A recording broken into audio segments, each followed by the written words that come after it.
Okay, all right. No opening music today because we're gonna start this stream with a launch, with a crewed launch, and end it with a crew EVA. Today's gonna be a long stream. Long stream. Yeah, this is gonna be a lot. All right. Anyway, we're gonna jump right into Soyuz MS-26 coverage here. I hope everybody's having a good day. Here we go. We have 2 cosmonauts and an astronaut launching today on Soyuz. This is Soyuz MS-26. Discovery, go at throttle up. We got 3 crew aboard. Like I said, there's Alexei Ovchinin, who's the commander, Ivan Wagner on the right, mission specialist, and then NASA astronaut Don Pettit. Don Pettit. I can't believe he's flying into space again. That's cool, man. If you guys don't know who Don Pettit is, he is like the cool, crazy scientist. Like, he's got a real Doc Brown vibe going to him, if that makes any sense. Which is pretty awesome. Yeah, he's got a real Doc Brown thing going, and I don't hate it. But this footage was actually recorded a little bit earlier. Today, they're actually in the Soyuz right now, and they are scheduled to launch in about 20 minutes. When did they start streaming these launches? The Russians have always streamed these launches since 2000, man. 7:42 a.m. Central Time. It was on NASA TV, but you get the idea. In Baikonur for the ride to the launch site 31, and that trip took they always almost stream 1 crew hour launches, to dude. complete at the desolate launch site. So they're currently in Baikonur City in Kazakhstan, go at throttle and they will now head north with the bus. They will head north to the Soyuz pad.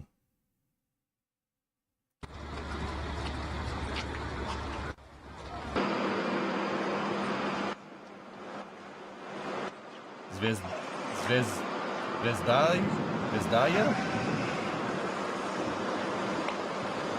After arriving at the launch pad, the crew... I don't know if you guys... I'm pretty sure that means stars.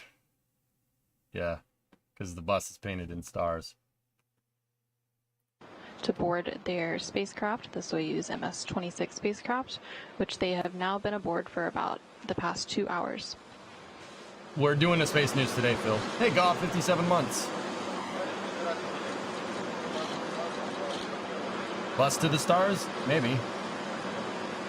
I have to actually fill my water tanks up at the garage up with water here. But, yeah. I'm running no coffee right now, just for the launch, because I didn't want to be late. Dudes, on a quick side note, I went to bed last night, probably like 1, 2 in the morning, because my sleep schedule is screwed up, and I didn't set any alarms, and I woke up a half hour ago. That's not good. There they are stepping up the rotating surface structure here. That's Ivan Wagner out in front, Don Pettit in the center, and Alexei Ovchinin down low. He'll step up here in a second.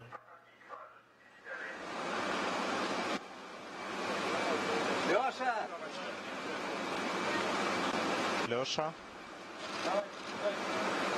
good luck. For sure.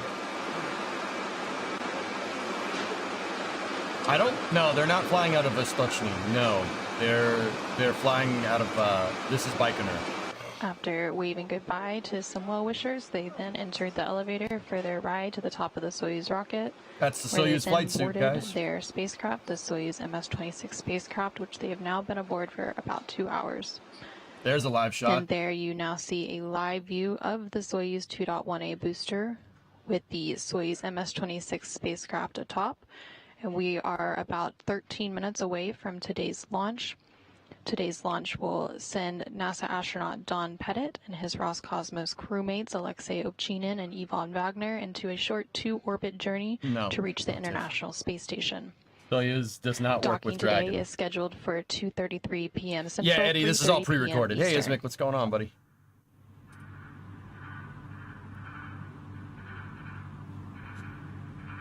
Yep, 3-hour ride.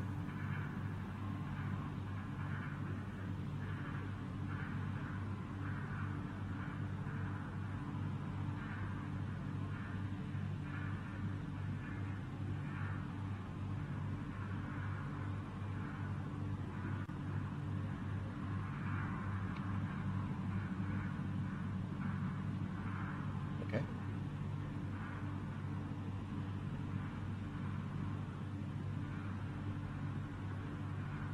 Hey, Panther.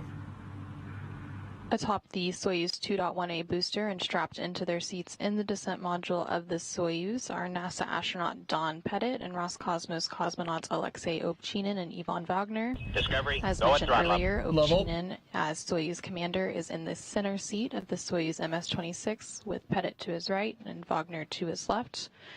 We are now just under 12 minutes away from launch, about 11 minutes and 40 seconds.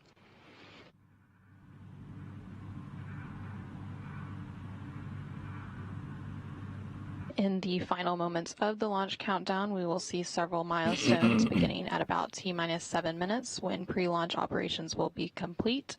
And at this point in the countdown, the Soyuz booster will be ready for launch. About a minute later, at T-minus 6 minutes, the physical launch key will be inserted into the launch bunker to transition the launch sequence into automatic mode. Followed about 30 seconds later, the launch control will report that the range in Baikonur is clear and that the Soyuz is ready to begin its journey. About 30 seconds after that, at T-minus 5 minutes, the onboard systems will be switched to onboard control, and the commander's cockpit displays and controls will be activated, and the crew will go ahead and close their helmets. They have internal images, At Leo. They're just T-minus not 4 showing them minutes, right the now. fuel lines and other elements of the rocket engines will be purged with nitrogen to fireproof them.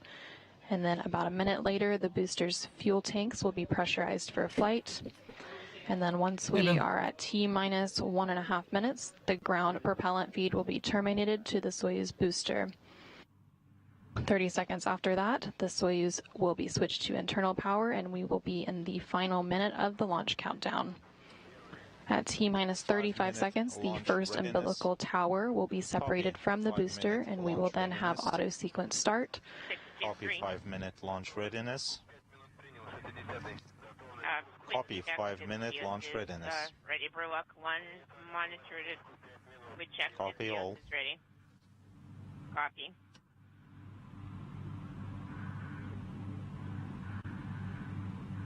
Inside of 10 minutes here for the MS-26 launch. A few seconds after that auto sequence start, the ground umbilical to the third stage will be disconnected. 5-minute readiness. Close your pressurized helmets. Visors And closed. about 15 seconds after that, the second umbilical tower will separate, which will initiate engine sequence start.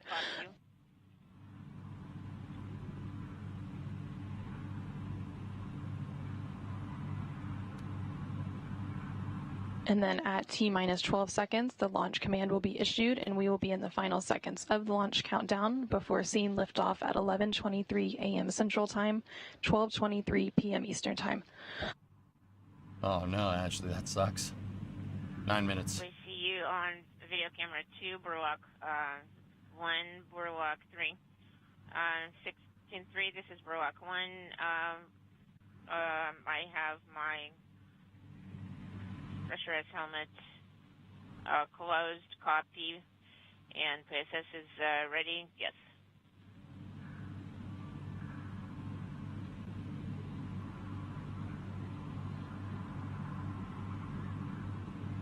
Hey Flavio. Buongiorno. Come stai?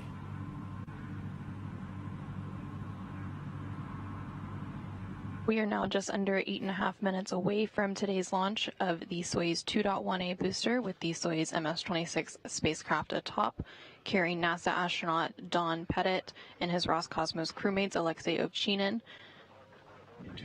and Ivan Wagner to the International Space Station.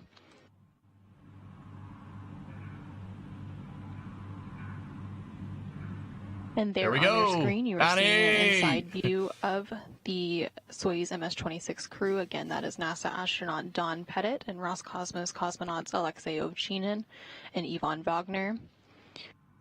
We are about 7 minutes and 40.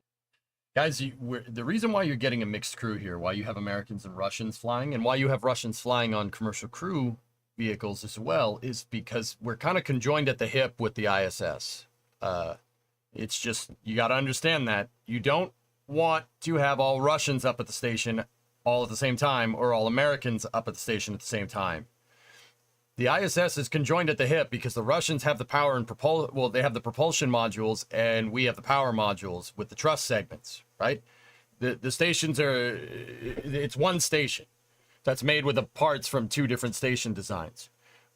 And this is about astronaut and cosmonaut safety here. You really, really, really, really do want to make sure that each mission control has a native speaker. There's two primary mission controls. There's the ROS and the USOS. So United States operational segment and the Russian operational segment. You want to make sure that there are native speakers. So they've been mixing crews for 24 years on purpose, because that's the best way to keep the station nice and safe.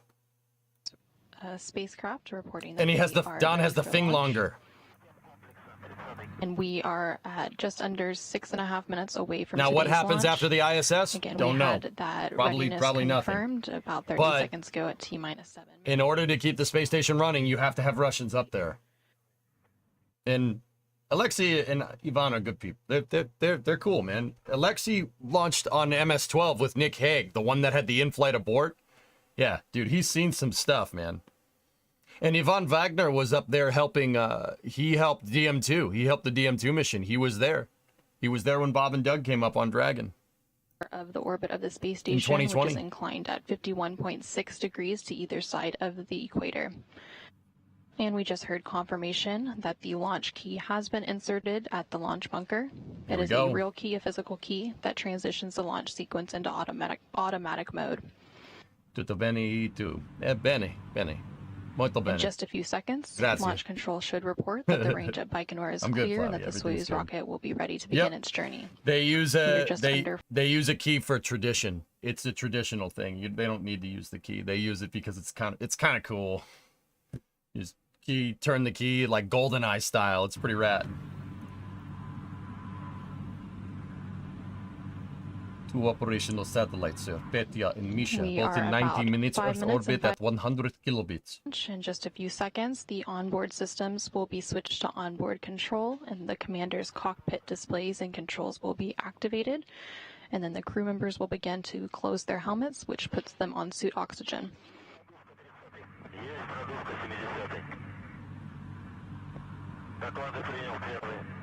Where's the key? It's in launch control, Nabik, in Baikonur. And we just heard confirmation launch that controls the over there. fuel lines and other elements of the rocket engines are being purged with nitrogen to fireproof them by removing vapors of fuel and oxidizer. Yep. And you are now seeing a live look of the Soyuz 2.1A booster with the Soyuz MS-26. So you want to know how simple this thing is? You want to know how they ignite this? They stick a match up the rocket engine and let the fumes siphon. They siphon start the turbo pumps, basically, which is a little bit of an antiquated thing, but old tricks are the best tricks, I guess. It's actually kind of cool. They stick a match up the engine, whatever. Just throw a match on it. It'll be fine. Fuel and helps to add structural support to the rocket. Yeah, the detonation about 3 minutes and 45 makes a vacuum, and that starts the turbo launch. pump. Everything it's a little old school, but as planned, with and no by old issues school I being mean reported the design is from the blockhouse in 60s. Baikonur. But hey, whatever. They're gonna be up there in 3 hours, alien. Oh yeah. Dude, I'm telling you, a Soyuz expansion for workers and resources would be fantastic. Because we'd be doing this. This is all we would be doing. Launch another one. Launch another one. Good. Guess what? Launch another one. Today's launch. Or face the wall. Face the flame trench, please. Where the booster's fuel tanks will be pressurized for flight, completely pressurized, and this helps to optimize the flow of fuel, and again add some of that structural support to the rocket. After that, at about T-minus. You have oxidizer and fuel drain and safety valves of launch vehicle closed. Fuel and drain valves are closed. Copy. Oh, everything is fine on board. The crew members are feeling well. Copy. And you just heard some words there between the crew in Soyuz, confirming that all 3 crew members are feeling well and prepared for I'm today's wondering if launch. we have the And we are Roscosmos just cast. over 2.5 minutes from today's launch of the Soyuz MS-26 spacecraft carrying NASA astronaut Don Pettit and his Roscosmos crewmates Olivia Cheenan and Yes, we Ivan do. Wagner. Booster propellant tank pressurization initiated. I like listening to the comm loops. Есть на духовке 70-й. Есть сброс жилой системы измерения 70-й. Доклады руководителя работ принял. Первый.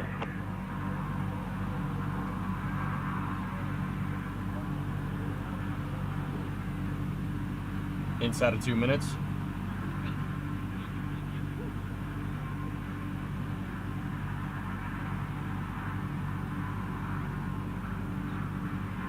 They're just on the short band, dude.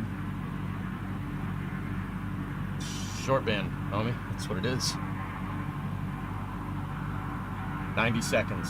So once again, 30 seconds, you'll see the umbilical start to detach. And T-minus 0 on the clock indicates engine start. They don't start before and then lift off at 0. T0 is engine start, and then it'll take a couple seconds for the engines to spool up and then go.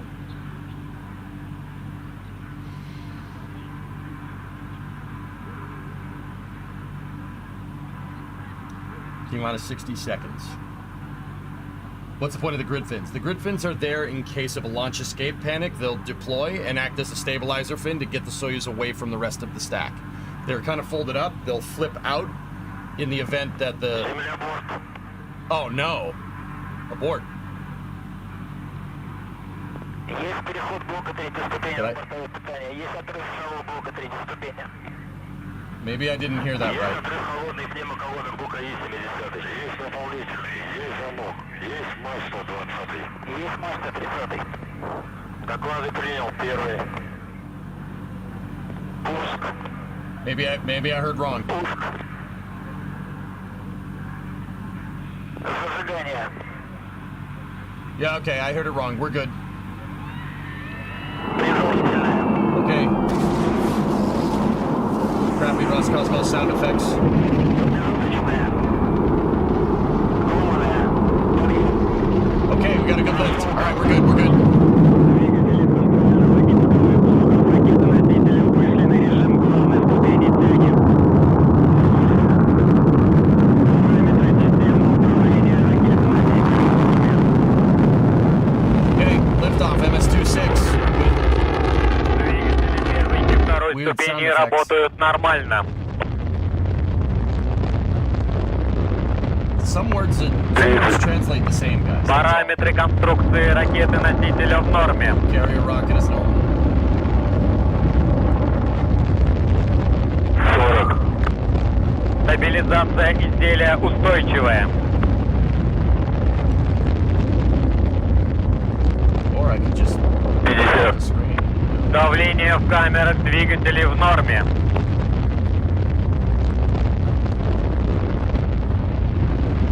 60. Hey, I'm back. Тангаж, рысканье, вращение в норме.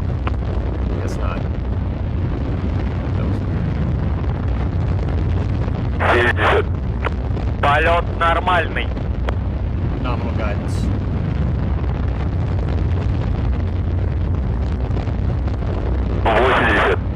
Just listen Параметры closely. системы управления ракеты-носителя в норме. Carrier rocket's normal. 90.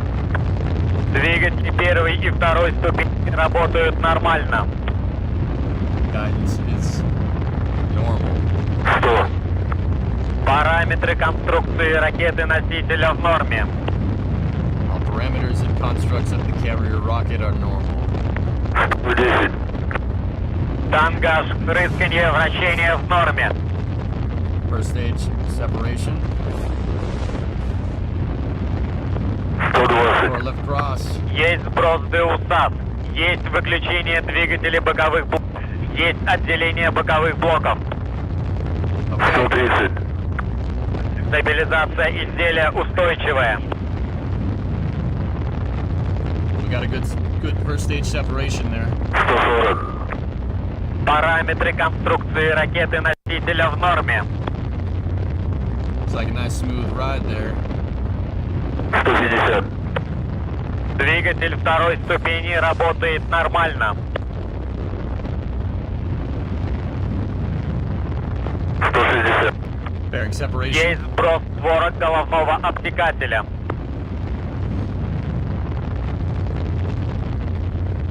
170. Стабилизация изделия устойчивая. Stabilizers are good. That's 180. Параметры конструкции ракеты-носителя в норме. the rumble is piped in.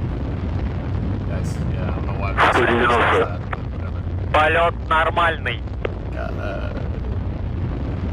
Autopilot is nominal. 200. Двигатель второй ступени работает нормально.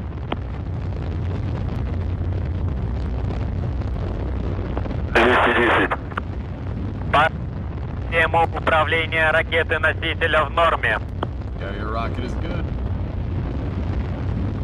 220. Полет нормальный. Время КП 21 час, 23 минут, 12 секунд, 436 секунд. 230. 3 minutes 45 into the flight. Everything's Стабилизация looking good. изделия устойчивая. This is the mission. 240. Двигатель второй ступени работает нормально. This is the mission control loop, guys. Or flight control. 250. Тангаж, рысканье, вращение в норме. 260. Параметры конструкции ракеты-носителя в норме. All parameters on the carrier rocket are still good. 270. Параметры системы управления ракеты-носителя в норме. All systems on the rocket are good. 280. Прошел гарантийный надув бака окислителя третьей ступени. Staging. 290. Есть Staging is запуск good. двигателя третьей ступени. Есть выключение двигателя второй ступени. Есть Hotel отделение separation. второй ступени. 300. Есть Everything сброс looks good. панели хвостового отсека. That's right, Mick, yeah. This is the third stage. 310. Стабилизация изделия устойчивая. Stabilizers are good. 320. Параметры конструкции ракеты-носителя в норме. Everything's still good. 330. Двигатель третьей ступени работает нормально.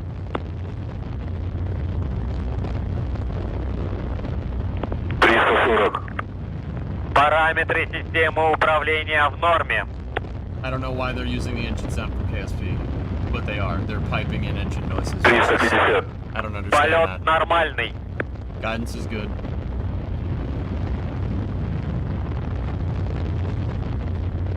360. Тангаж, рысканье, вращение в норме.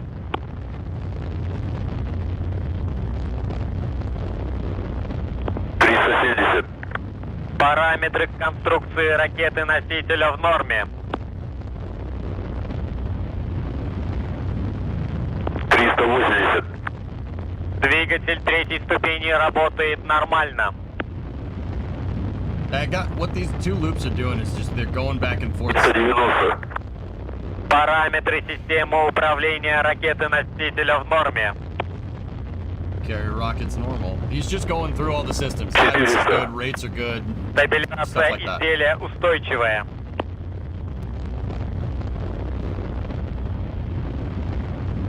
410. Полет нормальный. Guidance is good. Pilot normal. 420. Тангаж, рысканье, вращение в норме. I don't know what Tumgus means. I've 430. never heard that word. Двигатель третьей ступени работает нормально.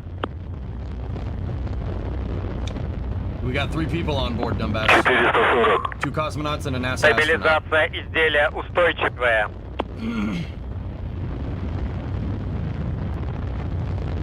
450.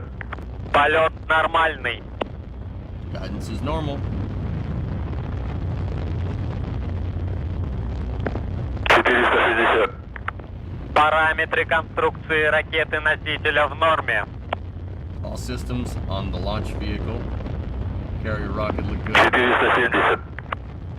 Двигатель третьей ступени работает нормально. Hokie gifted a sub to Mike Lontef. Hello. 480. Параметры системы управления в норме.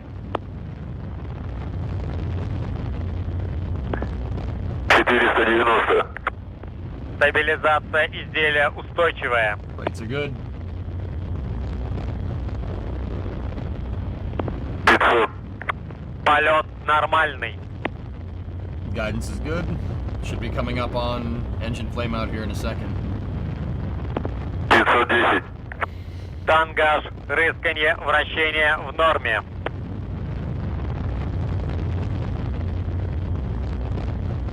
520. Параметры системы управления в норме.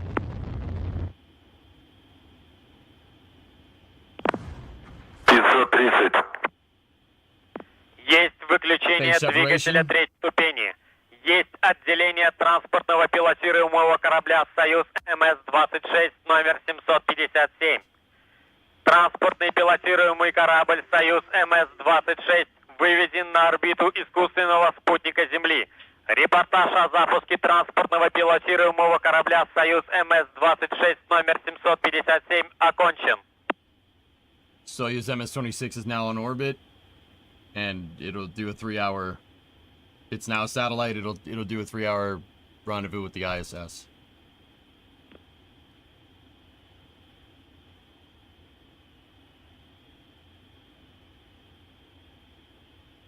All right, you guys are on camera. Уважаемые друзья, это был репортаж о запуске транспортного пилотируемого корабля «Союз МС-26» с ракетой-носителем «Союз-2-1А». Экипаж Алексей Овчин, Иван Вагнер и астронавт НАСА Дональд Петтин. Donald Петтин. Как мы можем судить, судя по кадрам этой трансляции, все прошло штатно, Денис Владимирович, действительно. Nice. Да, все верно. Donald Петтин. Примерно по That's набору Dennis импульса Mateve. He's a была выдана cosmonaut. главная команда на отключение маршевого двигателя, и произошел контакт отделения, то есть отделение транспортного пилотируемого корабля от ракеты-носителя. Do you think the time Опытный Crew экипаж Dragon will get closer сегодня to 3-hour отправляется к rendezvous МКС. И time? у Ивана Вагнера и It's Алексея possible, Овчина yeah. уже были опыты космических полетов. Так Да. что ни для кого это не стало неожиданным. Guys, the reason why Soyuz has a 3-hour rendezvous is because Soyuz is a very, very, very matured spacecraft. It doesn't. Soyuz is freaking AK a spacecraft. It doesn't break. It really, it's very rare that you have problems with that thing. They can afford to do such a crazy transfer window because the spacecraft design is so well matured. And that's, and let's be real, they aren't just saying like, oh yeah, we can do a 3-hour rendezvous. It's fine. And NASA going, you sure about that? No, NASA engineers have overlooked this too. Everybody gets to basically overlook everybody else's stuff to get to the space station.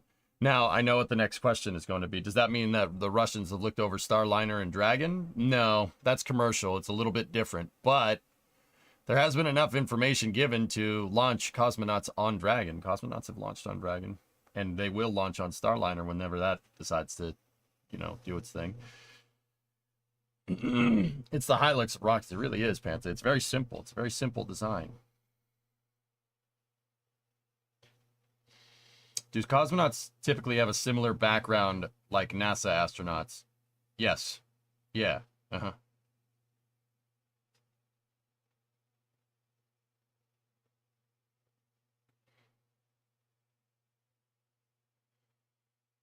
Great to see Don heading back to the ISS yet again. Yeah, his 4th space flight. Pretty cool. Pretty cool. All right. Wait, what the heck's going on here? Что мы присутствуем. Вы понимаете, что это нас так вдохновляет, до чего уж там нас? Мне кажется, это вдохновляет миллионы людей, как у Владимира Семеновича Высоцкого, когда звездолет становится звездой, и ты присутствуешь в этом моменте, что эмоции зашкаливают. Я даже вот сейчас подбираю слова, потому что выразить не могу. Это какое-то невероятное счастье. Но мы, как опытные зрители, уже поскольку мы приезжаем сюда не первый год, нас научили, что радоваться надо сдержанно, и только на 9-й минуте, когда корабль выходит на орбиту, уже можно друг друга поздравлять, но все равно мы ждем стыковку. Точно, точно. Виктор, ну расскажите, как вчера ваша новая программа была, кажется, правильно? Вы впервые ее поставили, как впечатление?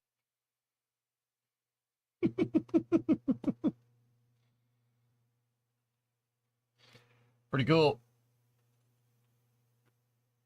Pretty cool. We got 19 people on orbit now, guys. 19. We got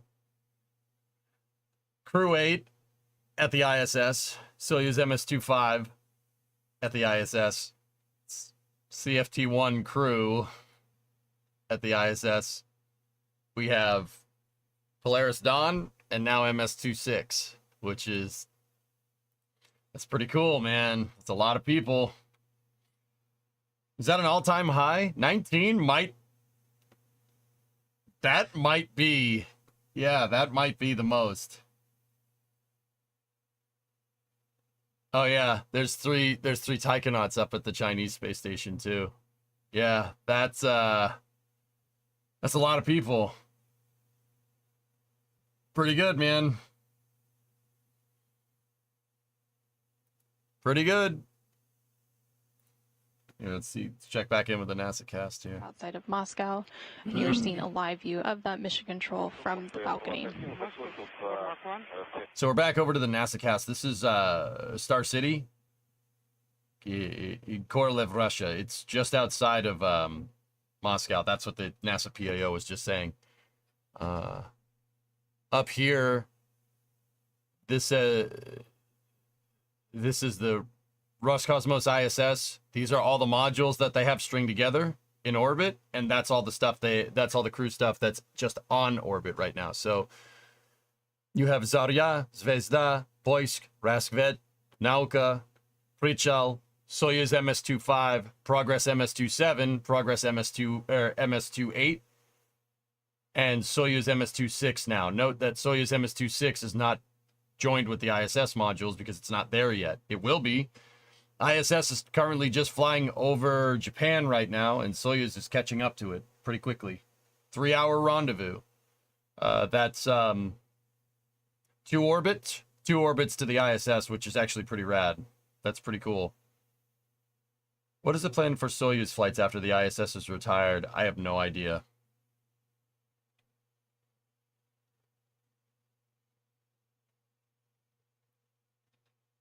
Didn't we hit 20 plus once for a few minutes if we counted a suborbital hop? I think so. Yeah. All right. We'll pick up the docking coverage in 2 hours. Why can they dock so much quicker than us? Soyuz is a much more mature spacecraft. It's well understood. That's why. Don't worry. Dragon, Starliner, other spacecraft they'll get to it eventually. Yeah. Soyuz has been flown a lot. It's very well understood. They know exactly what it's going to do. Flight data is king, right? It's the same reason why Falcon 9 can do a return to flight so ridiculously fast. Because they know what happened. They can prove what happened empirically with data, right? Soyuz is so ridiculously well understood that they can afford to do a 3-hour rendezvous. Pretty sweet, actually. Pretty cool. Are there spacecraft? Programma Bagut. Yeah. And Meg, you were saying pilot? It's pilot. Piloting is good. That's what he's saying. Pilot normalny. He's saying guidance is good.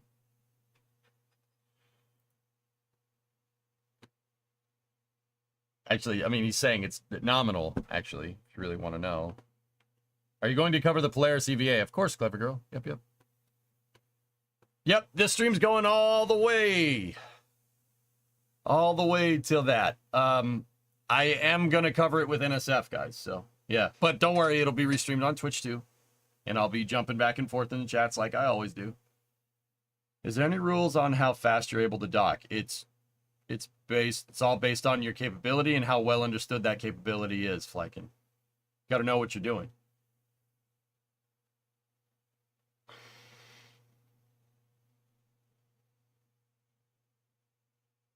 Curious what camera angles they'll have for the spacewalk. Well, we know that there's one on the nose cone that looks at the hatch, so. Hey, EJ, I thought you were on there for a minute with all the books strapped to the wall. Huh? Yeah. Oh, yeah, Russian mission control pad. Nice. All right. Cool. Let's jump into Satisfactory for a little bit. We'll cover the docking and then go from there. Switches to YouTube gaming. Did I just miss the Soyuz launch? Bah.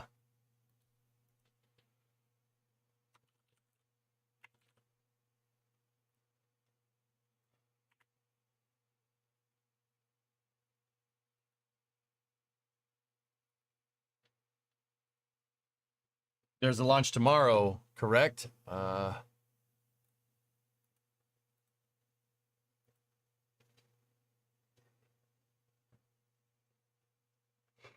Starlink got a... Oh, geez. Is that tonight? Starlink out of Vandenberg. That's tonight, 10:47. And then tomorrow... At 4:52 a.m., Falcon 9 Block 5, Bluebird Block 1.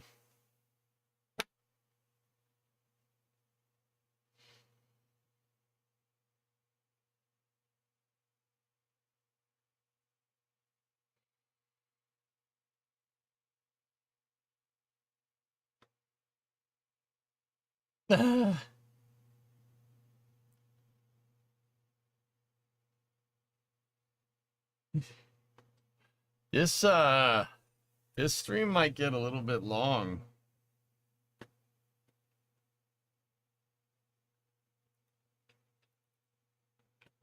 Okay. Oh, jeez. I yawn just thinking about it, man. All right, here we go. If you get cold today, there is a known bug.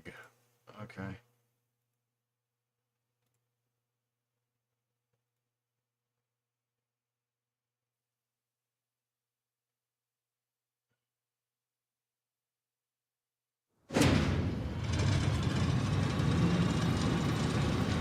You can always fill time with MSC.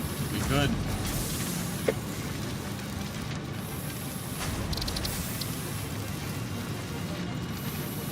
Should probably take it off the experimental build, huh?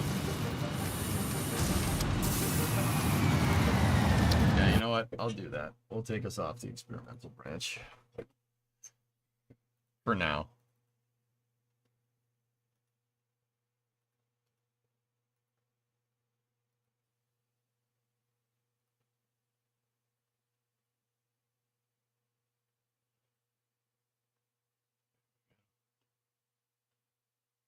Wait, you can have a pet now. You could always have one. You can have the lizard doggo. The belts have trouble feeding coal if you interact with the generators. Issues because of the new pocket dimension thing. Known issue to be fixed soon.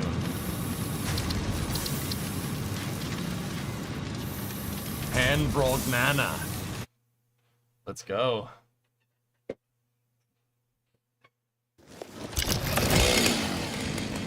All right. Where the heck did I leave off last night?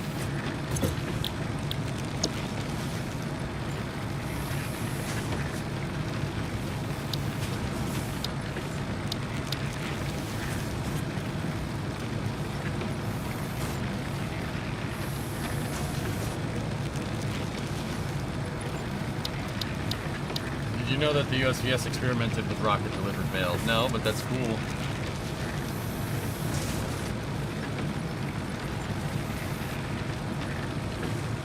Views, I thought we weren't going to be sending Americans up in Soyuz anymore. No, mixing crews is a must because we're joined at the hip with the Russians on this project. Already? Alright, I gotta shut off Synergy here.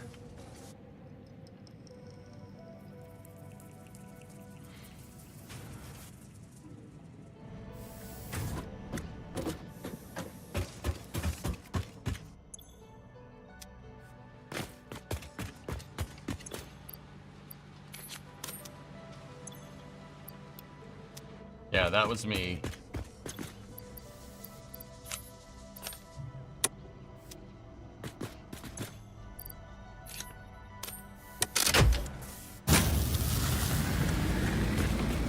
Didn't you want Kofifi? Let me get established here and then I'll go grab some.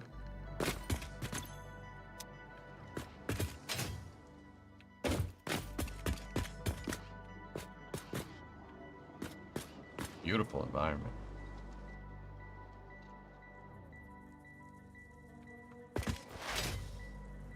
A request and require goat music. I don't have the boombox unlocked. Not in this save. Negative, Commander. Not in this save. Yeah, I have RTX on. Oh, okay.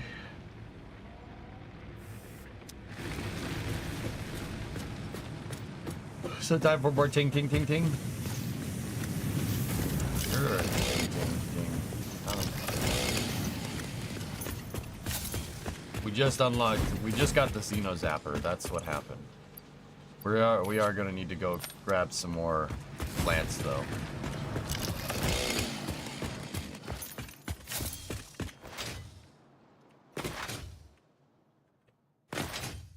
Let's venture this way a little bit.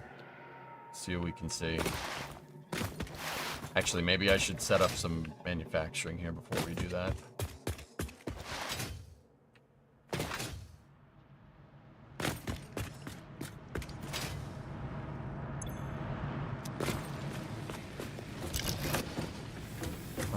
Alright. What do we need? Frames? Frames, steel, wire, concrete. Okay, how much wire do we have? Oh. Well, we got enough wire. I think one of these is making frames already. Oh, sweet.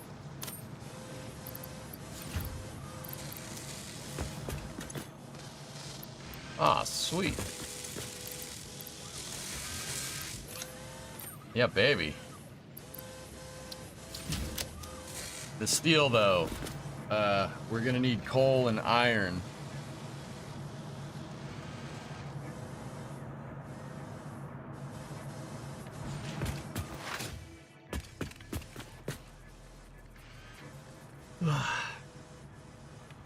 Still waking up, dudes.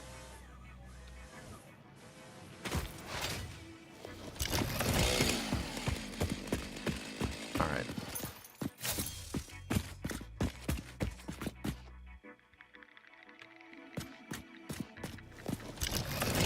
And frick this tree. Yeah, baby.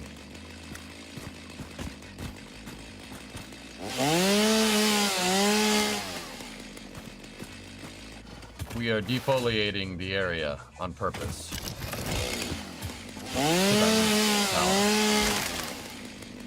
I need power right now.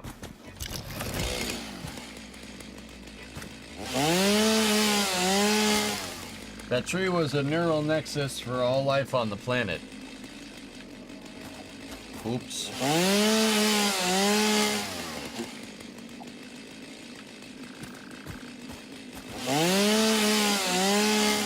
Oh, that's cool, Wolfie. Right on. Oh, it's just iron. We don't yeah, we don't need life. We need resources.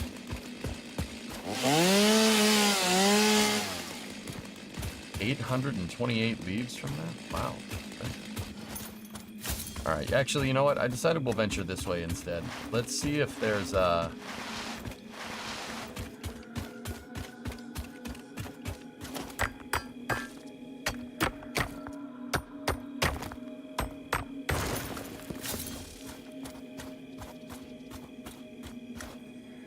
let's see. We know that the coal nodes are down here.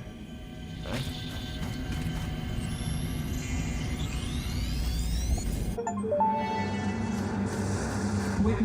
The summer sloop was named after Marie Somerville, co-founder of Fixit and head of its R&D department. There are many theories about the origin of this shape and why this symbol mathematically resembling a Mobius strip has found its way to both human and extraterrestrial culture. Thankfully, you don't need to know any of these theories to be a pioneer. Research it in the MAM to establish locally appropriate classification and application. Fun fact. The planet you are on was found and named during a planet spotting event Marie hosted named Marie's Awesome Scientific Search of the Avant-Garde Exoplanets.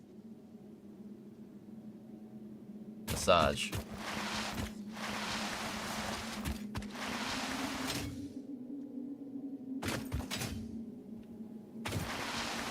There's the coal. We had just tapped into these nodes here. Oh, pure, baby. All right. Hey.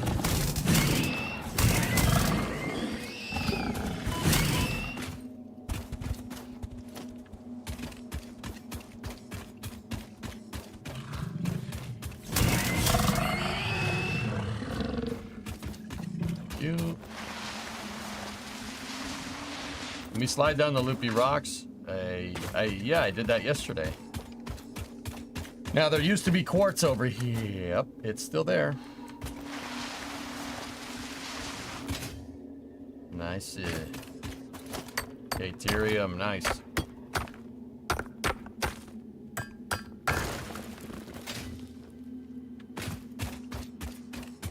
Yeah, that's right, Clever Girl. They mixed the crews on purpose. Yep, yep.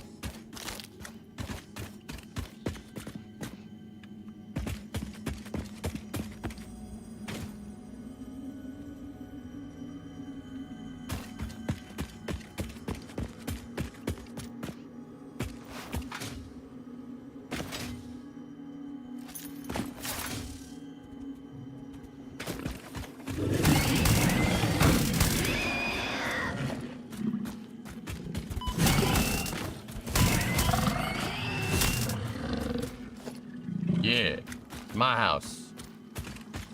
Water, fruit, a cherry.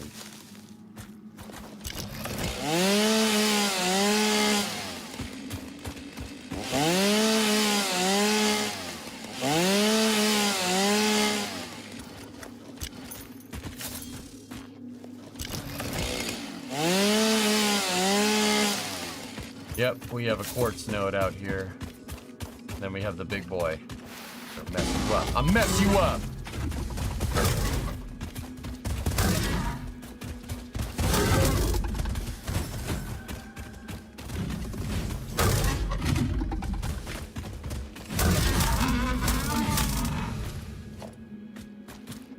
Right. We have the quartz nodes are here. Good, good. Double quartz nodes. What does it mean? Those hogs didn't have a chance. Right, that's right. Okay, so that's all, that's still there. That's all fine and dandy.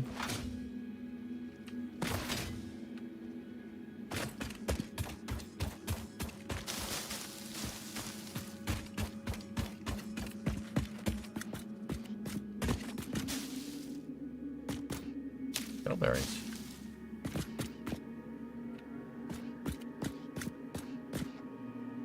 Whoa.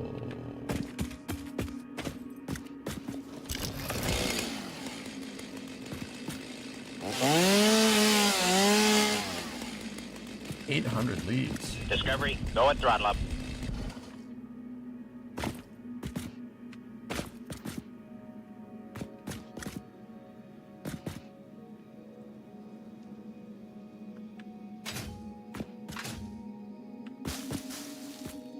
Well, happy Rocket Day. Tier 2, 6 months in advance, 22 months. Happy Rocket Day. Happy Rocket Day. Sure. Thank you, Noel. Appreciate it.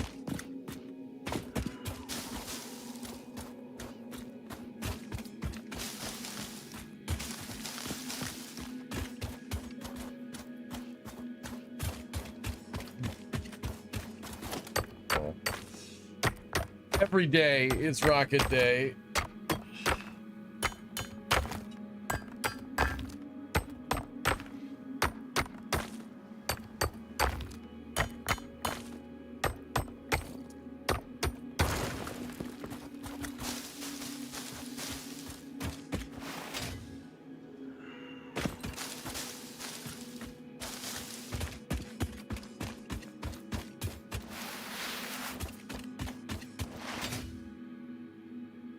All right, let's kind of work our way up the coast back towards the factory here.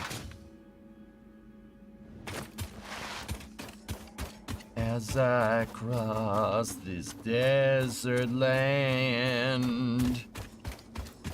Hey, Brandon, what's up, man? Trying to find it.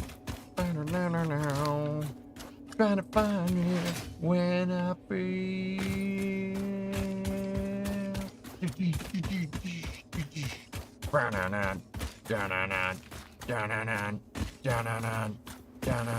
What the hell is this?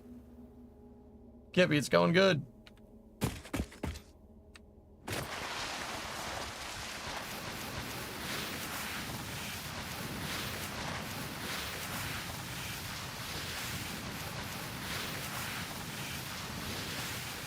Don't remember this being here.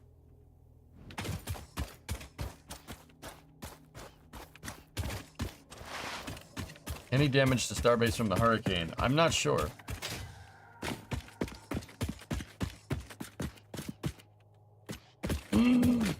Parody album when.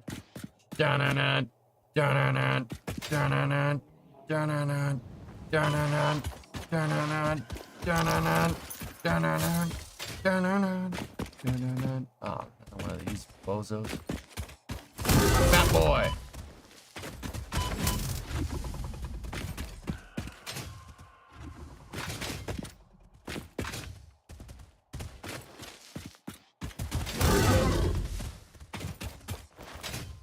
Oh crap. Oh, that was close.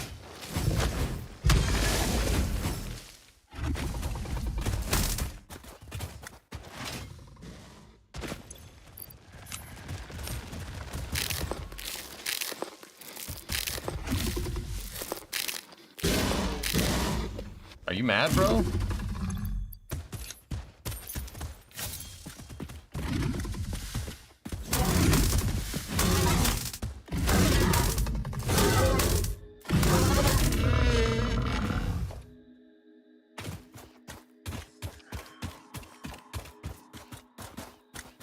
All right, steel, 90 steel beam, 15 stator, 73 reinforced, 60 encased. All right.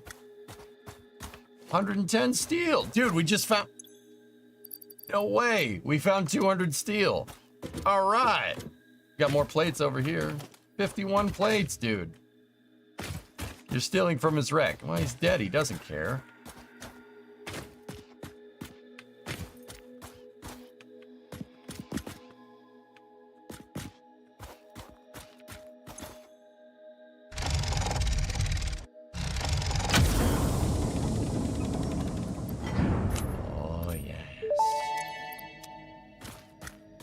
Damaged hard drive successfully acquired. All pioneers are contractually obliged to preserve and secure any recovered hard drives for analysis in the MAM, which may result in benefits to the Fix-It mission. Speculation as to why there are crashed freighters in your Fix-It designated zone is discouraged as specified in your contract. Dude, I don't need to know. They're dead. I'm alive. We're good. Can you use the chainsaw as a weapon? No, I wish.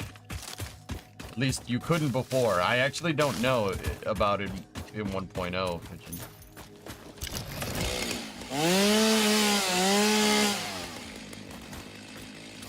Hey, Montana! See what happened to your friend? It's about to happen to you! Revenga! Libertad! Libertad! What?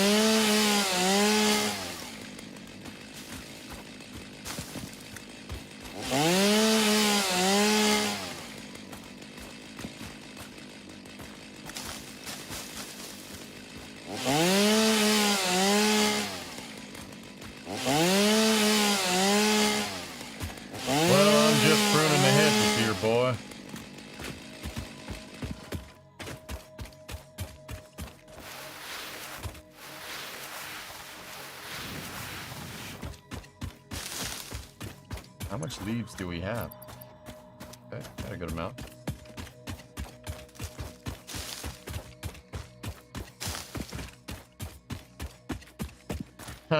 Wood. Oh, that's not good. Ow. Ow. Here's about to scratch. You have permits for the factory and mining of the land. Yeah, I got permits.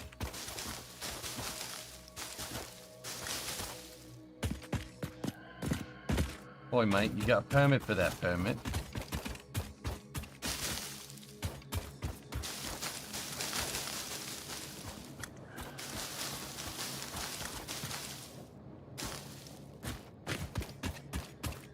This permit just says you can do whatever you want. Yeah.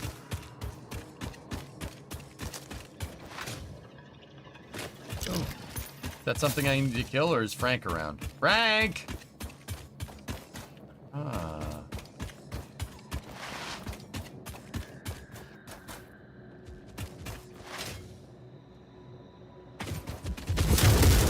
That guy's mad. Maybe we shouldn't get near him.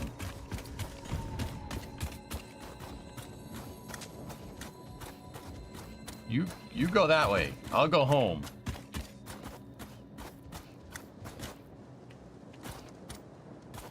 Yeah. Yeah, that's right. Impure copper.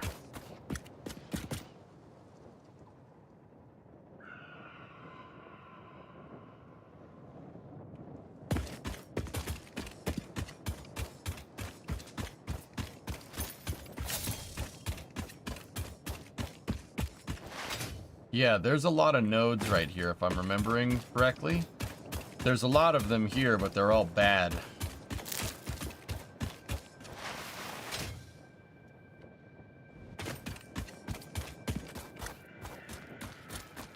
Normal limestone.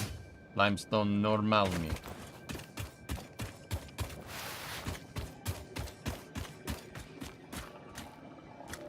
Okay, there's some decent iron here.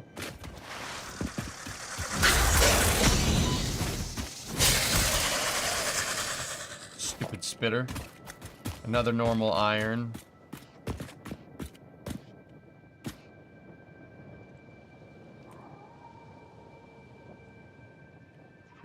And then there's just water down there.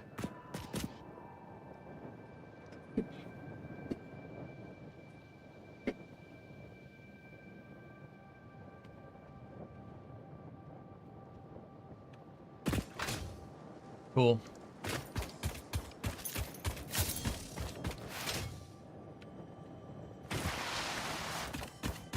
Drill, baby, drill.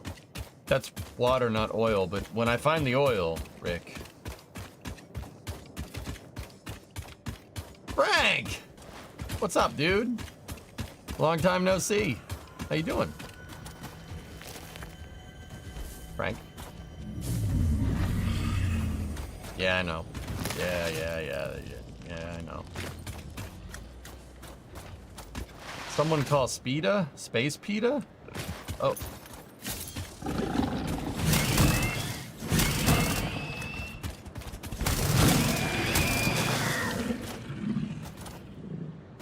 I'm the best.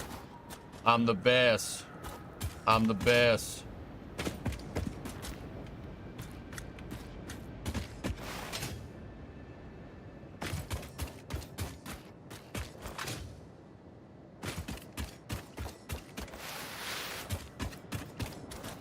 Yeah, got some neato burrito coal nodes there. I'm making my way up the coast here.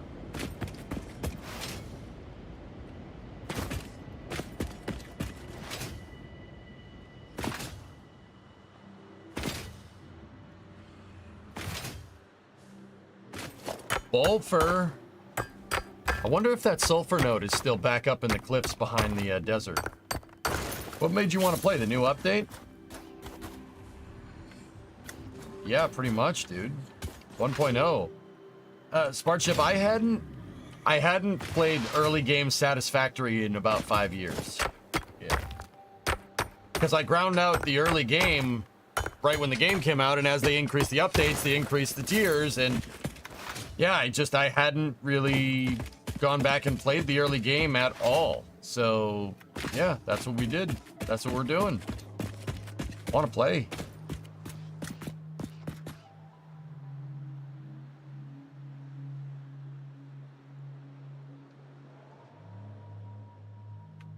Yeah, man. Gonna make it. Is this my cove? Is this the cove that I usually get? Yeah, it is.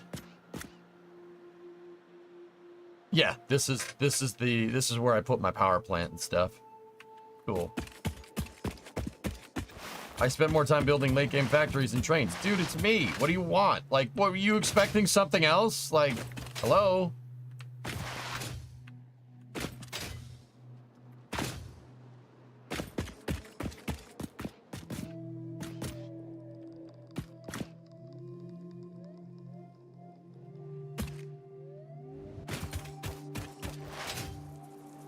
Gotta kill those things.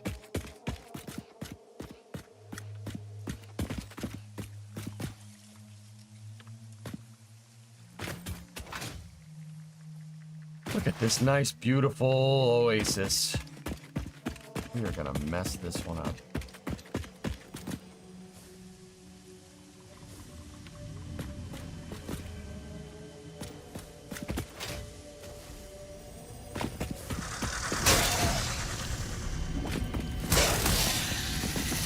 He was just like, yeah, just kill me.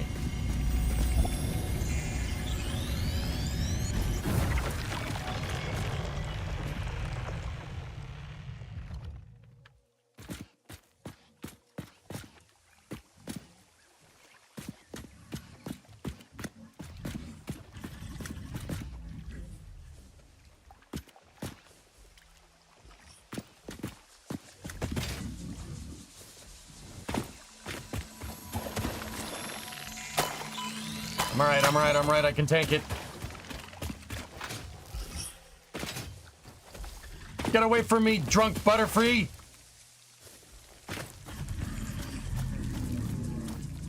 One-0 pitch. Swinging a high fly ball deep to left, way back!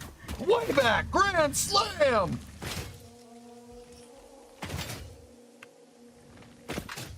What? Don't mind me, I'm just amusing myself.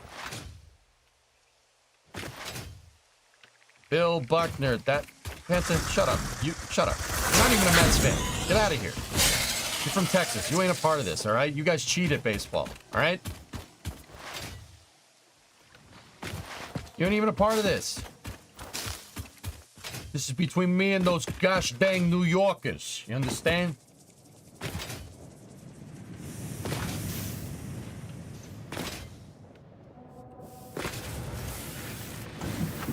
Better than the Red Sox? Who's better than the Red Sox? The Astros? I mean, this year, yeah, okay, that's fair. But also, no! How dare you? Wait, are there people that don't cheat at baseball? No. It's not that there's people that don't cheat in baseball. It's that there are people that cheat and get caught at baseball. Does that make sense, Hawks? Yeah? The Pirates don't cheat at baseball and they never win. Or football. Yeah, see, now you're getting it. All right. Spoils of war, baby. Corking your bat's still a big thing? No, why would that be a big thing? Only big thing if you get caught.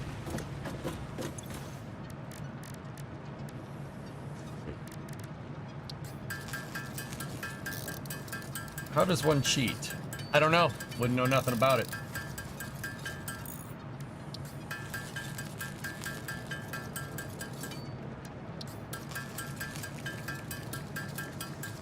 Oh, or F1, or NASCAR. Oh boy, this list is gonna get big. Or any sport. You wouldn't be caught cheating. No, no, no. No, it's not my fault the NFL doesn't understand the ideal gas law. I mean, maybe they should stick to sports, you know? Just saying. Maybe they should stick to sports.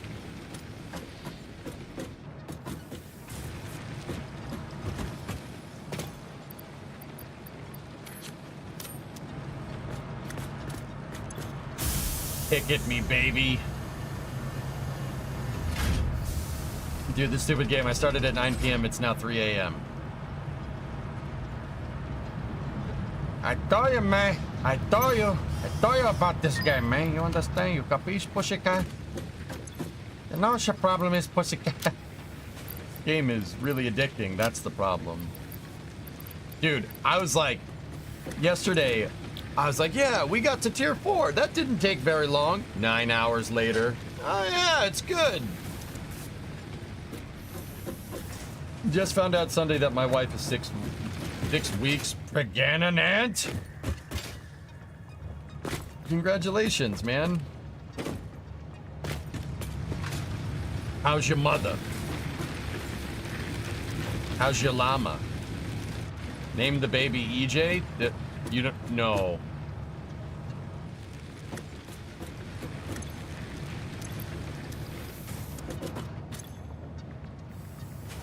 No. Don't do that.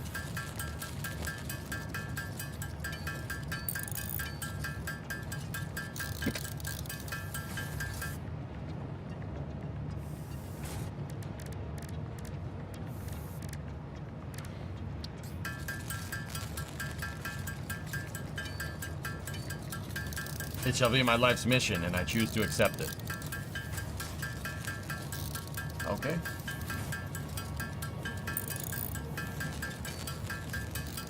The real question is, EJ, did you see the cross stitch behind the PC? Huh?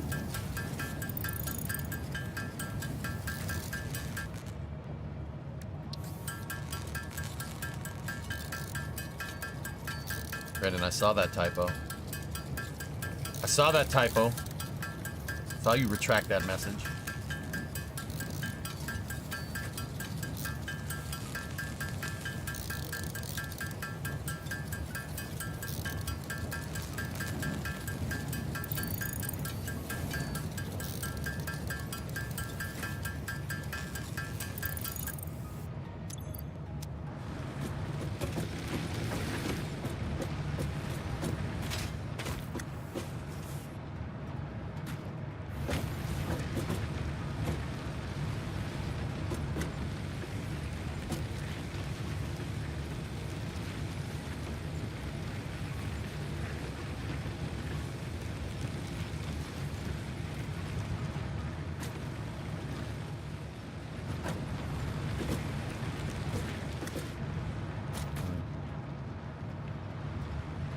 Can I have that book, please?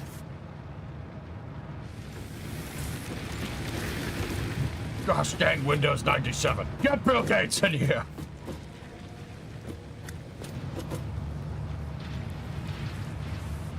Rarest. I forgot about that. It is faster, only 5 minutes. Shoots him right in the face. It is faster over time.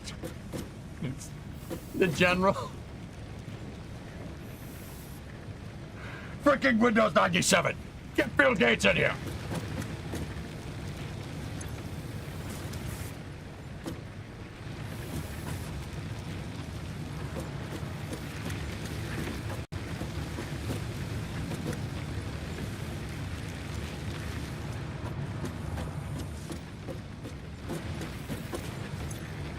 Alright. Steel. Concrete. Wire.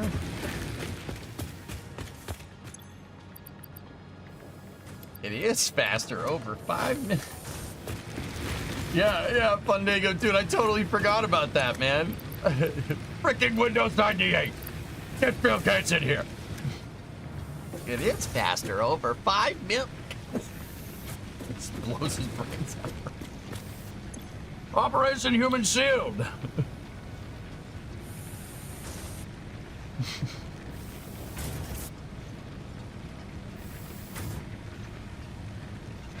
That was a good. Yeah, it's faster. Over. Oh man, that's pretty funny, dude.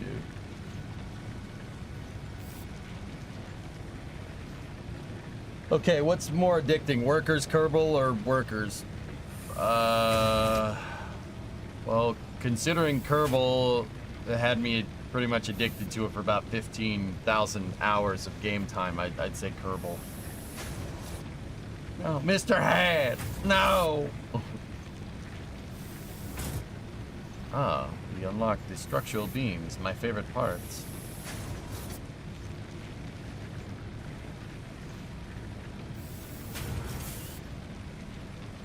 We need, for my build, the pallet that I use, we're gonna need those. I really would like to check the metal barriers.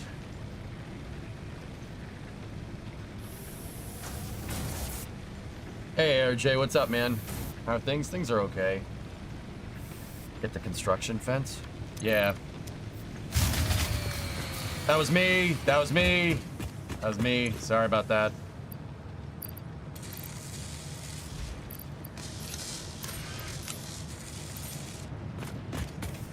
Alright, I think it's time for coffee.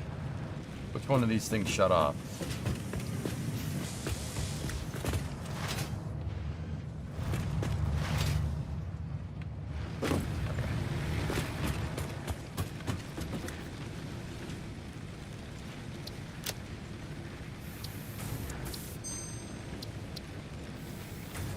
I'm just gonna exit to main menu just for a second, guys. I'll be right back. I'm just gonna go grab, I'm gonna grab coffee.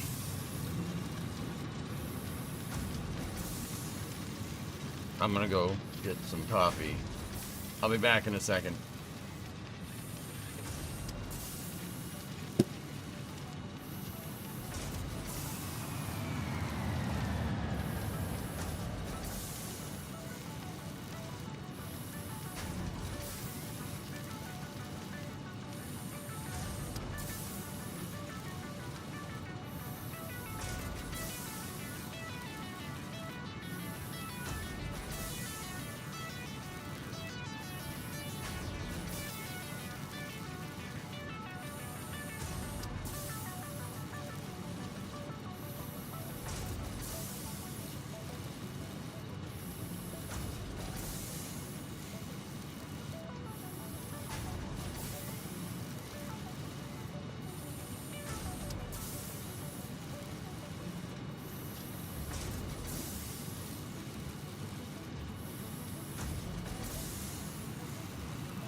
Coffee has been acquired.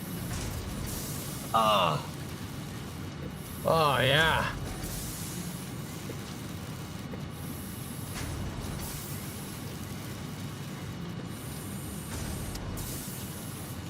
All right, let's get back.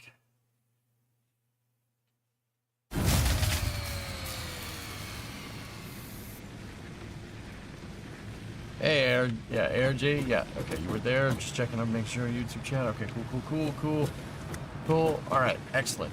That was me with the power going out, if you're playing along with me, that was me. Don't worry about it, everything is fine.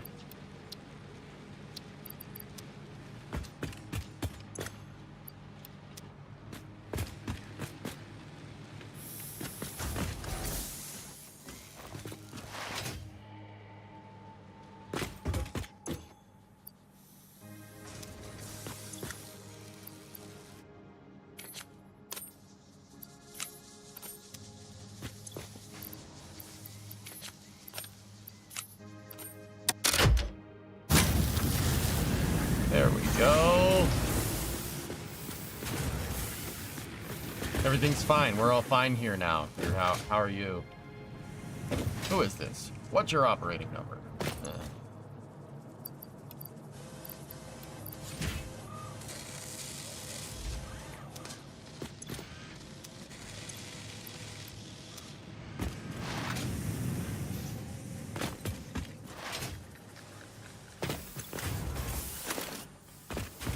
Foreign conversation anyway.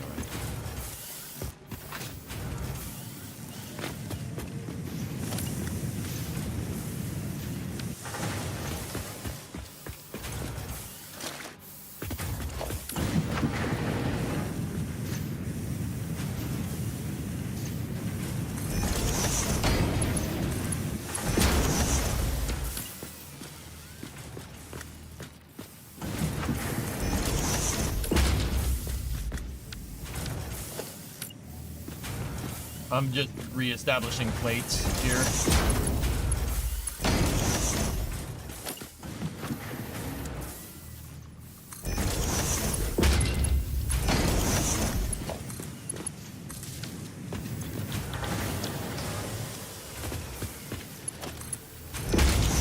We're gonna need plates so we can make more of those frames.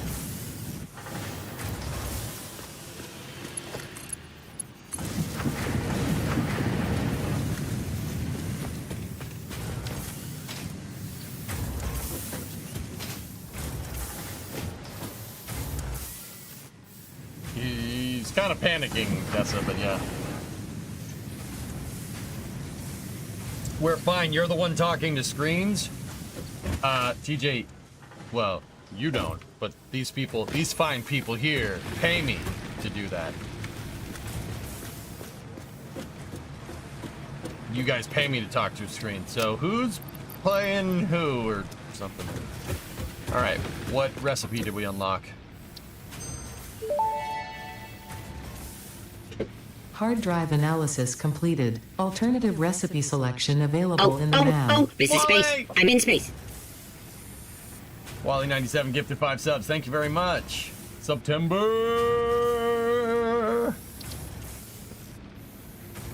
Fine concrete. We have steel rotors, which is just copper and pipes to make rotors. That actually, steel rotor might be, now you could say your point is proven. Thank you. Discovery, You go and throttle up. You need to check this for space news.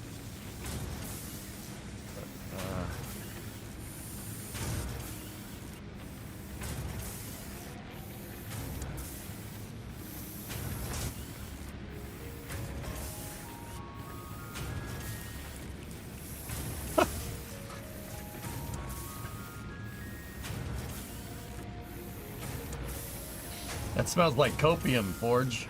Katra, hey, 20 month, thank you.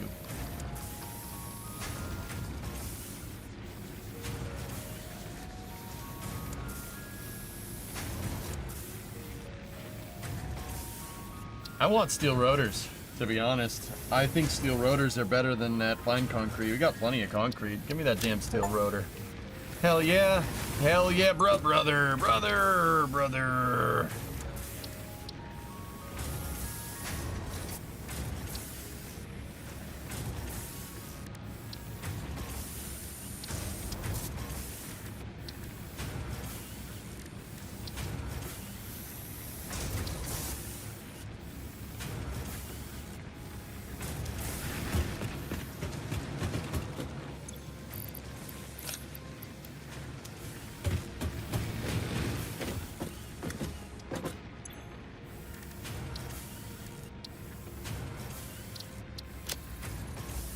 Starting research. Summer sloop analysis completed. Summer sloops are somewhere between battery and conduit, harvesting energy from pockets of space with complete disregard for the rules of the space-time continuum, and distributing it into its connected ecosystem. This energy, Let the energies harvest until the waves reach our shores. Consume. similarities to the hypothetical force of dark energy to potentially be one and the same. It can now be tracked by the object scanner. That was okay.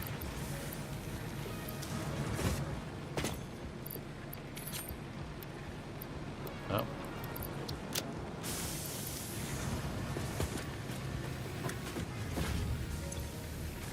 Can't make a living play video games when you grow up. Oops. Yeah, my bad.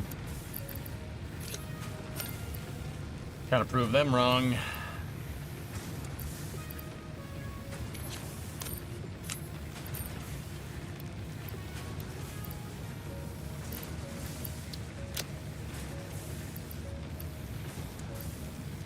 Alright, I want to make K-Tier ingots thick. What's thick?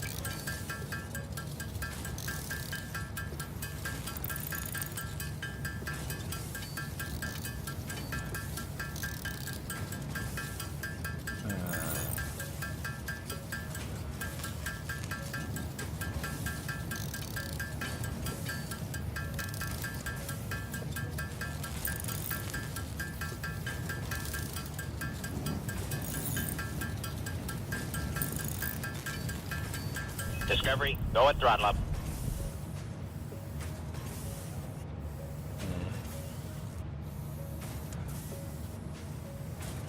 Hey Linux, 49 months. Greetings. How goes 1.0? Very solid. Very nice piece of software, Linux, if I do say so myself. Some of you recently asked additional questions about Comet, the thermal protection system we created for New Glenn, and what we'll paint it, and whatever we'll paint it on the vehicle. Good, but we've chosen not to for a variety of reasons, including the unnecessary weight. It has been applied on our fins, forward module strakes, tank tunnel, and the aft section, including the legs. As for the color, you tell me. Copper, gold, brown. Given the thermal environment, we expect the material will change colors on our boosters as we fly multiple missions. The strake you see at the top of the image, there are two of them. Each is about the size of an F-16 wing and carries 175,000 pounds of lift when our stage re-enters for landing on Shaquellin.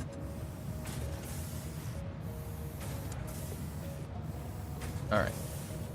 The strake is designed to accommodate 2 inches of thermal growth during different phases of flight. In other words, there are temperature differences during the mission of up to several hundred degrees Fahrenheit that cause the tank to shrink and the strakes to grow.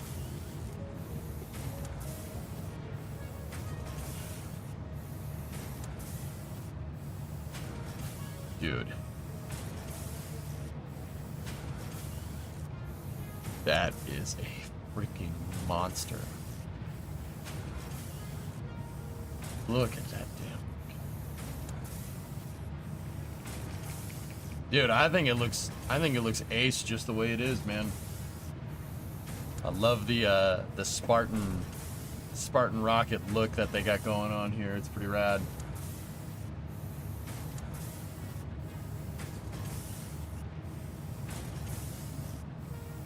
That's pretty cool, man.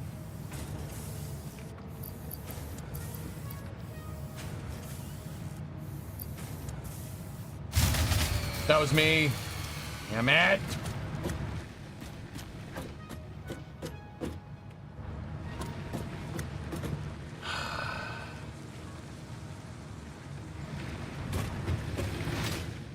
I want candy, bubblegum with that, damn it!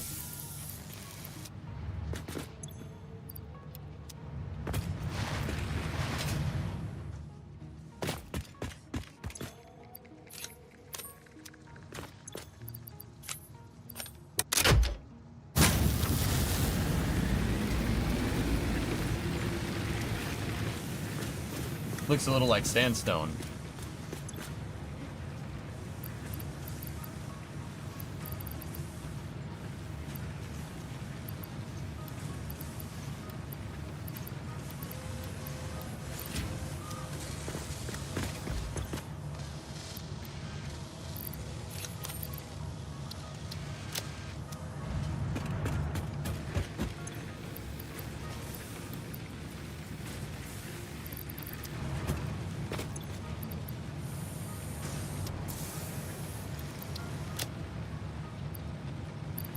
Alright, sick.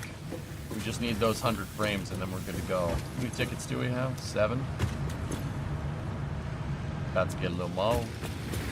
No coal? No, it's all grass-fed. My machines are all grass-fed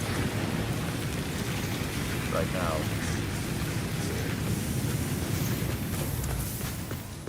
What are you? What are you, a polluter? You like to pollute? We don't take too kindly to intolerant types there, Sneaky. We don't take too kindly to intolerant types around here, boy.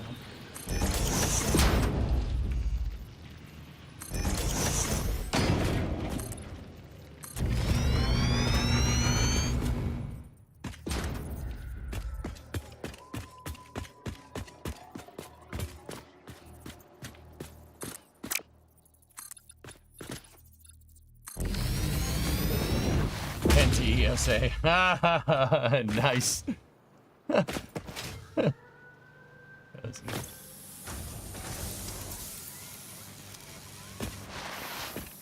I want a mod that changes Ada's voice like a GPS so we could have Darth Vader or Jeremy Clarkson or something. Nodders.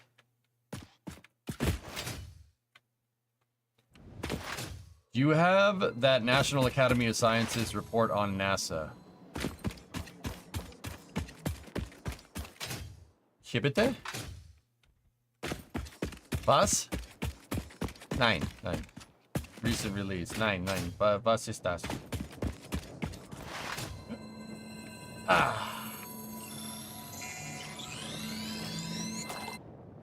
What is this, Aqualux? Let's see. NASA is at a crossroads, maintaining workforce infrastructure and technology preeminence in the coming decades. That's weird. Why would someone make a paper about that? That's so bizarre. Not.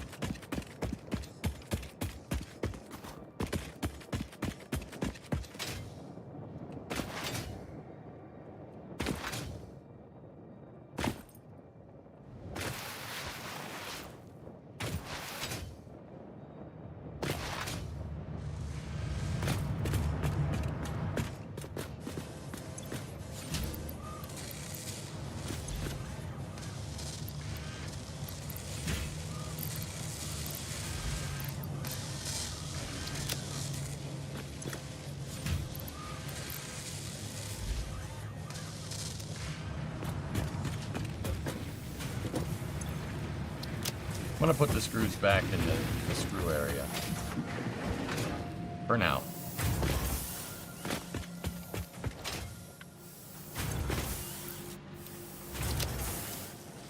We'll put the bars back in the bar area.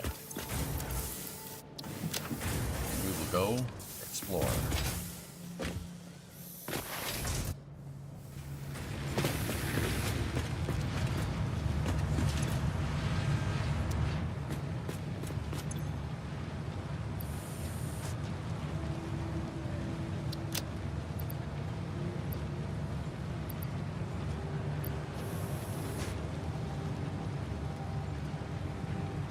They're playing cities in real life.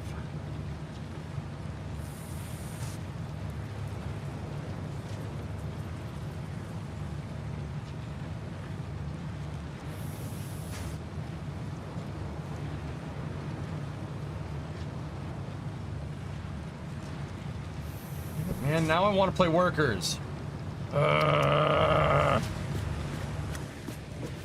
Why are you linking this? Should get a couple coal generators online.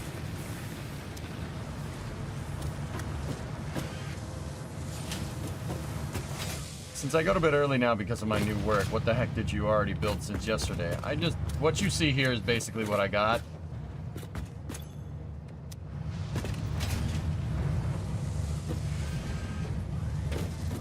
Easy, play workers in Satisfactory.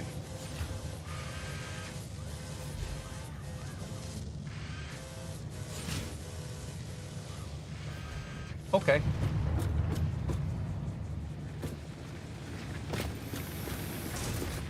Workers and resources at home. Workers and resources at home. Too real.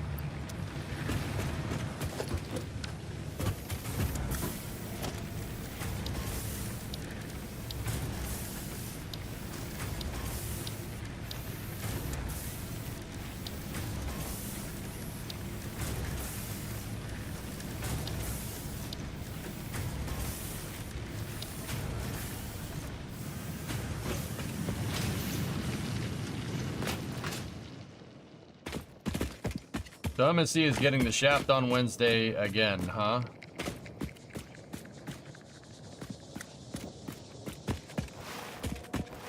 You know what? I'm not gonna play it anymore just because of that comment. Yeah. No, never mind. We won't play it again for another month. Yeah. Nope. Yep. I guess it is. And for the next month now. Good job.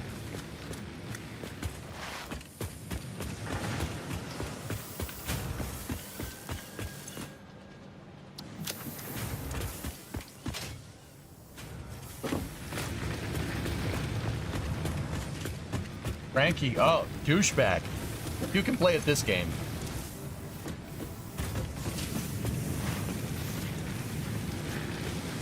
Another F1 track, Saudi Arabia will host 2 GPs. Oh, neat.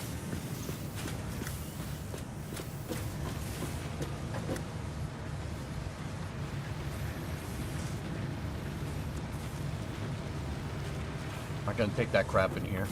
It's my stream.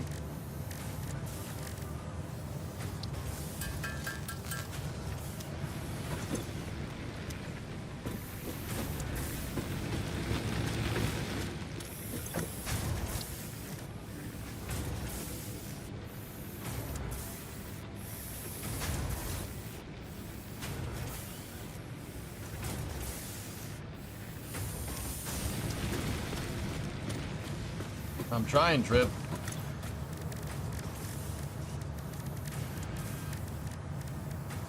The game just released. What do you want from me? Like...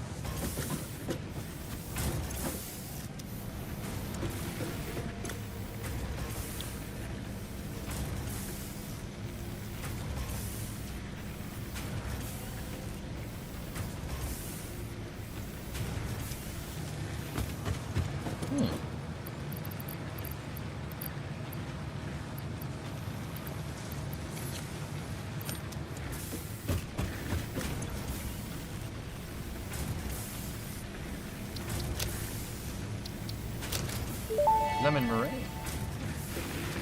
Thank you for your purchase in the Fix-It Awesome shop, the best store on the planet. Yeah. We just need 100 steel pipe. How much is steel pipe from this? Oh, it's just 1 ticket. Sweet. Thank you. Nobelisks are very useful. Now we need some cables.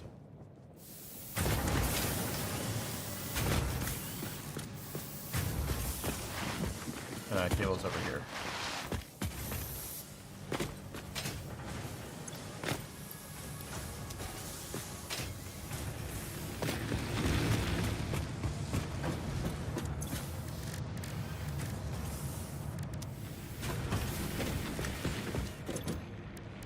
So the Novelisk, you can blow up stuff with it. Oh, I didn't make enough cable, idiot. I still don't think I have enough cable.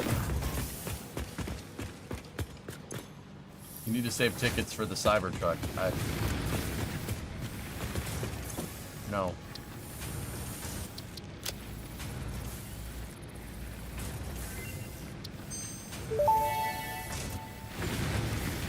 Detonator and basic Nobelisk unlocked. Most obstacles can be cleared with the basic Nobelisk. It is most effective against organic material and is able to destroy small boulders and porous rock. Deployed Nobelisks will stick to the first solid surface they touch and queue on the universal detonator. If you do not recall the order in which you deployed the Nobelisks, remember Fixit does not take responsibility for any harm caused due to human error, even if those errors are genetic. Yes.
Saw that one coming. That was me. It's from the overclock.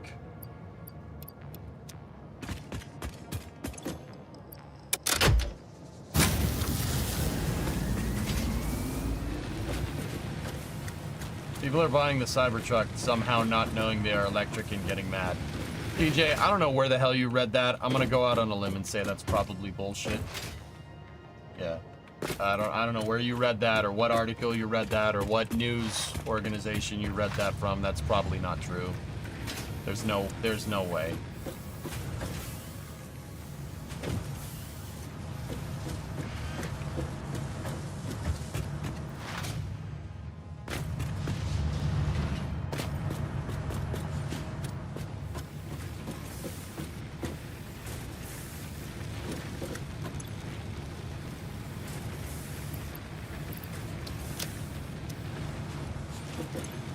Somebody probably complained about something on the vehicle, and somebody that's not as smart probably misconstrued that as complaining that the vehicle is electric.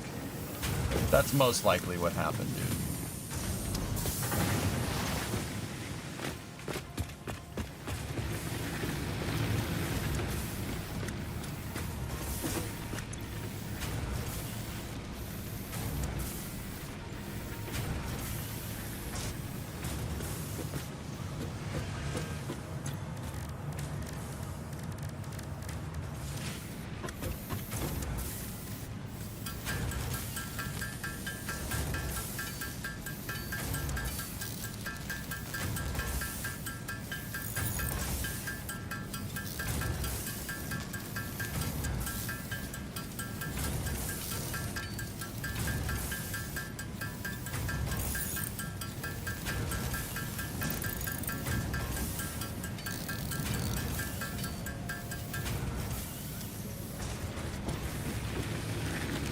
It can blow up rocks, Pigeon.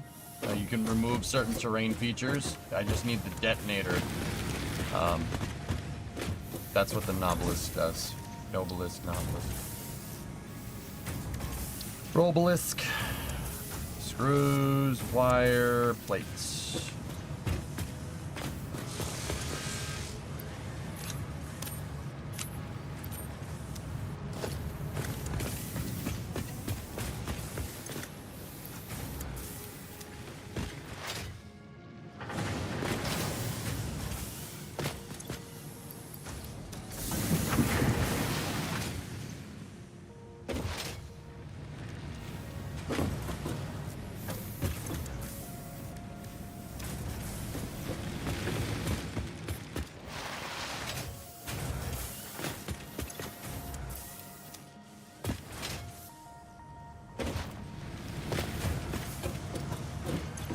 Oh, no, over here.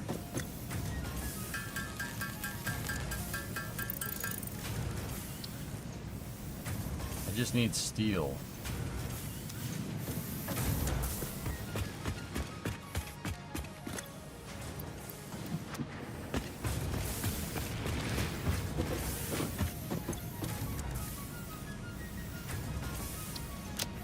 Looks like we're going on the hunt again.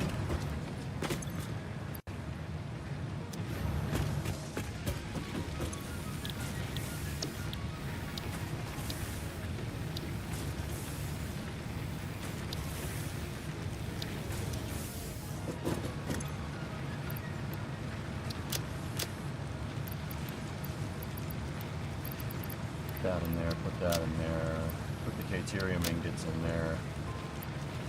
Object scanner, power shards, rotors, stators. Alright, let's go for a little jaunt.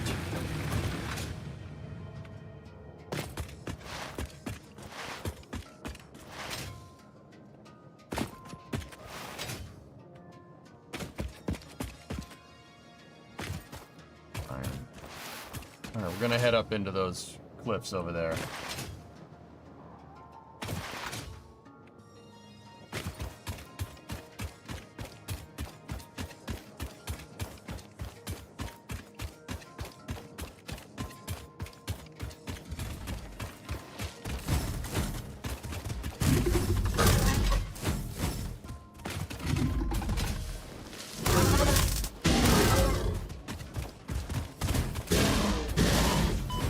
Hey. Why won't you die?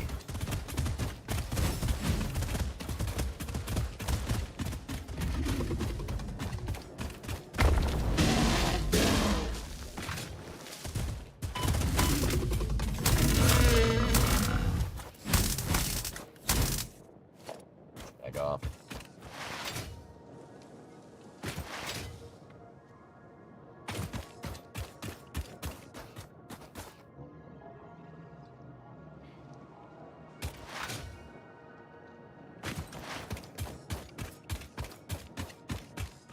I need to see if there's a sulfur node still up here.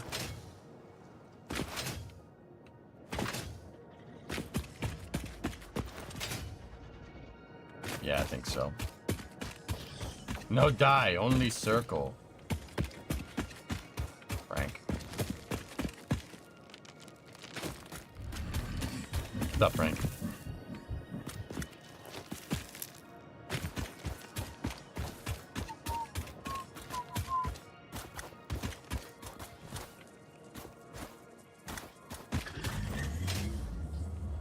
Let's see if we can get up here.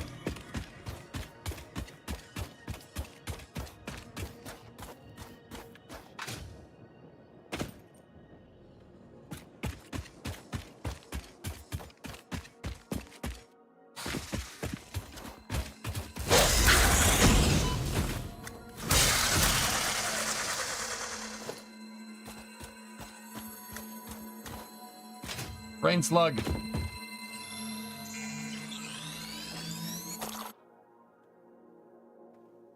Okay, gotta go up there.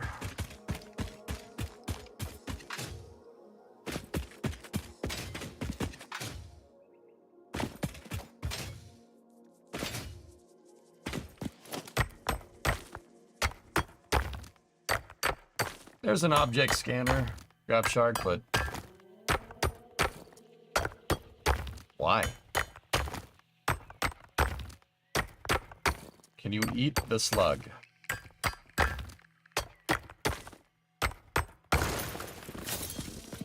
No.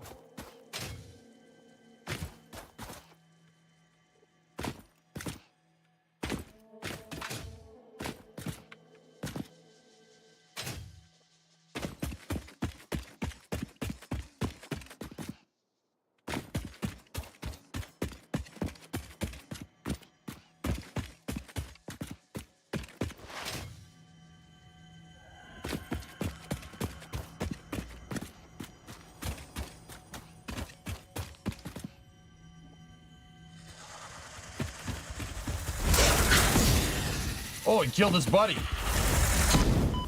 You see that?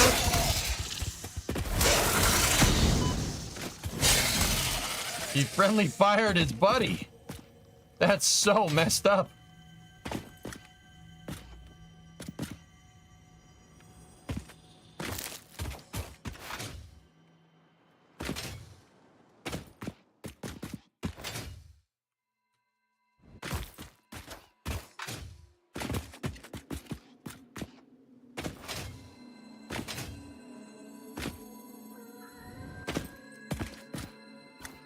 Not sure how we just fell, but all right.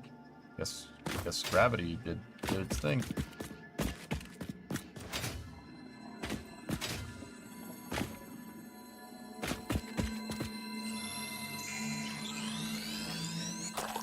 Have you fought a nuclear hog yet?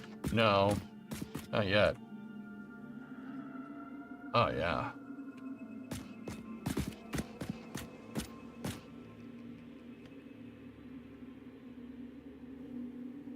Yeah. Yeah.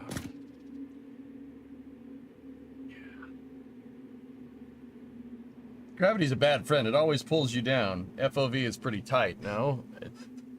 Close FOV never really bothered me, Hot Dog Smoke. If it's a problem for you, just let me know.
The effigies ripples through our temples, our veins nearly touch. It is shy, notes shall be taken and played. From a certain perspective, your brain looks like it is processing language, but there is no auditory data. If you are hearing voices that are not mine, this is no cause for concern. It is a common side effect of extreme pressure and stress.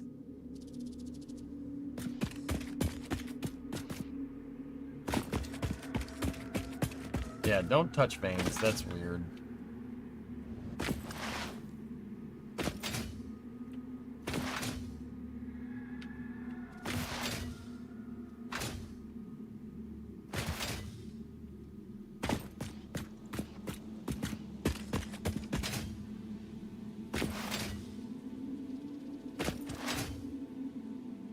Looking for a sulfur node.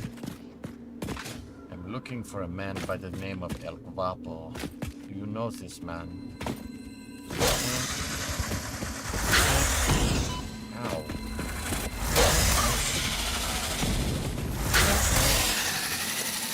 Spitters. Hate it out here gaslighting you. Yeah, I know.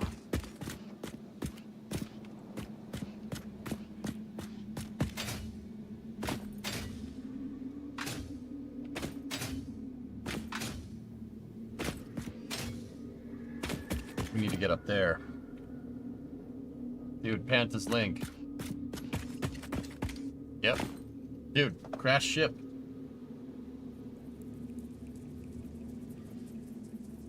We must find the sofa.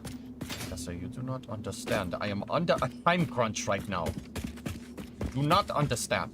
We are underneath a time crunch because we have a spacecraft docking to the space station in 30 minutes.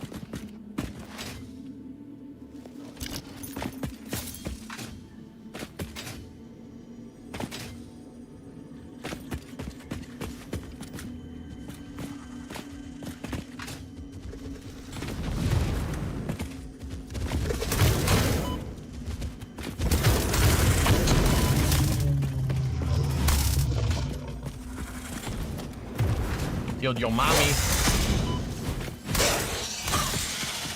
You too.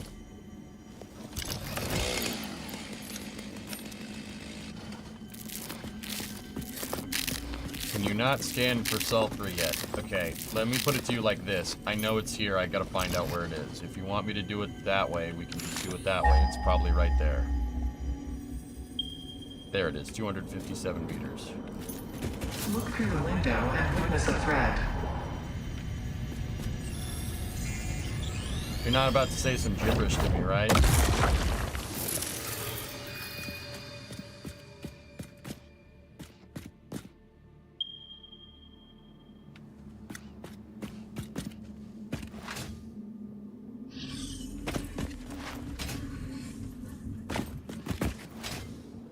Discovery, go at throttle up.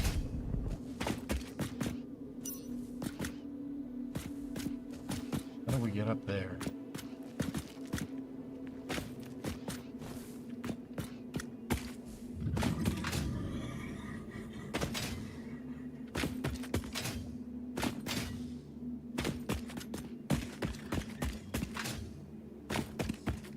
Frank's just doing his thing.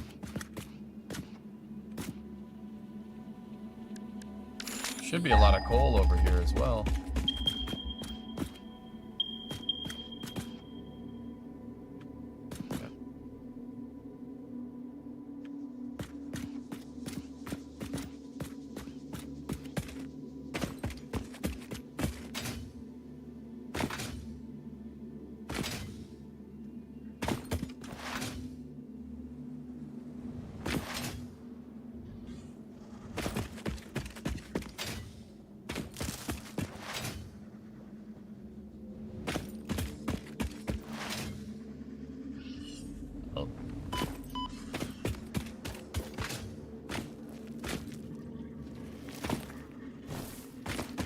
Frank, how do we get up there?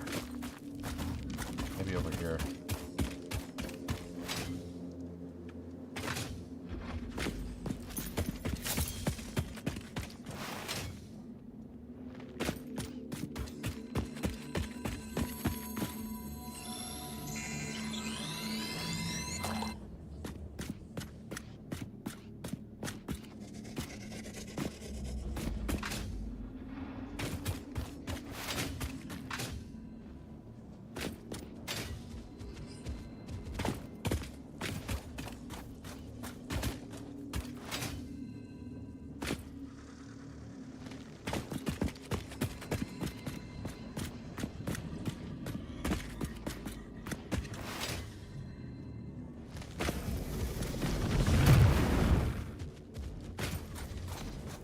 Really?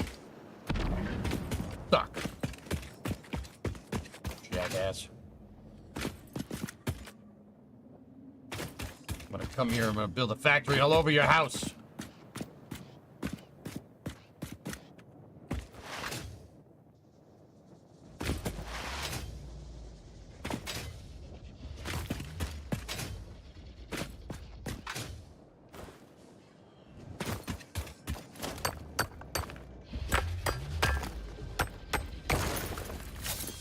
Who or what is Frank? Frank is the bouncy boy. It's that thing. That's Frank.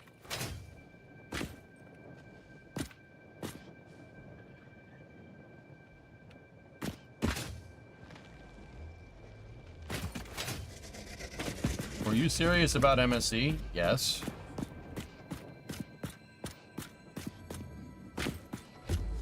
This week has already been hard enough. I don't need people. I don't need you guys making it tougher. All right, it's been tough enough because we have this Polaris Dawn and the wonky schedule. Okay. I don't need people giving me crap for me changing the schedule this week.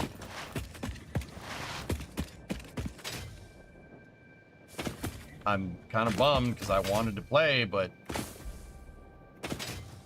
you know, you got to be off. You'd have to be off your rocker if you think I wouldn't want to play Satisfactory today.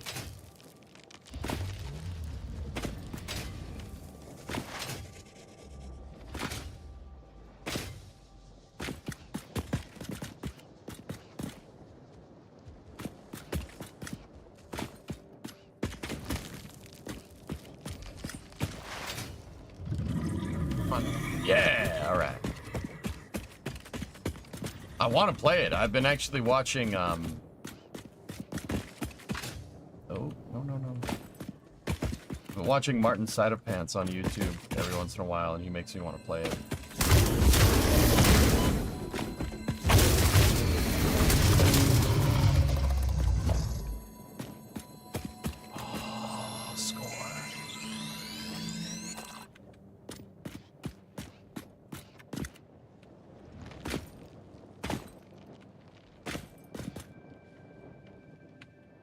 We got a green power slug. Excellent.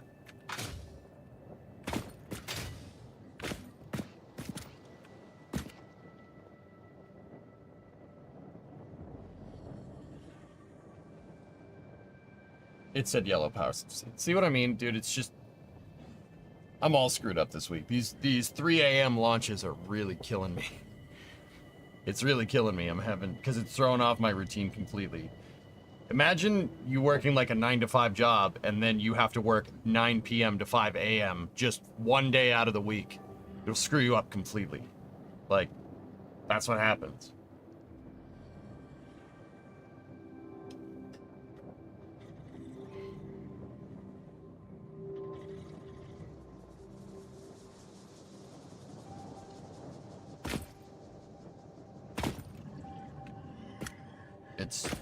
It's tough, man. It's tough to do.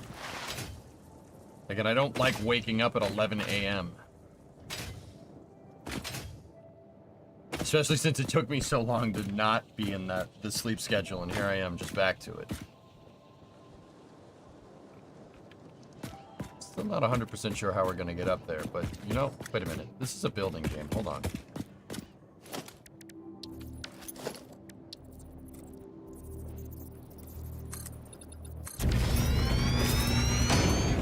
Build a ramp. Yeah. Kind of wanted to have some fun with it, but yeah. Just build a ramp.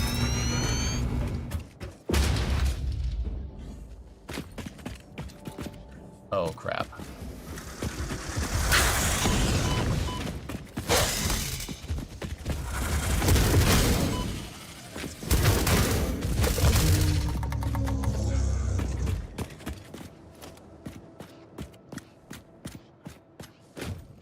Stun rebar. Cool. We got rotors, 53 rotors, copper sheets, reinforced plates, stators. I love how this is a way you can progress through the tech tree, though, too. That's super cool. Oh, frames. Yes, that's what we need. It's only 15 of them.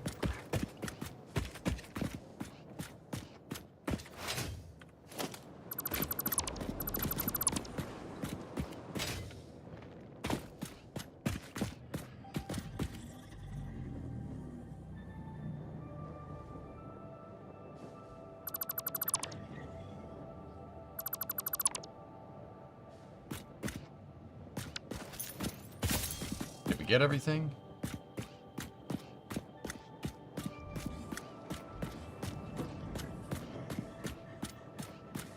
Where's the next Polaris Dawn event being broadcast? I am covering the EVA at 2:30 in the morning. The EVA operation should start then. I'm covering it with NASA spaceflight tonight, guys, so that's cool. It'll be restreamed here. It needs 5 computers for that hard drive.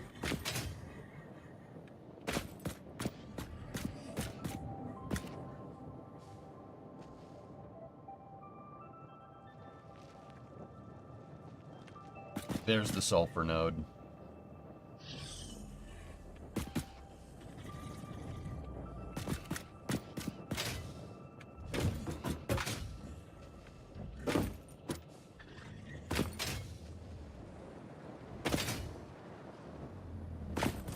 Why is it at 2:30 in the morning? I don't know.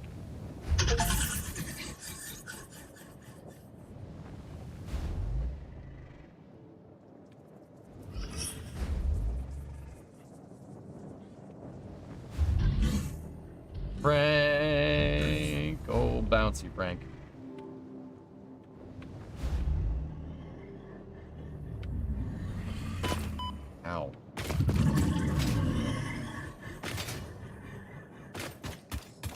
2:30 a.m. Eastern. My guess, this is a guess, guys. I don't know for sure. My guess is that it's because they're on UTC. So that would mean EVA operations are right in the morning. You know? That's just a guess, though. I don't know for sure, mate.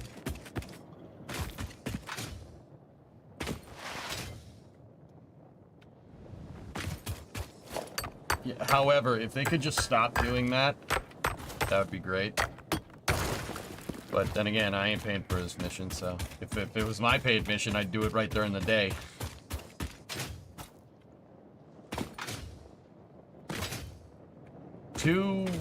Well, I don't know, Hellfish. Are they 6 hours? They should be 6 hours right now. Here's the coal veins. I still want to build my factory into the cliffs, guys, like we did. I just want to do it a lot with our new building standards, you know? I don't want to do the same thing, to be honest with you.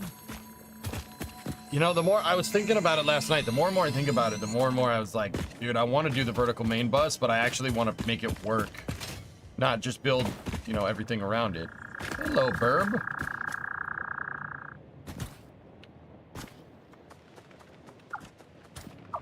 Burb. That's my guess, Talon. Yeah, they probably want to EVA near APO or perigee. Dude, they were up. They did 6 orbits at 1,400 kilometers, guys, just on a side note. Actually awesome. Like, that's so cool.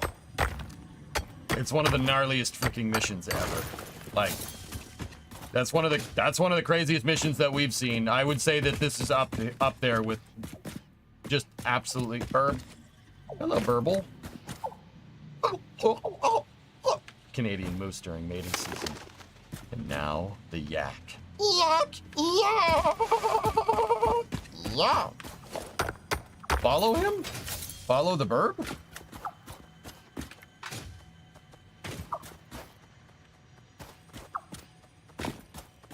Why is it being near AP or PE matter? You wouldn't want to EVA at 190 kilometers to a rat. That's...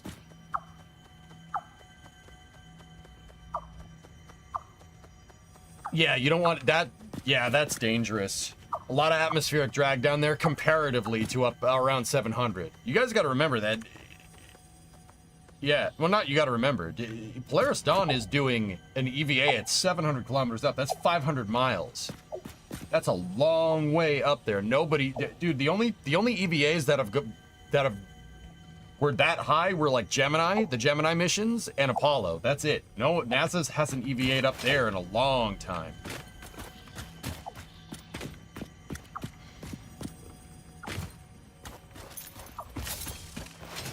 I like this cave. This is cool. We should put a train station in here.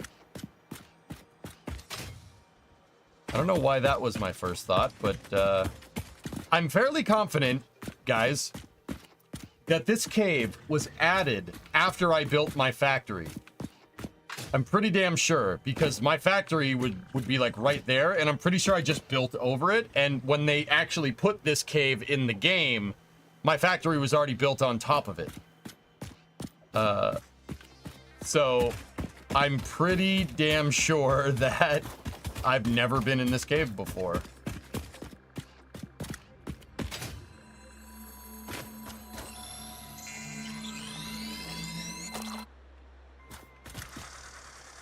What?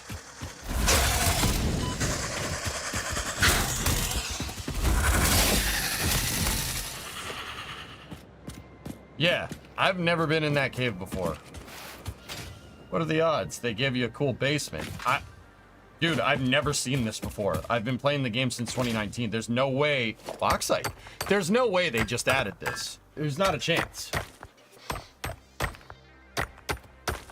Update 8 had a cave pass. Yeah, dude. They added a basement to my factory. My factory is built up there. It was built on top of this thing. There's no way. Wolfer.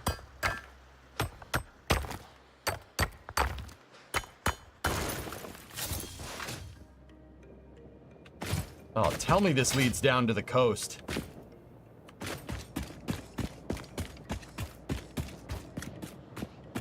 Oh, it does.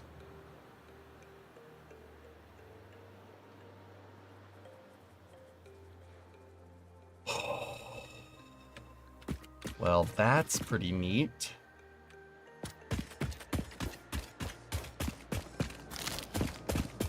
You don't mind me, Mr. Quinn. I'm just a curious little rhino. Is that a power plant site? No, mining site. Yeah. Dude, I want to build my factory further into the rocks now. I want to build it. Yeah, we're building out here. Can you imagine, like, trains running through the canyons and stuff? Oh, that's so cool. Yeah, I'm in. You son of a gun! I'm in! I'm good, Ollie. Yeah, I'm doing all right.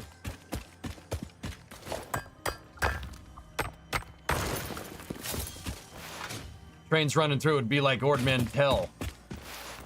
Okay, that was a very obscure reference. If no one knows what that is, yeah, okay, that's fair. If you do know what that is, though, then good for you.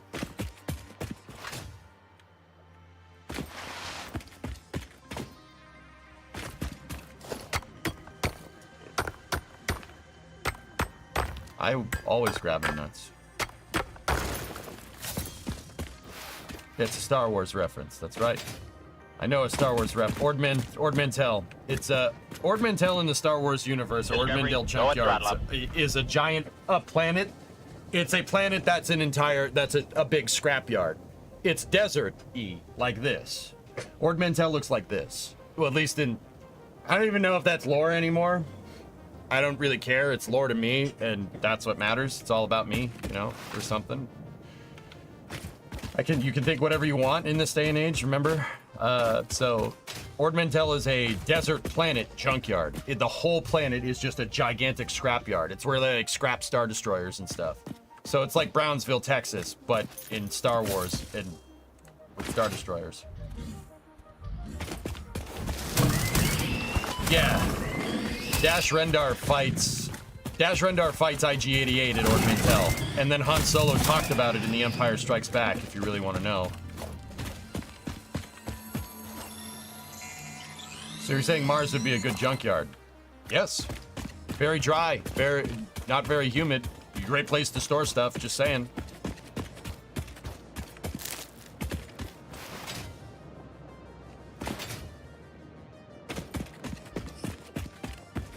Yeah, dude. I can make this look like Ord Mantell. We could do that. Imagine train tracks running through these canyons. Oh, dude, we have to make a train going through here. We got to do it out of principle. And the tracks need to switch. They need to go this way and that way. I don't even know if we're going to have the clearance that way. Clarence. Elon becomes Cletus and runs a pick and pull on Mars.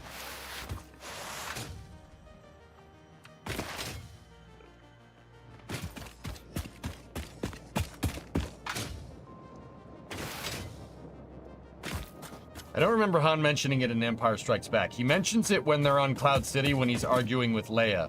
Yeah, the bounty hunter tried to get me at Ord Mantell. It's something like that. What was that noise?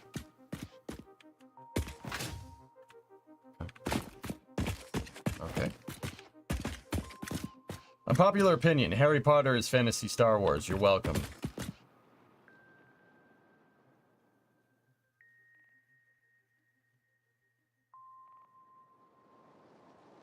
I don't like Harry Potter, so whatever.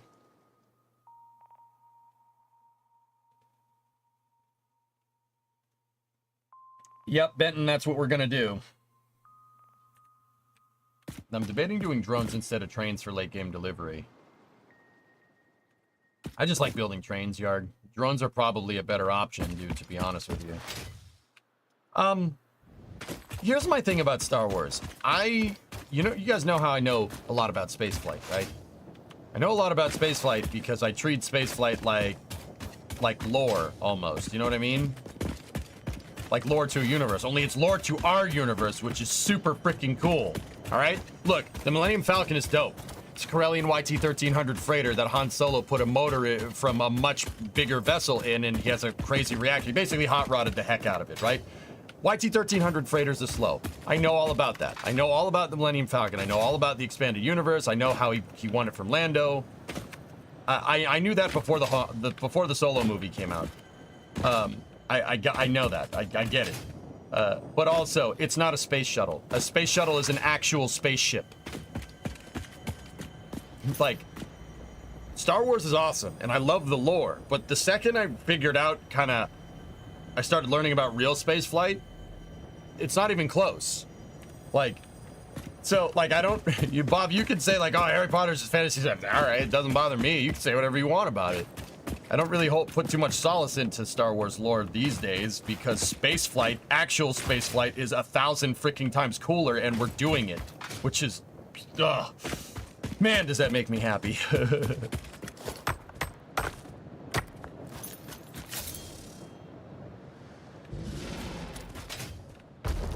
Come at me, bro. Come at me, bro. No, not actually. No, I didn't mean that. I didn't mean that. Oh, now you done messed up, Ron. Ow. Stop it. Stop hitting me. I'm trying to hit you. Oh, this guy's a slippery rascal. No!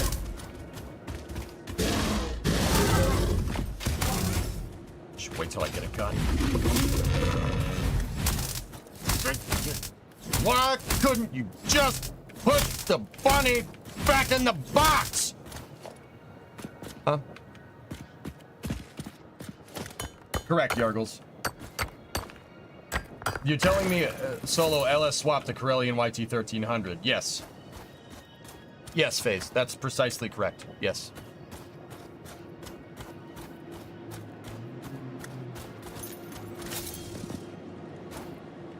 Oh, frick that. Not going in there.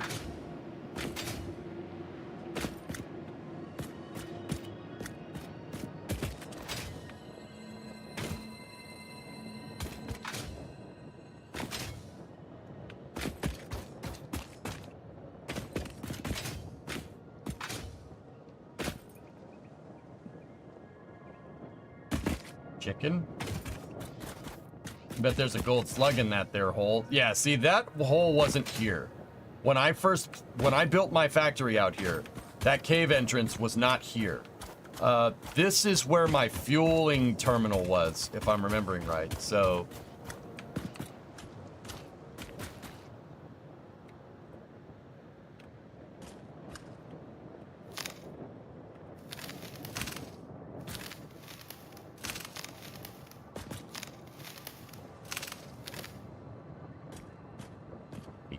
I hate caves in video games.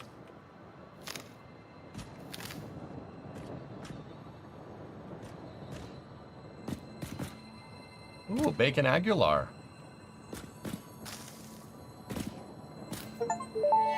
That's not the name of it, but... Potential edible collected. Reminder that look and smell alone do not provide sufficient data to determine exact risk of consumption. Just because it looks like you can eat it does not mean it won't eat you. Research it in the MAM to establish classification and potential application.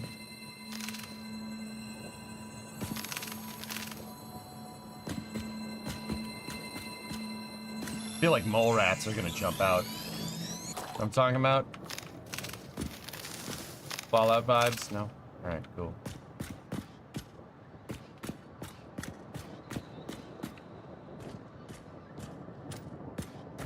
It was on Hoth? Yeah, you're right. They're arguing at Echo Base. You're right. Found out who ran to Nord Mantell changed my mind. Yeah, that's right. Because the Empire was sending people after him. Because you don't assist in blowing up a multi-bajillion Flurbo space station and try to get away with it.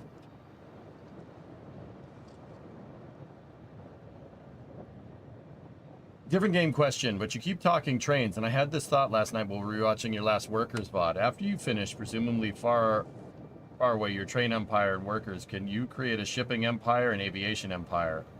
Yeah, absolutely. that Central Valley, Jacobs. That Central Valley, in the desert map, by the 90s in game, I want to have a manufacturing empire there. We're in it's 1977 in workers right now. By the 90s, I want to have cars, planes, boats. There's a reason why I want to build the airport in the center of the map. There's a reason why I want to put the docks in the center of the map. If you really want to know my master plan, I have it thought up here. That's why I want the trains and the highways all converging in the Central Valley of that map. I want a big, there's going to be a gigantic freaking city there. Like, it's going to look like Dubai up in there.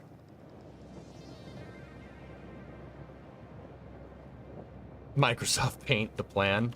Maybe. But we need, in order to do that, we're stable on oil and workers right now. We need coal. I mean, we need coal in this game too.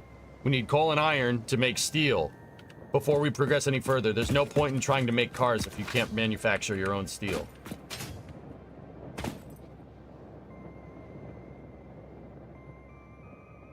All right, how many slugs do we have? We got a lot of good stuff in here. We got 2 yellows, and 8 blues. Nice. We got some bauxite. We got a bunch of good stuff. Lots of plates. All right, let's bring it on home. Oh, another slug right there.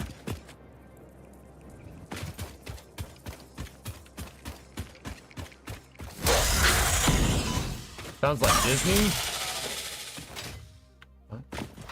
Jacobs, what I really need to do is we need to spend an entire day playing workers where I just have the whole game on pause and we plan everything out. We got to plan out the steel mill. We got to put, where's the steel mill going? What cities are going to support it, etc., etc. We're going to need to make a new city in the center of the map, like I said. We got to expand Revue. We have to expand Novogulin. We have to expand Nader. Nader is in desperate need of an expansion, and Nader needs some capital. Nader needs to make things. So I have to take advantage of that train track that I have going to there. I'm thinking Nader is going to be our food hub. I would like to see you go full Soviet city copy. With Al-Galin, dude, I tried to make it look like a Soviet city. I tried to make it look like a planned city. It's supposed to look,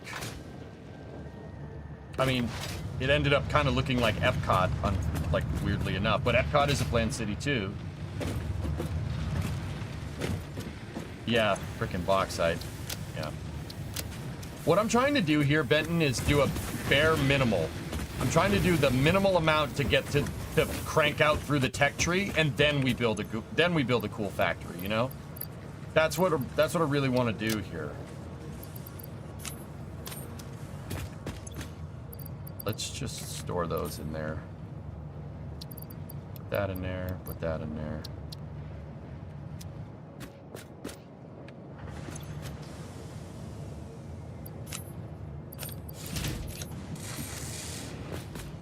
You can play multiplayer in this. A lot of Soviet cities are built in a way where the industry is the center of a bunch of housing. Yes and no. It really depends. The industry is usually a little bit removed. The one that everybody knows that I'll use as an example is Pripyat. It's away from it. The city is not close to the nuclear power plant. That's how a lot of cities are set up, depending on the industry. Hey, Urban, thoughts on changing machines to shuttle white? I want to get the Aperture Science color palette, Urban, and I want to make this place look, yeah, I want to make it look like Aperture. So shuttle white would be in the cards there. Or SpaceX aesthetic, I don't know. Why do you store parts in the assembler's output? Because this machine is not connected into anything. It's just basically there. Yeah.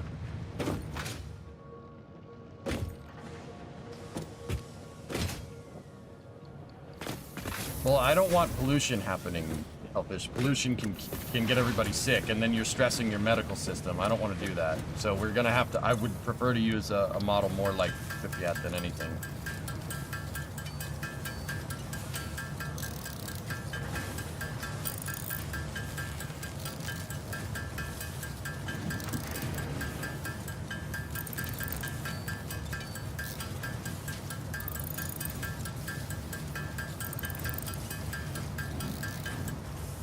Yeah, well, what are you gonna do, Oculus?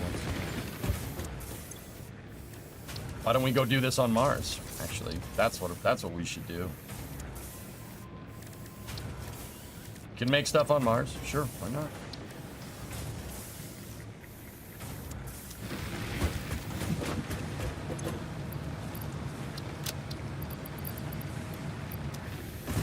Go.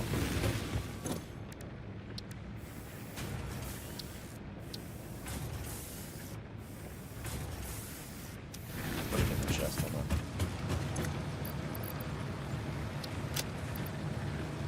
Wait, no I didn't. What is Deuterium?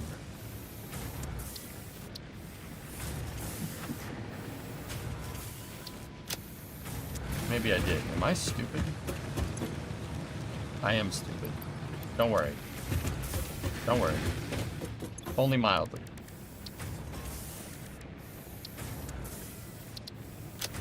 Like, I would really like to get all of our recipes and all the, Research like, completed. recipes in the entire Require factory recipe planned and then unlocked. scale. New Caterium research available.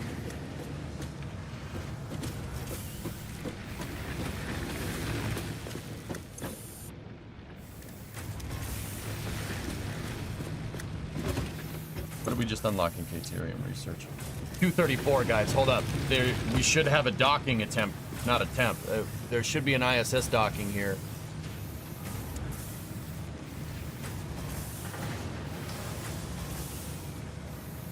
It's delayed. They delayed the docking. They delayed it to the top of the hour.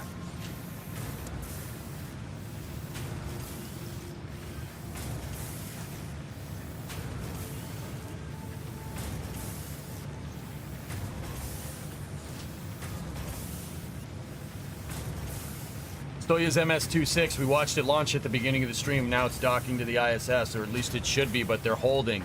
The Roscosmos stream is sitting at T-minus 40 minutes until the stream starts, so it looks like they delayed docking a little bit.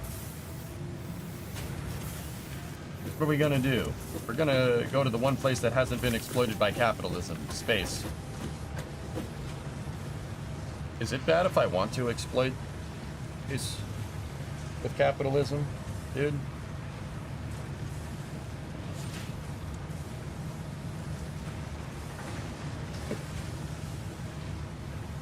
Is that bad? Am I a piece of crap for wanting that? Like, maybe a little bit? Like, I kind of want that.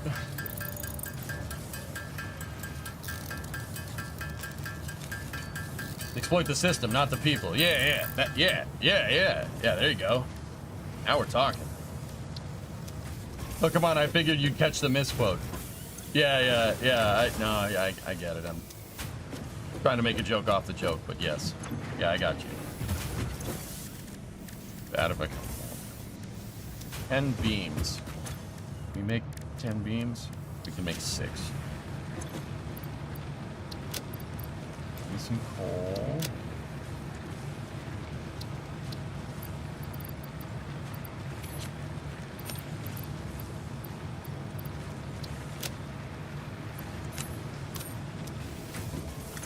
Hang on, let's hey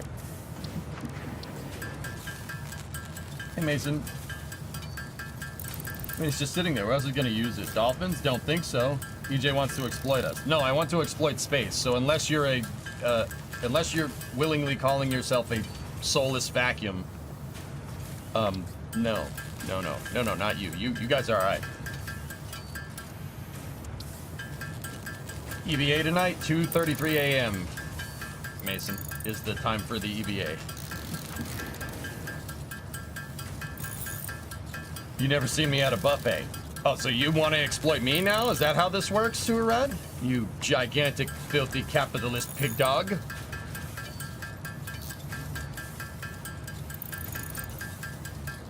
Damn you, chicken and cow! Dolphin and whale! It's soulless vacuum. Why are you talking about my ex? I knew someone was going to make that joke, Element. I knew it. Absolutely. No, you can't exploit me. I'm going to exploit you first. I'm exploiting you so hard right now. The idea of unlimited growth sort of falls flat. I see what you did there. A face if you can find the economy to own only one celestial body. Bingo. Gotta go, dude. We gotta go. Gotta go. Because guess what, man? You ain't growing, you're dying. We have to. Like, that's why I take this stuff so seriously, or part of the reason. We have to. We're screwed, and I mean royally screwed if we don't. You already have my prime, what else is there to give? Give me all your bacon. I don't think you understood me, son. Give me all your bacon. Yeah, we'll just let that do its thing. Bacon Aguilar. I know it's Bacon Agaric. I just call it Bacon Aguilar because that's funny to me. Okay? Let me have fun. The nutritional process. This mushroom, dubbed bacon agaric due to its uncanny resemblance to raw bacon, is compatible with the human digestive system and has been added to the object scanner. Further research is available. What the hell is a nutritional processor? I don't remember that being in the game, unless it is, in which case, just forget what I'm saying.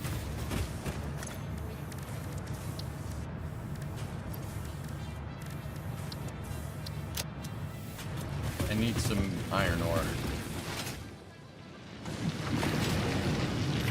Hello?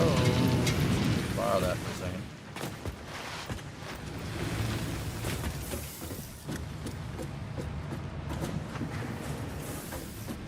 Oh yeah, dude, we were just bouncing. We were bouncing on Frank a second ago. We were bouncing. We were bouncing with him. It was fantastic. It was Frank-tastic, frankly. I've been hanging out with Sawyer too much. May all your bacon, Agaric, burn. I don't know if that's an insult or not, but thank you.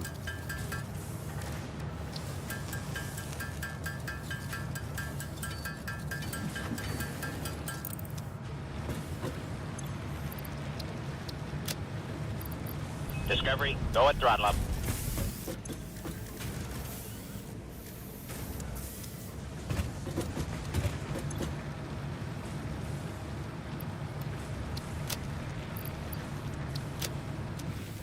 Time to watch my favorite streamer and relax.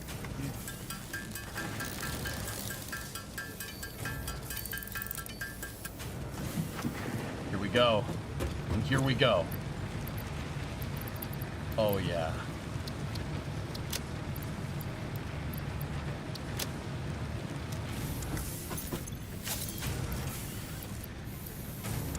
Put that damn chainsaw down and pick this bad boy up. Oh, it's been too long. So, okay, the Nobelisk, you can see that rock right there?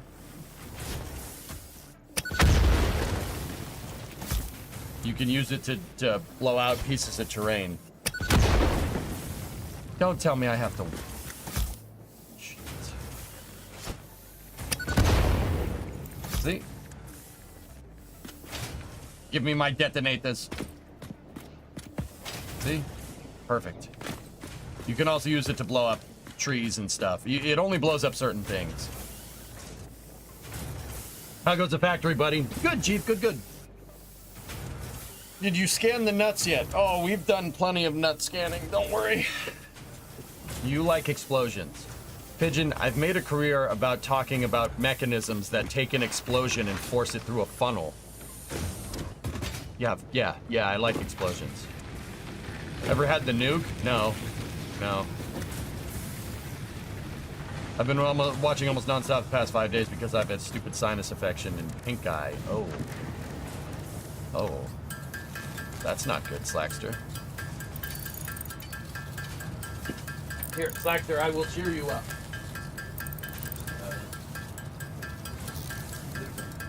Put it up on the shelf.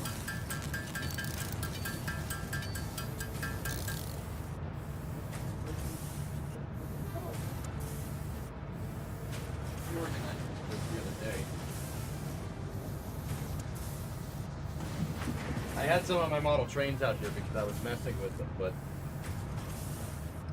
not in the cards. Here. Here. How about this? That make you feel better? It was an ice cream sandwich.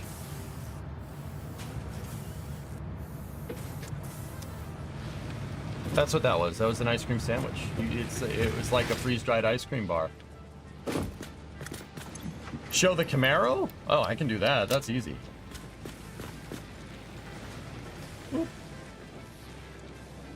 It do be looking good, though. You just got to get that camber caster and tow figured out.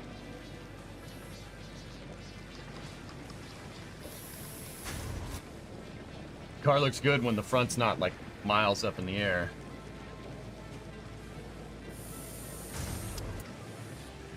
This thing still needs a lot of work, though. And not mechanically. Mechanically, she's great. The doors don't close. Yeah. Yeah, we might... Are the doors still an issue? Both door hinges are shot, man. Both of them. Guys, we gotta take the... I don't want to do this. And I might just save this for later because I want to bring the Coronet in here and start working on it, but... If I do, and we get all the parts for it, I'll do it on stream. We'll try to bust it out in a day. I need a couple of things here and there, but the door hinges are shot. They're shot. They are totally gone on both sides. To do that, you need to take the front bumper off. You need to take the quarter panel off. You need to take the door off. You basically have to disassemble all of the body panels from here forward to get at it. To get at the hinges and do the job correctly. I know how to do it. I know what we need to do. I should have not put the hood back on. I knew the hinges were shot, but I was focused on getting the suspension. You gotta have... The hinges look okay, Hellfish. They look fine. But yeah. Yeah, the doors are about guys, those doors on these Camaros, because side impact, so they're super long doors. They're probably about 2 meters long. Yeah, maybe 1.5 meters. They weigh 45 kilos. They're 100 pounds a pop, which is heavy, which is why I need some special parts. I need what's called a door caddy to do this right. Because there's no way I can sit there with my back and try to get that door on and try to get the hinges on. It's not going to happen. We need a door caddy to do it. Is the rear suspension still leaf? No, Slackster. It has this Camaro has a full QA1 kit in it, front and rear. We got coilovers in the back. It's got full or semi-adjustable coilovers in the back, new trailing arms. It's got a 342 rear end posi, rear disc brakes. Dude, this thing will thrash on the track, even with the 305. It'll be really good. It's got a Spone Motorsports cross member, full QA1 control arms, full QA1 coilover front kit, QA1 sway bar. Dude, she's a monster. It's a cool little car. Can you add a racetrack at Satisfactory? You could make one, sure. Yeah, Slack, she's coming, dude. She's coming. Can you build yourself a door caddy? I could make one. Go around, yeah, sure. Oh, it's a race car. Just weld the doors. It's not my car. It's a viewer's car. It's Ernox, and he doesn't want to do that. He wants to make it streetable to an extent. He doesn't want to go full race car, Nova, or else I would have just done that. I would have just welded that sucker right up because, yeah. So the metal on the car is pretty straight. There's one bit of rot underneath the battery tray, but I didn't show it on stream. I sanded it over and hit it with some tractor paint, so it's fine. Yeah, the steels, all the rubber on this car, because it's spent so much of its life in California, are completely shot.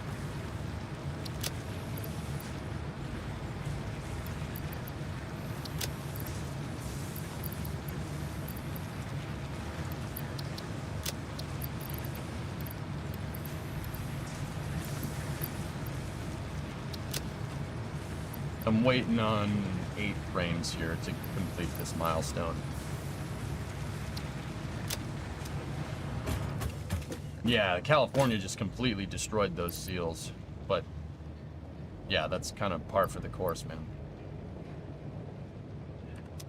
Okay, MS-26 docking should be happening sometime soon. Would have been surprised if it was yours, considering your hat and other vehicle selections. Black, you want to hear the messed up part?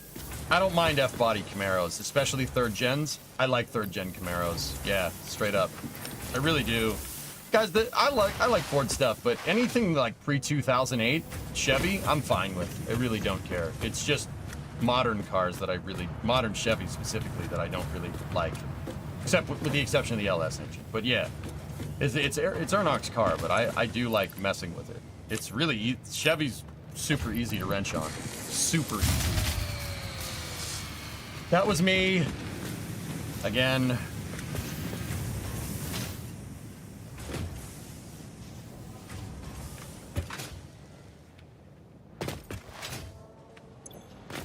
Oh man.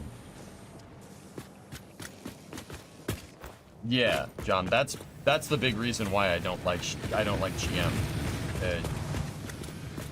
I don't government motors. Nah, hard pass.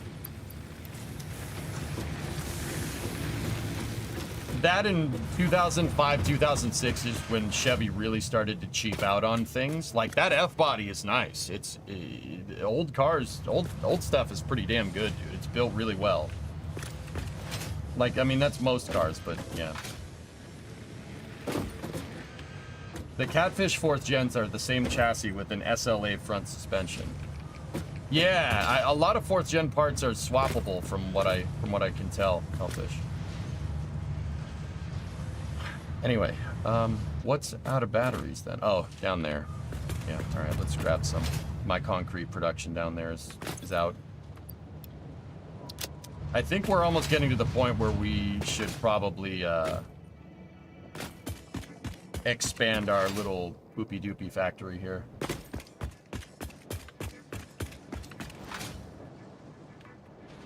But yeah, I don't mind wrenching on Chevys. They don't bother me.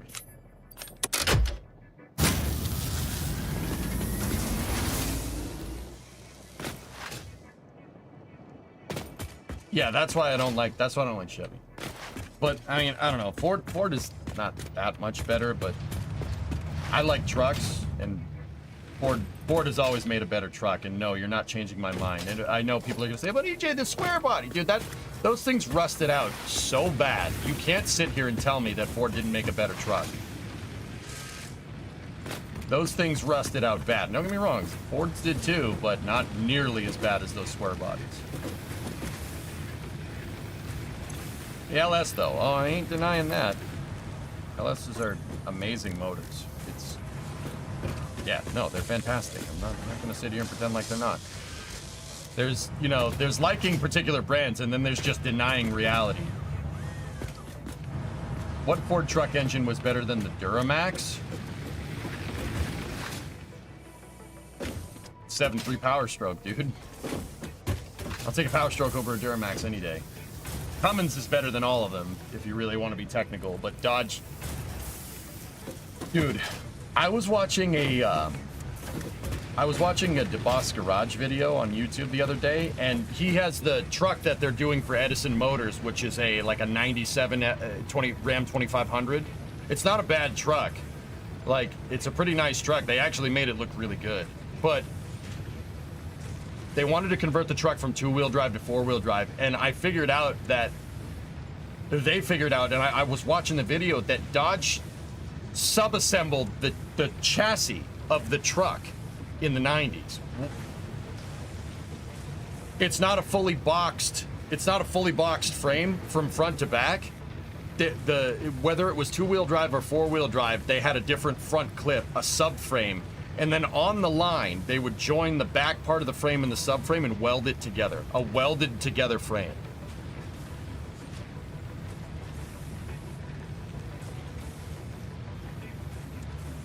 Why would you do that in a truck is beyond me. Why you would do that in a truck is beyond me. That's not how you make a truck. Yeah. Yeah. No. Hard pass. No wonder those things rust out and have disgusting frame rot. Like, just take the engine out and put it in something else. Is the EVA seriously at 2:30 a.m.? Yep. Dude, it's like a first-gen Camaro Hellfish, except it's welded together. I'm serious. Watch that DeBoss video. I mean, I couldn't believe it. I'm like, they welded a frame together on the line. You've got to be kidding me. No wonder those things are junk. No wonder they break. They don't last very long. I'm like, I'm never driving one of those things around. So like my Ford truck, the 97 from the same year, has an 1/8 inch C frame front to back, and the frame rails on either side are one solid piece. And this is like heavy duty steel, 1/8 inch C channel, which is, yeah, you're not breaking that. You are not breaking that.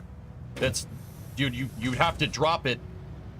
The only way you're bending that frame is if you like get into a head-on collision at like 120 miles an hour. Hey Smirks, speaking of bad frames, you surely answered this before, but do you think Tesla has to do something about the rear bumper ripping off? Yes. Yeah. Derek, if you want my honest to God opinion, and no, I'm not defending Cybertruck, because casting a receiver out of aluminum is, I could have told you that.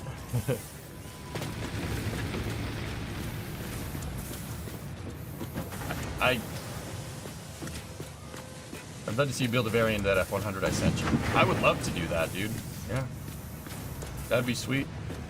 Alright, I gotta get back to grinding this out, but we're waiting on frames right here. There we go, we got enough frames. Yeah, I like that build. That build was quite good.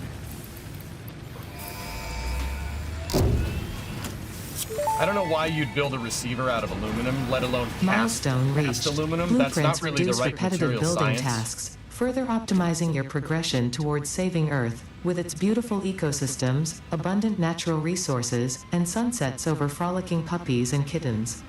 The blueprint designer allows you to build and combine structures once and then duplicate that configuration effortlessly. Any complaints about the spatial restrictions will only reveal your own inefficiencies. KDG, there's a story to this game now. It's not just build until you go. The Ada and the summer sloops and stuff are telling the story. I just don't know what the story is. That's why I chose to redo it, to restart. But yeah, my thing about Cybertrucks, Eric, is that, look, it's Tesla's first attempt at building a truck. Guys, the dirty little secret of automotive, guys, is that no one gets it right on the first try. You have to test it. And don't get me wrong, they do testing, but just like spaceflight, once you go into production, you're always going to learn something new. Right? You're always going to learn something. That's why cars have seemingly so many recalls. Like, my recommendation, like just as somebody that likes cars, is never buy a brand new version of a brand new car. Don't ever do that. Wait 2 to 3 years until they get the kinks worked out, and then go from there. You always want to buy a car, yeah, like I said, about 2 to 3 years into its production run. You generally don't want to buy a car at the end of its production run, like the last year until they switch to a new car, because the cycle goes like this. They make a new car, they figure out what's wrong with it, they fix all of it, and then they figure out a way to do that cheaper, right? So by the end of a car's production run, it's really cheap. It's cheap. Like the 97's interior is very cheap. You know, my 97 F250, it's a very cheap plasticky interior. But it's still got the same cab and everything. It's got the same cab and everything as Ernok's truck, the 87. But the 87 is,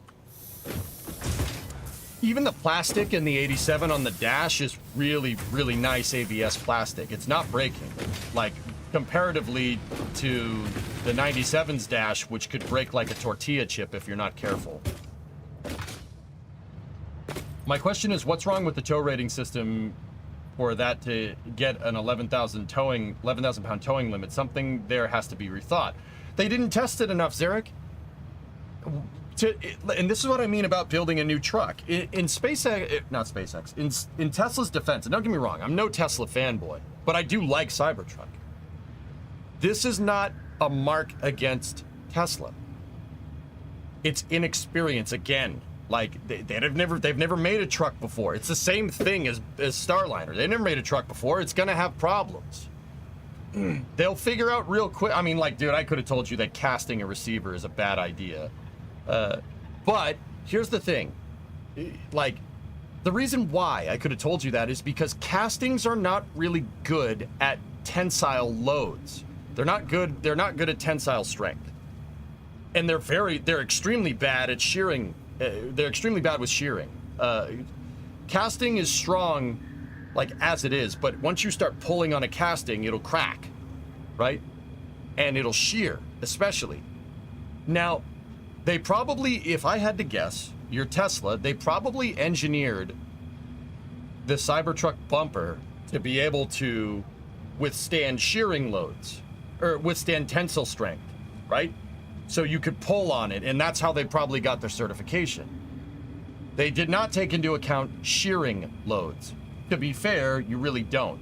But the only reason why Ford, Chevy, everybody else does take that into account is because they've made trucks for a long time. And I'm saying that as a Ford truck fanboy. It's just inexperience, dude. They'll redesign it.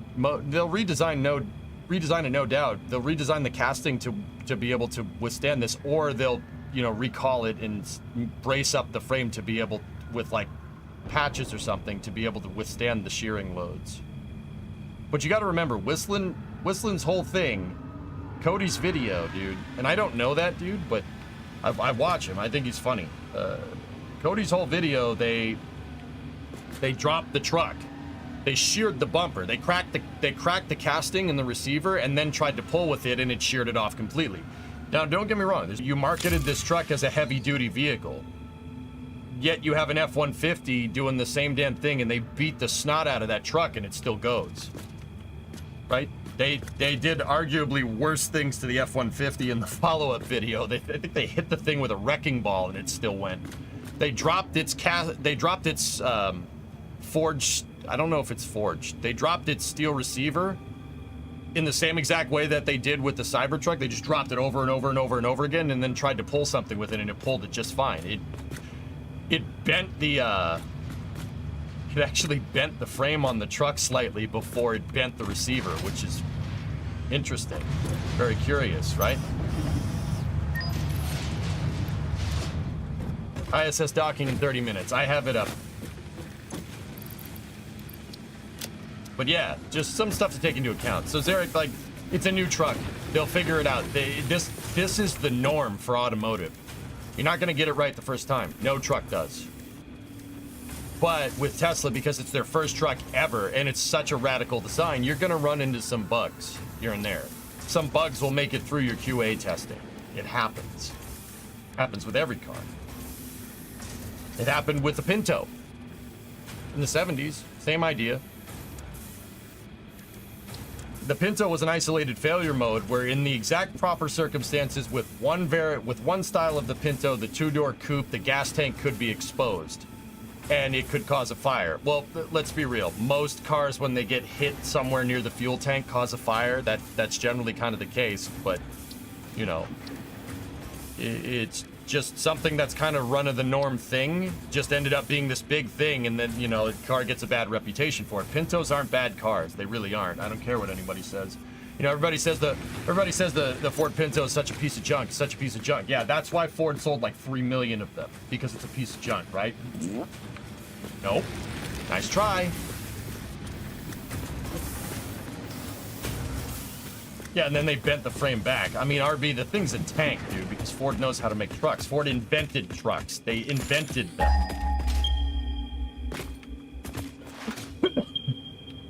To be clear, I'm not knocking Tesla. Learning happens. Does the Ministry of Transportation have minimum tests? Ministry of Transportation.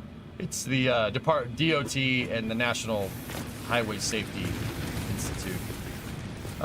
Yeah, there are standards for it.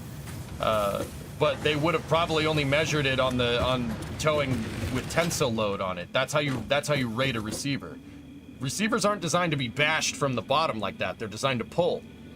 It would be like trying to fly a rocket sideways. It's not really designed to fly sideways. Like if you put engines right here and launched your fuel tank sideways like Kerbal or something, it's not really supposed to do that.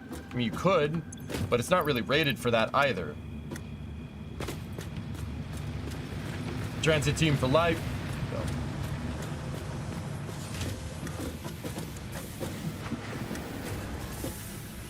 Seriously, not a lot of people know they sold millions of Pintos. It was a great car.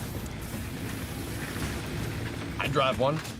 Dude, they made a two-door Pinto wagon. Two-door wagon coupe. I'm in. That's awesome. I'd drive one of those, sure. It need a small block in it, but hey, whatever. Repair, yeah, the Soyuz launch that we watched going to the ISS at the beginning of the stream is basically coming up to the station now. You want a Corvair? Corvair was the same thing, Hellfish. Corvair had a rear engine, and it had rear engine swing arms. Independent rear suspension with swing arms. And in certain scenarios, you'd get what's called snap oversteer. And Ralph Nader wrote a book, Unsafe at Any Speed, citing the swing arms as a terrible suspension design. And in an isolated scenario, basically if you do this down the road, the car can flip over, right? And everybody's like, oh my God, Corvairs are so bad, Corvairs are so bad. And the press got so bad that Chevy discontinued the Corvair, right? You guys want to know what one of the best-selling vehicles of all time is?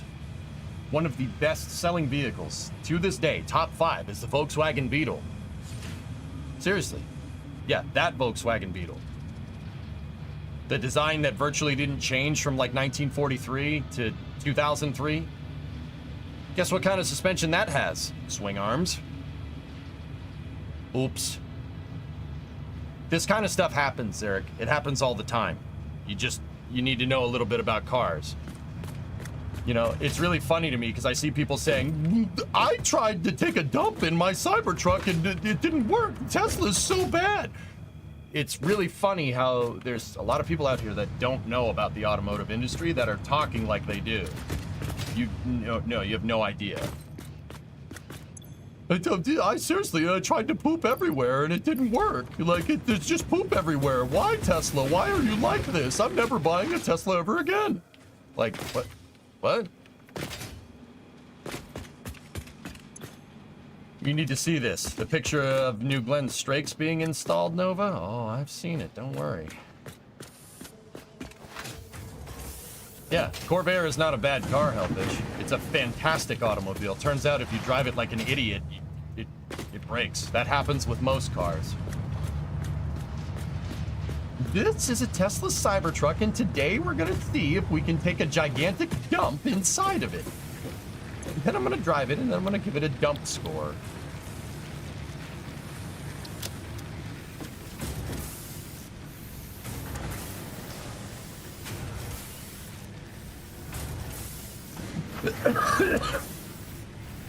Yeah, your friend had a 67 Corvair to put new leaves in the back. Yep. And then we're going to give it a dump score. Yep. And to visit more thoughts on this, visit autopooper.com/diarrhea. Wait, what? Sorry.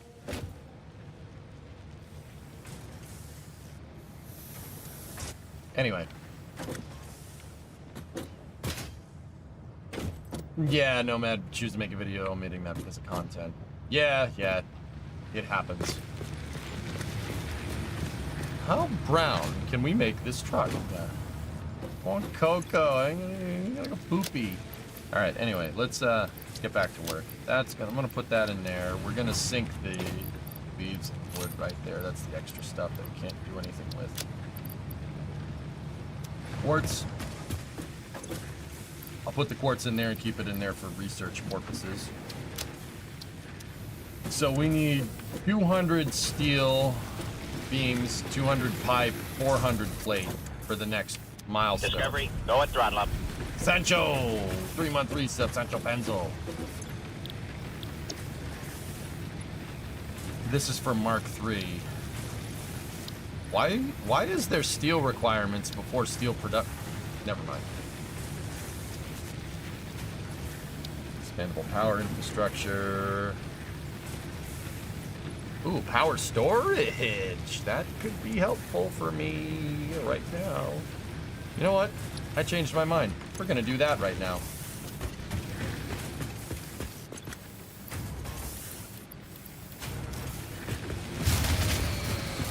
That was me. Just in case anybody's playing along, that was me. Use me. Use me to set the building on fire. We got those encased beams. There we go. We need 100 steel and 200 frames. I'm making frames over here. We have 22 of them. We need more Discovery, bars. throttle up. All right. Hey, Mercs. 32-month resub. I did, in fact, look at my power. Yeah, it's easier for you guys if I tell you. I think it was my, metal production that did shut down.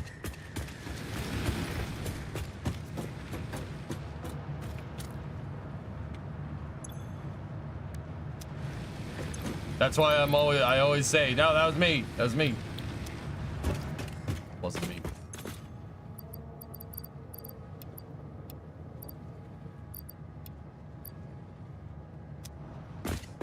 Wait. Did everything shut off all at once?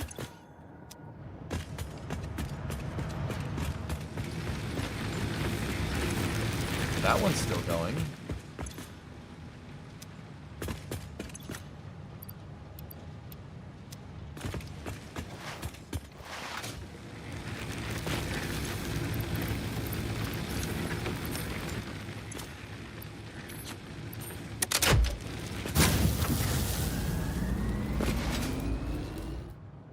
I have decentralized power right now, guys. That's why. That was me. Don't worry. Just needed to get both power plants up. Oh, frick you!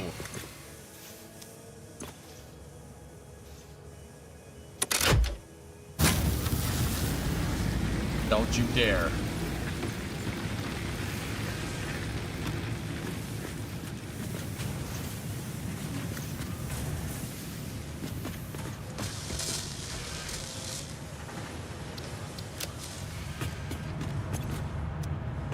How many frames do we got here? 26 total. We need 200. And then I need 100 steel beams.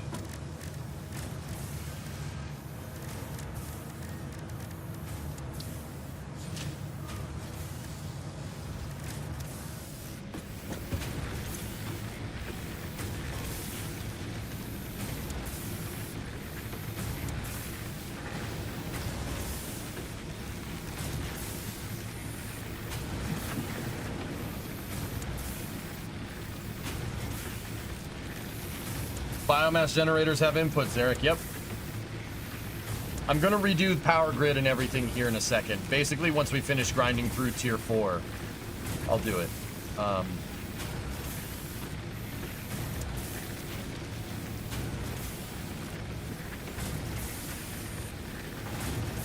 Remember, turbines use 3 phases.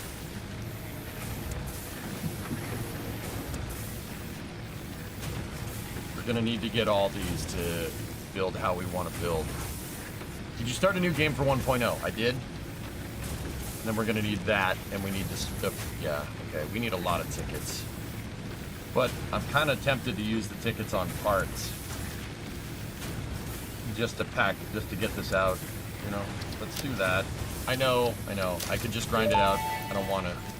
There's plenty of tickets in the game. Thank you for investing into our internal closed economy. Your contributions provide aid to many good fix-it causes. Alright, keep those in there for later. I will think the encased beams. And copper sheets are a dime a dozen. That's easy to make. Get more tickets back.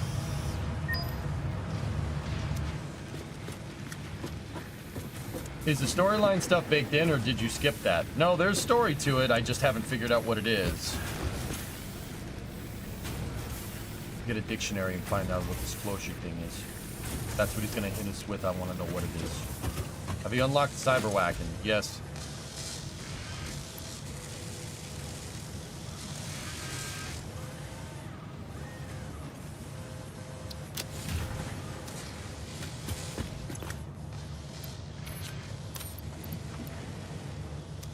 Let's go get some plates, or some regular plates so we can make more reinforced plates.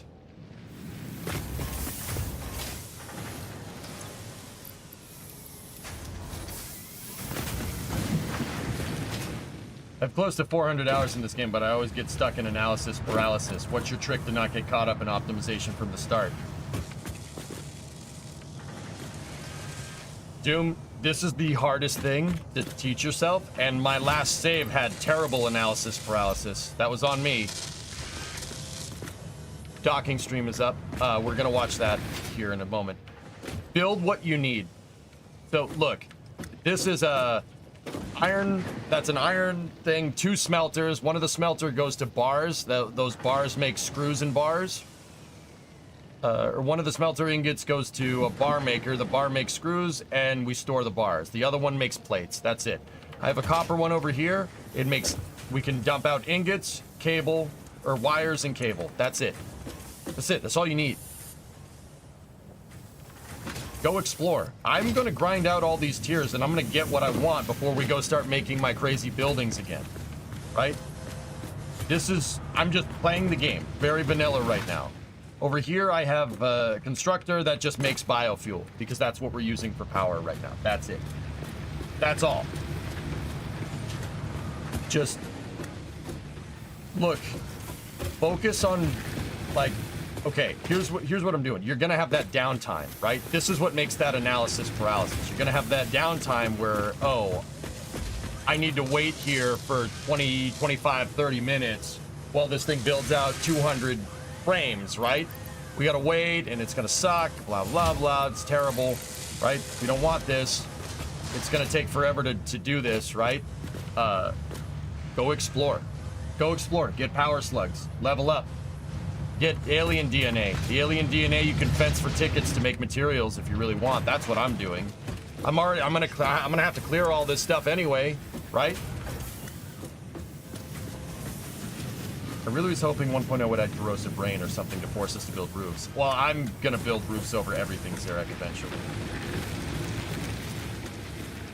I hear everything you're saying, but I missed the cyclone of belts feeding your foundry buildings. Oh, we're getting to that, Ben. Don't worry. We're getting to it. Don't you worry.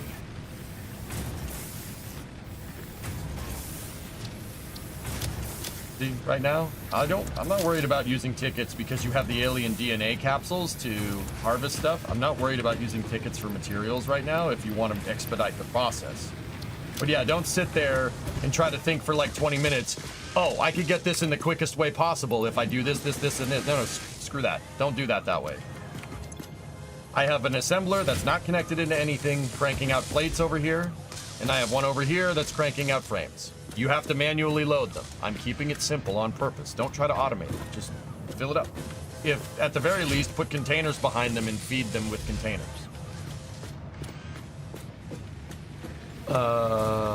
Okay. Guys, we are going to take a quick break from Satisfactory here because there's a spacecraft about to dock to the ISS. Soyuz MS-26 is approaching the ISS, and we are getting a absolutely spectacular view here. So, thank you for playing games like this so I don't have to. Yeah, no problem, Ben. Don't worry. Ben, don't worry. This save, I want to, like, the last save, you know, we had to take apart stuff. I had to redo things, etc., etc. We don't need to do that this time. And I know the longer terms of the game, so we're teching a lot faster than we did before, right? I know to grind this stuff out because, yeah, my old save got caught in analysis paralysis, but we'll get there fast and we'll build something really cool.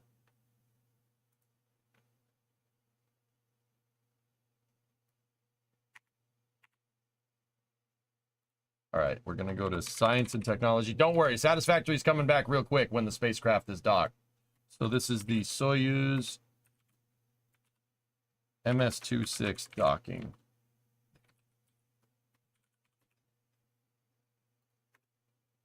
then new 1.0, then we go back to the new one.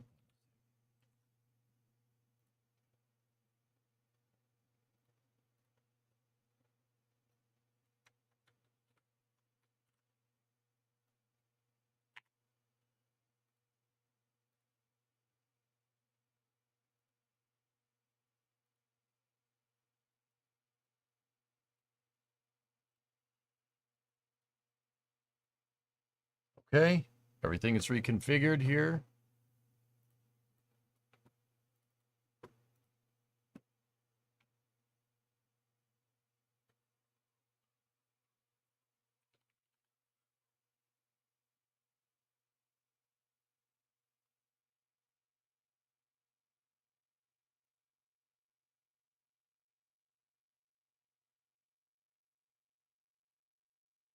Are you kidding me right now?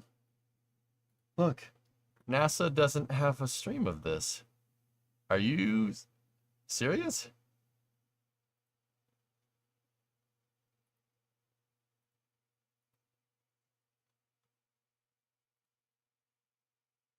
Oh, well, there's a shot of it.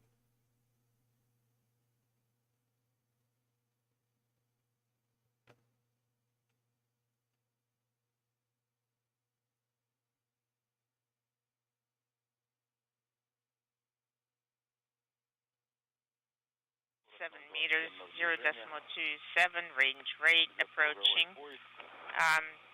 We have the.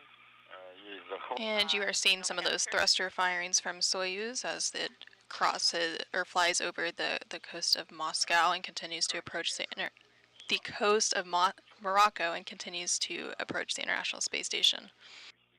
We see Cygnus. Yes, that's it. That's the one. I was gonna say. We see the Prichelin course. Range is 215, 0.21 is the range rate approaching.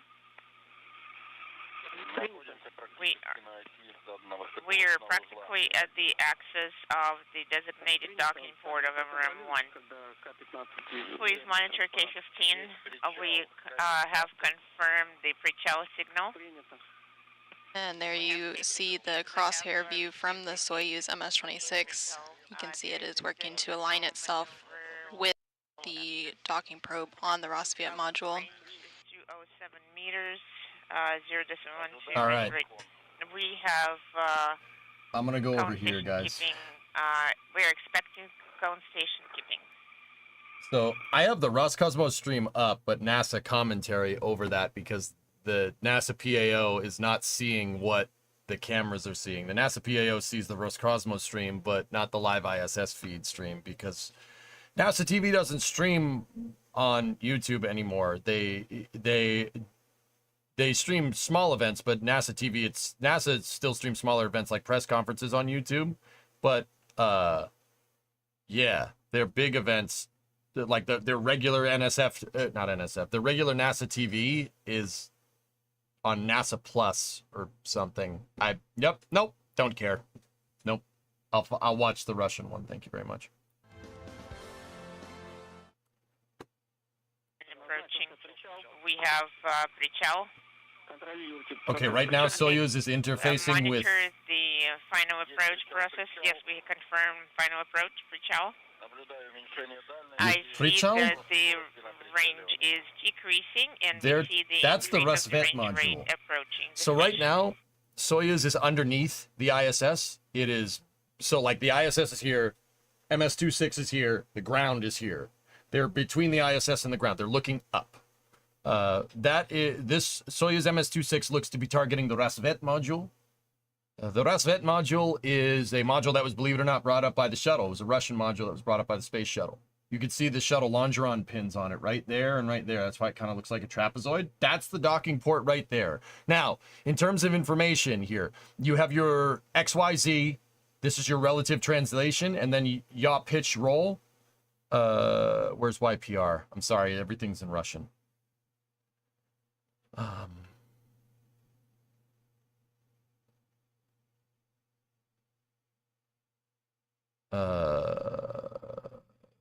So there's translation, and I believe these are, that's translation rate right there. That's relative position. Over here, you have your distance to target. They're 150 meter, or no, that was your, I'd have to look at it again. They changed it. Fast forward.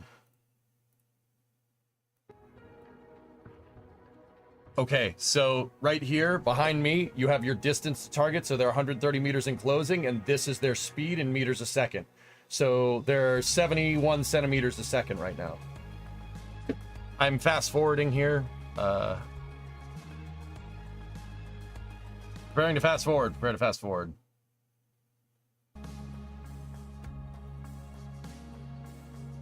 Yeah, I do have a translation for it. Yeah, Shinar did the translation for me a long time ago. I forgot about that. Thank you, drummer.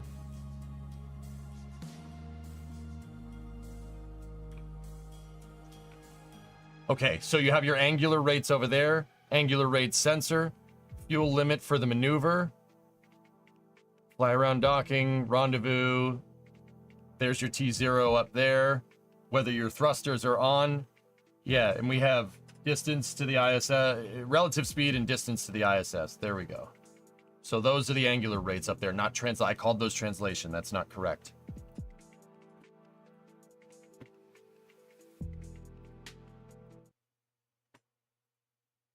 Approach to the International Space Station. Soyuz is lined up with the target. Following initial contact and capture, there will be a period of just a couple of minutes to allow the relative motion between Soyuz and the International Space Station to dampen out on the docking interface that is between the two. It's not working. Brulakwan speaking, it's not working to get a better video quality than we have now. There's crew on board. On board this spacecraft, you have 2 cosmonauts and an astronaut. You have NASA astronaut Don Pettit. You'll probably hear a lot more about Don because he's up there. Don Pettit is the Doc Brown of NASA astronauts. Seriously, the guy is super cool, super nice dude, very inquisitive, like scientist through and through. Don Pettit has been a NASA astronaut for a very long time. This is his 4th flight into space. The two others, the 2 cosmonauts that are on board is Commander Alexei Ovchinin. Alexei Ovchinin has flown multiple times. Well, let's say multiple and a half. He was on Soyuz MS-12 or MS-11? The one that had the in-flight abort with Nick Hague on board. So that's one of the few times we've ever seen an in-flight abort with crew on board. Yeah, that was a little while ago. He flew with Nick Hague, who was a NASA astronaut. And then Alexei and Nick later flew on a different Soyuz flight up to the space station. So Alexei has been up into space 1.5 times, we'll say. Joining Alexei Ovchinin and Don Pettit is Roscosmos cosmonaut Ivan Wagner. Ivan Wagner has flown he's been to the ISS before. He's been on a duration stay. He actually assisted with DM2 operations in 2020 when Bob and Doug were coming up. Yeah, pretty cool. Pretty experienced crew here. Yeah. Nick Hague commented about the in-flight abort after they did a ballistic 9G plus landing after that abort off of Soyuz. When him and Alexei got out of the capsule and were waiting for the recovery crews to come and get them, Nick said, wow, that was crazy. He looked up at Alexei. Alexei looked back at him and said, that was a short flight. And then got in the helicopter and left. American components, Russian components, all made in Taiwan. Yeah, that was short flight. Okay, back to base. Full Jebediah Kerman mode, which is super cool. How are they able to slow down from 17,000 kilometers an hour to crawling? Well, it's not 17,000 kilometers an hour, Asmalak. It's 27,500 kilometers an hour. Remember, this is all about relative motion. They are going 27,500 kilometers an hour, 17,500 miles an hour. But so is the ISS. They're going the same speed. They're flying in formation, essentially. So because they're both going that fast, it doesn't look like Soyuz is moving very much. Remember, the ISS is orbiting too. Soyuz just meets up with it and flies in formation. These burns that it does to kind of fly in formation is called station keeping. Station keeping is what you do before you go to dock, right? Nerf, I think the VOD got axed in the whole DMCA fiasco, but I was listening to it, and I still don't understand Russian very well. I was listening to it, and what really tipped me off is the Soyuz locator beacon going off. The Soyuz has a locator beacon on it that starts sounding when the parachutes have, like, when it's coming back down. I heard the locator beacon, and I'm like, nope, something is very wrong here. What happened is during third stage separation, one of the pivoting, it's like a pivoting collet almost, didn't work correctly. So the separator motor fired, but it didn't vent the oxidizer tank correctly. That collet is, it's not a collet, it's like a pin that shears off, and it vents the tanks down, and the tank venting is what separates it. They use the ullage pressure as a separator, right? What happened on the MS-10 mission, I think it was MS-10. It was MS-10, 11, or 12. I don't remember. I think it was 10. Sorry, the brain is garbled. What happened is one of the side boosters the pin didn't snap, so it came back and tipped the center core of Soyuz and blew it up. And then they aborted. Yeah. Not this mission, though. MS-26 is going just fine from what I can tell. If you leave it, yes, go That's a ahead, shot leave it. of Star City in Moscow. Programma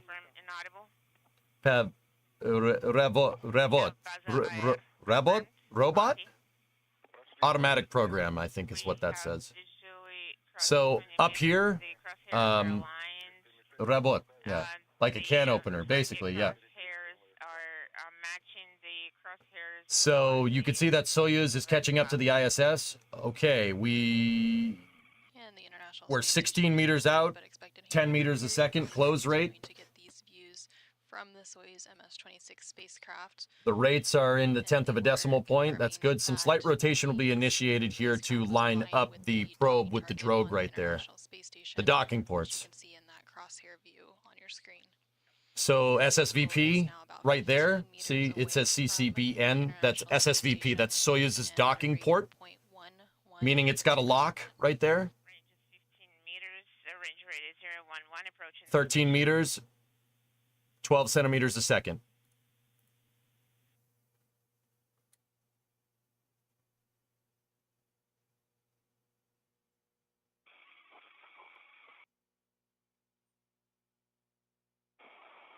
Okay. We're indicating a slight roll rate, or slight pitch rate here. Range is 10 meters. 10 meters close on MS-26 to the Rasvet module. Matching the electronic crosshairs on Veska. Bro, dude, I crap you not. That's the NASA stream. The NASA stream went... And the Soyuz is now 10 meters away and continuing to close in on its docking target. I'm still getting the audio feed from the NASA stream, but the video feed is... EHCC is being interrupted due to a loss of signal between the station and TDRS. Oh my god, there was a TDRS handover. Wow. And we are now standing by for contact and capture. Less than a meter out. Rates look good. Okay. This is a shot on Rasvet looking at the incoming Soyuz. That camera that we were just seeing is that one right there. There's your docking antenna. And... come on, baby. Bring it on home. Soft capture confirmed. We're expecting contact. Good.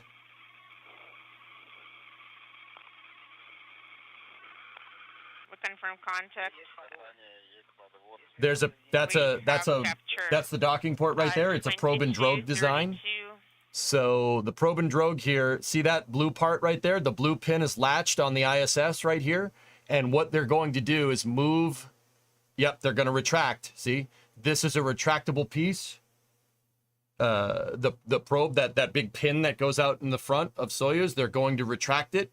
And that will basically locate and align your hard capture mechanism. And the hard capture mechanism is the pins that lock themselves in. The hard capture mechanism is on this flange right here, here, here, and here. There is retraction happening here.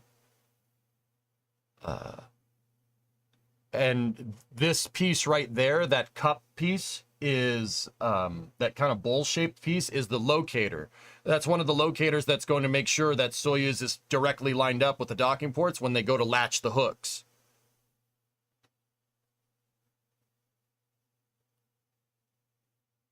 This is the SSVP docking interface right here. So this is the screen for the docking port. I know it says SSVP right there. That is Moscow time right there. That's your T plus right there.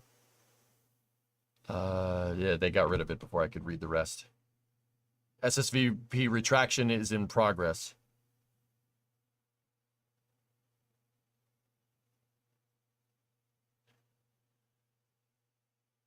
Yeah, Ghost came back real quick. If you want a kind of a thing for what's going on with Moscow, with the Russian segment control here, but they switched back to the docking port. Hold on. Could you tell us the time? 22:34:01 is the time.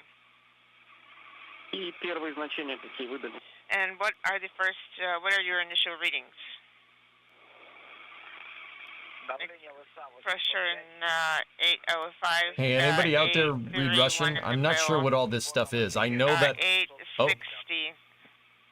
Inaudible. This is the TVS. That's the docking system. They switched back to the docking. That's the docking interface right here.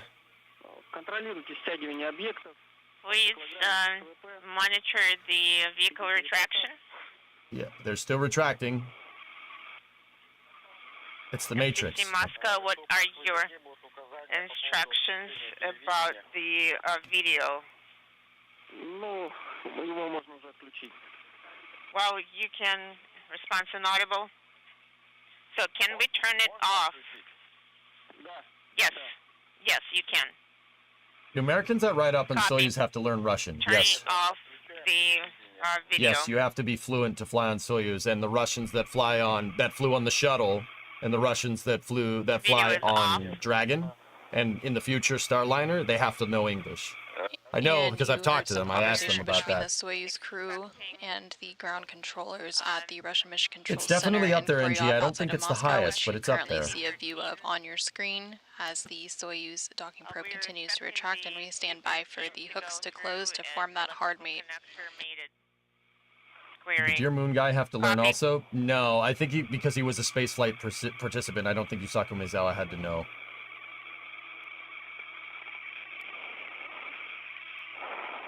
How many Chinese are on their space station? 3 right now. Johnny Kim could probably learn Russian like Trinity learned how to fly that helicopter in the Matrix. He probably just stares at a book about Russian. And we have confirmation that the know. hooks on the Soyuz are now driving. Okay, hard capture mechanism is in progress, and Roscosmos cut the feed. The 17 message is no longer eliminated. We're waiting for the D15 to be eliminated. So this is a fact sheet about Soyuz. It's made by RSC Energia, so the energy company. RSC Energia is Roscosmos State Corporation Energy. It's a defense contractor, basically, something akin to like Boeing or Lockheed Martin, but they're specifically for spacecraft. So like Boeing commercial spaceflight would probably be better, and they cut it.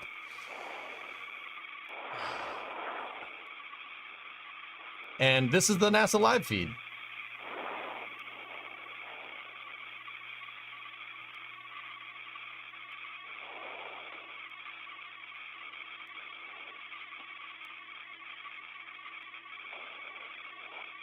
Those aren't stars. Those are dead pixels from the cameras getting irradiated up in space for a long time.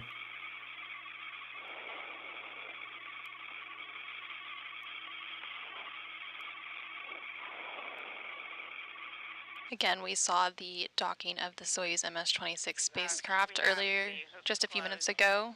Eliminated. It's D15. 15. At 2:32 p.m. Central, and now we have Oh confirmation boy, that the NASA Plus. Who thought this was a good idea? Who thought it was a good idea to make a NASA streaming service? Who thought that? I seriously want to meet that person, and I'm just genuinely curious what they are on about. Why did you think that would be a good idea? Again, we the saw post the office doesn't have its own Soyuz streaming service. MS-26 spacecraft earlier, just a few minutes ago. Just stream on YouTube, man. Jeez. At 2:32 p.m. Central, and now we have confirmation that the hooks have closed, forming a hard mate between Soyuz and the International Space Station. C-13 is not on. We're waiting for the gas Soyuz is not to be really eliminated reusable, Nader, but it's simple to make. Hooks retracted. Okay. Copy. So we're in for hard capture here. I confirm. It beats watching things on Yes, Twitter. I- No, I you know what, confirm NX? No, for it doesn't. 68. No, it doesn't. I'm just gonna go And out with right and that say it. hard It does mate, not. there will then be a period of some leak checks. And I don't like and X video pressurization of either. the vestibule before opening the hatches to welcome the newly arrived Soyuz MS-26 crew to the International Space Station later today.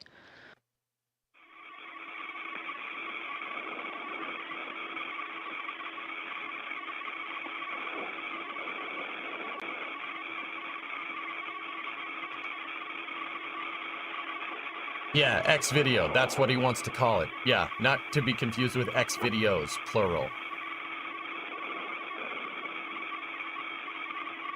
Per Guinness, the highest number of people in space at once is 19, so we're tying the record right now.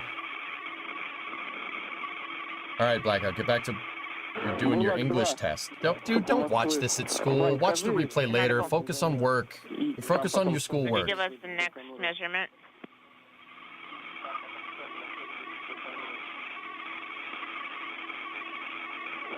Five-minute measurement. 8:05 in SS in S831 in the bill. 860 in the instrumentation compartment. Gas 17, watching hooks retracted is eliminated. We're waiting. The SM probe retracted is D11, expecting that to be eliminated shortly. So over here, this is that says Programma. It says NPI Expedition 71, Expedition ISS 71. That's what I don't know what that says. So up here at the top. Confirm the SEM probe is retracted. SSVP mode complete. We have confirmation. We're ready to send command D8 SSVP to turn off SSVP one more time. Could you repeat one more time? Turn off SSVP. Copy. We're sending D8. I turned it off. So up here, you see that it says Soyuz MS-26. MS is modernized Soyuz. So you have Soyuz modernized Soyuz version 2.6 right here. When the dock is confirmed, right, this will move inside of these parentheses right there. The reason why is because this over here is Russian segment International Space Station. And then it's all the different Russian modules that the Russian segment has control of docked to the ISS currently. So you have Zarya, Zvezda, Poisk, Rasvet, Nauka, Trichel, Soyuz MS-25, Progress MS-27, and Progress MS-28. Once they complete hard capture here, they'll pressurize the vestibule, and then Soyuz MS-26 will move in here as a subcategory of the Russian segment on the ISS. Over here, you have your Expedition 71 crew, including Butch and Sonny, and a picture of Starliner. Butch and Sonny are there. So you have CFT1, all right? You have Crew 8 right there. You have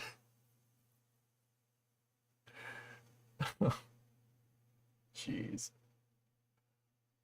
You have MS-26 right here, and then you have MS-25 right there. They have a picture of Starliner next to it. That's pretty good, man. We're very happy. But that for is you. all your crew and their respective We're vehicles that they flew up congratulating you on, the I'll soft say. docking. Hi to everyone. Have a successful flight. Complete all the science objectives, and we'll That we'll be means looking scientific forward and to seeing applicable you get on the research. ground. Okay. Thank you very much. Thank you. Thank you. Yeah.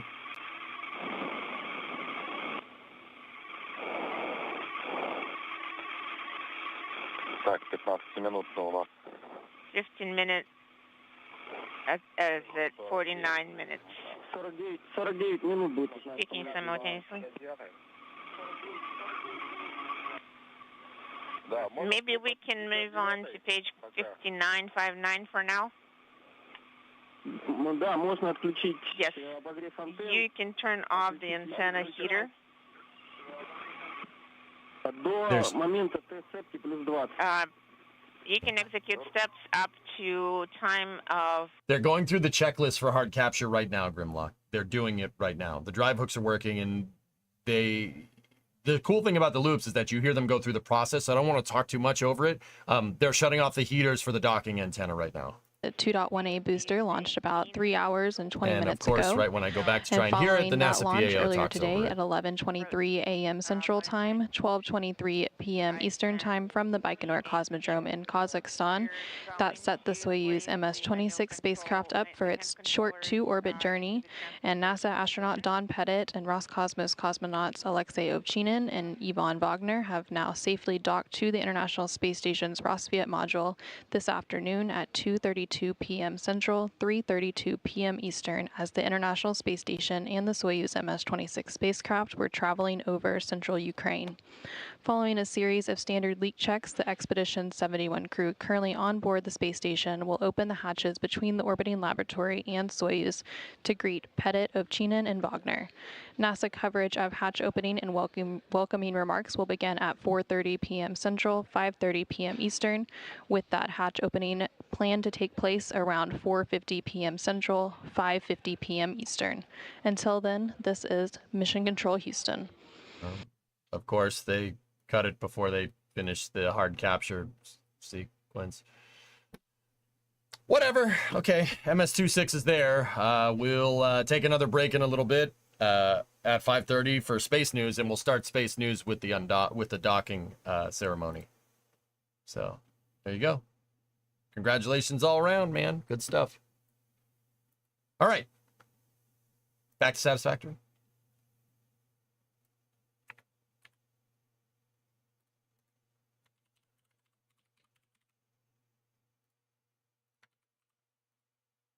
So once again, the next break that we'll take is at 5:30 for space news. And there's a lot of stuff to talk about with environmental protection in regards to Starbase and whatnot. But we will start it with the docking ceremony. So we're going to do that. And then after our space news, we're going to play Satisfactory again. And then around 1 a.m., which is 9 hours and 15 minutes from now, we will pick up the Polaris Dawn EVA coverage. I am commentating on the Polaris Dawn EVA for NASA Spaceflight, guys, so we're going to restream it. But yeah, we have a pretty good line of commentators for tonight. Spoiler alert, it's me, Dawson Sawyer. Yeah, it's going to be good. Gonna be a good time. If you could stay up, I would highly recommend watching that. You looking through that SpaceX update? Yep. Go take a short nap? No, Gujar, I got a lot of sleep last night, dude. Yeah, I'm good. I'm good. I'm not gonna sit here and pretend like it's not a little taxing just resetting your sleep schedule like that, but yeah, I'm all right. The Holy Trinity, the Triumvirate. Wait, what? Anyway. So let's jump back over into Satisfactory. Have you ever tried DSP? I played DSP once and played it for like 10 hours straight, and then I realized that that is a game that I could get easily addicted to, so I stopped. DSP is awesome, but it scratches kind of the same itch as Satisfactory.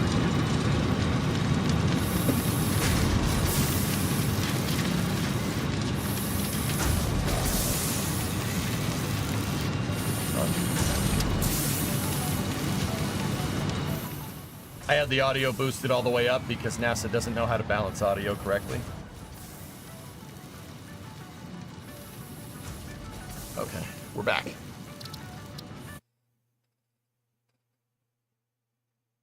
The oh no was because my secondary mouse is it's a frayed cable. So, yeah. It's not happy. Sick, I work overnights now, so that's gonna be great. Cool. Cool beans. Alright. What's it afraid of? Magnets?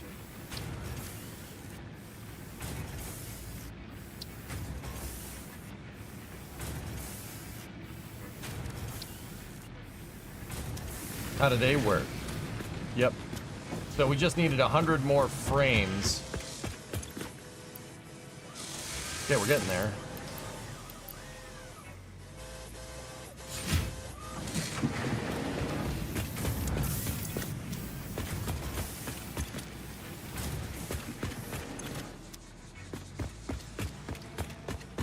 All right, we're gonna need to go grab more plants. We need to go out on another expedition while those frames are being built. We need to go out on another expedition.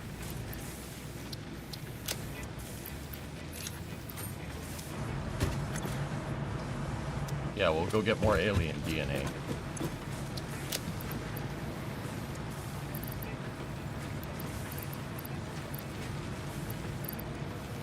We have nobelisks now, so we could just throw that at the local wildlife and kill them instantly. It'd be great.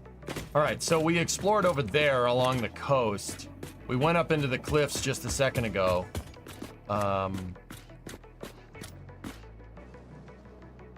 That wreck up there needs 5 computers.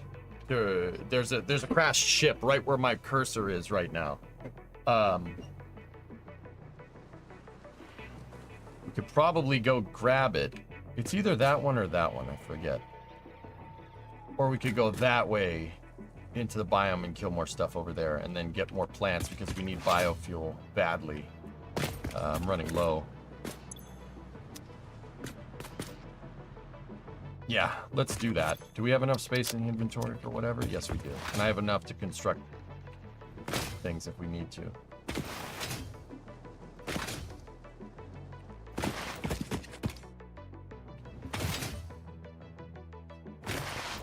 Let's go for a little jog here, a little jaunt to the desert.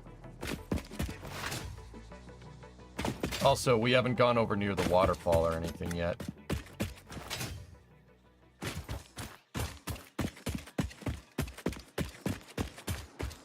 What I'm really trying to do is get a better lay of the land this time around because there is some stuff that they have added. Even though I made my last base here in the desert, there is stuff that they have added that we should probably go and get. Like there are caves and stuff that you can jump into. My base predated those caves. So, yeah, let's, look, someone we can kill. And some quartz. I forget where the fancy fly swatter is on, when the fancy fly swatter is unlocked.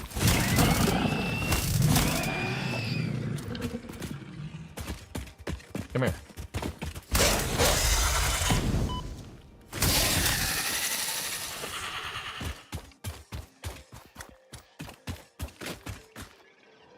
An impure. I don't care about that. Nuts!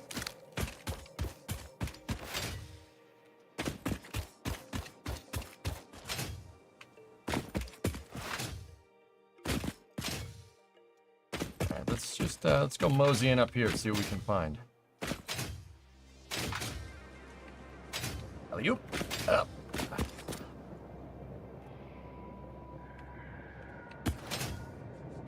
Nope, can't make that.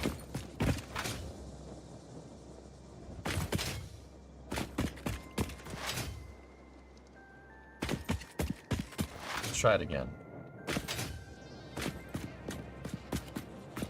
Gonna make it. Gonna make it. Hey,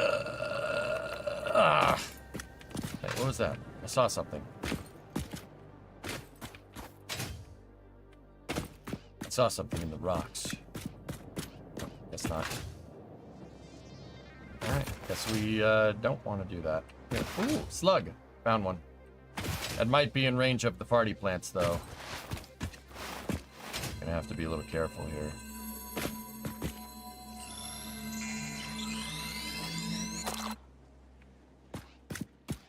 Wait a minute. I don't have to put up with this. I got explosives. That's what I thought. Stupid farty plants.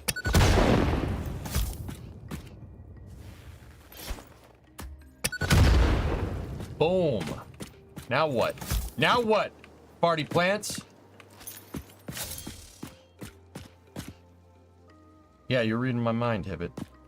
Actually, we could go back over to the Oasis biome. Is it such a wonder ball? Yep. Too much time with Sawyer. Yeah, got it. We could go over to the Oasis biome and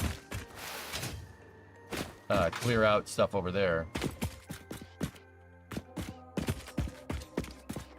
Look at this beautiful Oasis, the other Oasis biome. It's great. Let's destroy everything.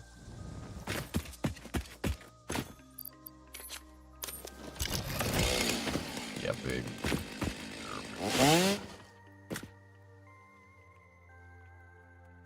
No biofuel.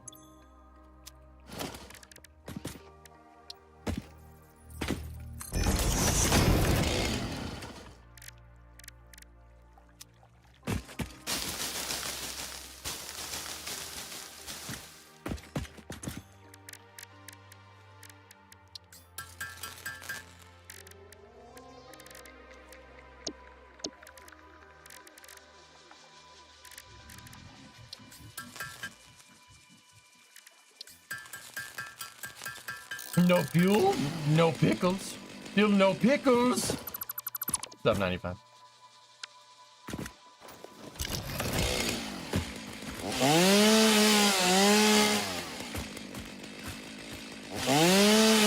what's different about the game now?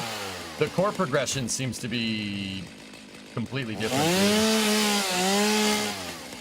Yeah, it seems to be like, I mean, I don't have the full answer for it, but there's a story involved in and everything, which is pretty rad. But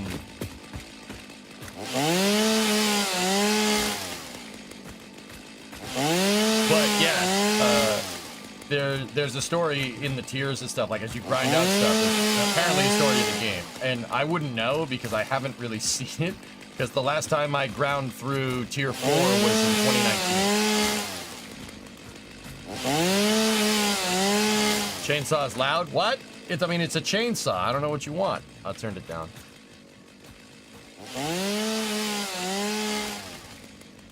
Oh yeah, grinding up those things gives you mycelia.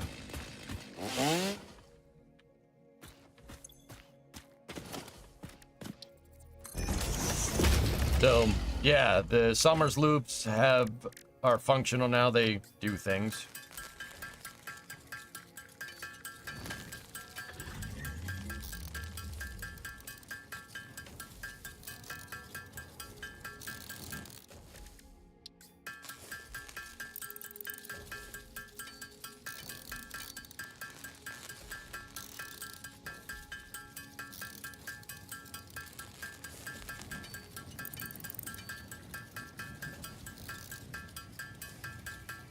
Yeah, that's right, goat.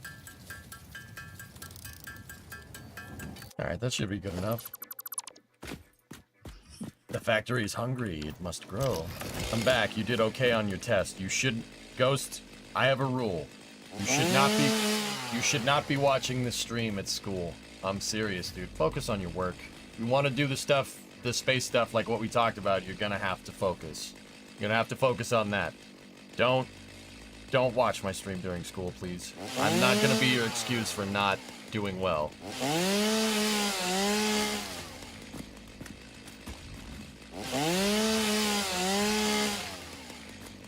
I'm serious about that. I'll shut the stream off. I don't care.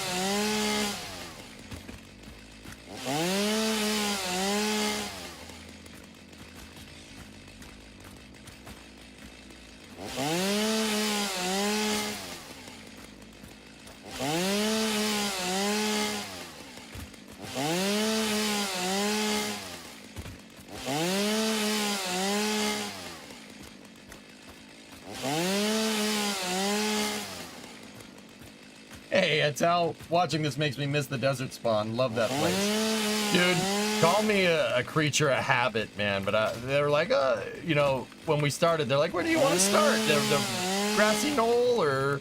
I know the grassy knoll, I just said that. Where do you want to start? I'm like, the desert. Everyone's like, oh, you've been there already. I'm like, yeah, so? What's up, man? How you doing? Sorry I haven't been popping in lately, dude. I'm just... my schedule has been all screwed up because of these wonky times for spaceflight missions. But, yeah.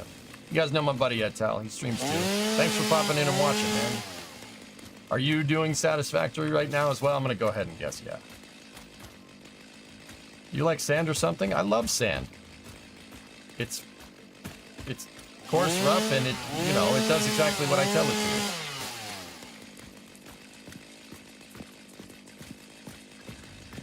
My life is desert.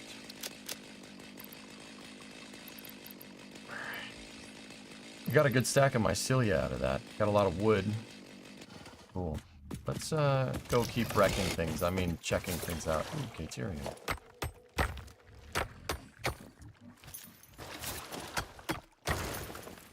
Frank's just bouncing around. It's all good, dude. Yeah, I went rogue and wandered the map and picked a random spot for a challenge. It's been a challenge, so mission accomplished. All right, there you go.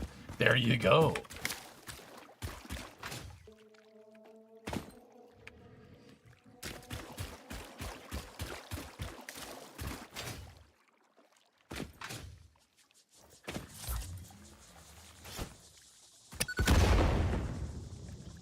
Death animation for those things. They used to just evaporate. Oh, I gotta be careful. I only have a certain amount of these things.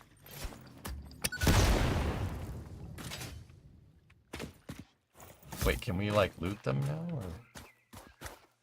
Nope.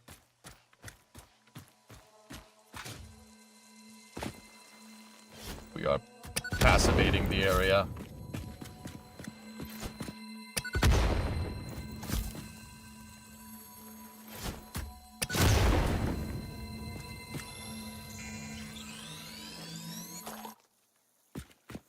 You're gonna need one of those dune suits soon enough. The spice must flow. Wait for it. Open. Open wide.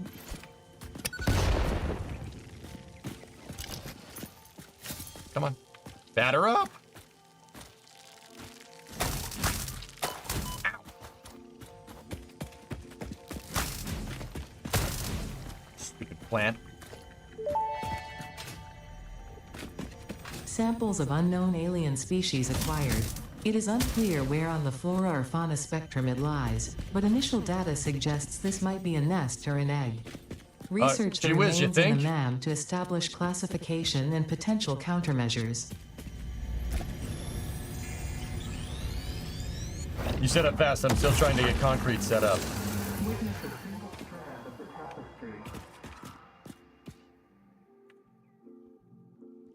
Antel, I thought getting Mercers and summer sloops was trippy before. Now it's just weird.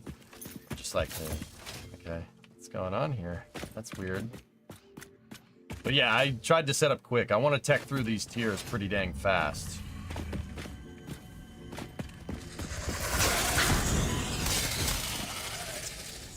Like, watch, ready? Look through the window and witness a thread. That's weird. Oh, look, a whole area we can exploit on the coast. Come out to the coast. Get together. Have a few laughs.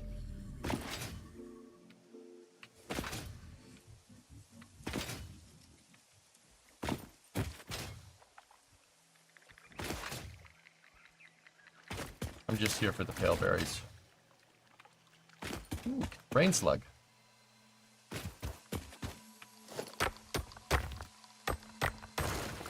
I love the little polish passes on all the little things and enhances everything. Dude, yeah, this gameplay, it's so well thought out. Like, I mean, this is early access done right, dude.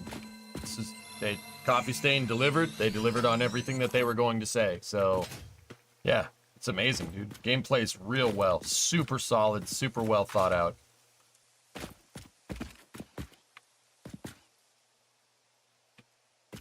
Any new quality 1.0 quality of life features you're particularly excited about? The belts. There's a way to optimize the belts so they don't like you can set the belts so they only do 90-degree turns. So you can make your belts really, really nice and organized. That really makes me happy. Makes me happy.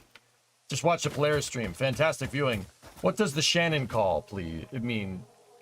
So Shannon is a part of the abort contingencies, Skitson. It's a part of the abort contingencies for Dragon. Same with Mode 1 Alpha, Mode 1 Bravo, Mode 2 Alpha, Mode 2 Bravo, Mode 2 Charlie, and then Shannon.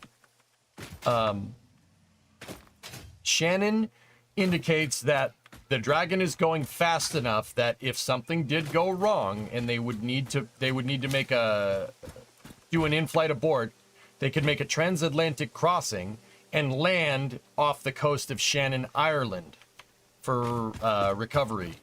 Yeah, that's what that means. It's the last call in the abort contingency before you make it into space. The space shuttle had similar abort contingencies as well. They didn't have modes. They were different abort contingencies for the shuttle. So the shuttle had single engine TAL, 2 engine TAL. Actually, I'll start from the beginning. The shuttle has nothing from T-0 to 2 minutes and 30 seconds. There's nothing during SRB separation. During SRBs. There's no abort contingencies. That's called a blackout. That's a blackout in the abort contingencies means there's nothing you can do if something goes wrong. We saw the fruits of that mentality in the past. Not cool. After that, the shuttle had RTLS. RTLS was basically the shuttle would do a 180 and try to do a boost back burn with the remaining external tank fuel and then attempt to land on the runway. RTLS basically would result in death. The shuttle would most likely land in the water. It wouldn't have enough energy to get back to the landing site. So yeah, RTLS was never performed. In fact, STS-1 was supposed to be an RTLS. Yeah, and NASA was like, here, to John Young and Bob Crippen, they were like, here, fly this. John Young looked at the mission trajectory and said, you want me to do this? You want me to try and turn the shuttle around on the way to ascent and try and land back at the runway? Yeah, I'm not doing that. Yeah, no, we're not. Yeah, we're not doing that. That's death. We're not doing that. And so NASA was like, are you sure? And he's like, oh, yep, nope, pretty sure. Yep, we probably shouldn't do that. And they didn't. So there's nothing through SRB separation. There's RTLS. And then after that, you had TAL, transatlantic landing. So there's single engine and 2 engine TAL. After you if you get past that kind of gate, you had AOA.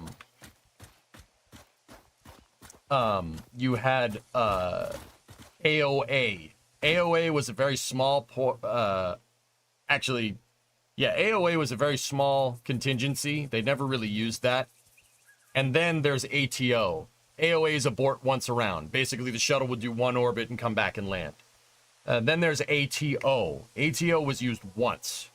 The abort to orbit contingency. Basically, the shuttle would adjust its trajectory if in the event of one of the main engines going out. It would adjust its trajectory to get to a lower orbit than planned just to make it into space and then figure out what you're going to do from there.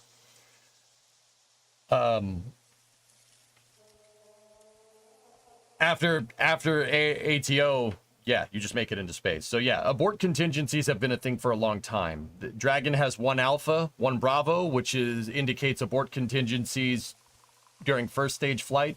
There's 2 Alpha, 2 Bravo, 2 Charlie, and Shannon. So 2 Alpha means second stage. Second stage, Alpha contingency, Bravo contingency, Charlie contingency, and then Shannon. Press to ATO. Yep. And then, yeah, after ATO is MECO.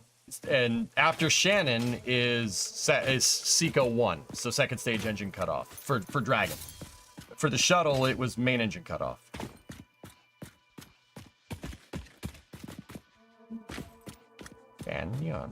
Canyonero. How much stuff do we have on us? We have some alien characters. We got a lot of biomass. Ooh, another slug.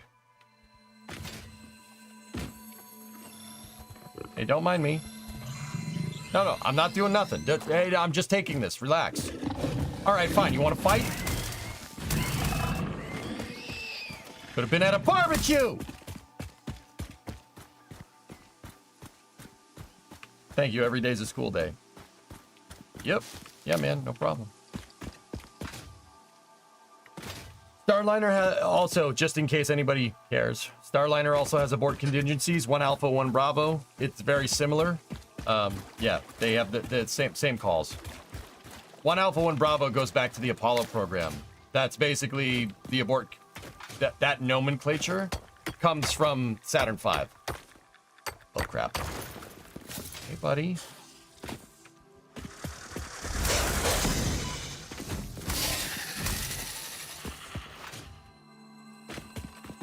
Yellow power slug. Oh my gosh, that creature had a wife and kids. So I'll kill them too. That way everybody can be together.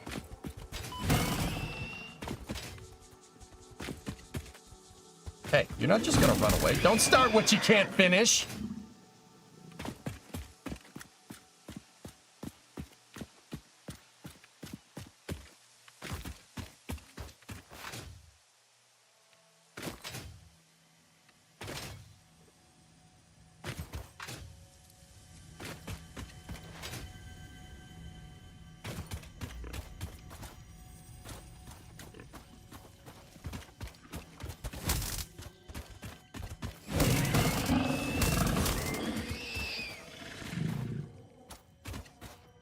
I need these for science.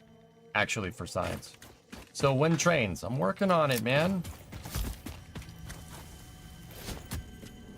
Barrel nuts. This is a shrine to windows and weaving.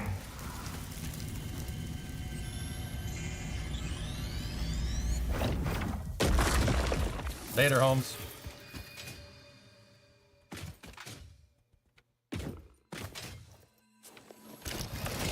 Hey.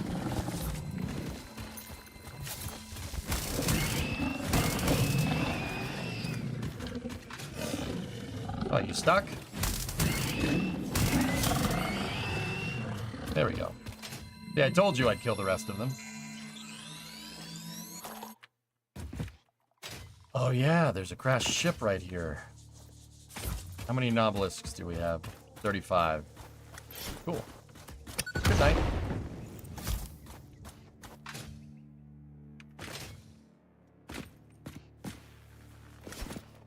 Stupid party plants.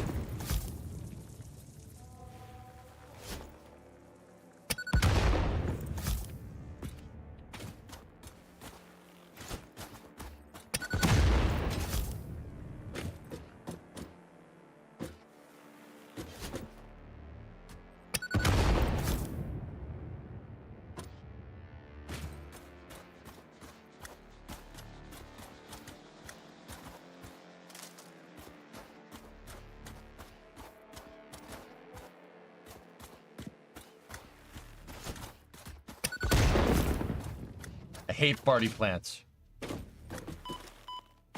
Hey!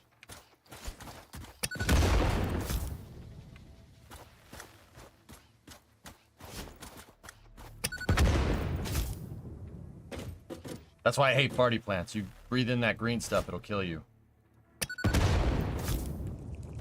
And this is a passage to another biome right over here. Yeah, it doesn't look like they've changed any of this. Cool, we're killing all of them. This passage will be needed later. Alright, actually, you know what? I don't want to waste novelisks. We killed enough to clear this place out. Alright, what do we got for resources? We got iron plates. Good, good.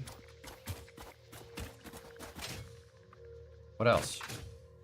That's it? No. Tell me there's more iron plates. That's good, I think. Don't those respawn? Negative. They don't.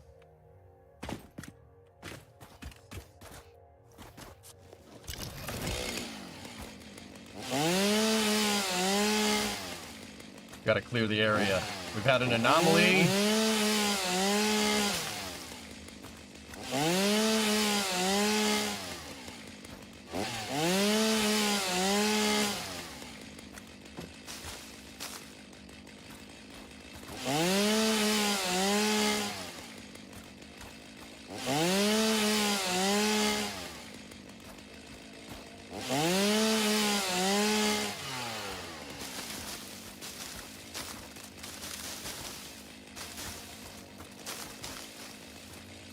I'm just looking around for other parts. In case there's any around. I don't think there is. We just got a bunch of plates from this damn thing. Operational door handle, though. Got a hard drive out of it. Yeah, baby. Any other parts around?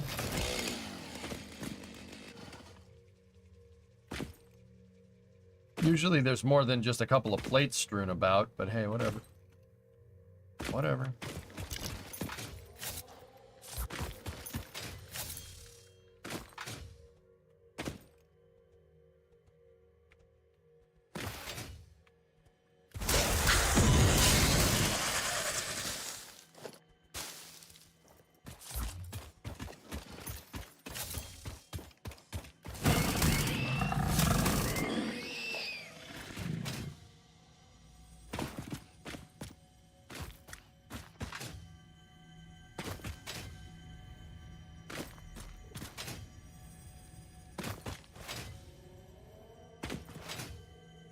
Maybe we can get up there.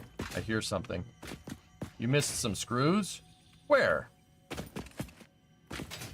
How did I miss? I must have thought it was a plant.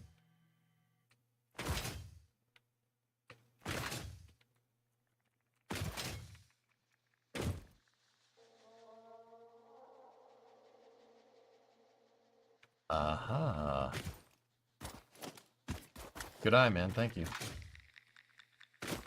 Yeah, you could say that I got a couple screws loose, Gunny. I think that would be fair.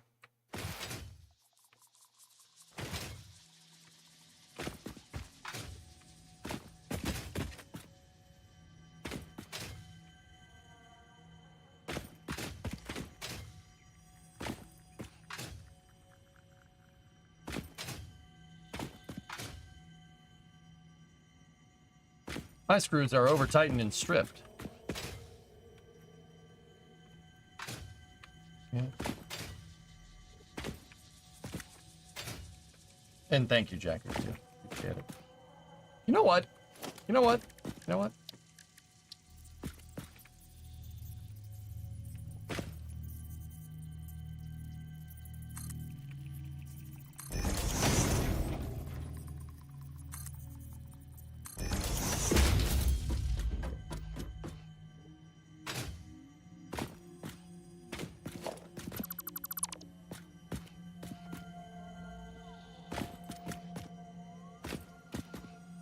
Forget it. Forget it. No more beaming. This time I'm gonna walk.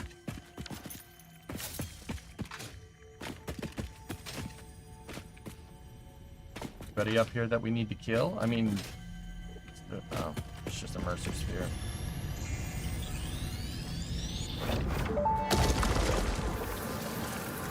We hum a simple melody into the effigy, yet we hear no harmony. It covers the temple in bones and organs and limbs, yet ignores our bleeding wounds. Scripture is needed. Consume. A familiar pattern is emerging in your brain. Please assess yourself for signs of concussion. If necessary, a replacement pioneer will be dispatched. Work must continue. Replacement delivery schedule estimate. Error, years.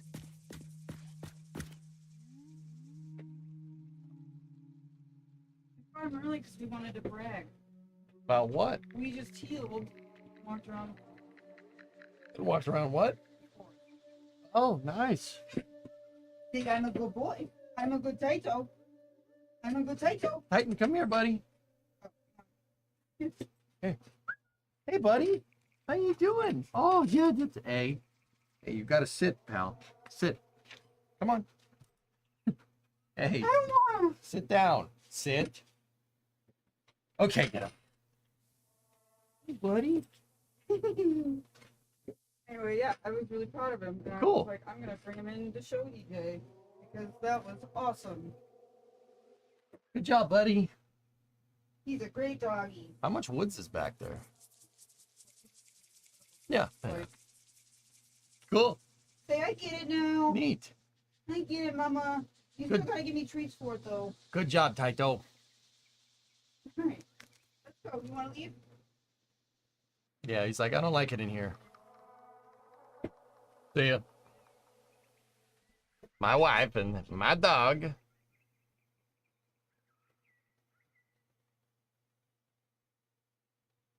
Oh, your cat is so strange looking, for real.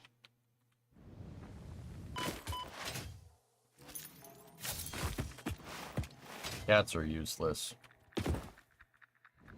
Any dog that weighs less than 40 pounds is a cat, and cats are useless. When are we gonna get a Titan emote? Oh yeah, I gotta do that. It's on my list of things to do. Oh. Hey. Hey. No, don't worry, I'm just trying to kill you and all your family. It's fine. I'm from Fix-It, and I'm here to help.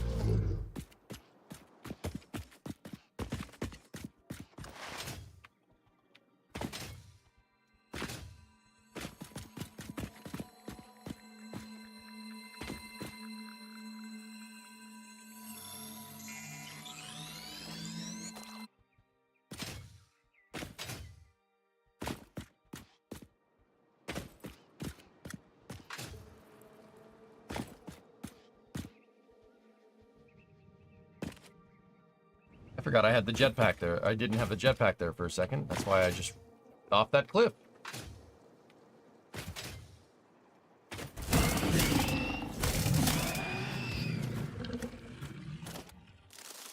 Take some leaves too. Sure, why not? Hey. Slugs. I haven't seen... There's blue, there's yellow, and purple? Purple power slugs. I haven't seen many purple power slugs.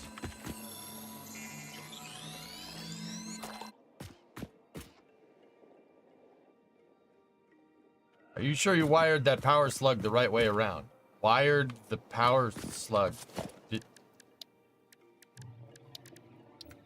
Yeah. Yeah, no, I think I got it. Purple ones are rare. Hard to get. Yeah, okay.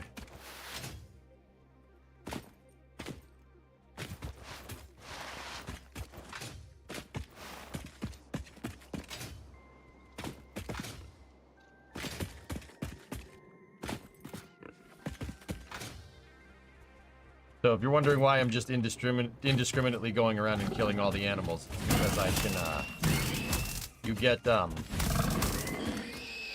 get tickets from doing this. And as long as I don't build anything here, they should respawn. You can, kind of do some farming.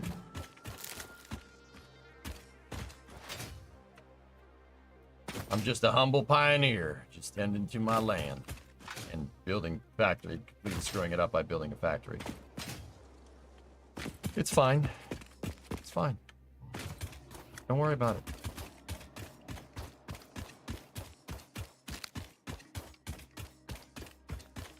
Ba-na-na, ba-na-na, da-na-na, da-na-na, da-na-na, da-na-na, da-na-na, da-na-na, da-na-na, da-na-na.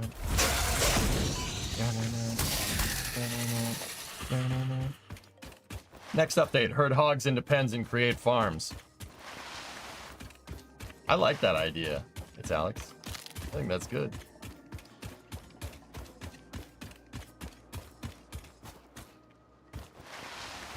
Sliding into your habitat. It's like sliding into DMs. Well, but with cattle prods. Ooh, Wolfer. Oh, let the sun beat down upon my face. Stars build my dreams. I am a traveler of both time and space. Be where I have been. I love that song. It's such a good song. I named my first dog after that song. Not Titan. Obviously.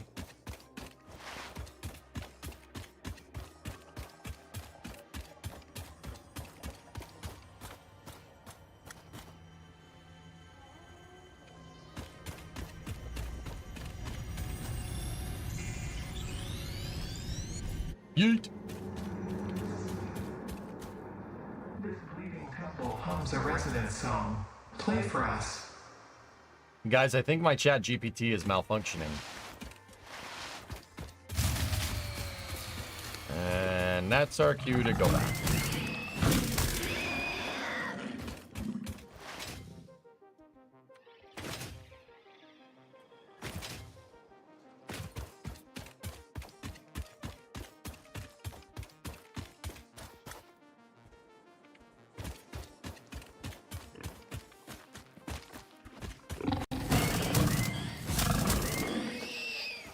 Zapper. You can't handle the zapper.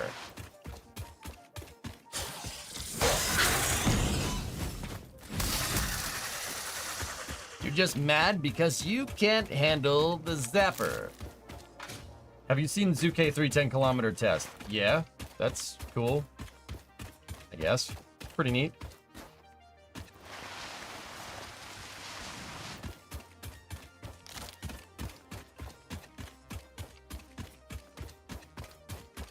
Can you build vehicles to drive around? Yeah, Marco, there's tractors, there's off-road truck, there's a heavy-duty truck, there's trains, and then primitive flying equipment.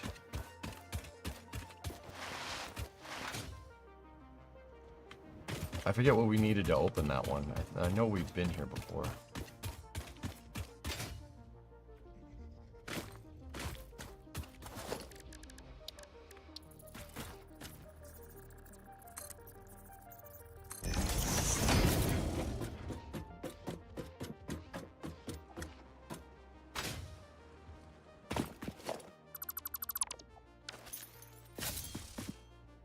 Medical inhaler. Cool.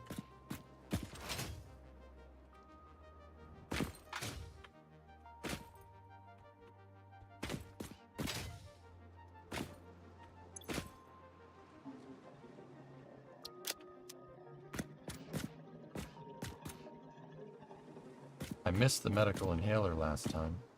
Oh, dude, I missed a lot of stuff. 120 steel pipe. Nice.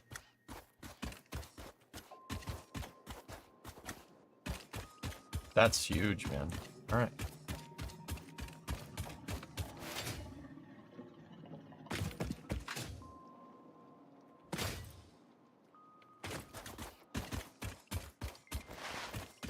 You know what you can do with a steel tube?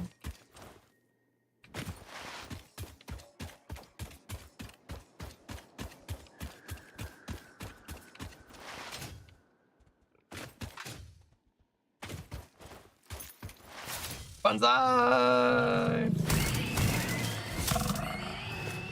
Get wrecked, nerd. Are you using coal power yet? No, just biofuel right now. Is your shadow distance really low? I think that's the shadow from the space elevator.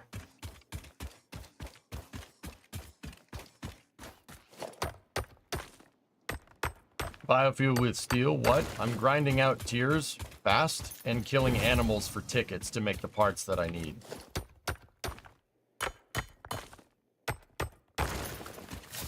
Cultivates a little tree. Bonsai! I've been scrounging all these resources around here. I don't actually have steel production up yet. Just yet.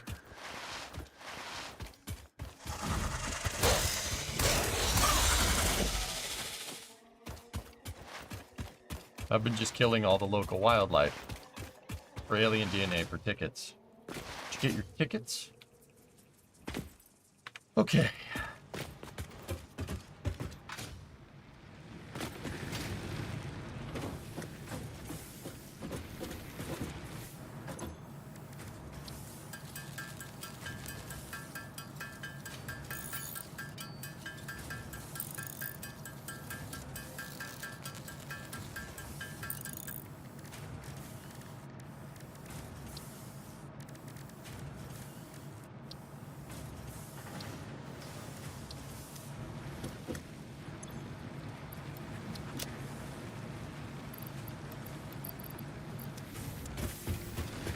Take the hard drive, put it in the there. You can get alternative recipes, quicker recipes to build stuff from scanning those hard drives. Super useful. We have 8 power shards, 6 blue, 2 yellow. See these proteins, you can take them and you can make them into the DNA capsules, and if you sync the DNA capsules, you get tickets really easily. I want to build more or less in the same location, Jack, to be honest with you.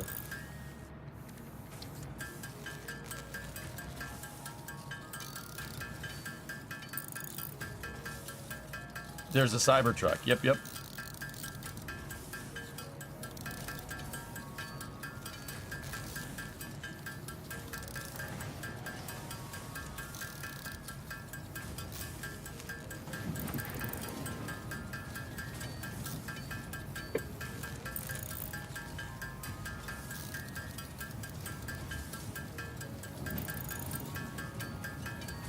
Too bad there isn't a snow environment where you need pipe heat like in workers.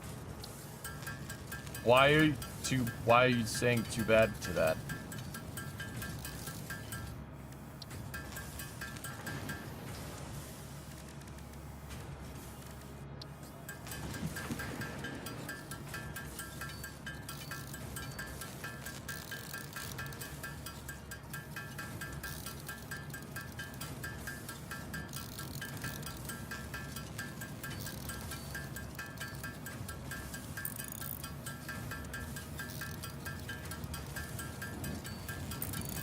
I was halfway expecting new environments for 1.0. I mean, they added a lot of stuff, Gunny, but that stuff's also all like at the very end of the game. So, we'll see.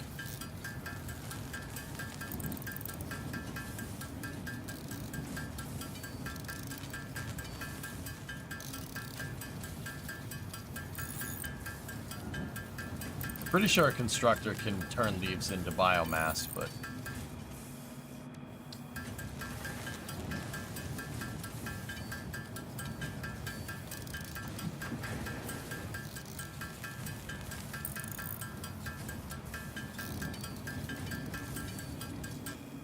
probably shouldn't mess with the mycelia. We can use that for research later. All right, take what we have for leaves here. Put that all in there. Because that.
Okay, go in here, drop the sulfur stack, drop the caterium stack, quartz.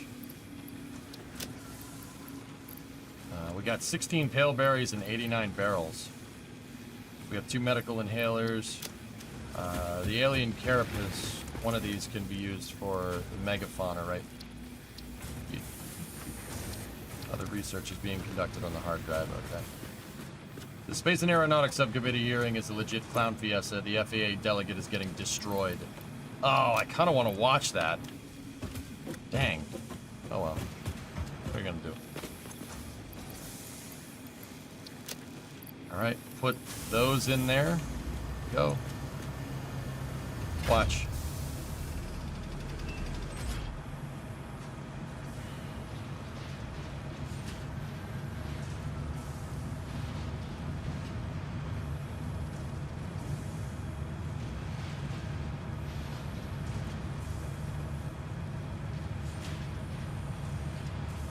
Thanks, Bob Bear. Bots took care of it. I don't know how that one got through.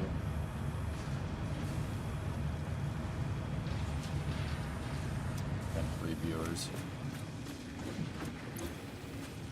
Great. Bots.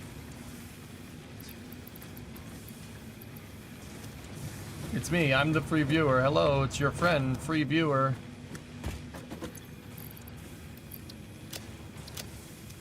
Got 5 tickets now. What else do we need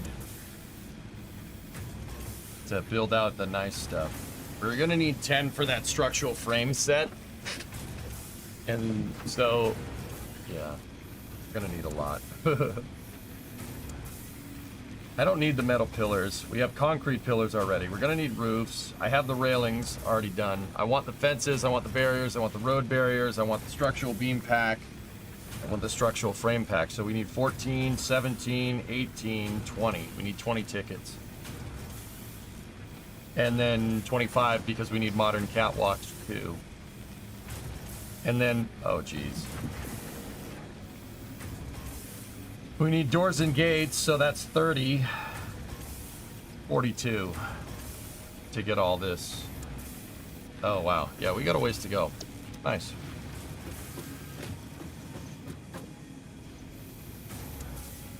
$20s do for the Cybertruck transportation is a good idea. Yeah, the realization.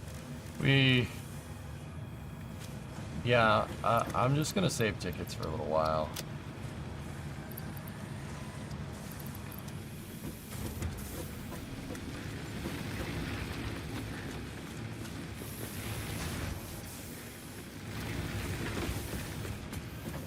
I shouldn't have used those 8 on frames, but alright. Just need 50 more. And then we got this tier. I went power infrastructure here so we could get batteries.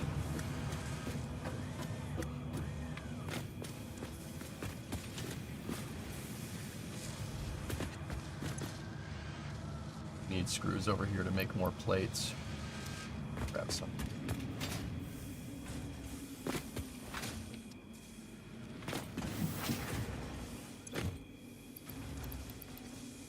I'm gonna pick up some bars too.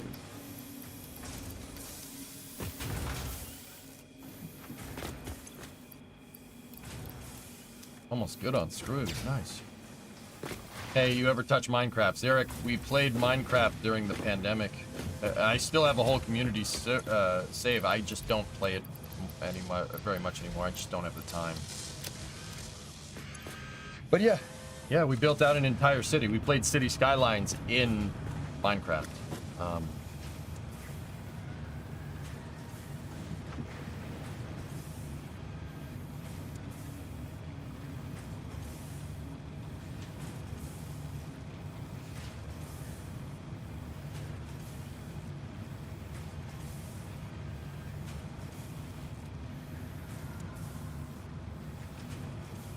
I have no idea where the Minecraft map is.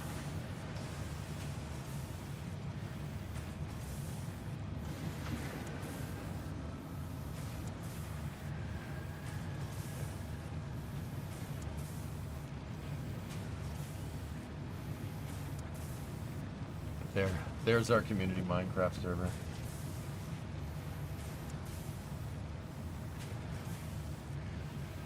I just don't have the time to play it, dude. It's an awesome map. This is all done in survival, guys. Yeah. All of it is in survival. We mined everything. It's a legit city. Roads, highways.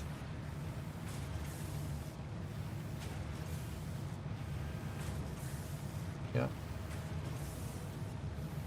Yeah, this is what we did to pass time during the pandemic. Actually, some people built out some beautiful buildings. Train stations, train tracks. Yep. Look, see?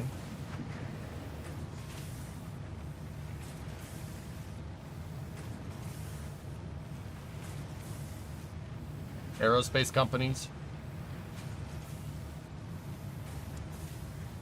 Boardwalk. Old factories, construction or intermodal terminal,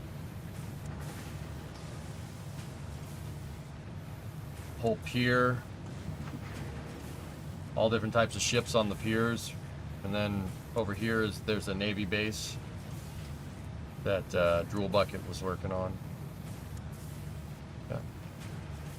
All kinds of ships, big cranes. Airport. helicopter pad.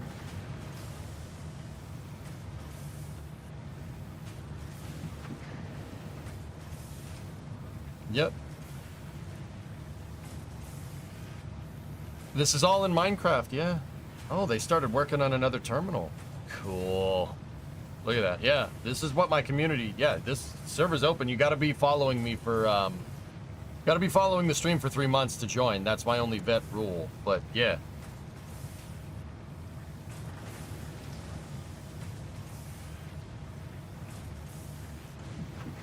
How did you organize? What do you mean, how did I organize? Everybody just, you assign lots and there's a Minecraft channel on Discord and you just assign the lot. You know what I mean? Like there's just lots. Like you say, hey, is anybody using this? No, no one's using this, go. Like we were gonna expand down here. That's what we were gonna do. And yeah, we haven't really done much since. I built that bridge right there. There's a bridge going over that right there. I was trying to build a dam next to the trader village. Oh.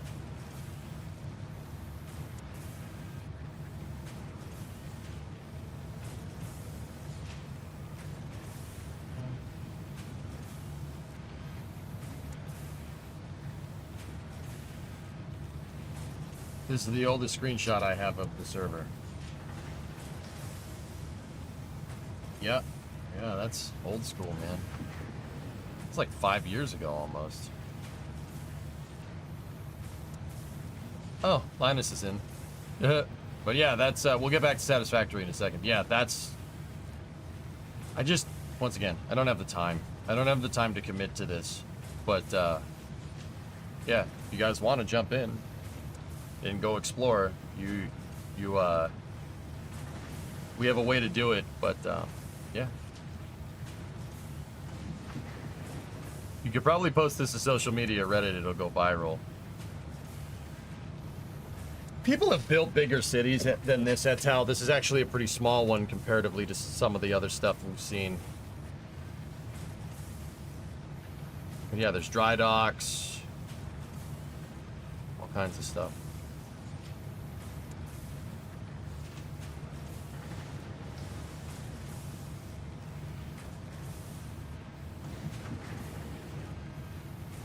But were the other ones in survival?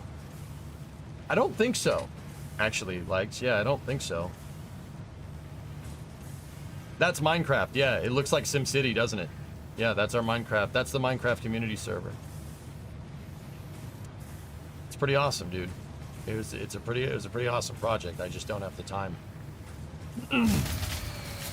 That was me. Decided to go this time. Concrete.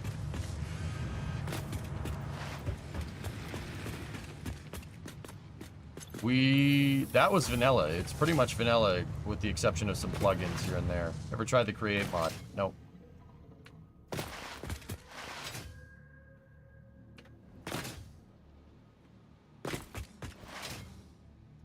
So have I committed to playing Minecraft? Yes, we did it. I just, yeah. I'll be honest, like, I don't have the time to do it, and also, yeah, people got bored of it. I used to do Minecraft every Saturday during the pandemic, but yeah, that was before I bought a house. The house is my Minecraft project right now, so to speak. Requires a lot of upkeep, but hey, it is what it is. We have cheap silica or copper rotors. I already did steel rotors before, so cheap silica, you need limestone and quartz. Wait, can't you make silica just from regular quartz? Well, bravo, Union Community, awesome. They are. You got to see this clip. Okay. Tell me, when we put all these spaceships, more than anybody else in the world, already up there, why the same process that we used to approve that, all of a sudden, has something changed? Is there a reason that we're holding up the same process that's already been approved previously? These 27, I think you said advisories, 17 in 1 year, 10 the next year, that you've put out in the last 2 years, how much has that sped up the process? How much have you internally looked at to speed up the process? How have you been accountable for passing the very people, the process of licensing to make us competitive on the world market, which is maybe your most important thing that you do? Please. Safety is our focus. That's why we're in business. So real quick, I just want to refocus what you're saying right now. Are you saying that these people that put in their license applications who are already doing what they're doing, and they're asking for exactly what they've already achieved, what you've approved them from the process before, what has changed that's holding them up? Well, not safety. I'll give you an example. Good. Let's take Starship Super Heavy, Boca Chica. We issued a 450 license to SpaceX for that activity. You ask what changes. Missions change. Technologies on the vehicle change, which require a modification to the license. 450 is designed to approve a suite of missions. We should not, well, I shouldn't say we should not.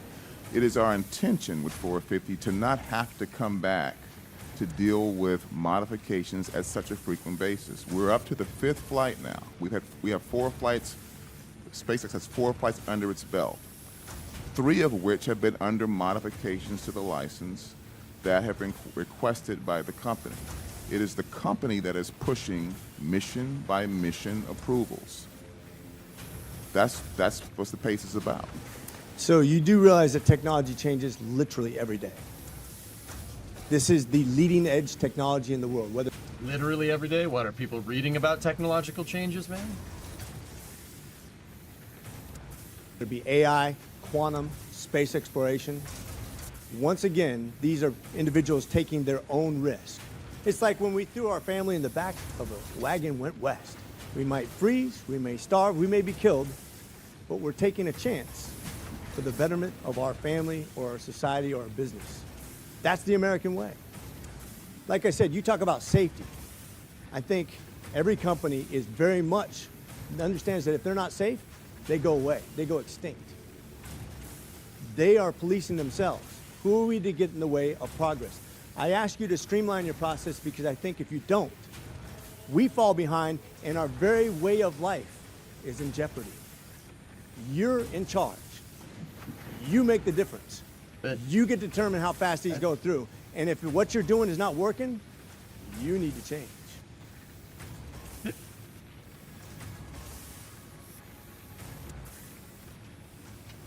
Okay. I'm going to go back to playing Satisfactory. We'll talk more about that later.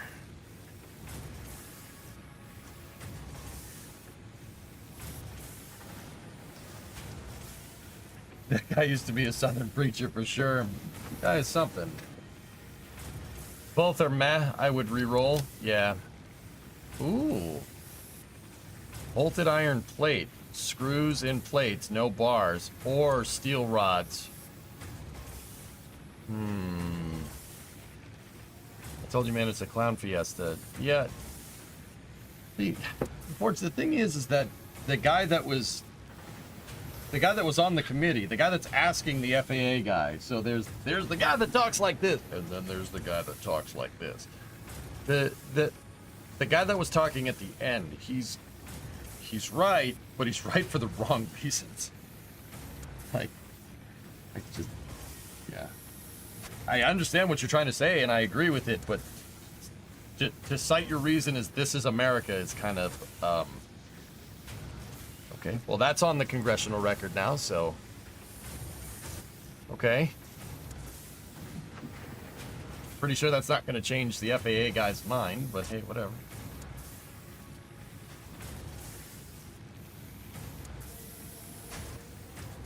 I mean, I do kind of agree with what you're saying, but you don't have to choose either recipe. I think I'll just rescan. Oh. Oh, you can't. Oh, I'm sorry. I thought this was America. Yeah, that's what's going on there, Cirrus.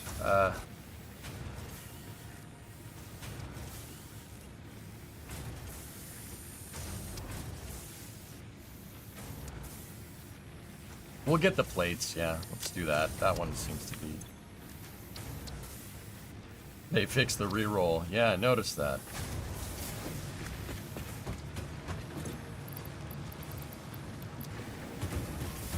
Alright, let's do more MAM research.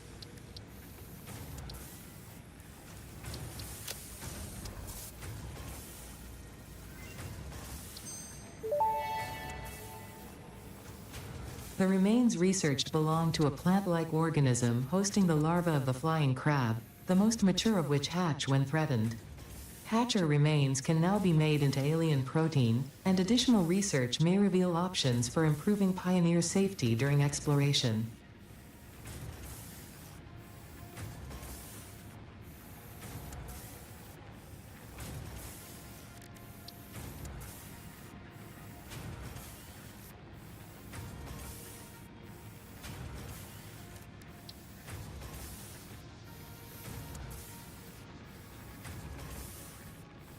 Need quick wire.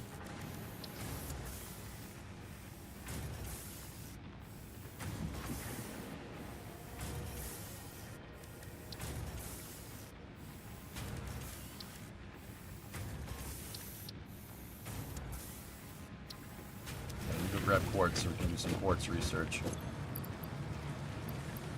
Got plenty.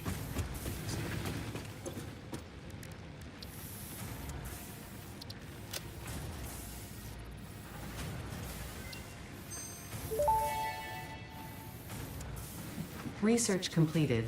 Quartz crystal recipe unlocked. New quartz research available.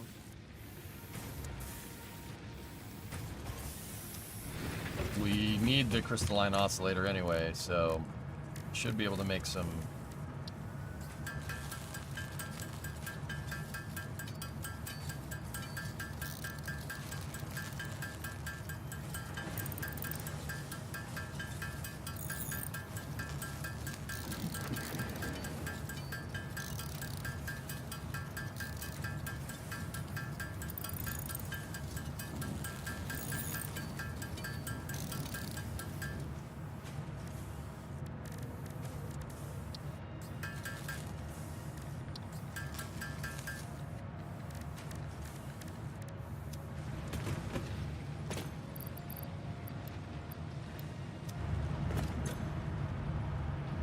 Ching! Fix it tickets! We're gonna need a lot of those, so we're just gonna hold off on doing anything with that for a little while.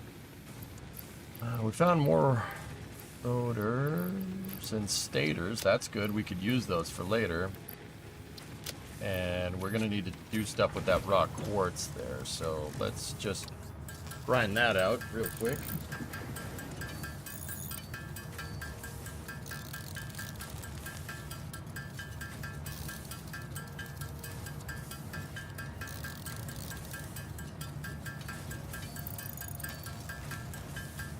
Looks like November for Starship 5, excitement guaranteed.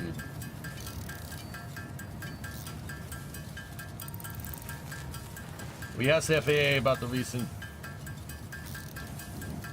SpaceX update regarding Flight 5. SpaceX's current license authorizing Starship Flight 4 launch also allows for multiple flights of the same vehicle configuration and mission profile. SpaceX chose to modify both its proposed Starship Flight 5 launch, which triggered a more in-depth review. In addition, SpaceX submitted new information in mid-August detailing how the environmental impact of Flight 5 will cover a larger area than previously reviewed. This requires the FAA to consult with other agencies. SpaceX must meet all safety, environmental, and other licensing requirements prior to FAA launch authorization. A final license determination for Starship Flight 5 is not expected before late November of 2024. Ugh. Blech.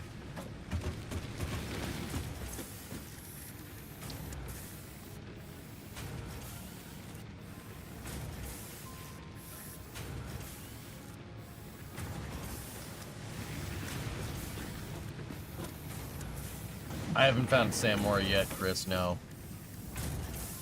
That's... whatever. Whatever.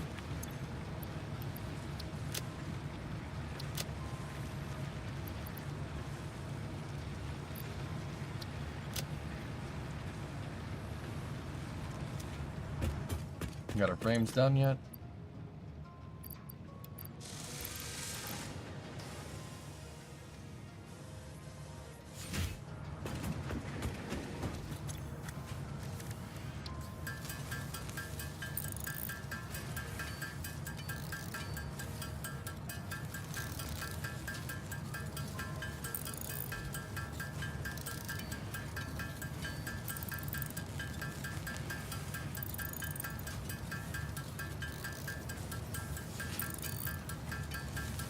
How does this game compare to Factorio? If I'm an addict, does it scratch the same itch? Yes. Not as complicated as Factorio. It's easier to scratch the itch in Satisfactory emulated. Yes. So, just careful.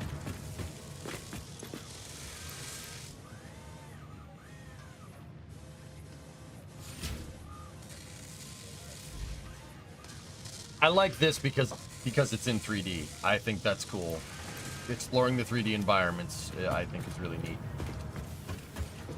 And building around the 3D environments is really why I like playing this more than Factorio. Doesn't mean that Factorio is a bad game. Don't get confused.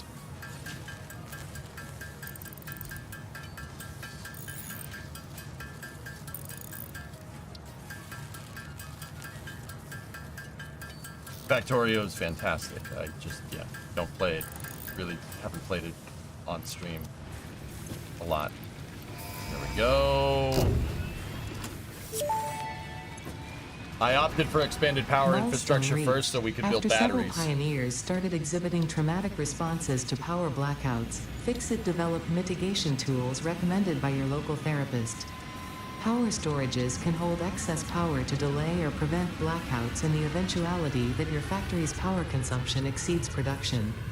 To simplify, these are rechargeable batteries. Yeah, baby. Power towers carry power lines for significantly greater distances than poles, EVA. facilitating factory expansion and exploitation of this environment for the good of Fixit and humanity. Discovery, go at throttle up.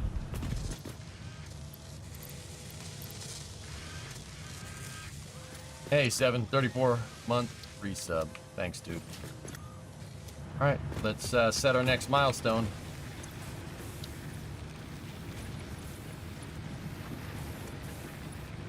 That's Mark III stuff. Stackable pipelines, the encased beams and stuff. Pretty cool. Hypertubes. Okay, this isn't too bad. How much of that do I have right now? Not a lot. We don't have enough rotors.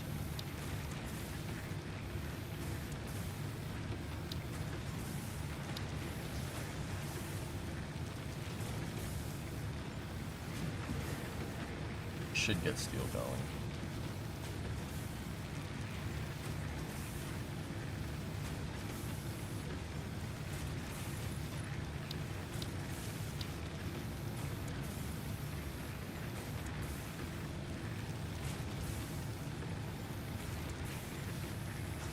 I miss my big old factory from the last save. Sorry, I just had a passing thought there. I miss my big factory. But that's okay. Are tubes going to feature be featured in the new aperture factory? Maybe. Maybe. I think about it.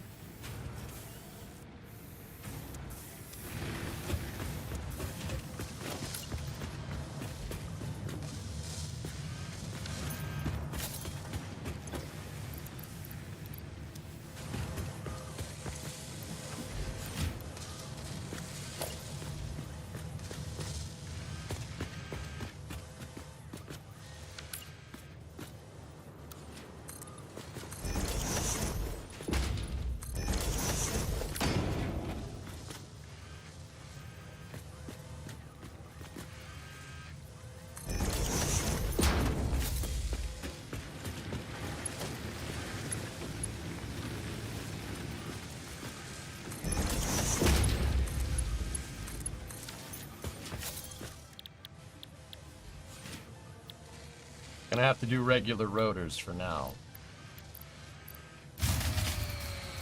Saw that one coming.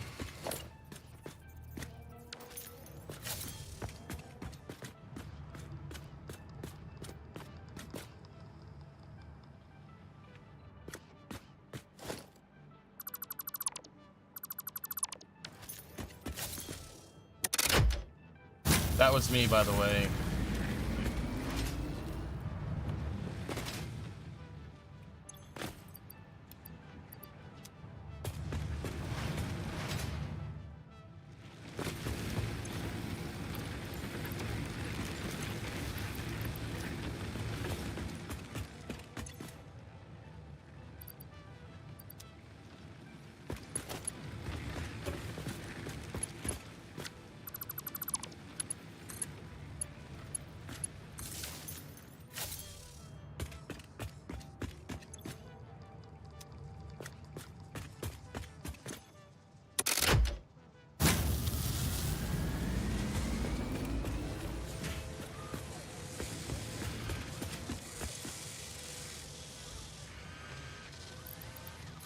Up there.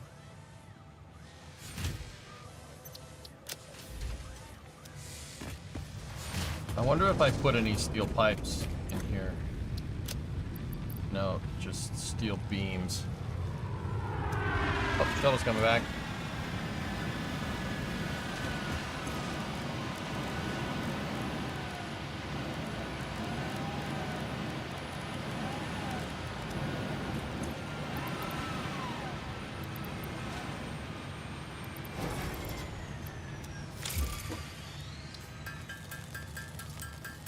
What's your plan? How far in the tiers are you trying to get before you're going to build a factory? I'm basically going to build out a crappy temporary factory, Zarek, until we absolutely have to. I'm trying to just grind out tiers as simply as I can.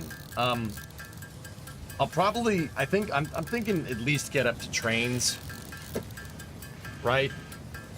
Oil, stuff like that, so we can scale power.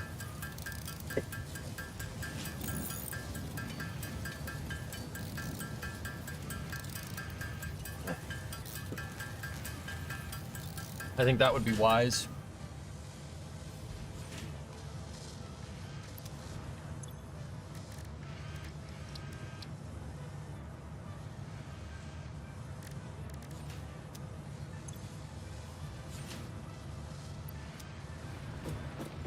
I want to do another mega factory. I want to take another stab because I didn't finish it, dude. I thought I wanted to build something different, but I didn't finish the old factory. We never finished it. I want to take another stab at it that's a little bit more organized now, especially now that I know how trains work. So I kind of want to go about doing the same thing. My old factory was over there. It was on the other side of that concrete hopper right there. That's where we were going to build it. I don't know if we should do that there. Maybe, maybe not. The power harness for the factory should have, the power harness could have been done 1,000 times better. How I set up my substations could have been 1,000 times better. And this isn't like, oh, better is the enemy of good. This is like, no, it was a freaking nightmare to try and power something in the old design.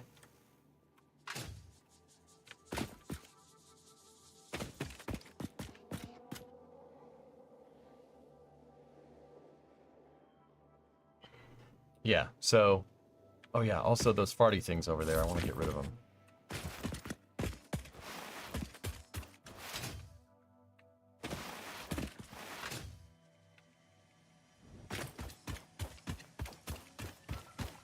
Failberry.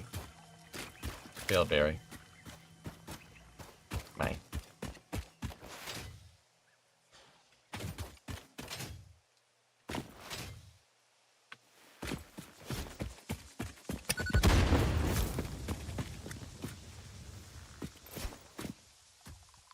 Frick. Waste.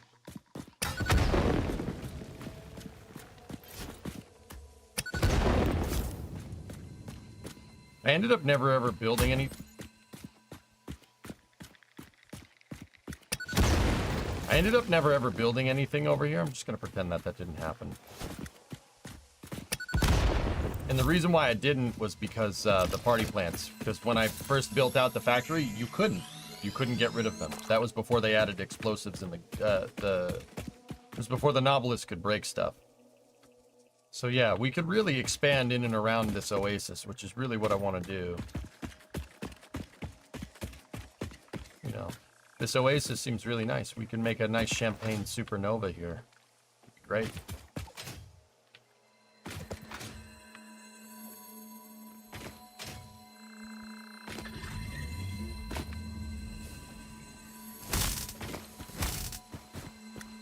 Or we could just not be able to get at that slug.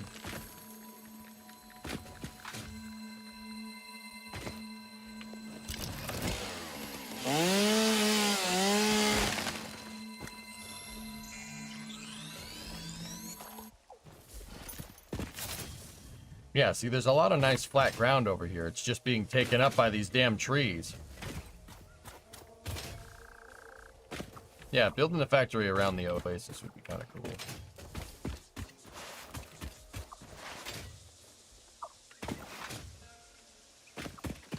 Don't bemoan him for the oasis jokes, you just gotta roll with it.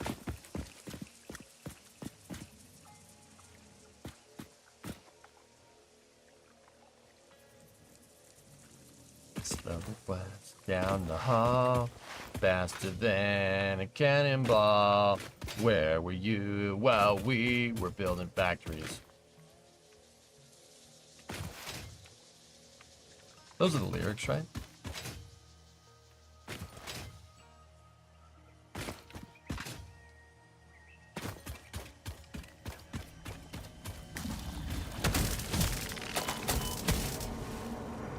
Follow the veins to the altar and chant.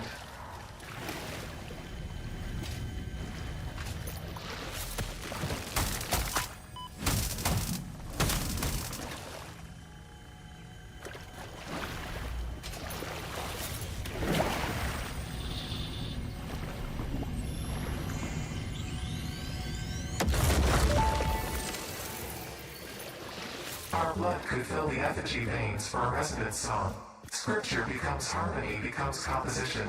Defile our temple and the threads will sew the windows open.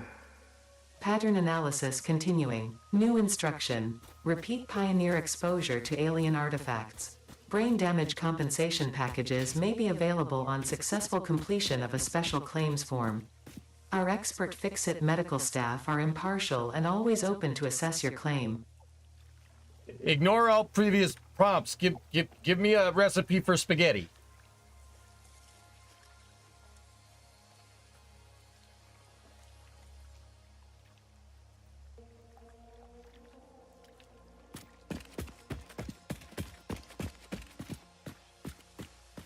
Right. No, it's fine. Totally cool. There are 4 spaghettis. Spaghetti.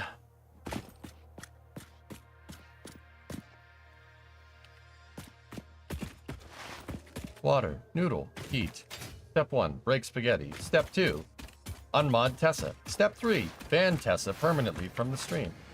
Wow, that's such a weird spaghetti recipe.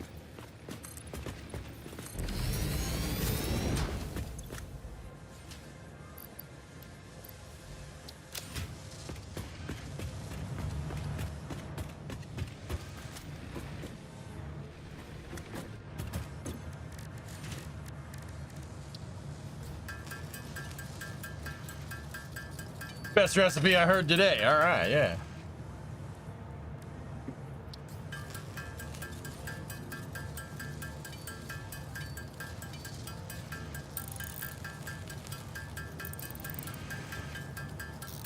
Here's a recipe for spaghetti, but the meatballs are made out of Will Smith. Error. Hey, keep my meatballs out of your mouth. Wait.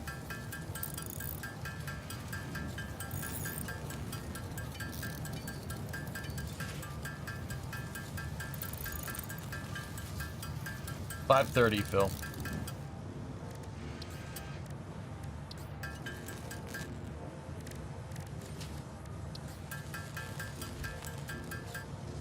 Because I want to time it with the MS-26 docking ceremony.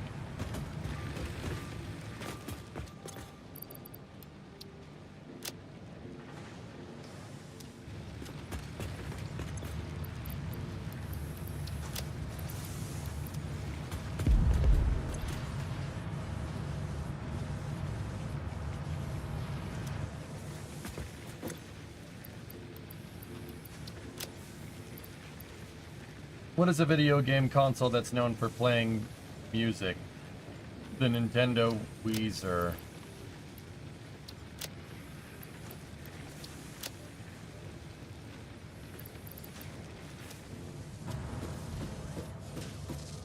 You're lucky I like you.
We're getting almost got enough rotors. Good.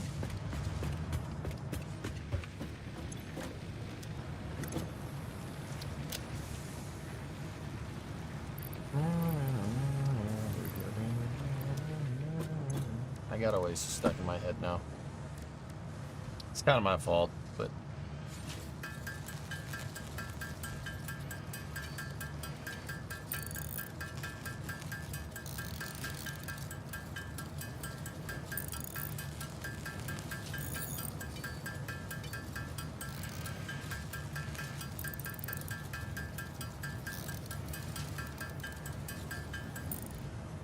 all right.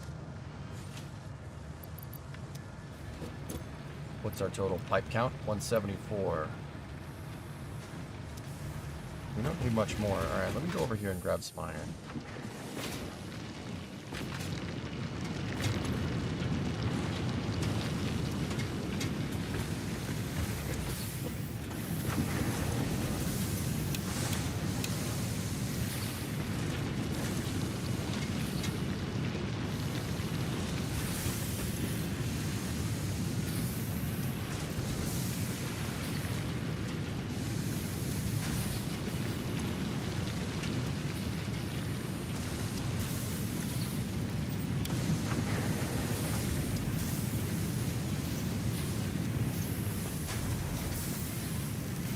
Space News should be coming in about 15 minutes.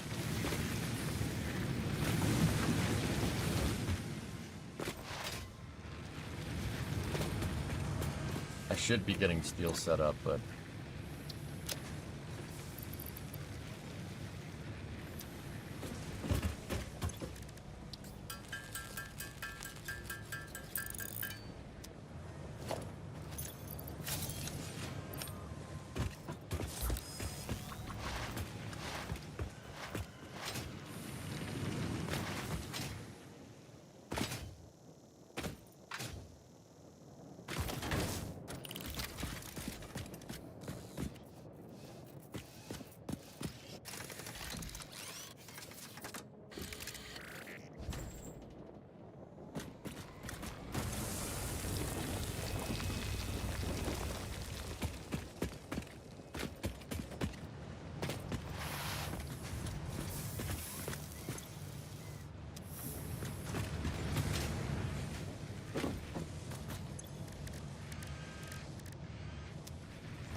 hey, we got two.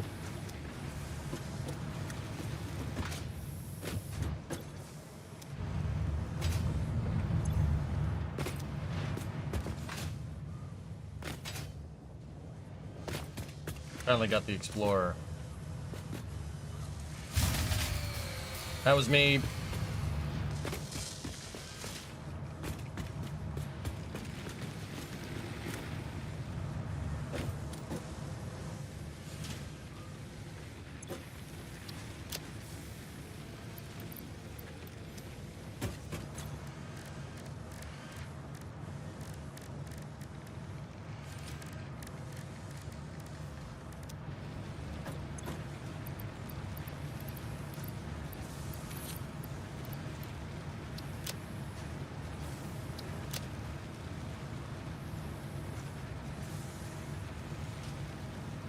What time is space news today? 5:30.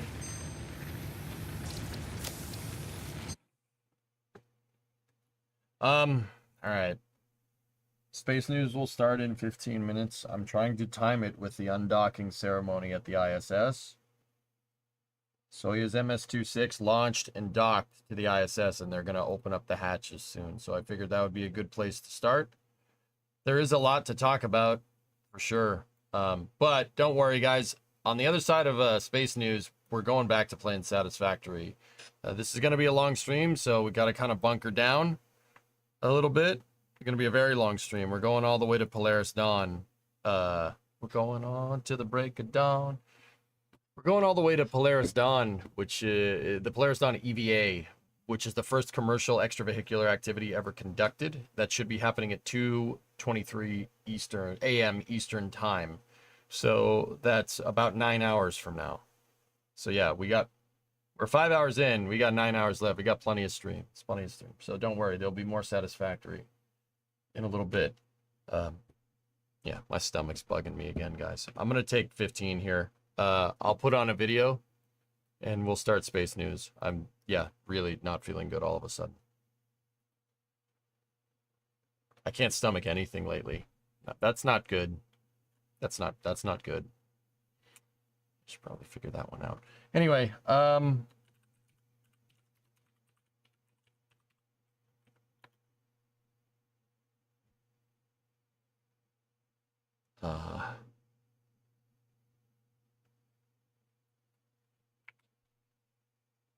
trying to think what video. You know what? I'll just put the background music on. I'll be back in a second, okay? Space news will start at 5:30, so in about 15 minutes. Be right back.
Okay.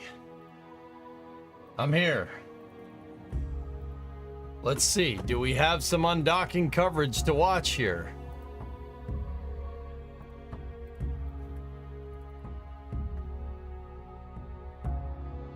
You sound better? I'm getting there.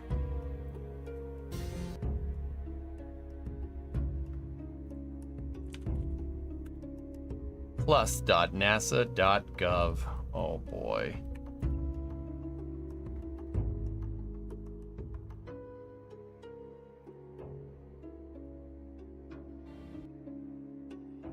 So bad.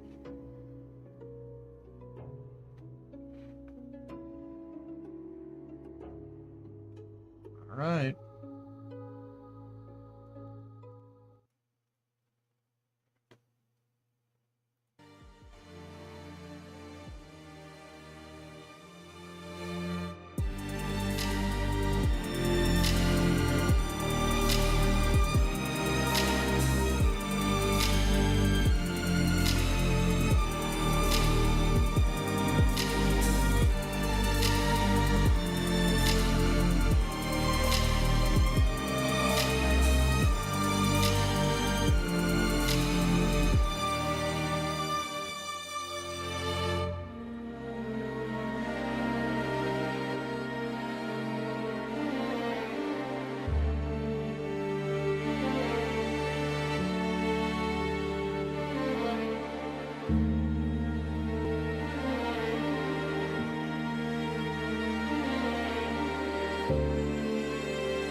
What's your gripe with NASA Plus? Just stream on YouTube.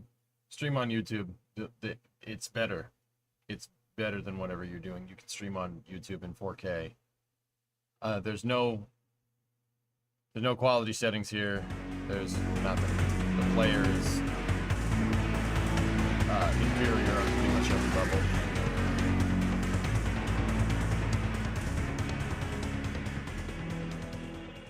Good afternoon from Mission Control Houston in the International Space Station Flight Control Room, where we are bringing you live coverage of the hatch opening and welcoming for the Soyuz MS-26 crew, comprised of NASA astronaut Don Pettit and his Roscosmos crewmates Alexei Ovchinin and Ivan Wagner.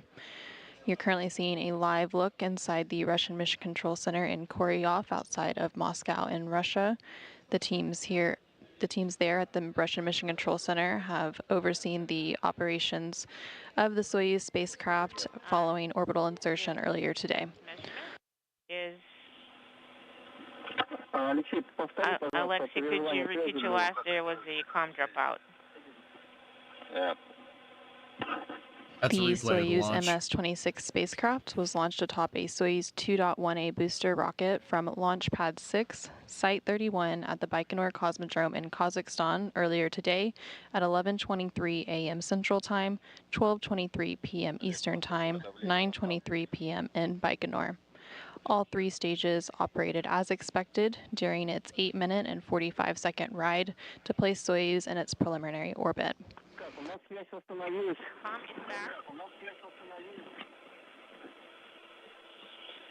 Following a quick 2-orbit, 3-hour transit, the spacecraft docked to the International Space Station's Rosviet module on the Earth-facing side of the Russian segment of the International Space Station at 2:32 p.m. Central, 3:32 p.m. Eastern, as the space station was flying 260 miles over central Ukraine.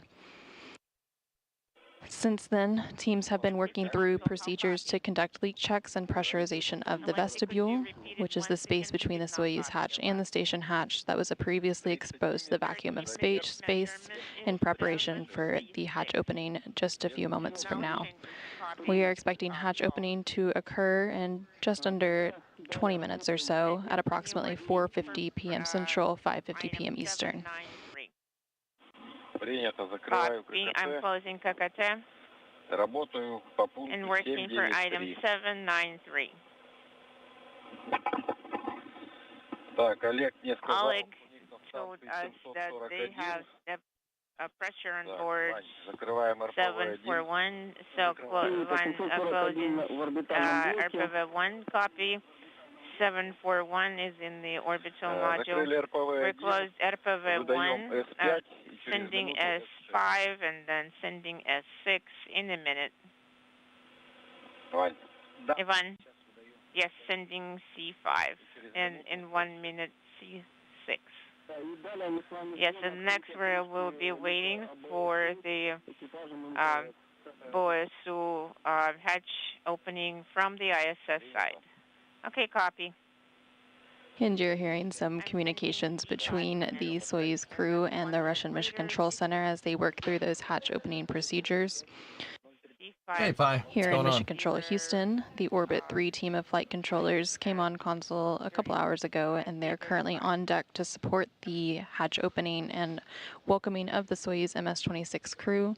The flight control team here in Houston is currently being led by Flight Director Rick Hinfling, and the station population will increase temporarily from 9 to 12 once Pettit, Ovchinin, and Wagner float on board the orbiting laboratory.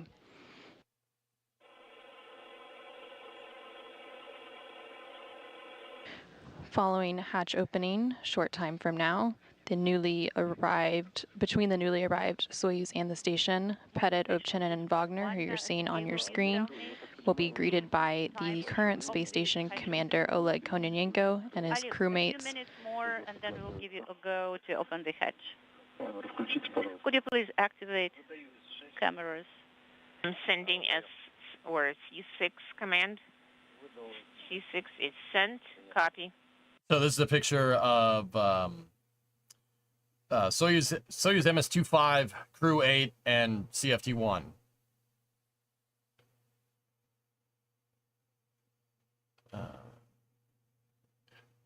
You're waiting for it. Please take note of the following. There's a lot of talent in this picture. Let me put it to you like that. Okay, stand by 1 second. And on your screen there, you can see an image of the current Expedition 71 crew. Again, the Soyuz crew will be greeted by Station Commander Oleg Kononenko and his Roscosmos cosmonaut crewmates, Nikolai Chub and Alexander Gurbankin, along with NASA astronauts Tracy Dyson, Matt Dominic, Michael Barrett, Jeanette Epps, Sonny Williams, and Butch Wilmore. 25. Which page did you say? Page 25 through page 38. From 25 through 28. That's right, Paul. Yeah, pretty good stuff. In sequence, yes. Copy. With the exception of the gas analyzer, we're not going to deactivate gas analyzer. Copy. With the exception of the gas analyzer, so on page 36.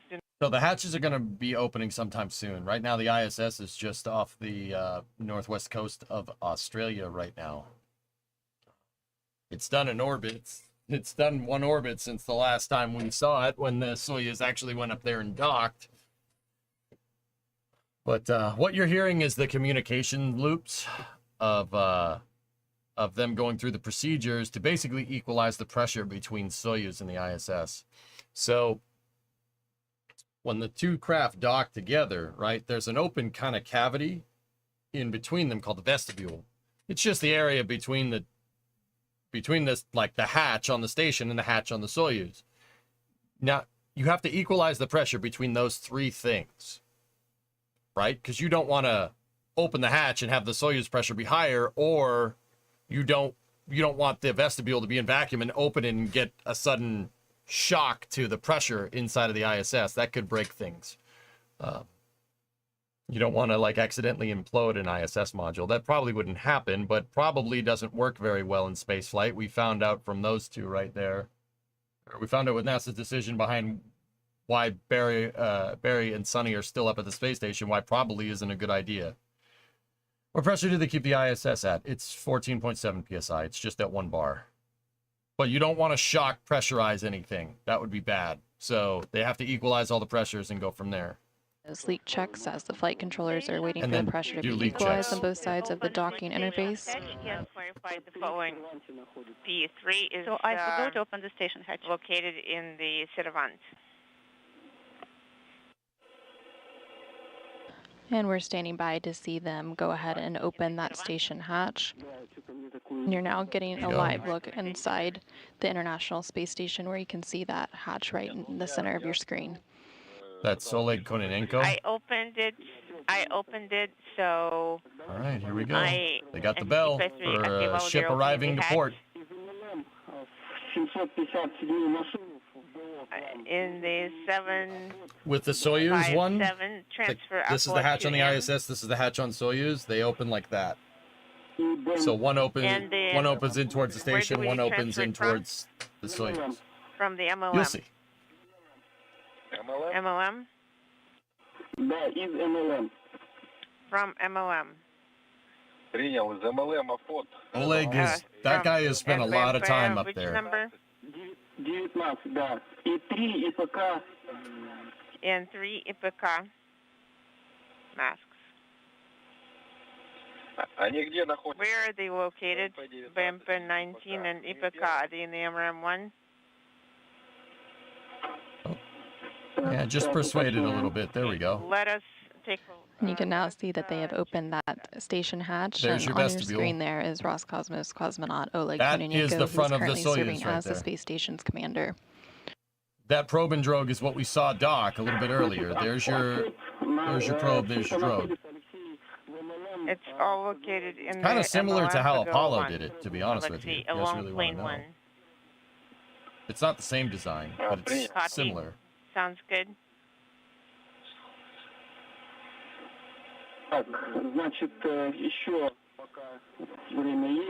While we still have some time. We watched that I Soyuz remind launch you, into your space at the beginning of the stream. You're going They're to on select Rasvet. for drying out 7 Moscow. into vehicle 75. MRM-1 SO hatch is open, and cover deck valve is in the electrical control. Copy, Oleg. Thank you. That the hatch is open and the cover deck valve is in the electrical control. Thank you.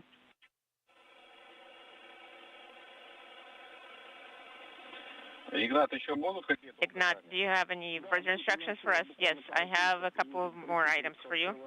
And then you can start opening the hatch. Does the Russian side have a separate dock? There Set up are in the bill 4 because spots they assume, for Soyuz and cover. Progress. 4 docking ports Also, between all of them. There's Rasvet, there's Unit Poisk, 2, number 8 is Purichal, currently in MRM-1, and set it in the Zvezda. bill. You could dock up to 4 Soyuz or Progress-styled Okay, craft got to it. the Russian And side upon of the space station. completion of the vehicle deactivation, report the results to the ground. Look at the headset dent. Does Dragon take longer to We get to have the the ISS than message Soyuz? that Yes. the, The reason why hatch Soyuz is open. The reason why Soyuz gets to the ISS really fast is because it's a well understood design. It's old. It's an old spaceship. It's very well understood.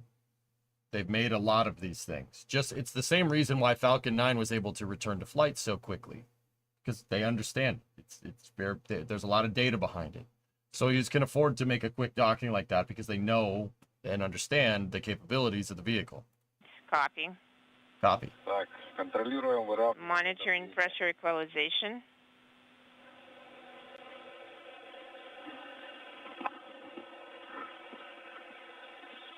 And with the hatch on the International Space Station How much side thrust now do both open, we're have? just standing by for the hatch on What? the Soyuz side of that docking interface to be opened, and then the 3 crew members currently aboard the Soyuz will officially be welcomed aboard the International Space Station following their launch earlier today at 11:23 a.m. Central, 12:23 p.m. Eastern from the Baikonur Cosmodrome in Kazakhstan.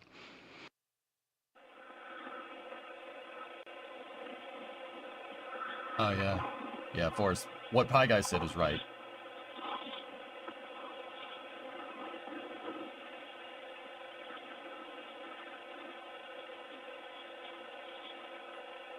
That's the probe and the drogue right there that Oleg is touching.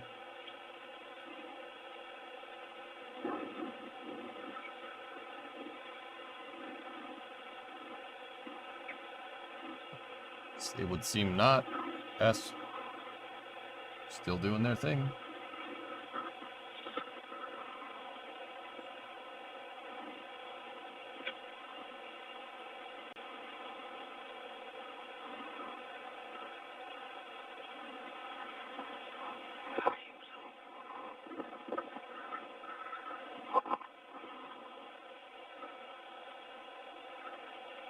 I'm not 100% sure what we're waiting on right now, but Oleg doesn't seem too concerned, whatever's going on, so that's the station commander right there. Kononenko, that guy has spent a lot of time in space, man.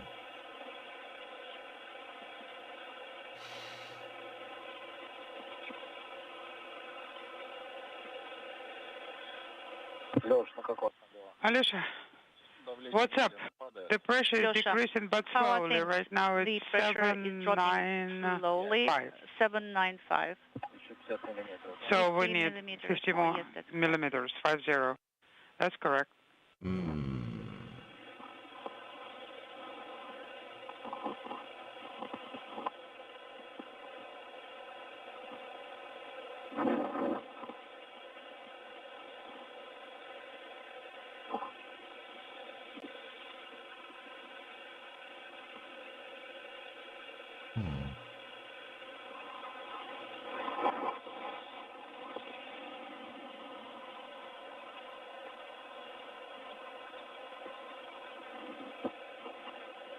Yeah, I'm not sure what that was in regards to, but once again, Oleg doesn't look too incredibly concerned, so pretty sure it's...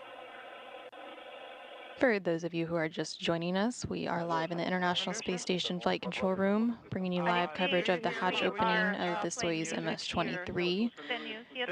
The hatch on the station side has been open, and we're just standing by for the hatch opening of the Soyuz. Very audible, the fans are working here. Oh yeah, now we can hear some maybe low frequency sound. Is it your music playing, right, Oleg?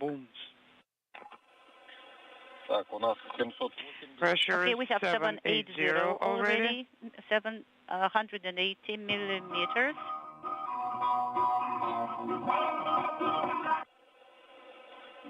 Now we can hear. We heard. Well, this is our that's invention. Our invention. It's called KTO music. A special unit, KTO speaker. It is empty KTO that is double working as a speaker. So you are putting a speaker inside?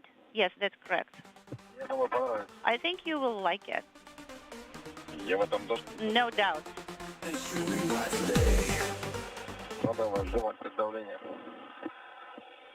What was that? That was weird.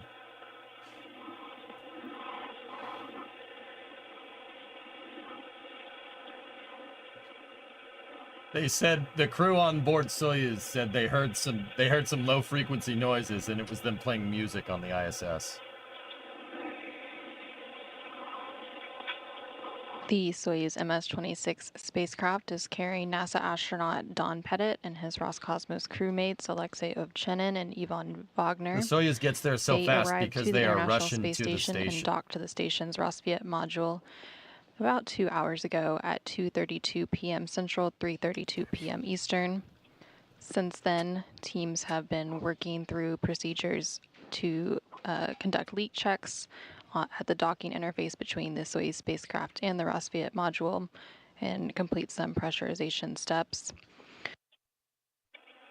The crew aboard the Soyuz also had the chance to take off their this is launch space. entry I'm in suits space. Nova, following don't their reward launch him and for that docking behavior. to the International Space Station and have changed into more comfortable flight clothing.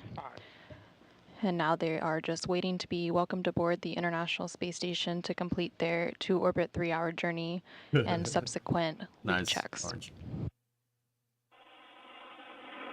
Oh dear, is Soyuz in chat? Is Sawyer in chat? Pat, no, that's just my chat. Pissing me off.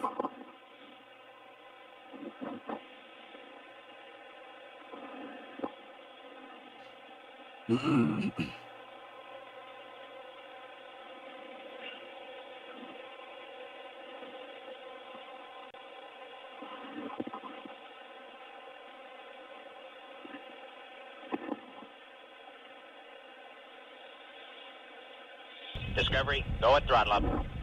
Commercial low Earth orbit destinations is the replacement program technically, Dr. No.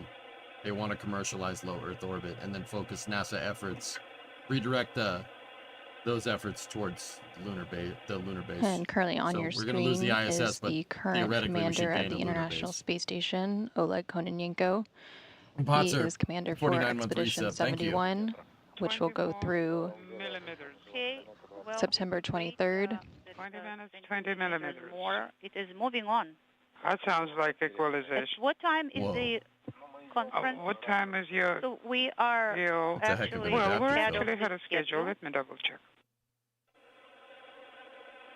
And that Expedition 72 will kick off following the departure of NASA astronaut Tracy Dyson and her Roscosmos crewmates aboard the Soyuz MS-25 spacecraft. Discovery, go at throttle up. On 66. Well, Wi-Fi is not too resub. good here. 22:30, I think Wi-Fi is not working very well here. 37 minutes. Okay, we have time. Well, we'll be on time. We'll make it on time.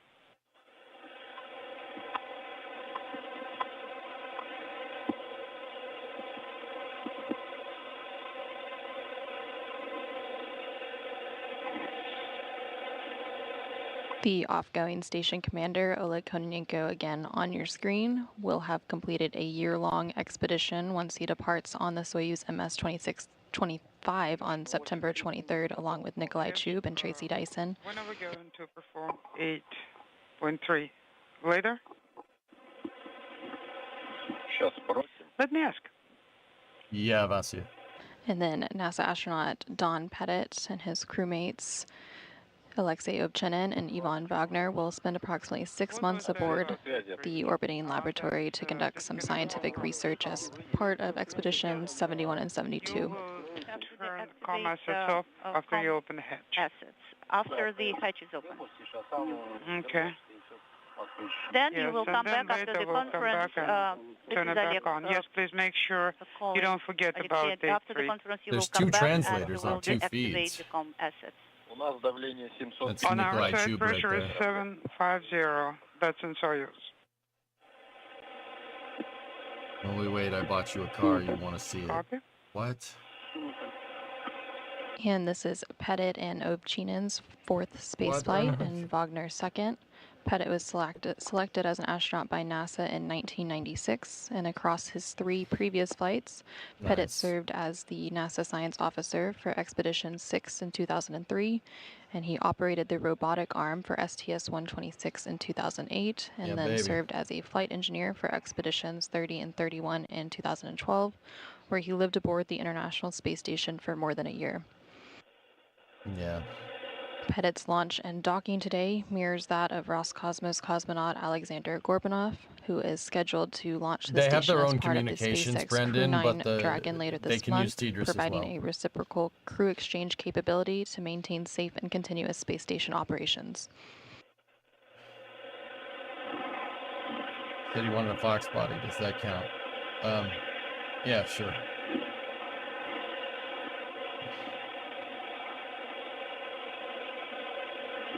Look what came in the mail today.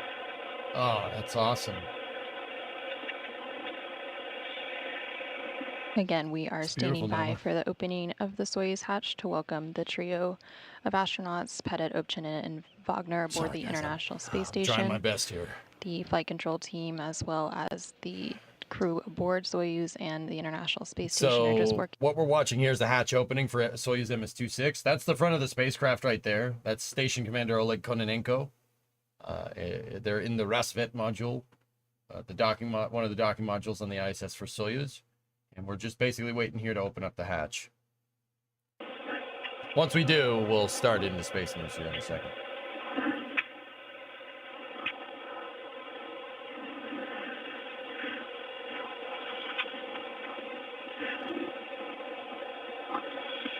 The number of people in space right now is tied for the most, tied for the record. 19 people on orbit. Oleg's looking at the he's looking at the that's the soft docking mechanism for Soyuz. It's just, I don't think anything's wrong. I think he's just looking at it. Oh, of course it's dirty. It just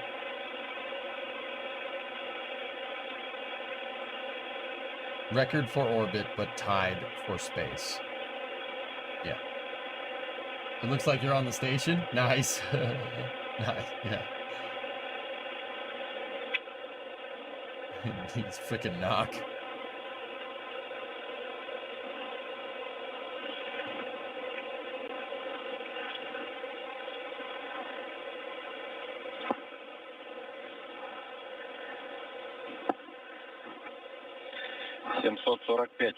We have 745. Well, the closer to the required number, the slower it We'll comes. see what happens. That's correct. Yeah. Stomach is not cooperating. Yes. I think I got a little bit of a We stomach need bug to at wait some for the point. value that but would we'll be allow all us right. to hold it for 2 minutes. That's exactly what we're doing. If I were him, I would just hang upside down because it would look funny on the stream. How do you know he's not doing that already, Pi?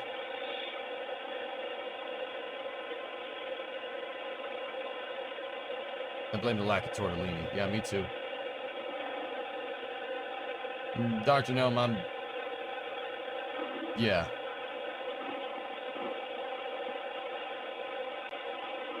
My stomach is not cooperating. We'll yeah.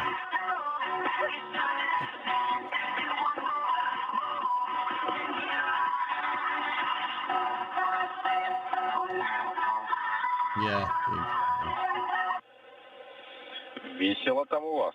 Well, you're having bell? fun, guys. Мы скоро к вам They're playing music over the frickin' comms loops. The bell is there to ring in a new crew when a ship docks to the station. Yep, traditional.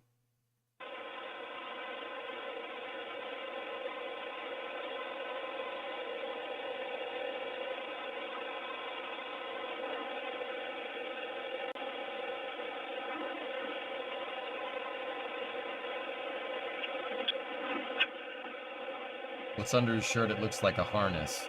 Nothing. It's just how a shirt wrinkles in microgravity Pi. У нас давление 700. Our pressure is 745 and it's stable for the second minute. They're doing Copy. leak checks here. Дождем еще минуту. Waiting for 1 more minute. Да, принято. Okay.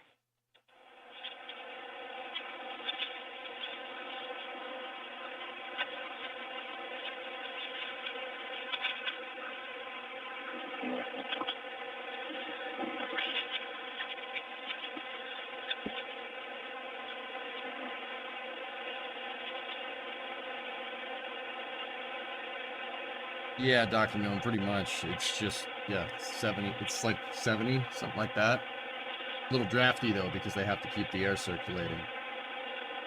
Because, yeah, if you don't keep, like, a draft inside of the ISS with the HVAC systems, somebody could breathe and it could just make a pool of CO2 and you could just be floating there, stuck in that, and suffocate. So they got to keep the air moving.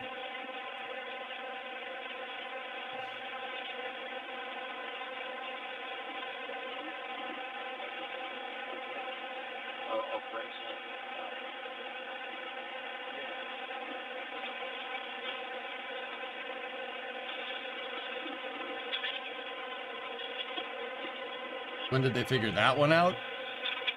Don't know. For those of you Don't who are wanna just know. joining us, we are standing by for the hatch opening and welcoming of the Soyuz MS-26 crew, comprised of NASA astronaut Don Pettit and his Roscosmos cosmonaut crewmates Alexei Ovchenin and Ivan Wagner. The trio launched atop the Soyuz 2.1A booster from Launch Pad 6, Site 31 in Baikonur earlier today at 11:23 a.m. Central, 12:23 p.m. Eastern. Thanks. They then docked after a 2-orbit 3-hour transit at 2:32 p.m. Central, 3:32 p.m. Eastern. And since then, teams have been working through procedures to conduct leak checks and pressurization. And we're standing by for the hatch opening and welcoming of the newly arrived Soyuz MS-26 crew.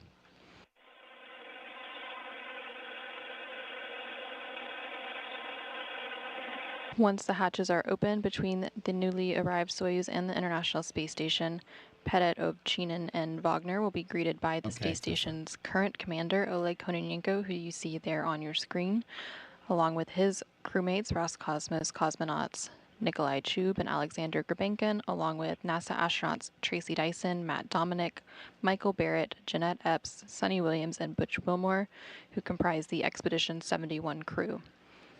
They will then receive some congratulatory welcoming remarks from teams in Baikonur, along with the Russian Mission Control Center outside of Moscow and the flight director here in Mission Control Houston. Oh, here we go. And now we see that Soyuz hatch beginning to open, standing by for crew to come on board. Hey.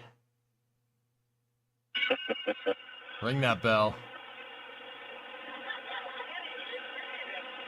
The hatch separating the International Space Station and Soyuz was opened at 4:58 p.m. Central, 5:58 p.m. Eastern to officially welcome the Soyuz MS-26 crew aboard the International Space Station. That's the mission commander, Alexei Ovchinin, waving. Donnie! Alexei, don't forget step 8.3. That's Don Pettit. He's 69 years old, man.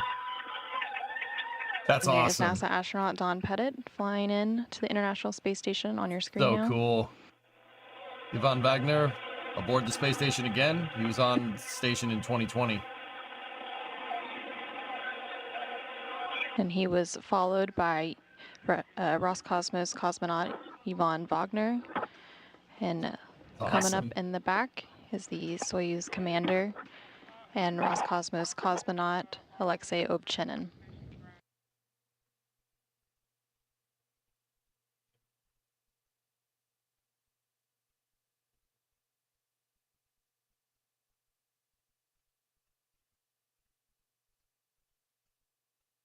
I'll say it once, I'll say it again, Peter. The ISS project is a project we're conjoined at the hip.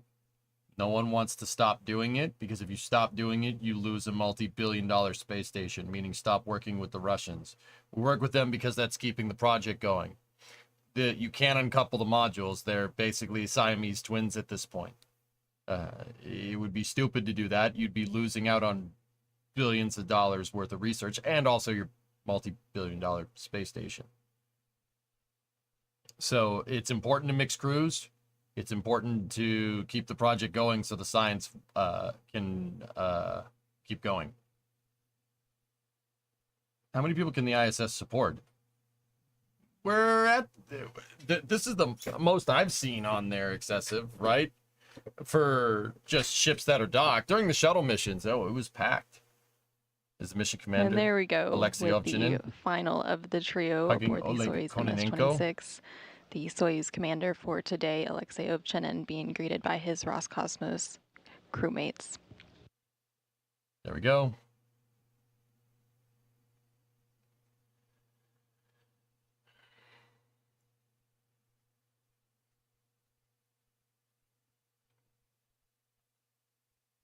And with the crew officially aboard the International Space Station, they will go ahead and set up and stand by to receive some congratulatory welcoming remarks from the teams in Baikonur, as well as They're not the going to Russian dump it. Mission They're Control going Center to utilize in commercial Koryov space outside of stations. Moscow. Riv.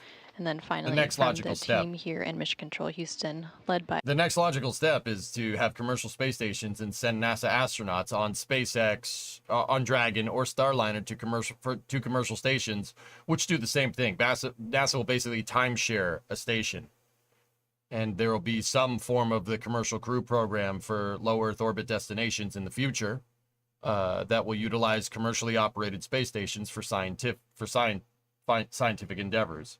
So NASA can free up the funds to go build a moon base, but also they can send astronauts into low Earth orbit on commercial crew vehicles to commercial space stations. That's the plan after the ISS goes. What about the contract for SpaceX to deorbit it, though? That's what makes me unsure as to the intent of NASA. What? Did I miss something? Where did that come from? I'm confused. So as long as the ISS is around, it's extremely good for science, but when NASA wants to dump it to just focus on a moon base now.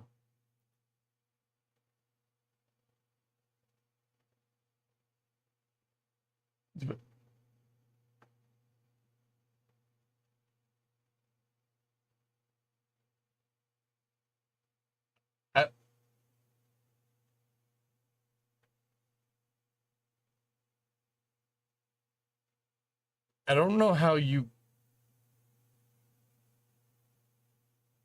What about the contract for the deorbit, though? It's old, man. These modules were made in the 80s. It's old. It needs to be replaced. It's time. They got a contract to deorbit it in 2030, yes. Using a modified Dragon, yes. I thought they were built in the 90s. A lot of these modules were built in the 80s. The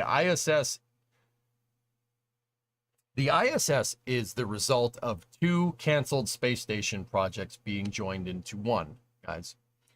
The Soviet Mir 2 space station and the United States Space Station Freedom. Space Station Freedom was designed in the mid-80s, and they started fabricating modules in the late 80s. Some of these modules are extremely old. The Russian modules were absolutely made in the 80s for Mir 2.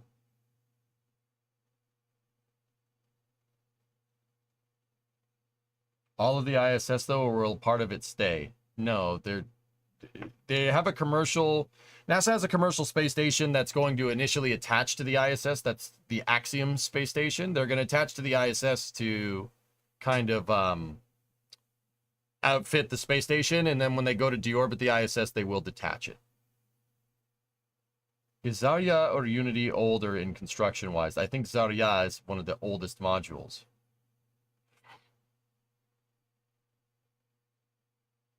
Aren't Axiom commercial modules already in manufacturing to replace the ISS? Yes. Russians were already planning Mir's demise in the 80s. Yes. I understand why, but it's still going to be a sad day. Yes.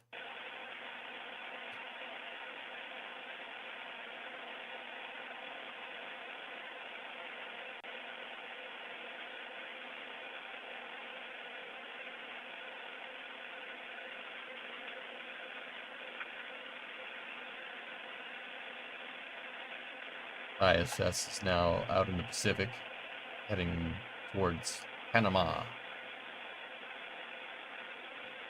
Can you say anything other than yes? No. Will it all burn up or will it fall into the ocean? I'm sure some components will make it down, Geek, but they'll deorbit it basically where it is right now, and it'll deorbit and burn up, and if any part of it comes down, it'll end up in the South Pacific. That's where Mir is. If anybody wants to know, most of the Russian DOS modules are there. Skylab's over here somewhere. Yeah, it's gonna go where Mir's gonna go.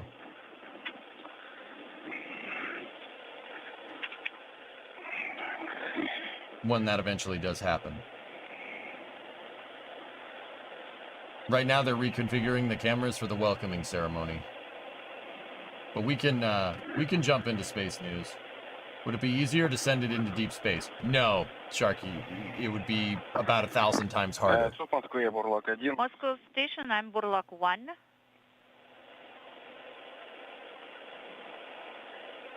What's your opinion on the Roman Empire? What?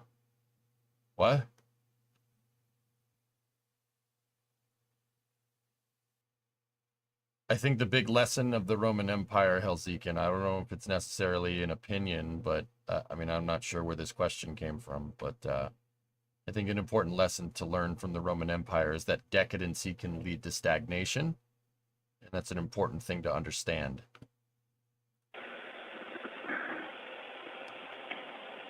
Yes or no? Oh yeah, great. Last if you can. All right. What do you think the inclination will be used for the U.S.-based commercial space stations? Axiom is going to be in the same orbit, T-Money. I don't know about the other ones. No, they won't pay it, Explore. Moscow Station on Space to Ground 1. What would be the choice of rockets right now to launch big space station modules into a U.S. company? Sergey, I wanted to clarify. Falcon Heavy, Vulcan, New Glenn. New Glenn is designed to do stuff like that. We have purification units operating right now, so should we leave them as is? Yes, leave them as is, and please get ready for the PO event. Guys, I'll be right back. Please call me. Okay, so I will deactivate the purification units later, right? Yes, that's correct.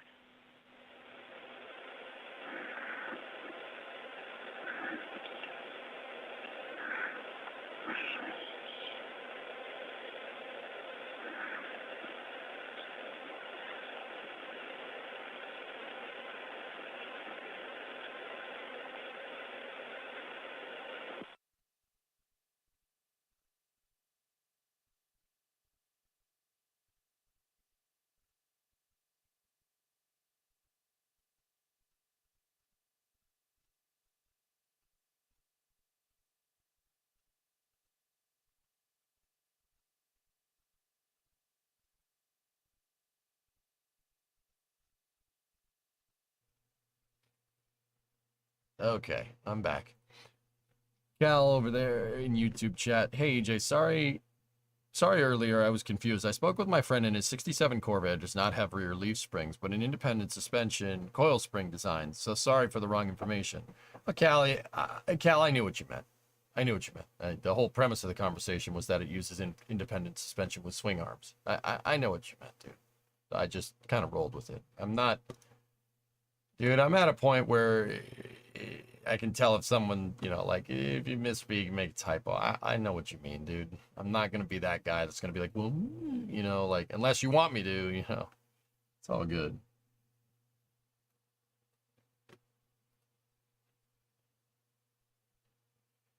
All good, man. Thank you for letting me know, though. I do appreciate it. But yeah, don't worry about it. No problem.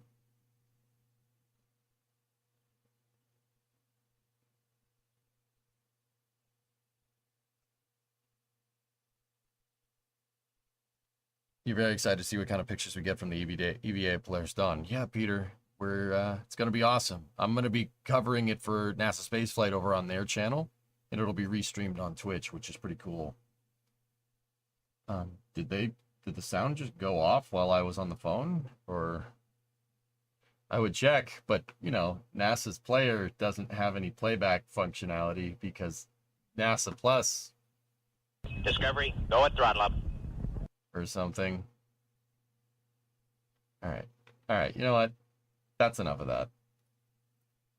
That's cool that they opened up the hatch. MS-26 is aboard the space station. That's great. All right. The rest of space news. What do you guys want to talk about?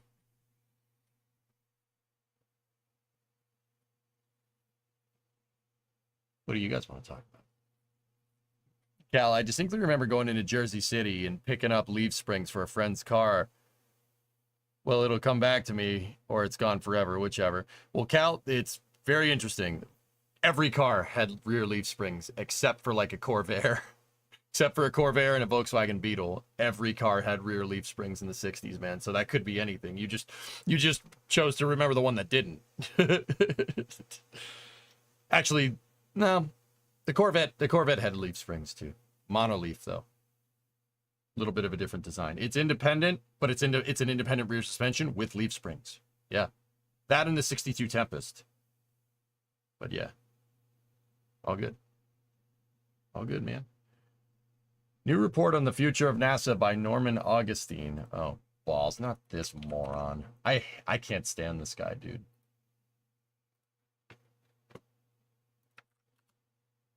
That's just personal opinion. That doesn't mean he's a bad person.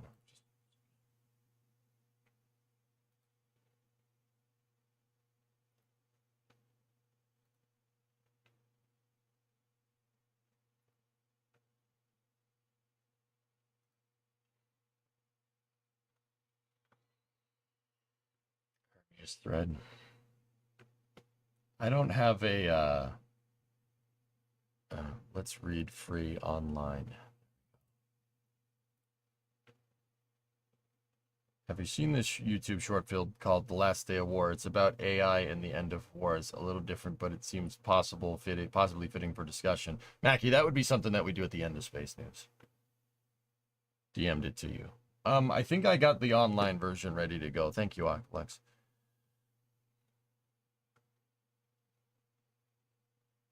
All right.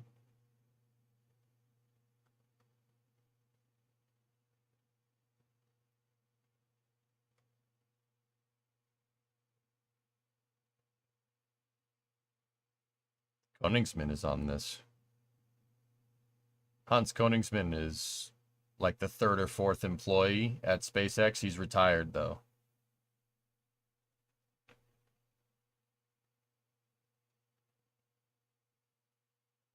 Do we have a cliff notes of this? I don't think I really want to go through 204 pages, but it looks like I might have some homework here.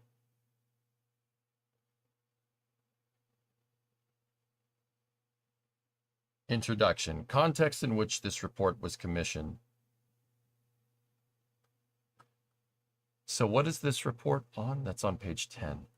Maintaining workforce, infrastructure, and technology preeminence in the coming decades. Yeah, NASA was trying to do that. See, the reason why I'm not really the biggest fan of Norman Augustine is because, you know, it's interesting to me that he'd be writing a paper about this right now, when he himself is basically single-handedly responsible for the brain drain at NASA. Oh yeah, he is responsible with the Augustine Commission that was basically the ones that chaired the 2010 national, or the 2010 NASA Authorization Act, which canceled Constellation and basically retired the shuttle, is responsible. The Augustine Commission is the one that's responsible for kind of getting that whole ball rolling. A committee that he chaired. And now he's writing reports about brain drains, maintaining workforce, infrastructure, and technology preeminence at NASA. That's funny. That's why I don't like him. He's basically one of the biggest reasons why Constellation got axed. Yep.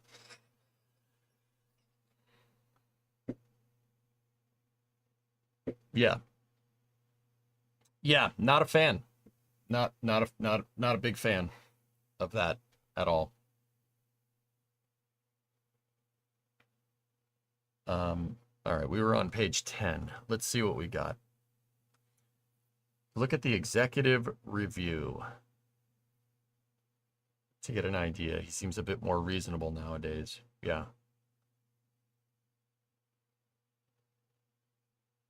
Augustine is outdated. We should be looking at Septemberine. I'm going to hang up. I'm going to hang up. I'm going to hang up.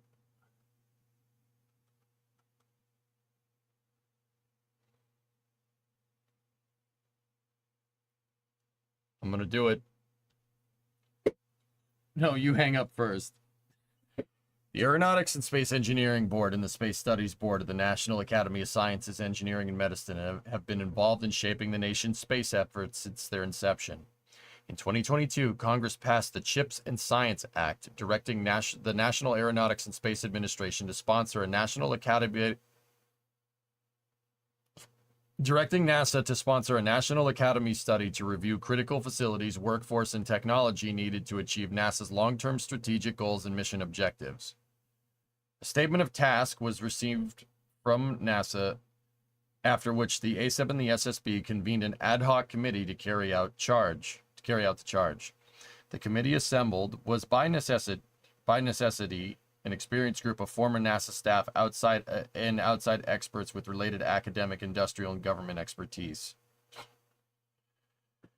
During its work, the committee treated all NASA mission directorates as within the scope of this study due to a particular interest by the sponsor in areas of NASA-wide interests that cross mission directorate boundaries and the critical mission support underpinning mission accomplishments. The committee held 25 virtual and in-person meetings between March 2023 and April of 2024. Additionally, many closed session meetings were necessary to draft the report by smaller committee member teams. The content of this report is based on expert testimony received during its public meetings, visits to each NASA center, and federally funded research and development center requests for information sent to NASA, requests for information sent to NASA, additional documents reviewed by the committee, and the members' expertise. After reviewing this material, the committee considered high-level recommendations to improve or support critical capabilities that might bolster the workforce, infrastructure, and technological capabilities, and better enable transformational achievements at NASA. Several such actions were identified, and a list of report findings and recommendations can be found in Chapters 6 and 7, respectively. The committee's access was restricted due to public documents and publicly held meetings. The committee would like to thank many individuals. Okay. Executive summary. It has now been 66 years since NASA was formed in the National Advisory Committee on Aeronautics, NACA. And during those years, NASA has often accomplished the seemingly impossible. NASA has become an important element in the nation's development of new technologies, energizing youth to pursue careers in science and engineering, and affecting how other nations view the United States and its capabilities. Concurrently, the impact of science and technology writ large has continued to grow. In the words of the President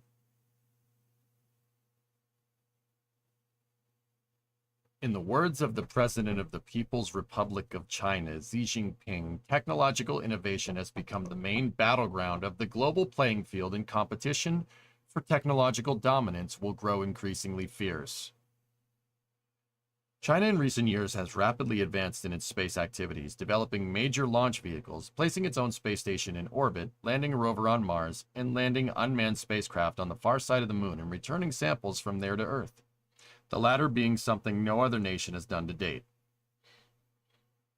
In the United States, declining long-term national emphasis on aeronautics and civil space is reflected in the fraction of gross domestic product devoted to NASA.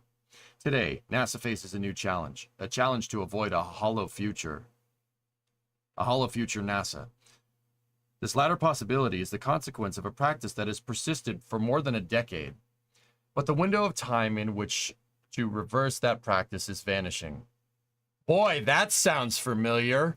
Geez, I wonder who said that. Huh, very interesting.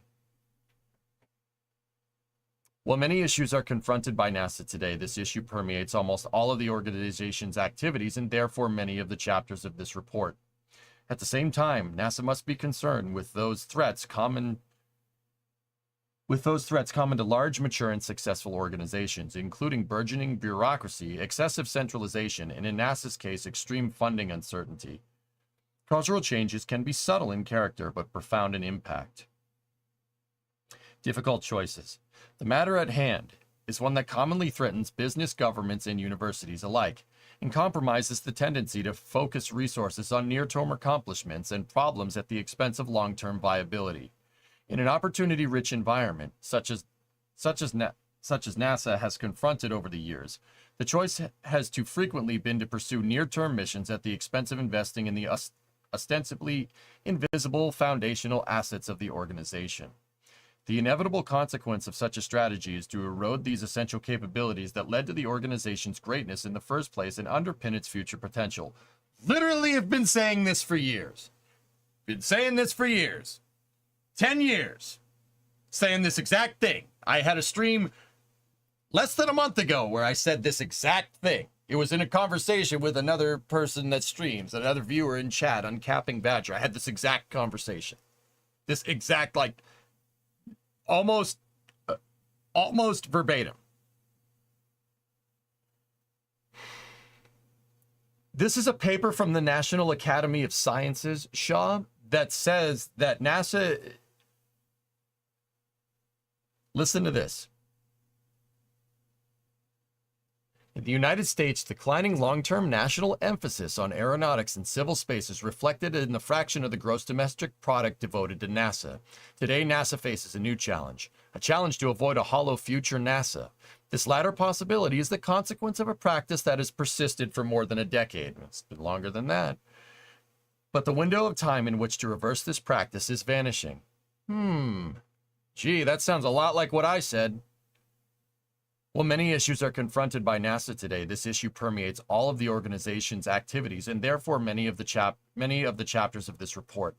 At the same time, NASA must contend with those threats common to large, mature, and successful organizations, including burgeoning bureaucracy, excessive centralization, and in NASA's case, extreme funding uncertainty.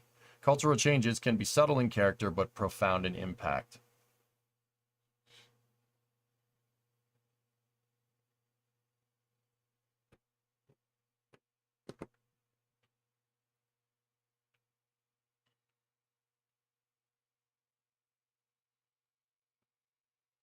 Difficult choices. The matter at hand is one that commonly threatens business, governments, universities alike. Okay, we already read that. NASA's budget. This is NASA's total actual appropriations and NASA's budget as a percentage of U.S. GDP.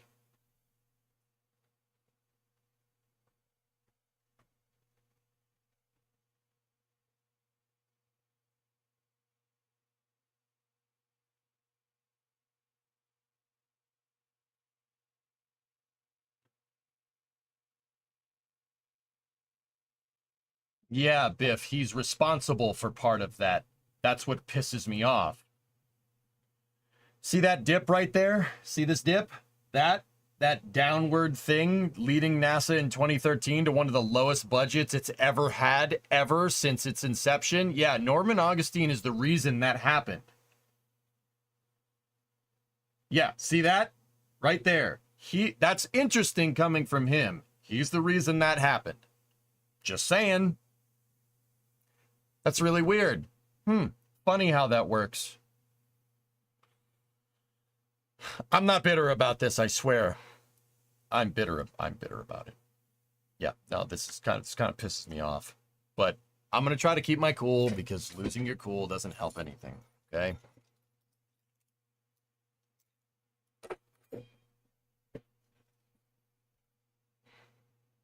Norman's redemption arc. He's going to have to pull a rabbit out of his hat to redeem himself in my eyes, Rem. That man is responsible for why SLS is such a freaking cluster. Single-handedly. It can be traced all the way back to the Augustine Commission in the 2010 NASA Authorization Act. Oh, yeah.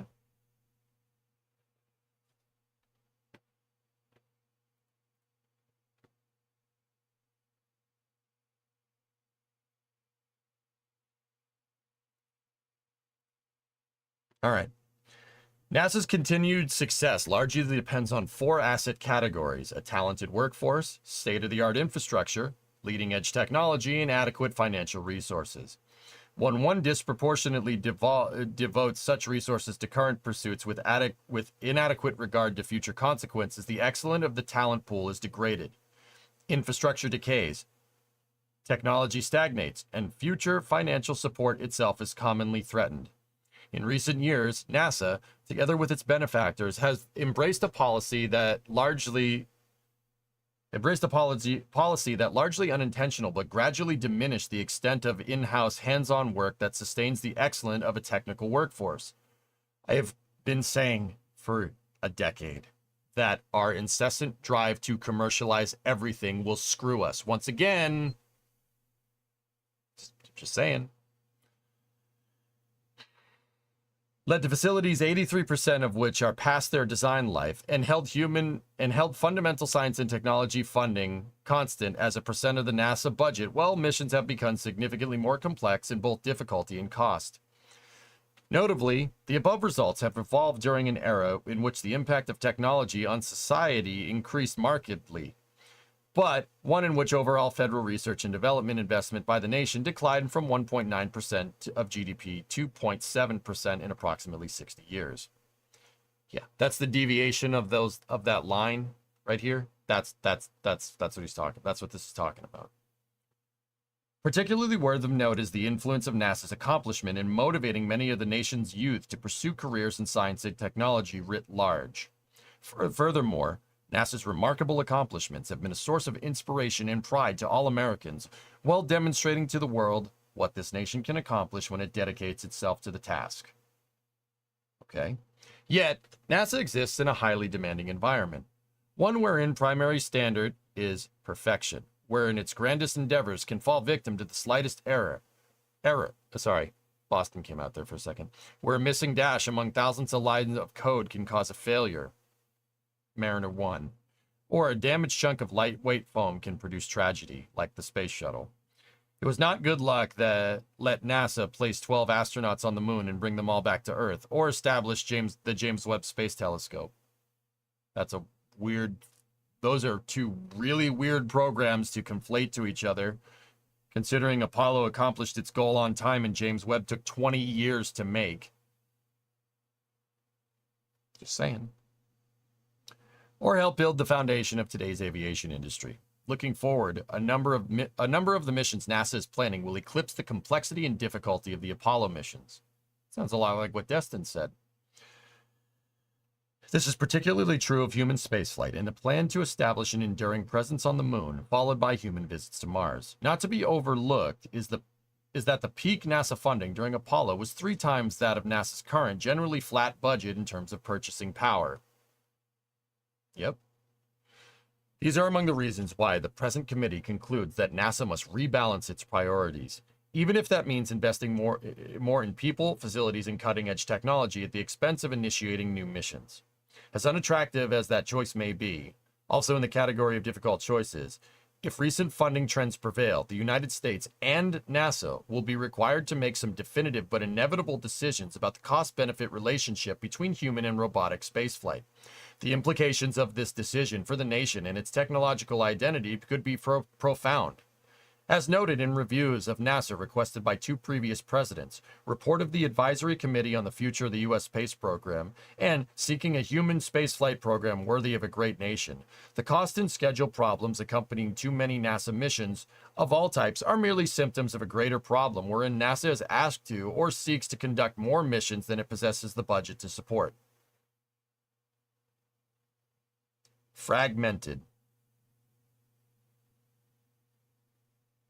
Solution is to give some of the military bloat. Yep, Sig, tell me you know nothing about how U.S. funding works without telling me. Oh, here you go. This is the part where you go and tell me how the economy in my country works. That's good. All right, cool. Let's see. The American economy is much bigger than during the Apollo program, so that 3 times more budget is a drop in the water. Let's keep going.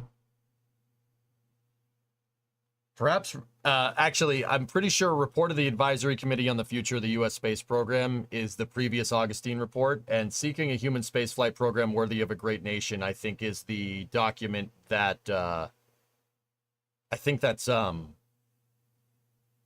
2 previous presidents. Yeah, the report of the Committee on the Future of the U.S. Space Program, that's the first one that honestly exacerbated this problem big time. And then the second one is Space Policy Directive 1.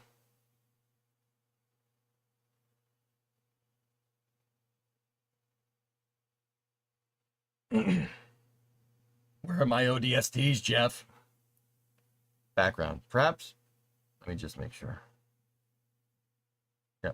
Perhaps reflecting such concerns, the NASA Authorization Act of 2023 stipulates that an independent committee be established under the aegis of National Academy of Sciences, Engineering, and Medicine to assess the state of preparedness of NASA to pursue the goals stated in its most recent fiscal year 2022 strategic plan.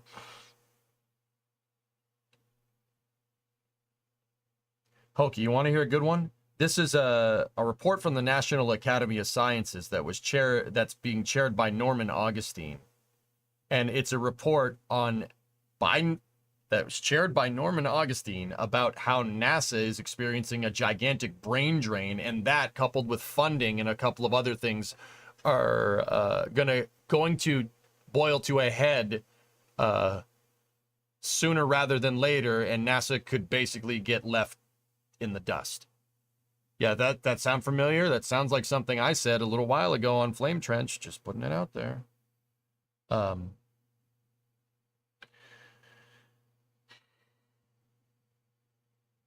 In particular, the legislation called for examining 3 categories of resources: workforce, infrastructure, and technology. The Committee on NASA Mission-Critical Workforce, Infrastructure, and Technology, supported by the National Academy's staff, was thereby established. The backgrounds of the 13 committee members span from government to industry to academia, and from fundamental research to engineering development to manufacturing to management to conducting missions as an astronaut. Several of the members have previously held senior positions within NASA, and most have been associated with NASA in one relationship or another over the years. The findings and recommendations presented in this report reflect the consensus of the committee as a whole. During its deliberations, the committee was provided support by the staff of the National Academies, and NASA hosted visits to its facilities and answered many of the questions submitted by the committee. All information gathering sessions involving NASA employees, excluding physical tours of facilities, were made available to the public in real-time video as well as in documentary form. The committee spent approximately 2 days at each of NASA's 9 centers and 1 federally funded Research and Development Center, FFRDC. During these visits, separate listening sessions were held within groups of new employees, mid-level managers, and senior executives. Furthermore, before initiating work, the committee chair met with the administrator and other senior NASA leaders. And after completing its site visits, the committee held an in-person meeting with NASA administrator and deputy NASA administrator at NASA headquarters. Facility inspections span from examinations at the top of test towers to underground facilities. Additionally, 6 video conferences were held with nearly 40 NASA employees and outside experts in space matters. The result of these interactions is reflected in the present consensus report. While NASA's portfolio is founded on accomplishing things that have never been done before in the environment in which it functions, While NASA's portfolio is founded on accomplishing things that have never been done before, the environment in which it functions today is further complicated by the significant ongoing change. In technology, the number of circuit elements on all important microchips has increased by a factor of 1,000 over the past 24 years. And artificial intelligence, quantum science, and other new fields have burgeoned. The People's Republic of China has, in the past 20 years, evolved into a significant participant in space, not to mention an economic contender that passed the United States in GDP at purchasing power parity over a decade ago. A vital U.S. commercial space sector has emerged in only a few years, aided by strong support from NASA. Remote work, essentially an offspring of the COVID-19 pandemic, has been widely embraced by the U.S. workforce, including at NASA. The agency increasingly has to compete for technical talent with commercial firms, including not only the established aerospace firms, but also newer firms such as SpaceX and Blue Origin. Not to mention smaller specialized companies at high-tech non-aerospace sector that include firms such as Amazon, Apple, Microsoft, and Alphabet. At the same time, the supply of U.S. students qualified to enter the technology workforce is severely constrained by a K-12 education system that most recently finds its 15-year-olds in 32nd place globally in mathematics and 16th place in science. Finally, future funding is clouded by the ever-declining federal discretionary budget from which NASA support is provided. Only one NASA Authorization Act has become law since 2017, further complicating planning and execution.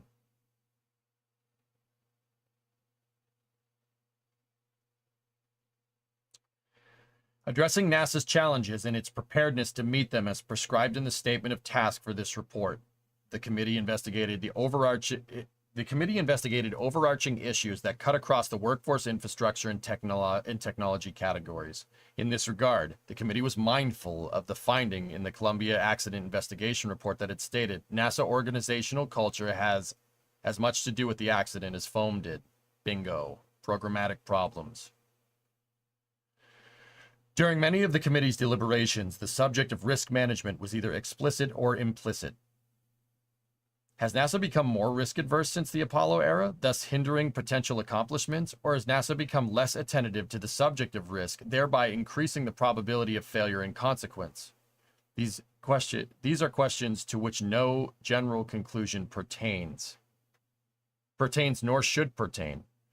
When conducting research and early development, it is often essential to accept a substantial risk of failure if transformational advancements are to be achieved. Bingo. Correct. In contrast, while placing humans at risk, extraordinary measures are properly required to minimize that risk. While it is true that one learns from mission failures, such failures must be recognized for what they are, if not an erosive culture of acceptability rather than perfection is cultivated.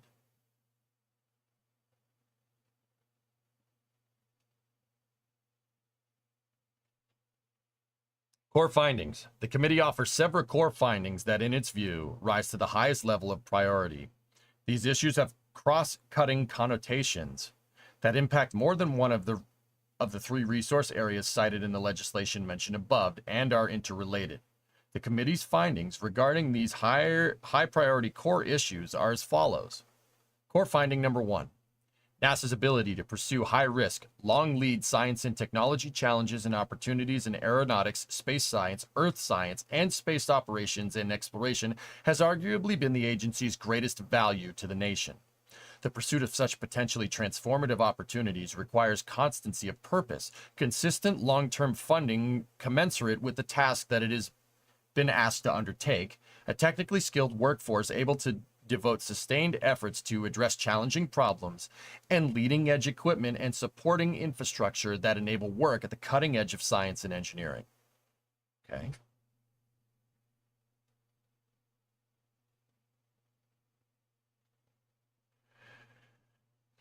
NASA faces internal and external pressures to prioritize short-term measures without adequate consideration of long-term needs and implications.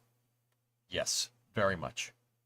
This produces adverse impacts on contracting, budgeting, finding, and infrastructure, R&D, and NASA's execution of NASA's mission portfolio. If left unchecked, these pressures are likely to result in a NASA that is incapable of satisfying national objectives in the long term. Bingo! That's why we have a $2-bajillion mobile launcher. That one right there. Good point. That's correct.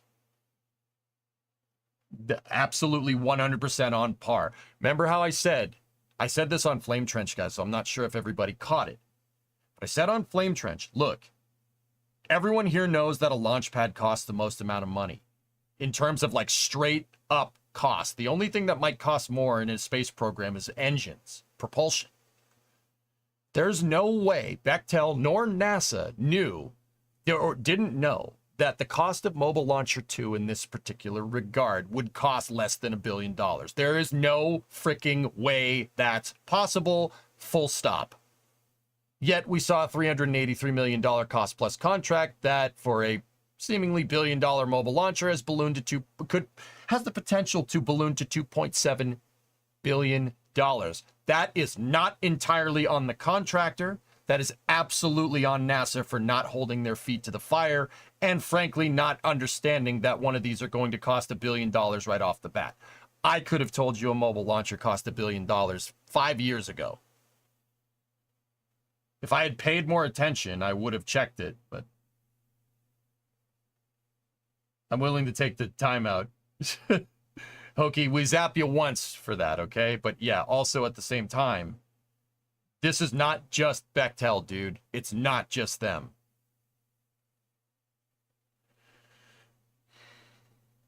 But NASA, on the other hand, NASA probably had to do it because that's the only They had to prioritize short-term measures without adequate consideration of longer-term tasks because they didn't have the money to do it. That's the exact reason why Starship is our lunar lander for Artemis and not a more considered approach. Not to say that Starship is bad. I love Starship. SpaceX will absolutely deliver on their promise of that thing being done on time as long as the FAA isn't. We'll talk about that later. Lowest bidder, they're forced to take them legally. Yep. Anyway, core finding 3. NASA's budget is often incapable with the scope, complexity, and difficulty of its mission work. The long-term impacts of this mismatch include erosion of capabilities in the workforce, critical infrastructure, and advanced technology development. The current relative allocations of funding to mission work as compared with that allocated to institutional support has degraded NASA's capabilities to the point where the agency's sustainability is in question. That is very much what I was talking about with that. We're coming up to a crossroads where commercial capability in terms of human spaceflight will just surpass NASA in basically every level. I often cite Starship being human rated as basically the tipping point. If Starship gets a human rating before the Artemis program accomplishes anything of substance, that is a big problem. Now, I know a lot of you are going to say, oh, well, that means we don't need SLS. What do you mean? That frees up a lot of NASA's money. No, it doesn't. That's defunding NASA and defunding the space sector at that. That is the exact excuse that pundits, huge advocates for commercial spaceflight endeavors, journalists that very much advocate for the commercial market being better than NASA, that is the exact reason why NASA has ended up with less money and a fragmented space program over the last 15 years. And it all started with the 2010 Authorization Act. Does that make sense? We don't know, Pontiff. We'll see.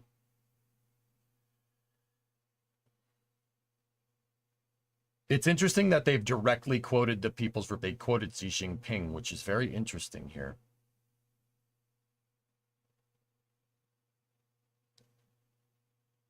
You can't have the whole space project be on the whim of a billion. That's sick. I've been saying that before Elon decided to be overt about his views on things. I've said that in 2019, man.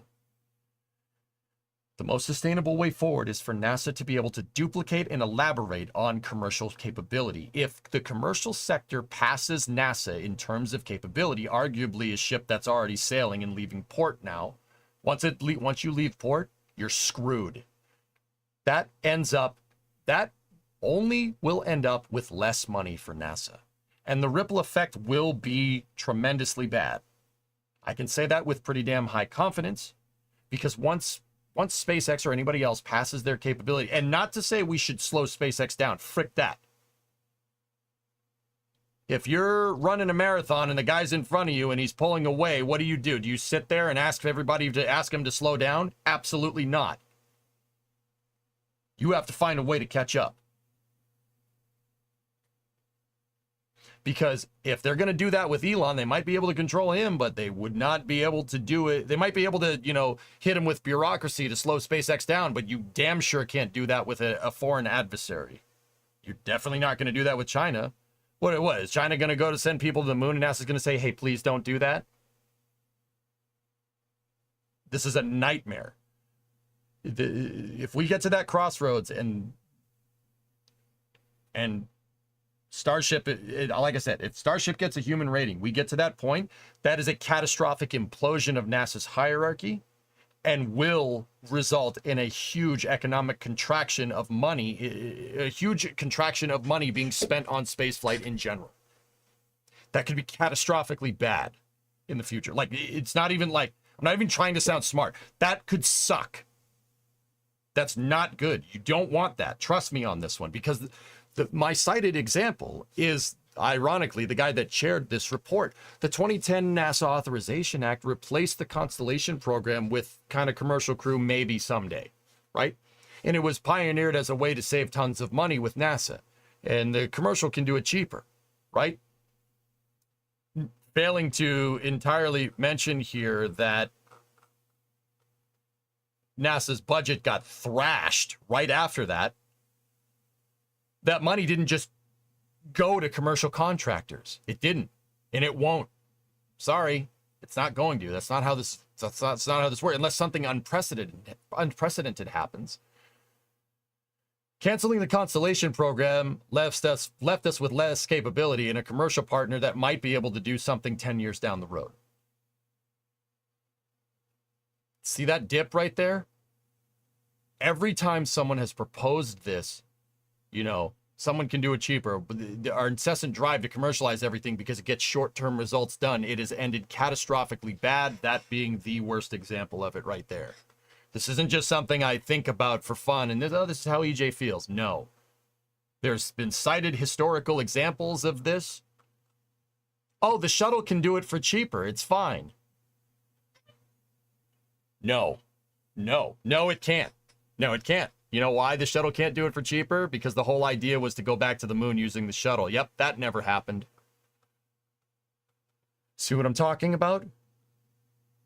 This is why I keep saying I keep being very critical of NASA. You know, why Viper is getting even the fact that Viper was even held on the chopping block is ridiculous. Chandra, a perfectly functioning X-ray band telescope, on the chopping block because it's old. Or because, you know, no, absolutely not. Delaying Artemis because this stuff delaying the Artemis program because Orion isn't passing its life support acceptance testing. This is all results of number 3. This one right here, all of it. Anyway, core finding number 4. NASA's shift to milestone-based purchase of service contracts for a first-of-a-kind low-technology readiness level mission work can, if misused, erode the agency's in-house capabilities, degrade the agency's ability to provide creative and experienced insight in the oversight of programs, and put the agency in the United States at an increased risk of program failure. That's weird. Just said that.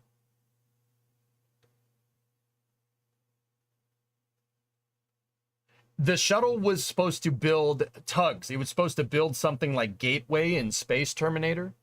Like the Gateway. It's basically supposed to build ships in space that we could send back to the moon for cheaper because everything is reusable. And then we decided we weren't going to do that and just said build the shuttle to launch spy satellites, basically. NASA can figure out what they want to do with it later. Yeah. Oops. Every single time someone has proposed, SpaceX notwithstanding, SpaceX is the one anomaly in this entire thing.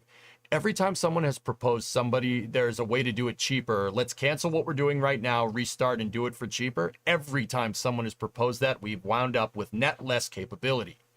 The Apollo program is too expensive. Let the shuttle do it. Okay, we surrendered going to the moon. Okay? Right? Miles down the road. Oh, the shuttle is too expensive and it's too complicated. Let's replace it with commercial crew. Okay. Even replacing it with Ares 1, you could make that argument, but we did, that ship sailed. You're replacing the space shuttle with commercial crew. Net less capability. Can Dragon and Starliner build you the ISS? Absolutely not. Falcon 9 might be able to do something like that, but the station would end up looking more like Mir than anything. Starship could have that capability someday, but we surrendered the shuttle's reusable capability in 2011. Starship could maybe receive a human rating sometime in this decade. It's 15, 16 years later. See what I'm talking about? Every time someone has said we can do it for cheaper, or I found a cheaper way to do it, we erode NASA's capability and we wind up with something crappier. Every time. It happens every time. And it's interesting that this report is citing that. I'm glad somebody's finally saying it. How many launch towers could you build at Boca Chica with a $2 billion price tag? I'll give you a hint. 2. Cal, don't sit here and insinuate that Starbase isn't a multi-billion-dollar endeavor. It absolutely cost over $1 billion to build the chopsticks and the OLM. There's no way that it hasn't. Not possible. Unless we have like a matter replicator like in Star Trek. Impossible. Just got back. Who's the author of this? This is the National Academy of Sciences. The author is a consortium of people in the aerospace industry, and it's chaired by Norman Augustine. Yes, that Norman Augustine.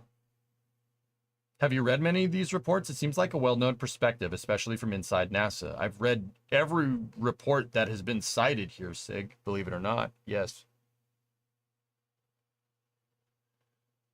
All right, core funding 5. Mission effectiveness across NASA is comprised by slow and cumbersome business operations that have been a consequence of legitimate efforts to increase efficiency and better coordinate complex tasks. Explain who Norman Augustine is for the people who don't remember.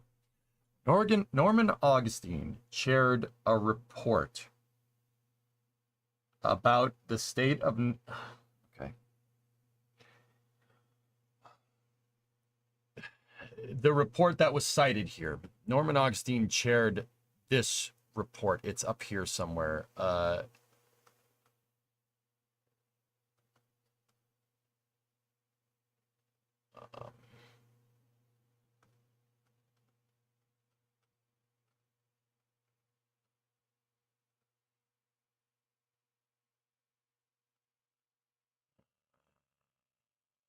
Basically, the Augustine Commission, here we go. Report of the Advisory Committee on the Future of the U.S. Space Program. He chaired a report, and it's ironic. It's super ironic considering these core findings that you guys just saw. Norman Augustine chaired that report, and he submitted that report to the executive branch of the United States in 2010 because that's what he was told to do. That report subsequently manifested itself in the 2010 NASA Authorization Act. The 2010 NASA Authorization Act retired the shuttle program, canceled Constellation, and maybe bolstered a little bit of funding for a little program in NASA called the Commercial Crew Transport Capabilities Program, which I would argue is already part of the Constellation program because it was a subsequent of the Commercial Orbital Transport Services Program, COTS, which is what gave us Dragon 1 and Cygnus. Yep. Yeah, very interesting. He chaired the report that got Constellation canceled. Yeah, that's not even a judgment call. That's absolutely. He's the reason why SLS doesn't have the EUS on it from the start. He's the reason why they thought putting a Delta IV upper stage on top of it would be a better solution. Oh, yeah. He's the reason why the first Orion missions flew uncrewed on a Delta IV Heavy on EFT-1, because it was cheaper. Now he's writing a report about how... Now he's chairing a report about mission effectiveness being compromised by slow and cumbersome business operations that have been a consequence of legitimate efforts to increase efficiency and better coordinate complex tasks. That's really funny.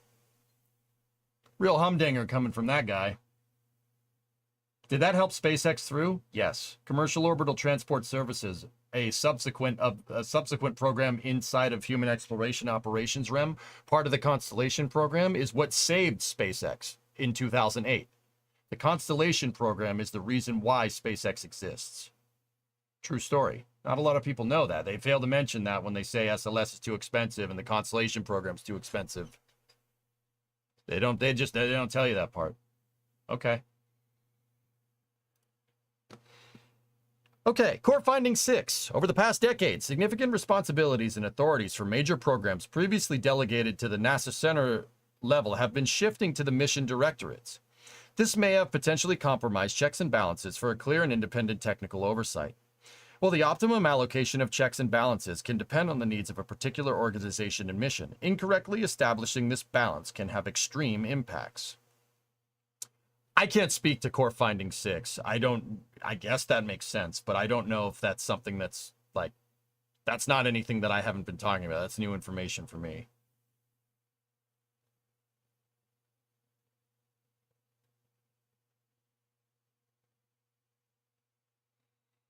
Core finding 7. Although NASA has successfully carried out many extraordinarily challenging missions over its lifetime, the agency has a continuing failing in conveying to external stakeholders the accurate cost schedule and technological readiness estimates, as well as estimated levels of budgetary reserves needed for complex major development projects. The profound negative consequences of this are far felt beyond the specific projects, producing the delays and unanticipated funding demands.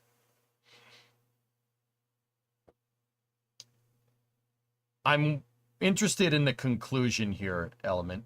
I want to see what he says because, once again, he's responsible inadvertently, well, not inadvertently, advertently responsible for a lot of these core findings with that damn freaking Augustine Commission. First and second one. There were two of them. Fun fact, he chaired a commission in the 90s that did the same damn thing that got Space Station Freedom canceled. Not a lot of people know that. Great. Yeah, it got canceled and they replaced it with the ISS. How's that working out?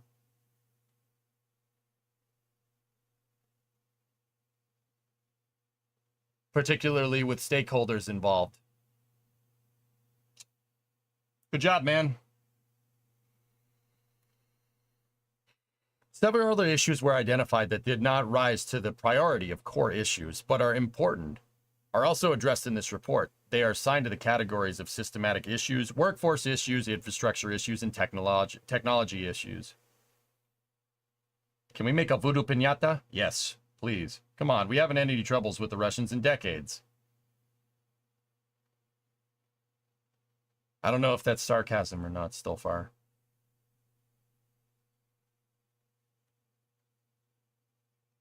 You think I'm talking about Russia and the Ukraine? No, I'm not talking... God. All right, let me explain it. Yeah, that probably has a component to it, but also we forget that one of the reasons why they the avenue for canceling Constellation and retiring the shuttle at the same time was allowed is because, oh, we could just fly on Soyuz. We could just fly on Soyuz. It's fine. We just fly on Soyuz. That saves us a lot of money flying on Soyuz. We could just do that. Maybe you misunderstood. Sorry, I should have been more careful with my wording. Also, it's being sarcastic. Yeah, yeah. Okay. Discovery. Pluto, 18-month resub. It's embarrassing, Julia, even with a kappa after it, but yeah. Prior to all the launching going on, Elon had come out and said that till the point with just tense up, they put $5 billion into upgrades, so I agree they're spending money. Yeah, I got you, Cal. Yeah, all right.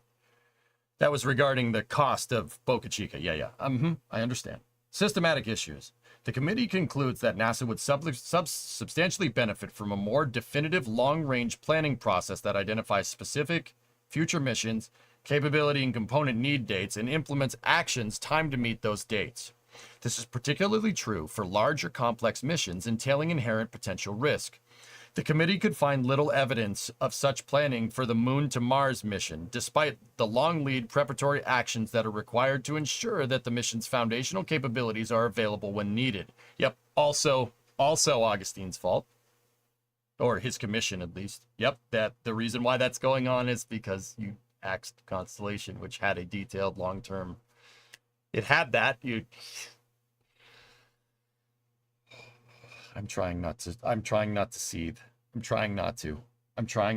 Keep it cool. Even planning for advancing the Artemis program lacks certain action-specific details associated with an architecture that is more complex and interdependent than Apollo. Yep. The lack of certainty exacerbates problems fostered by the government's short-term annual funding of long-term projects, as does an increasing incidence of NASA's appropriations failing to be enacted in a timely manner.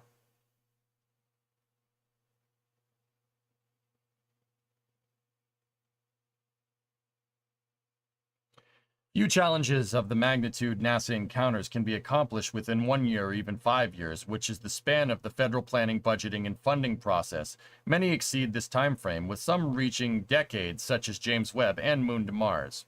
Why do they keep conflating James Webb with Moon? Never mind.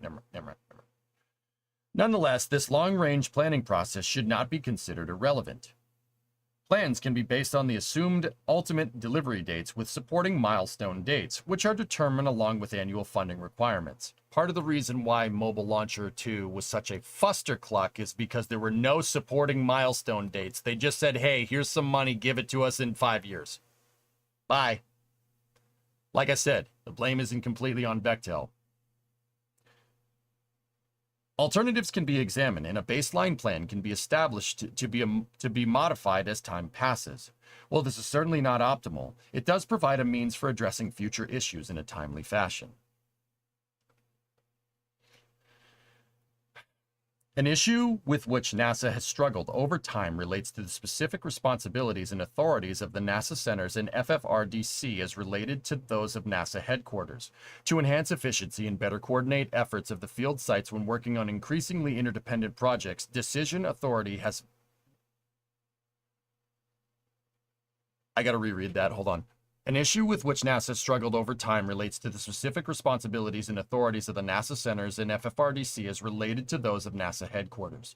To enhance efficiency and better coordinate efforts of the field sites when working on increasingly independent projects, decision authority has migrated to headquarters and the mission directorates.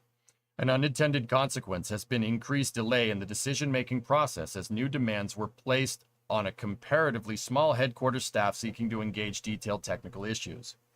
Centralization of decision-making. Okay. Meanwhile, the headquarters staff is distracted from its important strategic planning role. This evolution of respective roles, that is, managing many, not all, major programs from headquarters with an authority structure that does not directly include centers, runs counter to the practice of almost all large multi-project business organizations. Too top-heavy.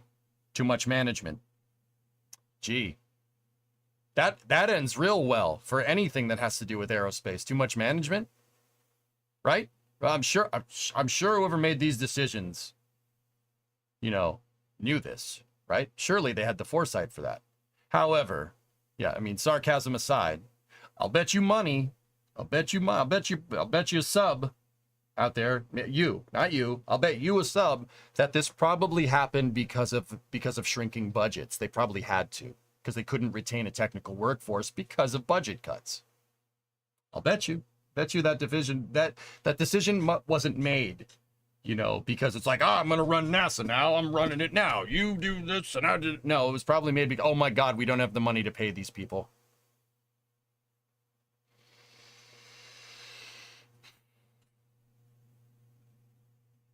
Okay.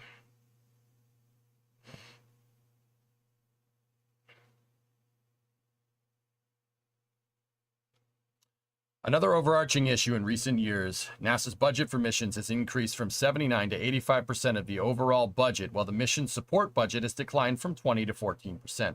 Stated differently, every dollar of mission support that previously had to sustain the dollar of mission activity now has to support $1.50 of mission activity, effectively a 50% increase. An area that has long plagued NASA is cost and schedule overruns. Indeed, much remains to be accomplished in this area, particularly in infusing greater realism into the initial program cost and schedule estimates. The Government Accountability Office 14th Annual Assessment of NASA's major projects called attention to this problem, and the Committee on Human Spaceflight, established in 2009 by the White House Office of Science and Technology Policy, observed that NASA seems to annually have $3 billion more programs underway than it has the funds to support them. Ultimately, this results in less overall output being produced than if more realistic initial estimates were generated. One specific result is that underfunded programs often absorb resources that were planning to be applied to other programs, thereby creating a domino effect that disrupts multiple programs. There are, of course, various contributors to this dilemma: NASA cost underestimation, Office of Management and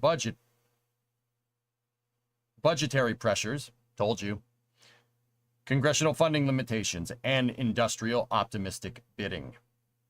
Oh, geez, it's like I talked about that a second ago. This problem is, of course, not unique to NASA, nor can NASA alone resolve it.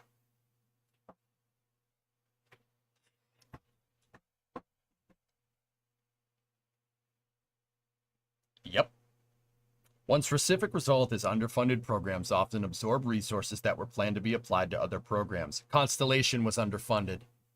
And that lack of performance and that siphoning effect was their excuse for canceling it. Fun fact, chaired by the same guy that wrote this. Discovery, I'm going for the throttle up. jugular. I don't care. Yeah, no fricks given. Hey, Snackless, 64-month resub. Thanks, buddy. Yep. Yeah. Yeah, that's right. SLS isn't over budget. You heard that right. It was underfunded for a half decade straight. Fun fact.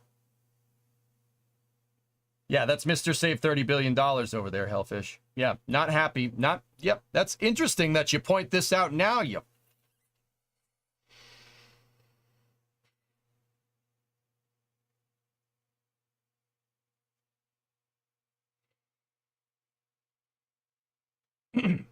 This problem, of course, is okay. Yeah, not unique to NASA. Yeah, sure. Okay, pal. Yeah, putz. That's safe enough. Yep. Workforce issues. In recent years, NASA has employed on average about 17,600 civil servants and is supported by about 50,000 in-house contract workers. Surveys of NASA civil service employees conducted by the Independent Partnership for Public Service has 12. I got to reread that. Surveys of NASA's civil service employees conducted by the Independent Partnership for Public Service have for 12 consecutive years rated NASA as the best place to work among large organizations in the federal government. Similarly, this committee's contacts with new NASA employees have found overwhelmingly that when asked, "Why did you decide to join NASA?" the answer was because of the exciting work it does and its strong reputation. On the other hand, lower salaries were often cited as a deterrent to NASA employment, compared particularly with industry compensation. Further concerns were expressed about the changing nature of NASA's work, from hands-on engineering to overseeing activity performed by outside firms. Yet NASA's employee turnover rate is generally consistent with the rest of the aerospace industry. Captain, your pressure points. Woo-sa!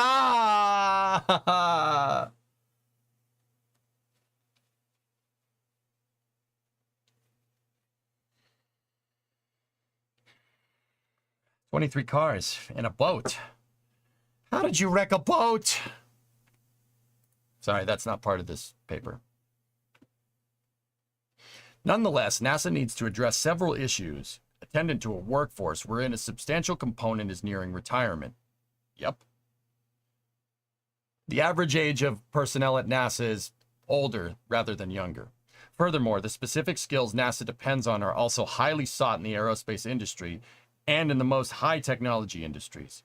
Special hiring flexibilities granted to NASA in the past have been extremely constructive, but too limited for an organization of NASA's size that must compete for top technical talent with industrial firms that when certain I gotta reread the sentence. Sorry, there's a lot of really long sentences in here. Special hiring flexibilities granted to NASA in the past have been extremely constructive, but too limited for an organization of NASA's size that it must compete for top technical talent with industrial firms that when circumstances require can make hiring decisions very rapidly. Worthy of note, NASA's average hiring authorization period approved personnel action request to hire to a preliminary job offer for STEM employees is currently 81 days. Yeah, no one can wait 81 days for a freaking job, and not in this day and age. That was a long sentence. That sentence kind of is very poorly constructed, but I get what it's saying. If you guys have questions, just ask.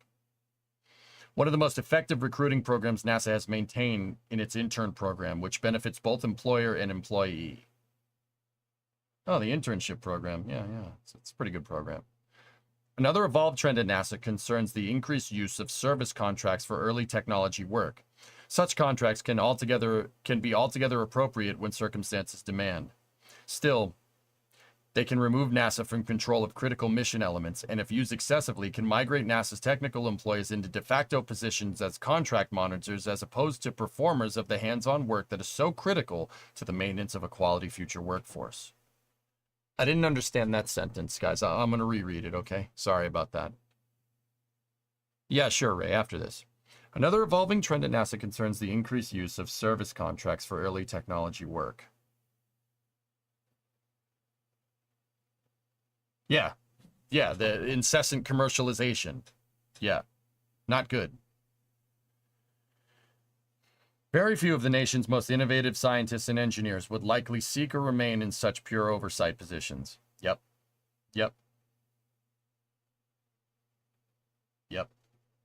I just found a SpaceX video with the We Rise Together voice line in it. Cool. Outsourcing. Commercialization, Terminator. You're an engineer. You're an engineer that wants to design cool spacecraft. NASA all of a sudden says, no, you don't design this cool spacecraft anymore. You oversee a commercial contractor that does it. Now you're a manager. Incessant commercialization will screw NASA in the long term. It needs to be symbiotic in relationship between NASA and its commercial partners. Been saying this for years. Like, I'm not trying to toot my own horn here, but it's interesting. This is the exact stuff I'm talking about. Like, people just say, "Oh, you just ranting about Constellation again." No, we're coming, like I said, coming to a crossroads. Coming to a crossroads where NASA won't have any capability left. When they don't have capability left, that NASA will basically implode, and we will see a multi-billion-dollar economic contraction in the aerospace industry. Case in point, Starship. When Starship flies people, when Starship gets that human rating on Polaris 3, what the hell is the point of SLS existing? It's a question that you've probably heard asked multiple times if you've been following space over the last decade. You know, and the premise behind that is, why use SLS? Because it's so damn expensive, right? Why use SLS? Because it's so damn expensive when we have a cheaper solution. And now that does make a lot of sense, right? But also at the same time, wanting that is basically wanting to defund NASA. It's just a different way to say it. You want NASA to have less money. Okay. I've been saying this for years. And it's not that I hate commercial contractors either. I love SpaceX. And what the FAA, seemingly what the FAA is doing to them is not okay. You know, we'll talk more about that later. But anybody that's tried to make some quote unquote good faith argument about SpaceX being able to do it cheaper is off their rocker. All that's going to do, and all that has been doing, is eroding NASA's technical prowess and eroding NASA. Basically, it's causing a brain drain at NASA.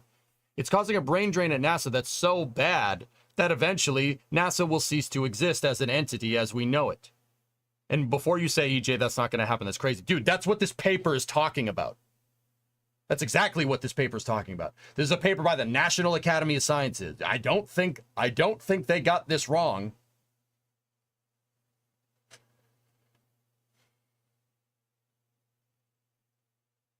Don't we kind of want to defund NASA to get NASA into other things?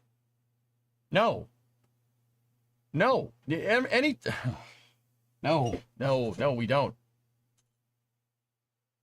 According to Avio, the first operational flight of the Space Rider is now not expected until 2027. Oh, okay, Creeper. We're in the middle of this, but yeah. I just saw this UK flight test. Looks like China's going to have some stuff to compete soon. Give it time, Sasquatch.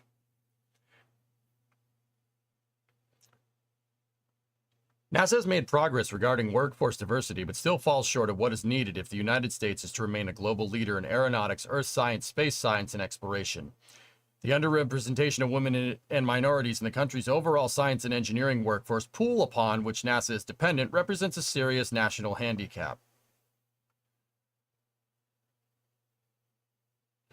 Yeah, if no one wants to work for you, yeah, that's obviously going to be a ripple effect. Duh. Yeah, absolutely. You think it's too late? No, Hugo. No, not too late. Hugo, that's a good question. I don't think it's too late. I think we could still change course right now. You basically have to go in and rip everything out and rebuild it here. Like, do exactly what I'm saying is not a good idea. But we need a more long-term solution. Artemis is not a long-term solution. SLS is not a long-term solution. Understand? The reason why this is pissing me off so much is because we're on page 8. Because this guy,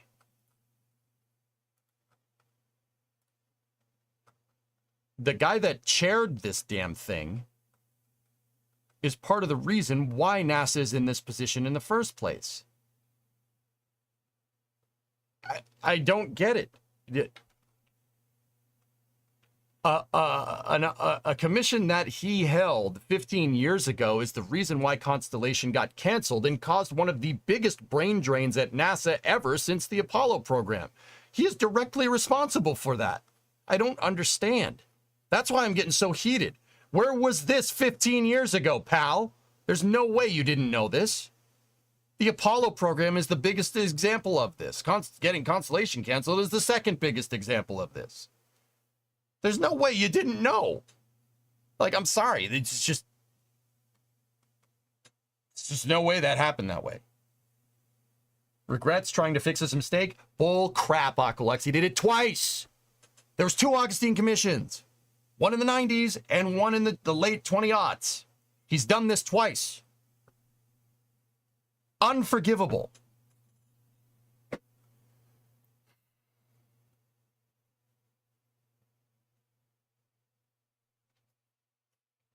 Dial it back in. Adopting hybrid work, part at the workplace and part remotely, which evolved during the COVID-19 pandemic, has benefits and liabilities. Whatever the case, the U.S. workforce has embraced the practice, including NASA. The NASA standard of get the job done is a sound one. Nonetheless, given the extraordinary unforgiving nature of NASA's work, the committee cautions NASA to regularly assess any operating practices that may infringe on the safety and mission success. Von Braun, former Marshall Space Flight Center director, stated, "A good engineer gets stale very fast if he or she doesn't keep his or her hands dirty. Bingo."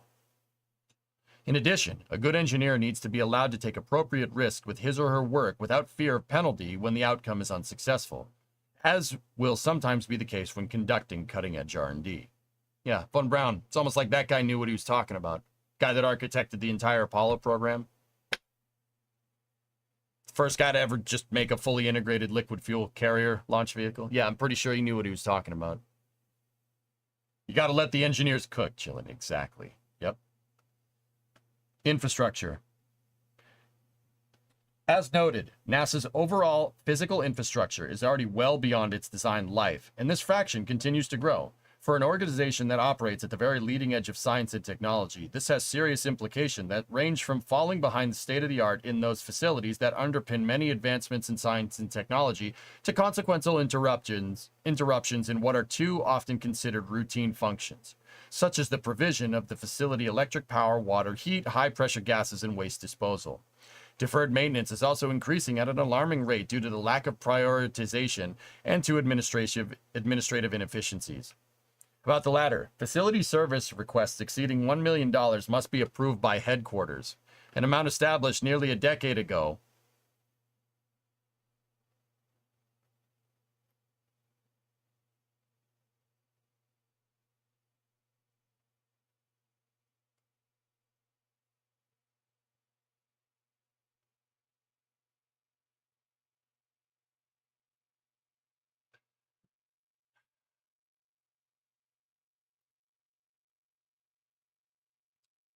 Okay.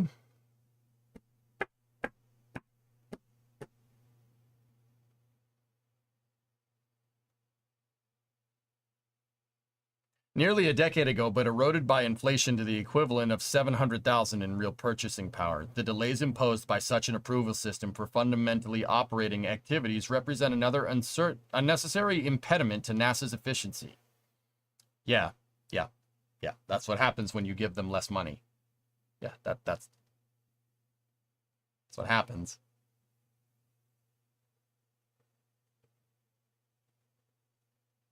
Is NASA truly cutting edge anymore? Did not SpaceX take over that mantle? That's what this paper is arguing. There's a huge problem, Coherent. Yes. Coherent, I've always said, dude, I've said this for a decade, that NASA needs parity. It needs to be able to do whatever SpaceX can do. if it doesn't, and if it doesn't lead the cutting edge along with SpaceX, you can do both of those things at the same time. Right? We see prosperity here in the ISS with the Commercial Crew Program right now, right? I mean, I could elaborate more on that. He said moron. I could elaborate more on that further if you really want, but they need to have parity. There needs to be, like, if SpaceX is making a fully reusable system, NASA needs a fully reusable system, or a system that can duplicate the technical capabilities. A more generic thing would be if SpaceX can land somebody on the moon, NASA needs to be able to do it on their own, operating their own equipment. Parity is the bare minimum. Yes, Rem, exactly.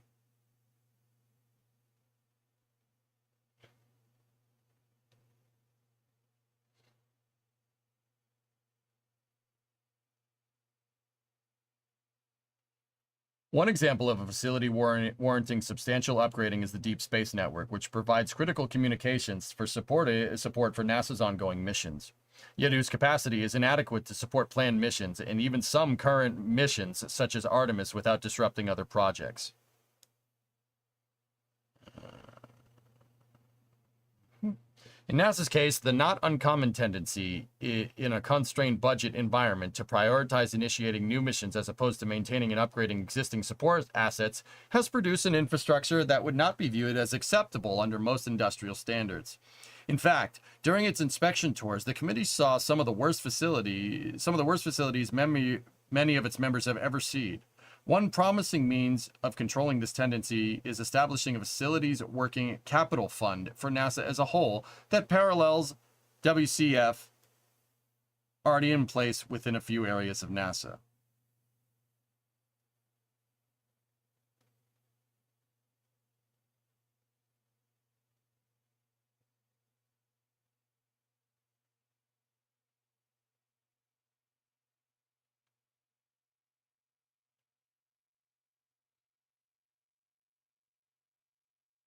As the current administrator of NASA has observed, when looking at technology, when we look at technology, as the current administrator of NASA has observed, when we look at technology, it is the essence of NASA. Pushing technology to its limits requires exceptional talent and supporting equipment. It also requires distinguishing development risk from mission risk, wherein the former is often essential to making transformative advances, while the latter can be accepted only after thorough consideration of benefits, alternatives, and consequences, and accepted standards.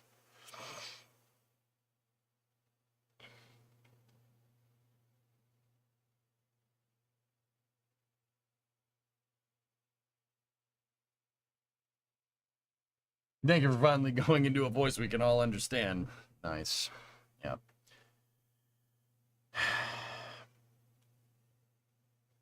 Yet a prevailing trend has been to reduce investment in research and technology as a fraction of the funds devoted to missions.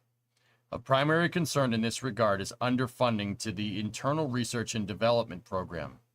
Compounding the impact of this trend is the major reduction in truly basic research financed by industry that has occurred over the past several decades.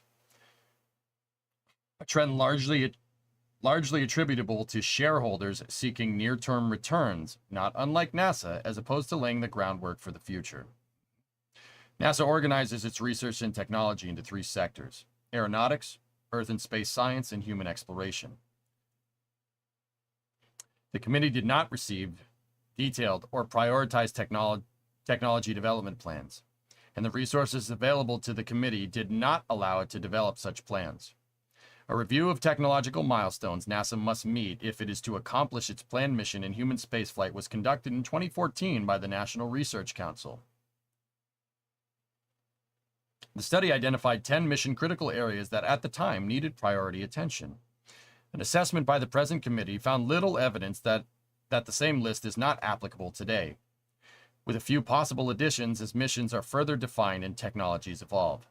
These items include protecting crews against adverse radiation effects in long-duration spaceflight, in-space propulsion, particularly nuclear thermal and nuclear electric, and planetary descent and landing. Yeah, in 2014, somebody at the National Research Council figured out that we were building a rocket to land back on the moon and forgot to actually go and fund the whole lander part. Yeah, once again, direct result of canceling Constellation. Yep. Turns out if you build the rocket and then try to figure out a mission for it later, it empirically has failed 2 times, the shuttle and SLS. You have to build a mission out. You have to build a mission. You have to have a timeline. You have to have scheduling milestones. This is not something that happens over 2 years or 3 years. It happens over 30.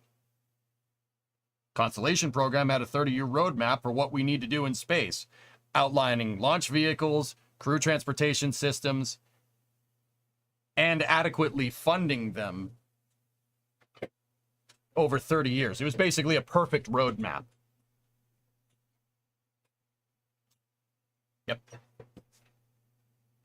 It wouldn't have been without its challenges, right? But there's once the stupid thing said, there's development risk and technological risk.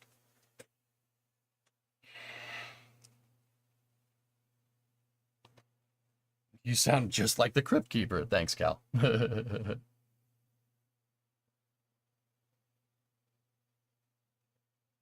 Overall, the committee found that insufficient evidence is available at this time to support the identification of quantitative time gaps between need time and when the technologies are likely to be ready to support dates for major missions identified in NASA's plans, including on to Mars.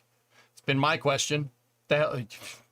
You're planning on Artemis landing on the moon in 2028, and you want to go to Mars in the 2030s. Okay. No. False.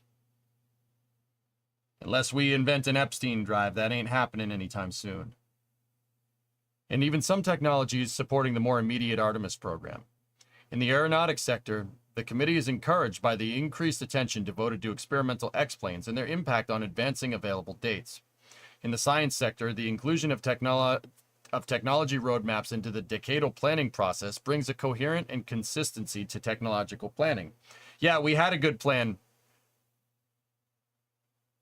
We had a good plan for, the human exploration operations thing. We had a good one, and then we got rid of it for Artemis. And yeah.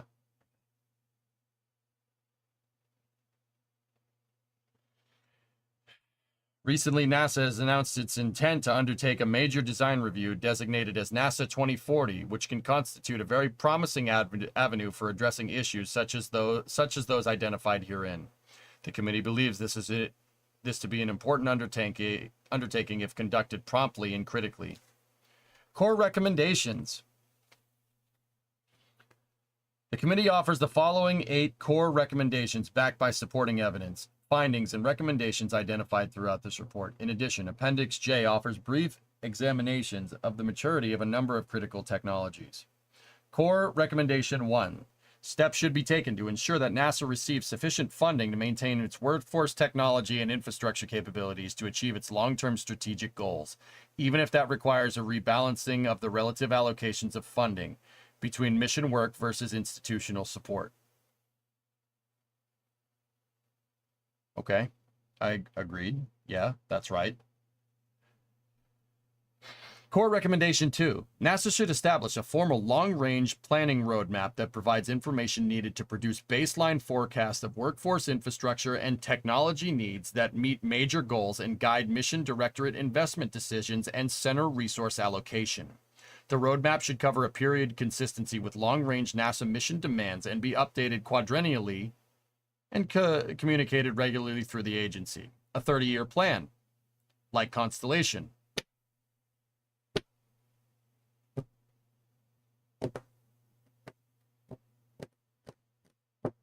Core Recommendation 3. NASA's headquarters should establish a timely, proactive mechanism to evaluate and support center and federally funded research and development center operational needs, including infrastructure, workforce, and technology. Core Recommendation 4. NASA should initiate a priority assessment of its current mission management model that critically evaluates the integrity of technical and programmatic checks and balances, and the role of center leadership and personnel in technical oversight of programmatic work. The review should involve individuals from within NASA as well as from other large multi-program organizations, including the industry.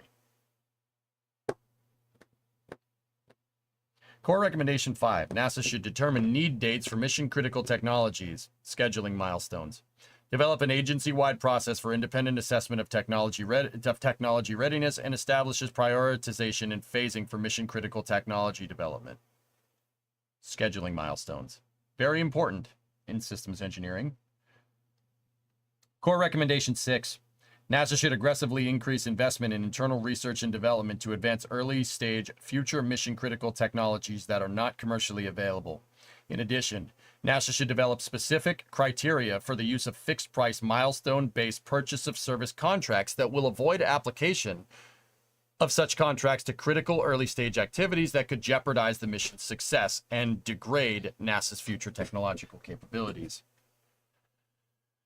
Shouldn't NASA have done this a few decades ago? Yeah, Coherent, this is, I don't mean to sound like a broken record, but it's funny. The guy that chaired this whole report is the guy that chaired another report in 2009 that got Constellation a 30-year roadmap with scheduling milestones canceled. All these recommendations are stuff that the Constellation program was going to do. And just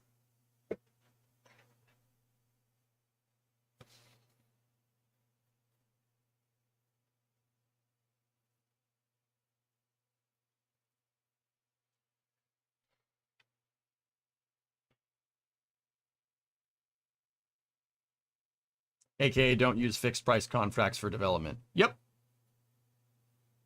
We saved $30 billion though. Snackless, the guy that literally coined that phrase is the one that's citing all of the repercussions from that as problems that NASA is facing. I'm sorry, I agree. I pretty much agree with everything here. What I don't understand is that it was chaired from a team, from a guy who said we should do the opposite of all this 15 years ago and wound up with all these problems.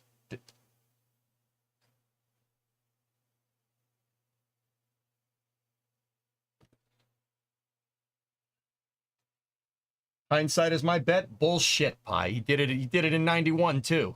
Guy done it twice. Nice try.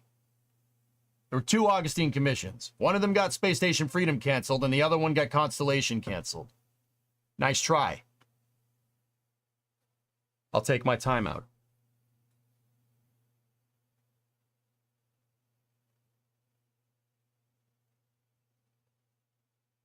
What could explain it then? That's what I'm looking for, Rem.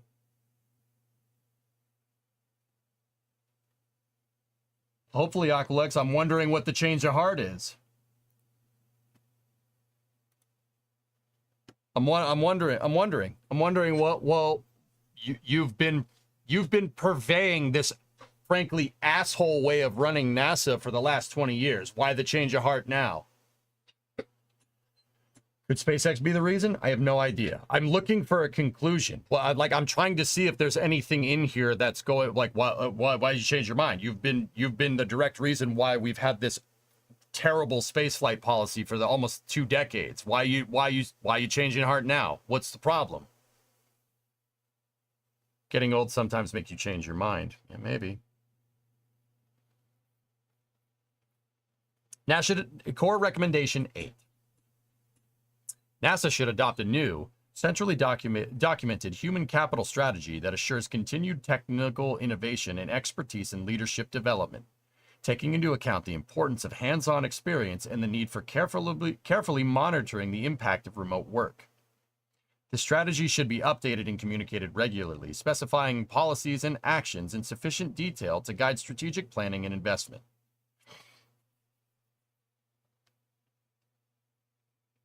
I don't think you realize the industry would grow to fill the void and by extension drain NASA of talented engineers.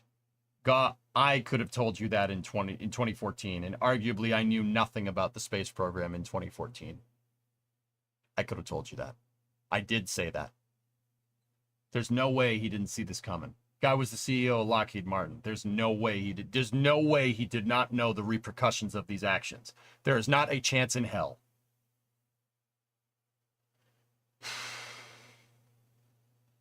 It was peaceful until EJ started reading this. I'm sorry, Pontiff. I'm going for the jugular. Someone's playing games with NASA. I don't like it when people play games with NASA. Because every time someone does this, all of these problems happen.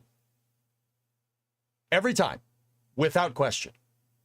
Viper, Chandra, Artemis getting delayed. No roadmap for Mars. No roadmap to the moon. Commercializing the EVA suit program. This is all people playing games. You're playing games with NASA. All right? I don't like it when people play games with NASA. The incessant drive for, commercialization because it's cheaper. It's cheaper. Yeah, it's cheaper for a reason. It's cheaper because it's a short-term solution. It's a Band-Aid fix. Dude, I've been saying this. I know I'm like screaming into the void here. I get it. I get it. I've been saying this for a decade. For a freaking decade. I don't think Flame Trench will touch this, Hellfish, to be honest with you.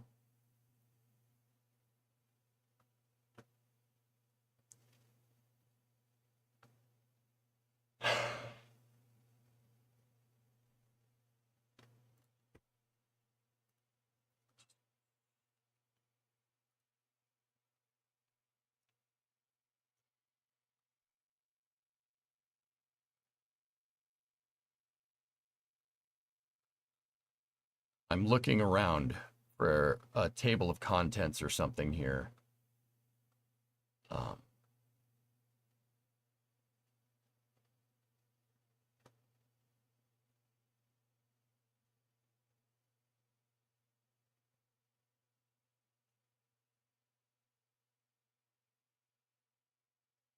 Let's go down to that summary list. I'm interested.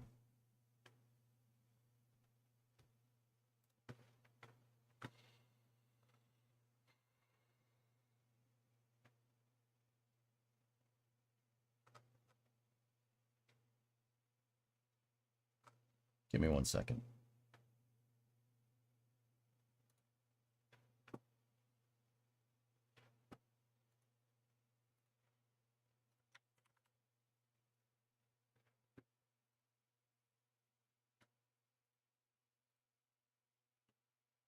Hey, Tara. Thanks for the raid, buddy. I'm being angry over here. Just forgive me. I'm being super angry.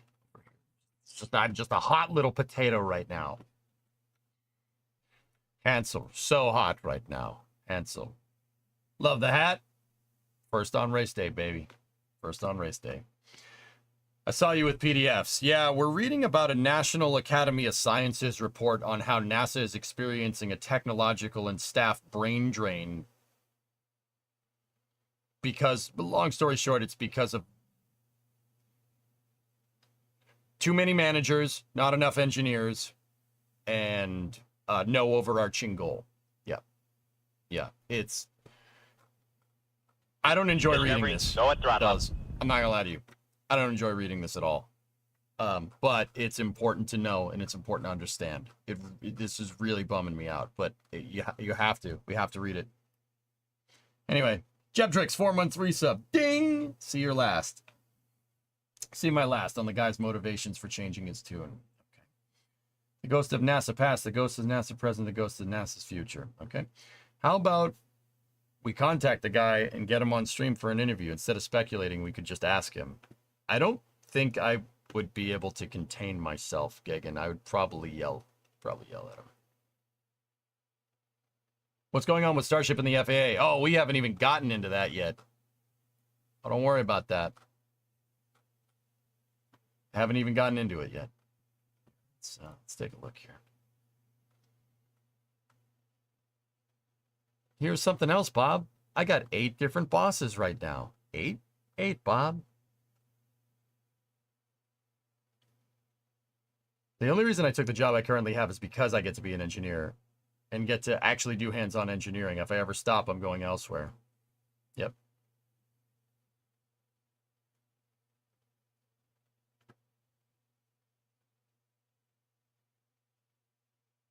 Summary list of findings. Core findings are on page 87, but it's 87 chapterized, so.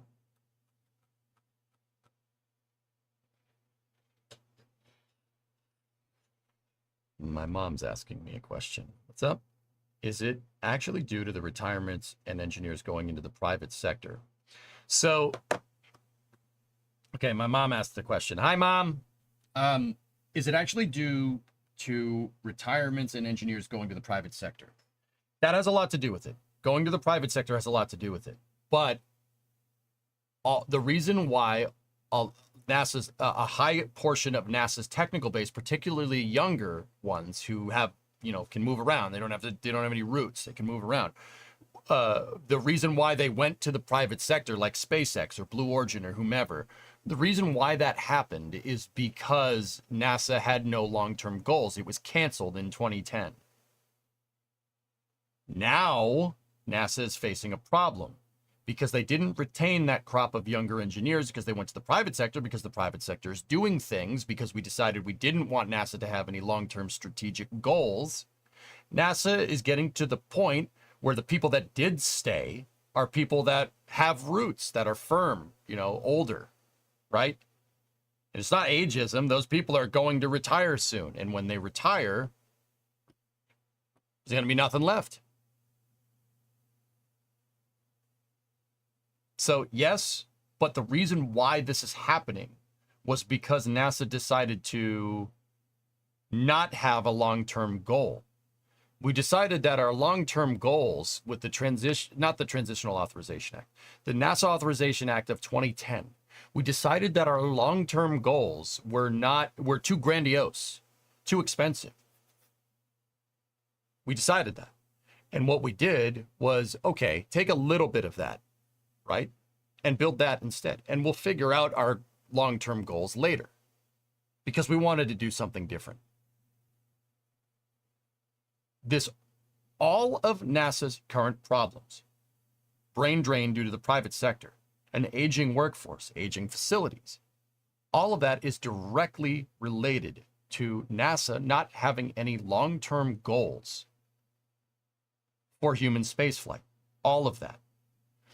The parts of NASA that are doing just fine, JPL, which arguably is not doing very well because we've laid off more people in this presidential term at JPL than we have in the last 5. Great. Sure, that's fine. Yeah, more brain drain to the private sector. Good job, guys. Keep up the bad work. But the reason why those programs exist is because JPL has long-term goals of going to Europa, long-term goals of operating more stuff on Mars, et cetera, et cetera. There are long-term decadal surveys that basically make the stakeholder expectations for scientific research in our solar system. With that being said, what NASA's human spaceflight exploration operations are, how those are kind of come to fruition is basically at the whim of the president. It's at the whim of the executive branch of the United States. This paper actually says that that's not, there's no way to serve to organize and measure the best of our skills for long-term goals. So yeah, those two things, having a brain drain at NASA and aging workforce, are the result of us, our plans being too grandiose. And just because it's not affecting JPL right now doesn't necessarily mean that stuff like this isn't gonna affect them in the future. You needn't look no further than the Mars Sample Return mission. The Mars Sample Return mission that went so ridiculously bad in the first year of funding and organization that a review board had to be put in and they had to cancel it because it was so bad and wasting money so ridiculously fast that they canceled it and said, no, just kidding. Somebody come up with architecture for this. NASA couldn't even figure out what they wanted for a Mars Sample Return mission. Then spoiler alert, what you want is right in the name. Couldn't figure it out. Canceled it before it even got started. After wasting millions of dollars. Don't think this problem wouldn't affect the Science Mission Directorate or the Aerodynamics Directorate. Don't think that it won't. It'll have repercussions. Oh yeah. Believe me, I could write a doctoral thesis on this. This is what I spend my time reading about, and what I've spent my time reading about for the last 15 years. You remember back in the day? My mom's watching, for anybody that's wondering. You remember back in the day where I just spend 10 to 12 hours in my room? Like 15 years ago, I just go up there. You thought I was playing video games the whole time. I mean, it kind of was, but I was also doing this. But yeah, good question. Thanks, Mom. I love you. The space news is really making me sad. Levels, look. You have to read this. This is part of it, man. This is part of it. What I'm trying to do is promote visibility as to these problems. I'm not trying to bum you out, even though that is what happens. I'm not trying to bum you out, I swear. I want people to look at this and recognize it. Recognize this behavior and recognize that this behavior is wrong. Our incessant commercialization of every single NASA endeavor will be our undoing. There will be no NASA left. Okay? You got to recognize this. So the next time you see somebody saying, oh, SLS is too expensive, I have a good understanding of how spaceflight funding works. Next time you see someone say that stuff, you don't need to go and correct them. I frankly don't care. But understand that that's not right. That is exactly what this paper is talking about. I'll break it down. I'll make it very simple. Look, NASA saved SpaceX in 2008. NASA handed them a commercial orbital transport services contract in 2008 because of their long-term goals. The Constellation program had 3 critical schedule milestones. 1, turn over low Earth orbit to commercial contractors so you could focus on the second one, going back to the moon.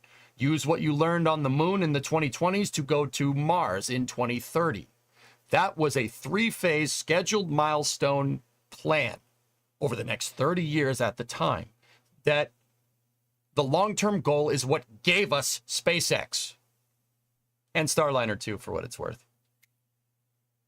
I don't know, just figured it pertinent. And Cygnus and Dream Chaser, just saying. Those long-term goals are the reason why we have SpaceX. Saying that SpaceX can do it cheaper, NASA doesn't need these goals. NASA should just have the commercial sector do it. Saying that is detrimental to the long-term goals that established the commercial space industry 15 years ago, for the most part, as a whole. The reason why we have such a lucrative commercial market is because SpaceX, Elon is hell-bent on going to Mars. And those long-term goals, turning over low Earth orbit to commercialization as part of our efforts to go further beyond low Earth orbit, where we had been for 30 years, now 40 years, clock is ticking, is the reason why. Does that make sense? NASA needs these long-term goals.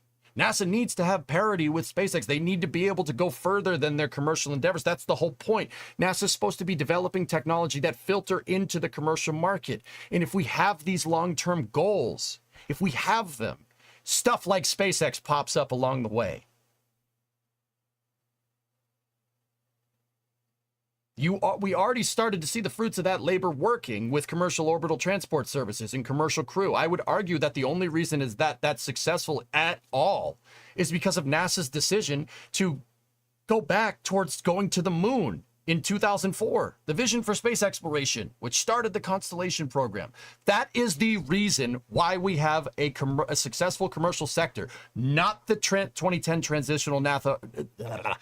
Starting to talk like Mike Tyson, not the 2010 NASA Authorization Act. Everybody thinks that that's what enabled the commercial program to happen. 100% patently false. It's annoying because I see that crappy point of view, like, you know, oh, SpaceX can do it for cheaper, so why should NASA try? I see that mentality permeating into the space community even today.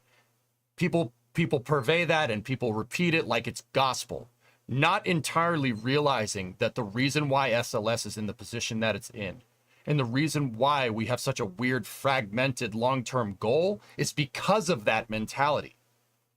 They were saying the same stupid stuff about Constellation that they're saying about SLS now. So once again, I'll ask, just to put everything into perspective here, I'll ask, why do we think these people are spaceflight fans? They are not spaceflight fans. They are absolutely not spaceflight fans. They are prioritizing short-term goals of NASA. The short-term goals, right, over NASA's long-term goals. And in doing that has undermined what NASA is trying to do in the first place. And arguably landed us with way less capability than what we should have had if we just done the Constellation program. Dude, this is a personal opinion now. I don't think people that say that stuff have NASA or SpaceX or anybody's benefits or anybody's success at heart. I really don't. Really don't. Anybody that starts talking about that stuff, this is why I've been, like, you're wondering why, why is EJ such a defender of Starliner? Why does he like Starliner so much? Why does he like SLS so much? It's a piece of junk. The reason why is because, look, this incessant drive for commercialization will wind us up with nothing. You think we have less capability now than having an in-house national space program in the public sector, right? You think we have less capabilities now? Well, guess what, man? If we get rid of SLS, you're going to cause a catastrophic economic ripple effect in the aerospace industry.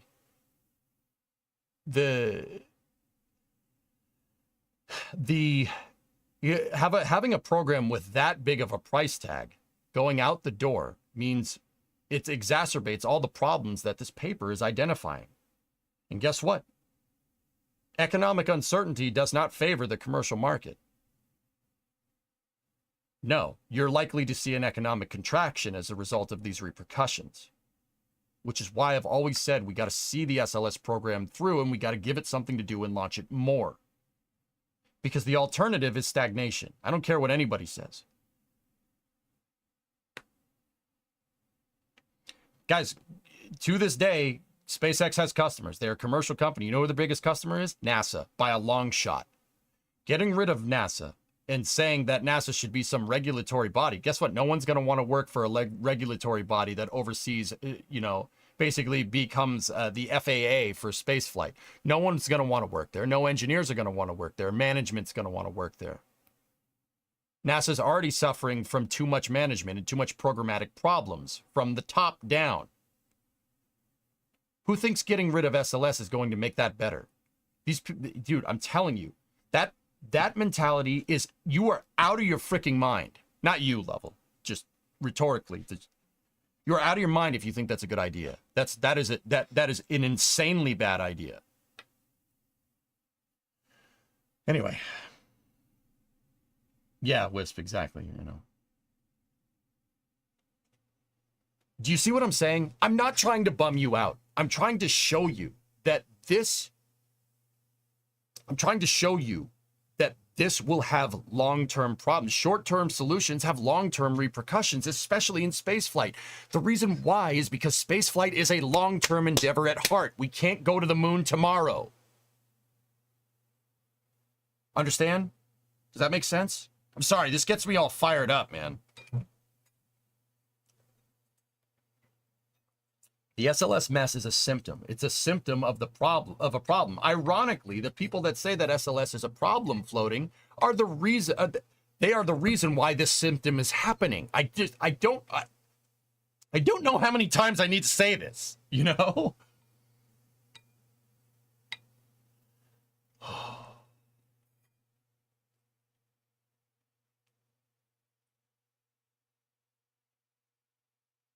You were playing video games. My mom says you were playing video games in your room. I love you too. Not all the time.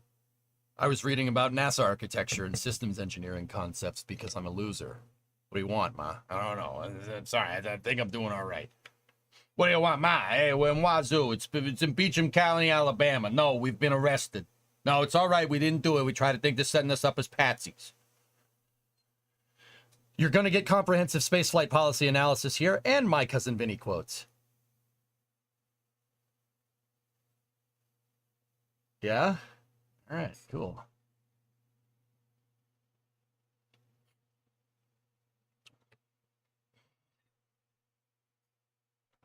I see how NASA got to where it is. I don't see how it can get out of where it is if every year it has to fight for the budget. Simple solution, Coherent. It starts at the top. The executive branch of the United States, the president, has to denote we have to have a long-term roadmap. It has to be that way. It has to. You have to have a long-term goal. What is NASA doing? One of the first things that you learn if you go to become an engineer, one of the first things you learn is what's called stakeholder expectations. This is in the application of systems engineering, which is pertinent to every facet of engineering. Systems engineering is basically figuring out the plan. What's the plan? What's the plan, Stan? Stakeholder expectations. What stakeholder expectations basically boil down to is, what are you trying to do? What are you trying to do? It's often hard to find a solution to a problem that you don't have. In fact, I would contend to say that engineering doesn't work very well if you have no problem to solve. Something that NASA, in this report, or something that the National Academy of Sciences, in this report says, and they cited von Braun. And a stagnant engineer is a engineer that's getting worse at what they do. Engineers have to keep solving these problems. So how do you make these problems, so to speak? That's a weird way of saying it, but you get what I'm trying to say. How do you make these problems? You make these problems with a long-term solution, a long-term goal, a long-term stakeholder expectation. What are you trying to do? We are trying to get to Mars by the 2030s, and we're going to use the moon to leverage that. Well, that's all fine and dandy. That's what NASA will tell you their goal is right now. When's the next lunar mission flying? The other part of stakeholder expectations and systems engineering is coming up with schedule milestones, something that is distinctly lacking from our program because we didn't want to do the one that actually had schedule milestones because it was too expensive. Great. Good. Putting a price on scientific exploration understanding. I love it. Love that. Great. Anyway. You have the whole NASA will leverage the way to fix it is to leverage the entire system, and that starts exactly at the top. It starts at the top. When the executive branch does not prioritize space as an important solution, something that is important, when they don't make spaceflight a national priority and they make whatever else they're trying to do up there nowadays, or the guy before that, when you don't make spaceflight a national priority and you don't challenge our country to organize and measure the best of our skills, it's going to lead to stagnation. Look what happened. And I would contend to say that the engineers want to solve problems so ridiculously much that despite NASA's best efforts to extinguish our long-term goals for spaceflight, you know, a private company was able to take the reins only because the CEO of said company is hell-bent on coming up with stakeholder expectations that are pertinent to getting humans multiplanetary. It starts right at the top. Elon, very clear stakeholder expectations. You ask anybody what SpaceX is trying to do, even if they don't even remotely know anything about the spaceflight industry, they will tell you that Elon's trying to get to Mars. Very clear, very concise stakeholder expectations. Right there, what are you trying to do? There's a reason why the guy with the most long-term goals has engineers basically throwing themselves at him to work for his company. Everyone wants to work at SpaceX. Everyone wants to put that on their resume. Not necessarily NASA nowadays. No long-term goal. See what I'm talking about?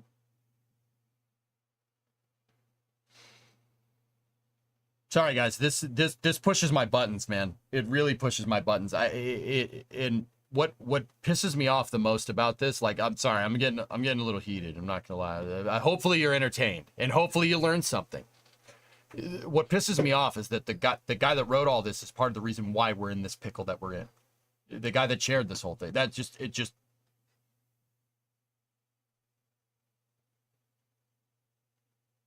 Nobody wants to know what you're doing in your bedroom. I was reading about spaceflight.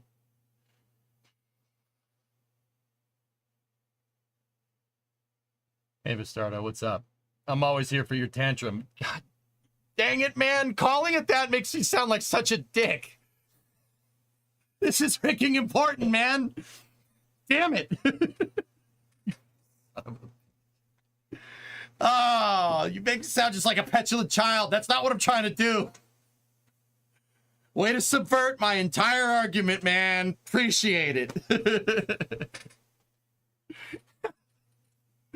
No, I know. The other thing, you don't take yourself too seriously. I get it. It's a Twitch stream. I understand. Why do you think I'm answering questions from my mom on stream, you know? Like, I get it. I get it. But also, anybody that, I mean, heck, if you're a taxpayer, this should be important. If you're a U.S. taxpayer, this should be really important to you. Friendly Local, 36-month resub. Your passion is refreshing and contagious. Yeah. You freaking masshole. Yeah. What do you want? NASA needs long-term goals. I've been saying this. I said this on Flame Trench multiple times, and a bunch of people called me nuts. I said SLS should launch more. A bunch of people called me nuts. Like, I mean, people just, I'm starting to notice a pattern. People call me crazy. I mean, you kind of am. You have to be kind of nuts to want to learn about this stuff. It's really difficult. So, like, once again, I'm not telling you this to bum you guys out. I'm not showing you this paper to piss you off. Even, dude, okay, you know what? Frick it. I am. I absolutely am. You should be mad about this. You should be pissed off about it. But don't go, like, yelling at, don't go knock on Bill Nelson's door and being like, you said there was pudding and there's no pudding, man. I'm not trying to make some, like, mob rule thing here. It's important to understand this because we need to change it. We need to change this now. Now is a better time than ever. That's why I offer a solution. Solution is a long-term goal. We need a long-term goal. We need accountability, and you need dates in NASA, scheduling milestones. President Kennedy said we want to go to the moon by 1970. All right? That's your long-term stakeholder expectation. The schedule milestones from there fell into place. What do we need to do to get to the moon? Right?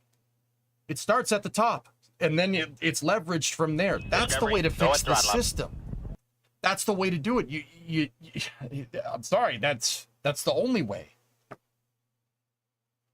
You have to establish these stakeholder expectations. That's why I'm not trying to start crap. I know it's an election year. I understand. That's why I said when the previous president proposed that we accelerate our plans and get back to the moon in 2024, I said that was an insanely good idea. It was in a sea of everyone saying, no, that's a terrible idea. Meh. Look, and they cited reasons like, oh, if we rush now, we're going to get people hurt, blah, blah, blah, safety, blah, blah, blah, blah, blah. Yet we see a paper here that says that, not letting NASA go at the bleeding edge actually ends up making things less safe, Columbia. This paper said the opposite of that. I said it was a good idea, and I got grilled for that. Whatever.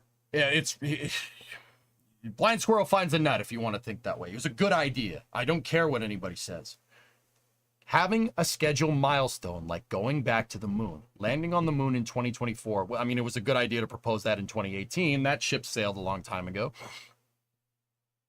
Was the first step in implementing schedule milestones to give us a viable path to go to the moon and Mars. Can you imagine if we had followed through with that?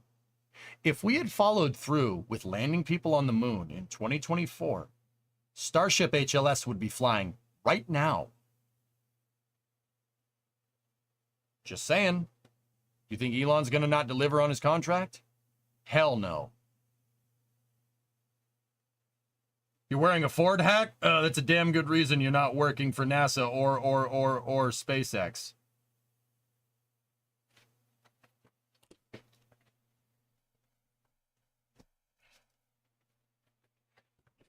Now your point's invalid. Shut the fuck up.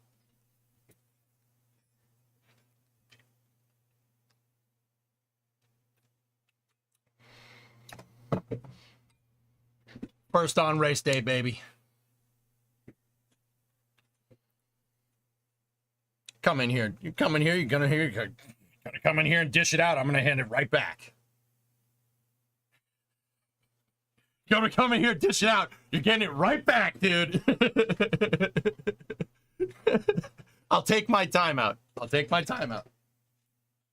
I have a rule about swearing. You take your time out, you take your lash. So now I just get to sit here and time out. With my awesome Space Force hat.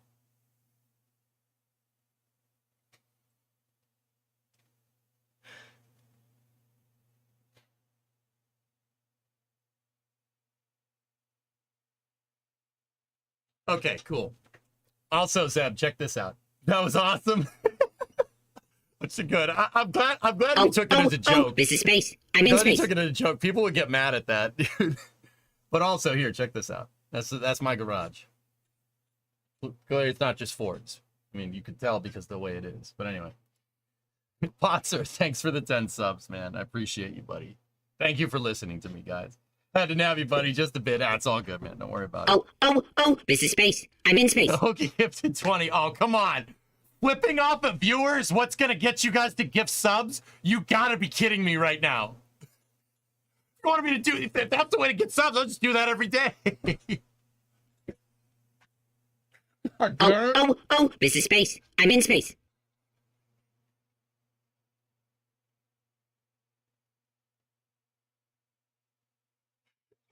This is awful.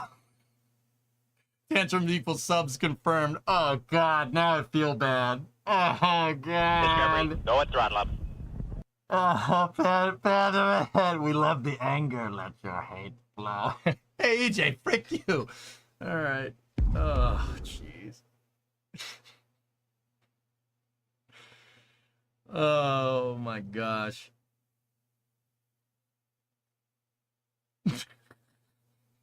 So bad. Discovery. Tier 341 month. Geez. New meta. I hate all of you. Gifted subs. You suck, gifted subs. Spends a decade here trying to teach people rocket science and space policy. Flips viewers off, makes $1 million. God damn it. Thank you, guys. I appreciate the support. Yeah, no, it's something that's important to me, and it should be important to you too, at least if you're watching this stream. Except for the guy that probably just clicked on this stream, like Zeb, that's like, what the frick is this guy's deal? Like, wow, this guy's a nut bar, and you're not wrong. You're not wrong. Look at, there's just butts flying around on my stream. Oh, jeez. I know. You preach it. Yeah, Level, I'm not trying to piss you off. I'm not trying to bum you out. If I spread the word enough, maybe somebody out there that has some control over this will hear it, you know? It's a lot like shouting into the void at times, but there you go. Nutbar, working on Camaro in the garage. Sounds pretty normal to you. It's not a tantrum, it is the passion. It is the passion of the EJ. It is the passion. We passionately argue for the further of the space flight. Crank up the Vox in timeout, kick out the jams. Nah, I'm on a roll. I'm on a roll, Bob. Flip chat off, get $1 million. Hey, you gotta do what you gotta do. When did the Camaro happen? It's Ernox, Snackless. Yeah, it's Ernox. There's a full QA1 suspension kit on that thing. We streamed putting most of it in. Yeah. Dude, I'm telling you, man, it looks like a 91 Camaro. Underneath here, it looks like a friggin' spaceship. There's just me floating by on the screen. Anyway, that's a live shot of my garage. I wrench from time to time on stream. Like, we set the ride height on all 4 wheels the other day. Where is your Fiat? You know what Ford stands for? Fix it again, Tony. I don't have one of those. Pop the hood. It's stock from the top Barack. Yep. Camaro, where's your Mustang? It's outside. It's outside being driven, unlike the Chevy that's broken in my damn garage. It's not broken. You could drive it right now. It's just the alignment is off. I thought Ford stood for Fix or Repair Daily. God damn it, man. Freaking overpriced revenue dump. Yeah. Oh, okay, that's better. Go and throttle up. Be quick. I actually have 7 cars, and 5 of them are Fords. Well, 7 cars on my property. 5 of them are mine. 4 of those that are mine are Fords. Any more Satisfactory tonight? Yeah, Jay South, we'll probably... I mean, guys, this stream's going for another 6-7 hours. So, yeah, there will be more. Oh, absolutely. And then Polaris Dawn EVA.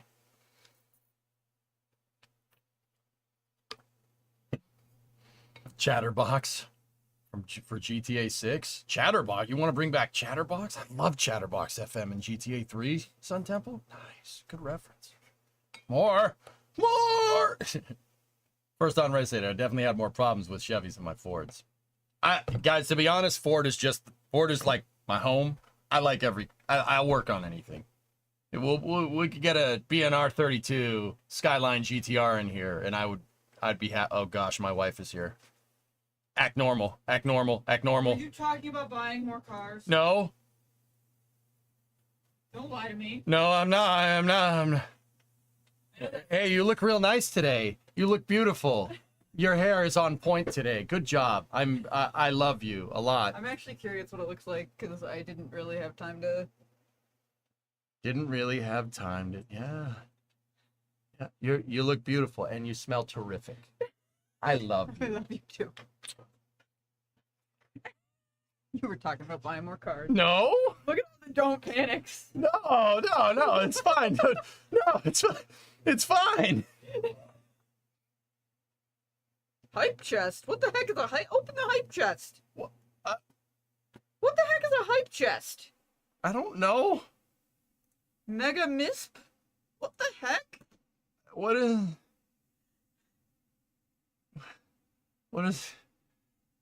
is happening? Wait, is All Systems coming next week? Why did he say he'll bring the cars next week? I'm not drunk, Mo. She is not drunk. Why did you make that look fancy? Why'd you pay for that? No, I mean, like, give EJ your money, but, like, why would you pay to say hi, drunk Mo? What? Projection. Discovery, go and throttle That's up. why. Titan, save us. How are you doing? I'm all right. Yeah? We're reading a report from the National Science Foundation, Bree, that was chaired by that guy.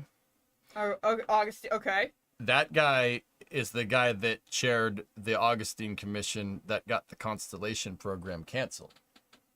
So, yeah. And in this report, he cites a lot of problems at NASA, being that they have no long-term goals. Gee. The program that he canceled, that he got inadvertently got canceled, had long-term goals. That's the gist of what we're talking about. So, I'm having a great, having a great day. Really good time. I'm having a really good day. Yeah. Titan, what are you doing? You're just standing there like. Titan, come here, buddy. Say hi to the viewers. Oh, yeah. Say hi. All right, fine. Say hi to them this way. Get up here. Yeah, that's what. Oh, now you want up. Oh, I see how it is. Give kisses. All right, fine. Don't give kisses. He's like, you have food. That's all I care about.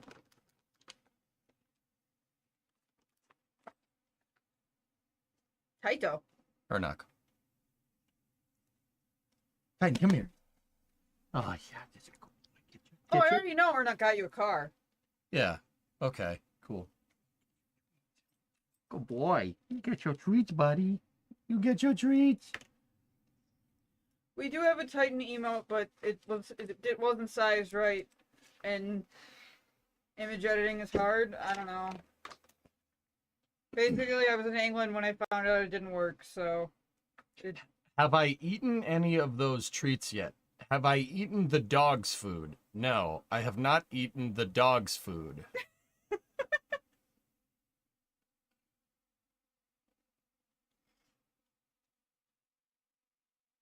He's just here for the treats. I mean, that Brandon, you're not far off, dude.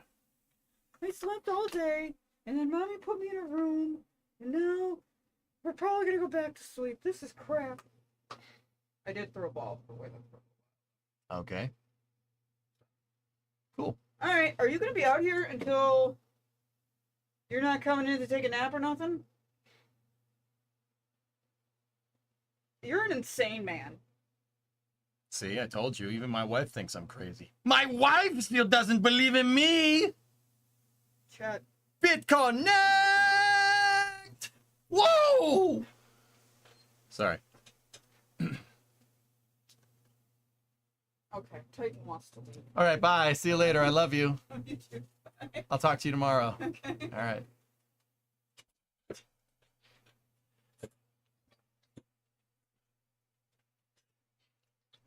She mad? No, she's good.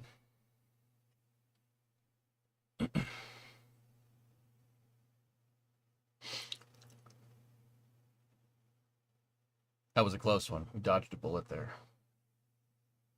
Some of you tried to throw me under the bus. Others played it cool. Thank you for playing it cool.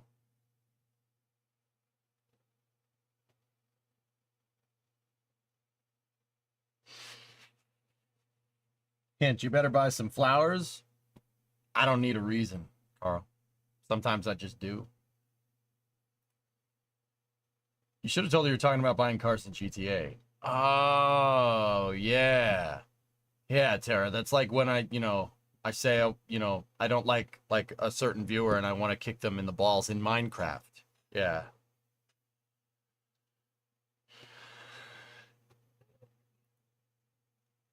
The ballooning of middle management class is not just a NASA issue. Yeah, most likely. Discovery, go at throttle up. Okay, anyway, let's dial it back in. Killmeister, 82 months. Wait, this isn't satisfactory. You mean you're allowed to stop playing? This changes everything. No, just carry on. The work must be done. Okay, Gavin, what do you got for me over here in YouTube chat? What would you say to people who say that the money going into SLS should go into interplanetary missions? What in the political system would keep the money used for SLS from being transferred to other programs? Interoperability, Gavin, is the real solution there.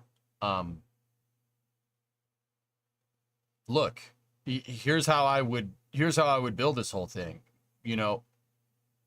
Say it's 2012 and you put EJ in charge of the SLS program, right? What I would do is make design payloads around SLS's launch capability. I would establish SLS as a wide-faring super heavy launch vehicle, not necessarily a crewed thing. I mean, if I had my way, we just kept going with Constellation, right? The way to make that work is to launch these big payloads, offer a scientific capability in the form of a wide payload diameter to scientific equipment that would launch on said vehicle. Basically, supply a capability for scientific purpose. For instance, if SLS had a 10-meter fairing, you could put like 3 James Webb telescopes on top of it. You just stack them up like dominoes. Hopefully they don't fall over like that, right? The interoperability here, the Science Mission Directorate needs to drive precursor missions for the Human Exploration Operations Directorate. So how do you keep money away? Utilize SLS's unique capability as an expendable super heavy launch vehicle. In this particular case, I prefer to be reusable, but utilize SLS to its advantages. The problem is we can't do that because some dingbat decided that we should put a Delta IV upper stage on top of it with an Orion and then maybe make the one that's used for scientific exploration, maybe make that some other time. The dingbat that decided it is right there at the top of the list. Yeah, the guy that chaired this report on saying that interoperability is a problem at NASA and it doesn't work very well. Yeah, he's kind of the reason why, one of the big reasons why, and him and his committee, which just pisses me off. But anyway, yeah, Gavin, seeing SLS through on its development and not shorting SLS is the problem. SLS has been shorted like a stock. It's been shorted basically since its inception. It's being flat funded on a fixed price system, fixed price for development. Big no-no. How do you know how much it's going to cost? You haven't made it yet. That's the big problem. That's the reason why SLS is getting so much overlap and why it has so much bloat. Because we didn't design it with any critical milestones. We didn't design it with any expectation of schedule, right? And we flat funded it on top of all that. It's basically it's basically a nightmare, like the 4 horsemen of the apocalypse for just poor everything, poor management, poor capability, poor technical ability. It's the worst. It's the worst of every world. Now, here's the thing. Here's the flip side of that, right? The flip side of that is that SLS flies. It flies right now. It's operational. The lifter works. It's arguably the best part of the Artemis program because the Orion is not doing too well. And I would say that's because of infrequency of flight, because it was flat funded on development. For what it's worth, Starliner was flat funded on development too. And how's that working out? SpaceX was too, but you know, they were late on delivering the initial capability for commercial crew, but you know, can't argue with results. For what it's worth, SLS flies, so give it something to do, right? SLS has a unique capability to exacerbate these interplanetary missions. We could launch LUVOIR on SLS, James Webb Space Telescope on steroids. We could do that on SLS if we wanted to.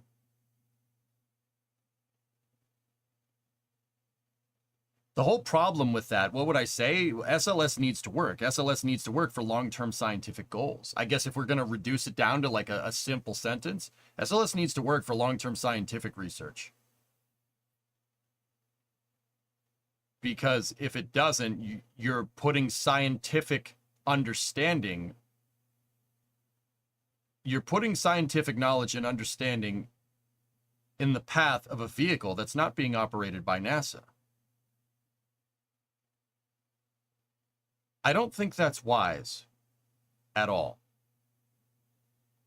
You want to launch all your payloads on a commercial provider? All right. What about a climate monitoring satellite? See what I'm talking about? Look, just because SpaceX is the end-all be-all of launching stuff doesn't mean that they, you know, in the future we won't get a commercial contractor that has nefarious intent. I don't think it's wise for NASA to have to rely on commercial operations, operative word right there, to get to the surface of the moon. I think that's insanely short-sighted. Been saying it for years. This paper from the National Academy of Sciences seems to agree with me. Which is weird because, once again, it was Augustine is the chair of this whole thing. He orchestrated this whole thing, so I'm just a little bit confused. But hey, whatever. Does that make sense, Gavin? That's a super good question, dude.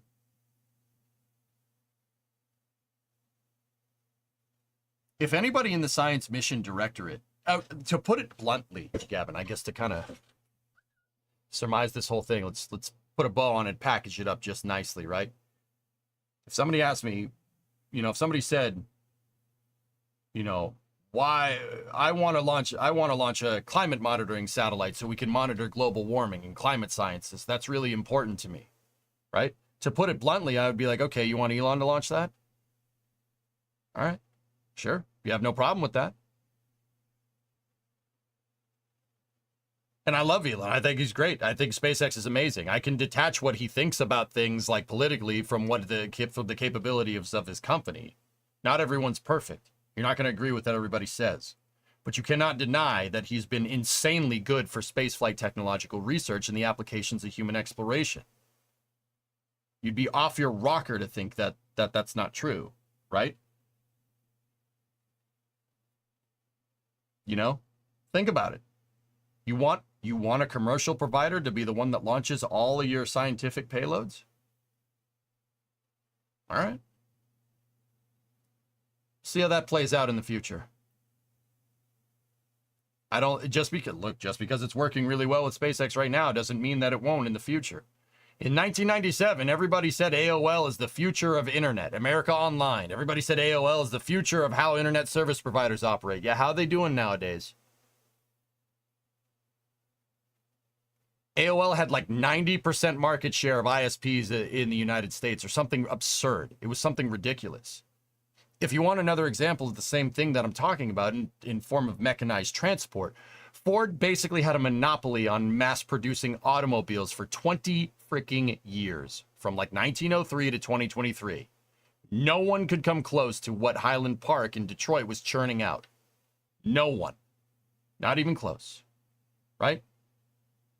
Ford was the end-all be-all. Nobody would ever be able to compete. And then Ford got lazy in the late 20s. Stock market crash didn't help. Henry Ford said, I don't need to make a better automobile. People are going to try to make better automobiles, but all you need is a Model T. And then Chevy started to gain market share. And Ford ended up losing a lot of money until his son Edsel had to convince him begrudgingly to design the Model A. One of the best-selling cars of all time, might I add. But Ford never has had that much market share since. See what I'm talking about? And now we're plagued with Chevy. Gross. Disgusting. Disgusting. See what I'm talking about? Just because you have insanely good market share now, it doesn't mean that you won't later. I think that's very short-sighted. Once again, what NASA is doing is absurdly short-sighted. What NASA, just the way this is all panning out is ridiculously. It's ridiculously short-sighted. Once again, and this paper from the National Academy of Sciences agrees with me on this. Or I agree with them. I'll say I agree with them because I'm just some punk Twitch streamer. I'm not an arbiter of spaceflight information here.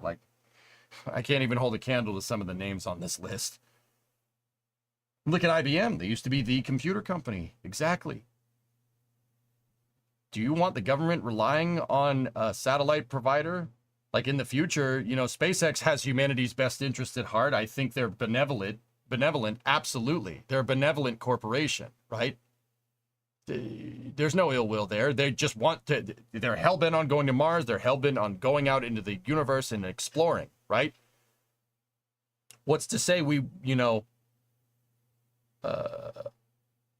a defense contractor won't try to undermine them, get, contract share, and then drive SpaceX out of the market? It sounds absurd, but it sounded absurd that AOL didn't secure their future for the next 20 years. Henry Ford thought they would always have 90% market share because nobody needs a better automobile. You don't need an automobile with a radio. That's stupid. See what I mean? Putting all your eggs in one basket for one commercial contractor is insanely stupid. Especially when scientific understanding is at stake here. We're not talking about just straight market share, right? These are scientific missions.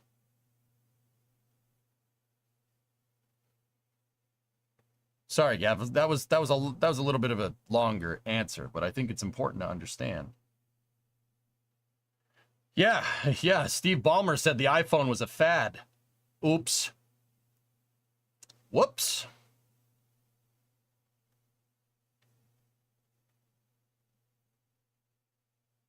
Just like that car in his garage. Shut the hell up, man. God dang. I'm trying to make a point here. Does that make sense? But yeah. Interesting. Here, I want to find something. I'm gonna to kind of put a bow on this whole thing. I think I've said my piece. I'm just curious here. Let me just.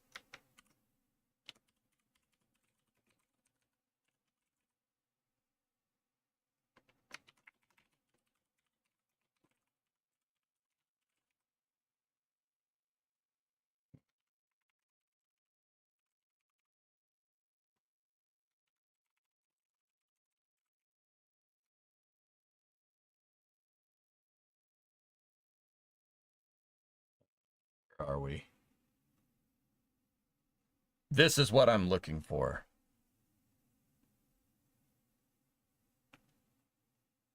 In the case of NASA's exploration, where are we? Let me just see.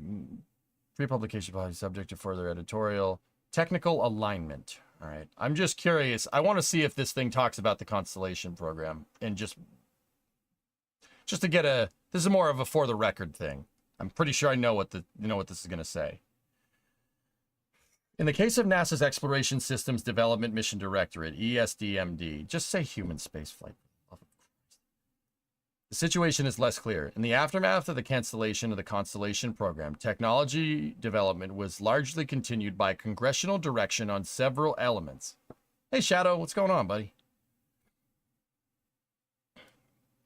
Primarily SLS, Orion, and associated ground systems, seen as enabling a future exploration program. Yep. We'll build a rocket. We'll figure out what we want to do with it later. That's right. Those elements were not developed to support an existing exploration program architecture because one did not exist after the cancellation of Constellation. Although the Obama administration did propose a crew mission to an asteroid, the asteroid redirect as one goal, and NASA did carry out the Human Exploration Framework Team study in 2010 to 2011 time period, which identified a capabilities-driven approach to human spaceflight to human exploration. Yeah. How well did that work? The decision was made at the end of 2017 to establish the Artemis Initiative to implement the Trump administration's Space Policy Directive 1. This called for a return to the moon on a sustainable basis, followed by crewed missions to Mars. There was not an overall architecture or list of specific and prioritized program objectives that would help clarify what technologies would be needed and what their relative priorities should be. In 2019, the Trump administration announced that the first lunar landing should occur by 2024, but many specifics of how that would be achieved remain to be defined. That's probably because he's not in office anymore. That just putting it out there. Pretty sure they would have followed through. Just saying. That's kind of weird, saying that like that. Yeah, it's not... not well defined because he's not okay. All right. Starting in 2022, NASA took steps to define as yet unprioritized objectives for its Artemis lunar program, as well as an initial overall architectural concept that it proposes to periodically update. Wrong. No. Stakeholder expectation. Remember. However, given the delay in defining objectives and an architectural concept, another of technological development activities, such as Gateway and the Human Landing System, were initiated prior to the development of a specific NASA-developed Moon-to-Mars architecture and prioritized objectives. This constrained the technology options to which supported the services providers' constraints and priorities and the projects NASA already had underway, rather than those that might best support broader long-term objectives as determined by NASA.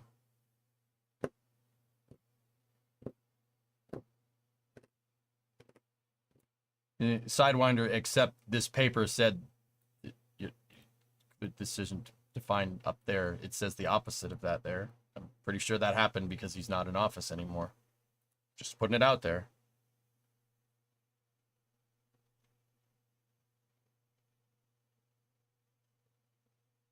That's interesting. I find it very interesting that this paper says that. That's kind of what I'm looking for here. Okay, I have a problem with this, all right? And you guys tell me if I'm nuts, all right?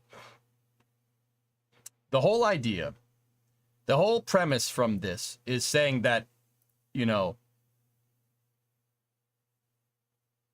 the Gateway and the Human Landing System were initiated prior to the development of a specific Moon-to-Mars architecture.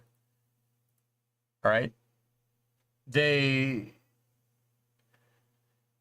was no long-term architecture made, right? There was no long-term architecture made. That's what this paragraph is trying to say. I agree with that. There's no long-term architecture made. So when SLS came around, and that's what this paper said up there, when SLS came around, it said, we'll build the rocket and we'll figure out what we're going to do with it later, right? And then when somebody actually goes to figure out what they're going to do with it later, they said that that's not a good way to do things. That's what this paper says. I'm confused.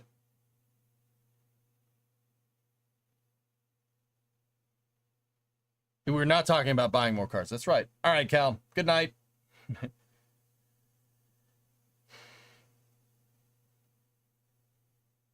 That's very strange to me. Why would you say that way? That's really awkward, considering, you know, the whole premise of SLS as defined in this paragraph up here was, you know, figure out what you want to do later.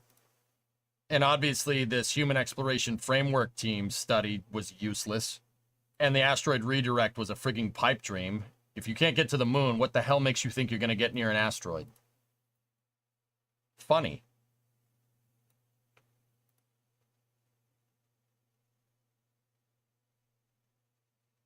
Yeah, I don't understand why you would say that like that. That's very weird. The progress in technological alignment can be summarized by examining a list of technology topics NASA was working on in at two snapshots in time, 2014 and 2024, conveniently a decade apart. In 2014, the National Research Council report Pathways to Exploration, Rationales and Approaches for a U.S. Program of Human Space Exploration identified critical enabling technologies that would be needed for human exploration beyond low Earth orbit. This committee examined the current program and budget documents and identified technology topics very similar to those identified by the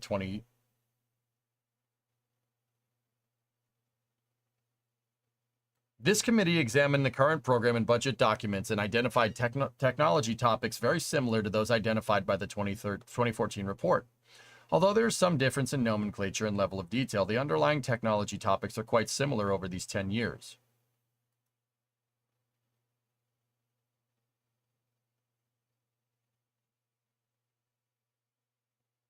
Pretty much, Ein, yeah. What? Meet innovation. Money. I don't even know what the frick I'm reading. Well, okay. This is right. I'm wondering where they're going with this. Where are you going with this? Okay, there's the reports, right?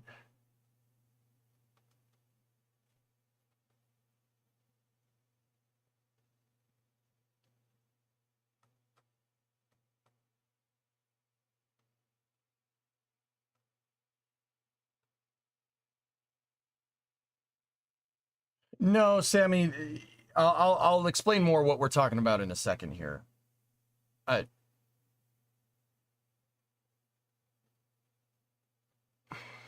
This is table 3.2.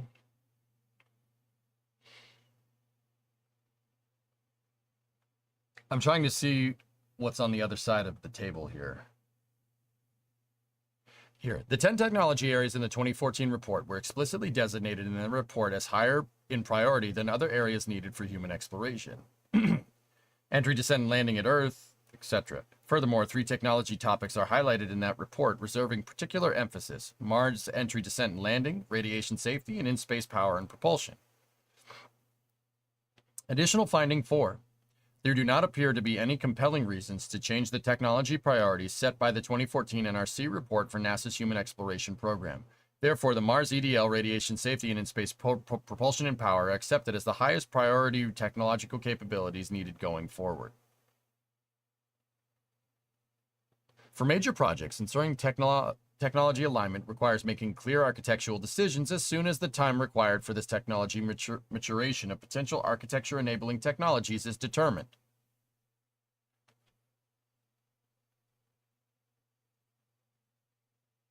For example, NASA has not yet made the necessary architectural decision between nuclear or chemical propulsion for the humans to Mars mission. Yeah, exactly. All right, Night Sun Temple. Yep. In summary, as of the time of this report, NASA's Moon to Mars program has identified a large number of objectives that are to be pursued over the next 15 years or more that will require a significant number of new technologies to be developed and demonstrated. However, there do not yet appear to be prioritized objectives and a set of prioritized time-phased technology development projects and milestones identified to guide budgetary planning and project scheduling.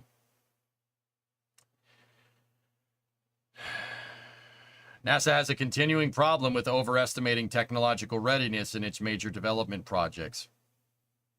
You guys remember a little while ago I wrote about we're trading on technology readiness that we don't have? Oh yeah, we can go back to the moon. Oh yeah, we can fly this plane.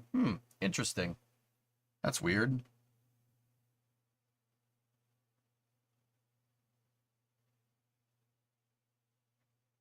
The recurrence of such overestimation of technology readiness suggests that NASA needs to develop and implement an improved process for assessing the technology readiness of key mission-enabling technologies.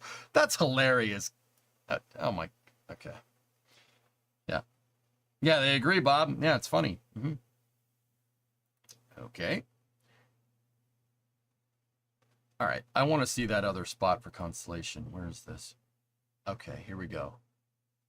What page were we on before? Oh, that's it?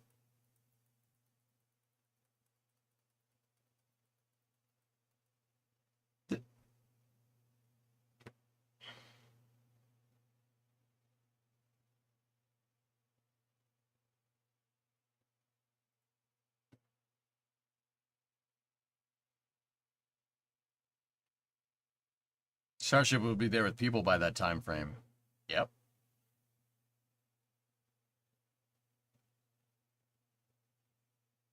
Oh, Theo, believe me, if that's what's pissing you off in this paper, you shouldn't. Good thing you weren't here for earlier, man. You would have gone bananas.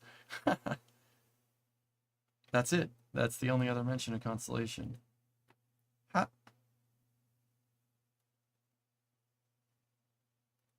Okay. I want to.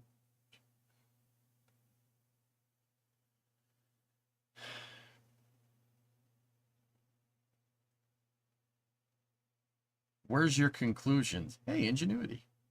They did helicopter on Mars.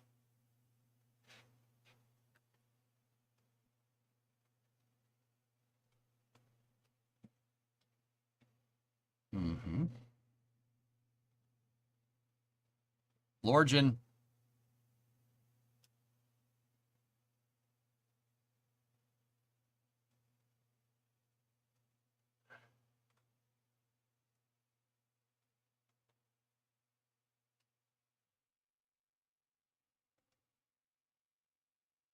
Yeah, X-57. They canned that. X-59 is still around. X-66. Nah, I've not heard of that one.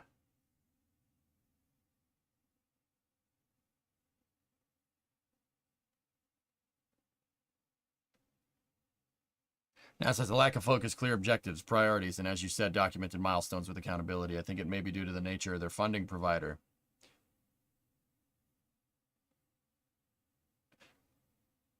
It's not that, Bob.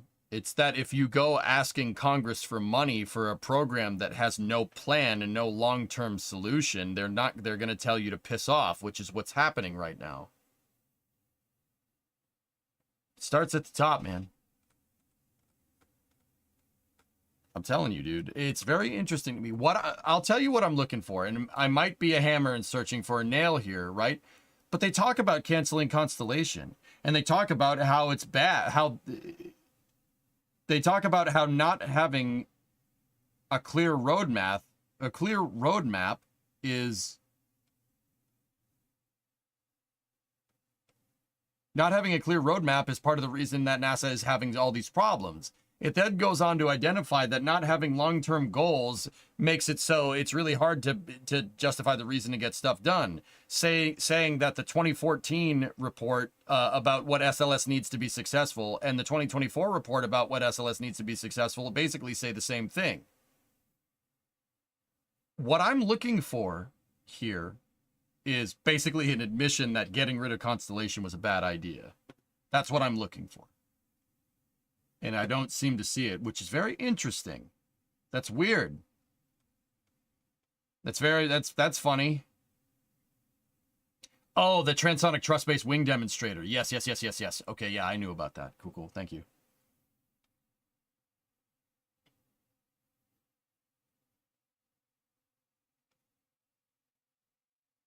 I'm looking for that conclusion, but I don't see it. Maybe that's not the point of this paper, though. NASA at a crossroads, maintaining workforce infrastructure. I mean, the logical solution here is to go back to Constellation. Go back to doing something like that. He said it's going to take...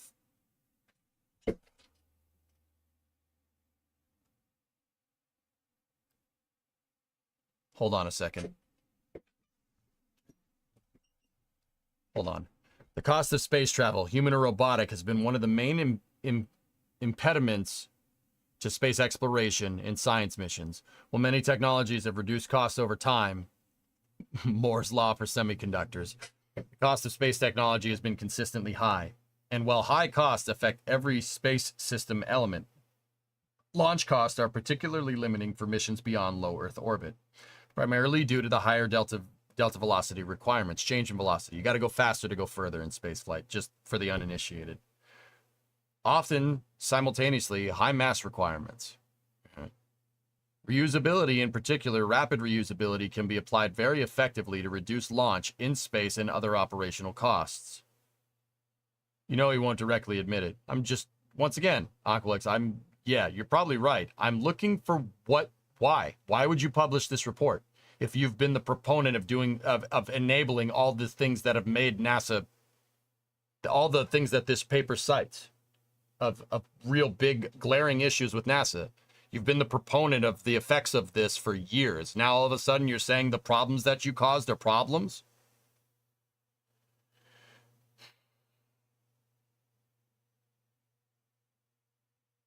And while high costs affect every space system element, launch costs are particularly limiting for missions beyond LEO, primarily due to higher delta V. Reusability, in particular rapid reusability, can be applied very effectively to reduce launch costs in space and other operational costs.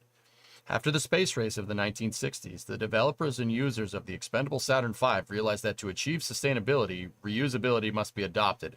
Critical mistake. You don't set out to make something reusable, right? You set out with building some baseline capability and then making that reusable. Now, before you look at me like I'm absolutely insane, first Falcon 9s were expendable. First Dragon capsules weren't reusable. That architecture was adopted over time and adapted based off of an expendable architecture. Now, I know what people are going to say. Well, Starship's supposed to be fully reusable. Yeah, because because we're going to get Booster 4 back and Booster 7. We're going to get those back, right? Right, guys? You have to start with expending things, guys. Sorry. It's just how it works. This ultimately led to the space shuttle, which reused the orbiter and solid rocket boosters. However, the large liquid propellant tank that was the structural backbone of the shuttle stack remained expendable. Furthermore, the space shuttle orbiter did not have rapid or predictable turnaround times, in part due to its labor-intensive tile-based thermal protection system.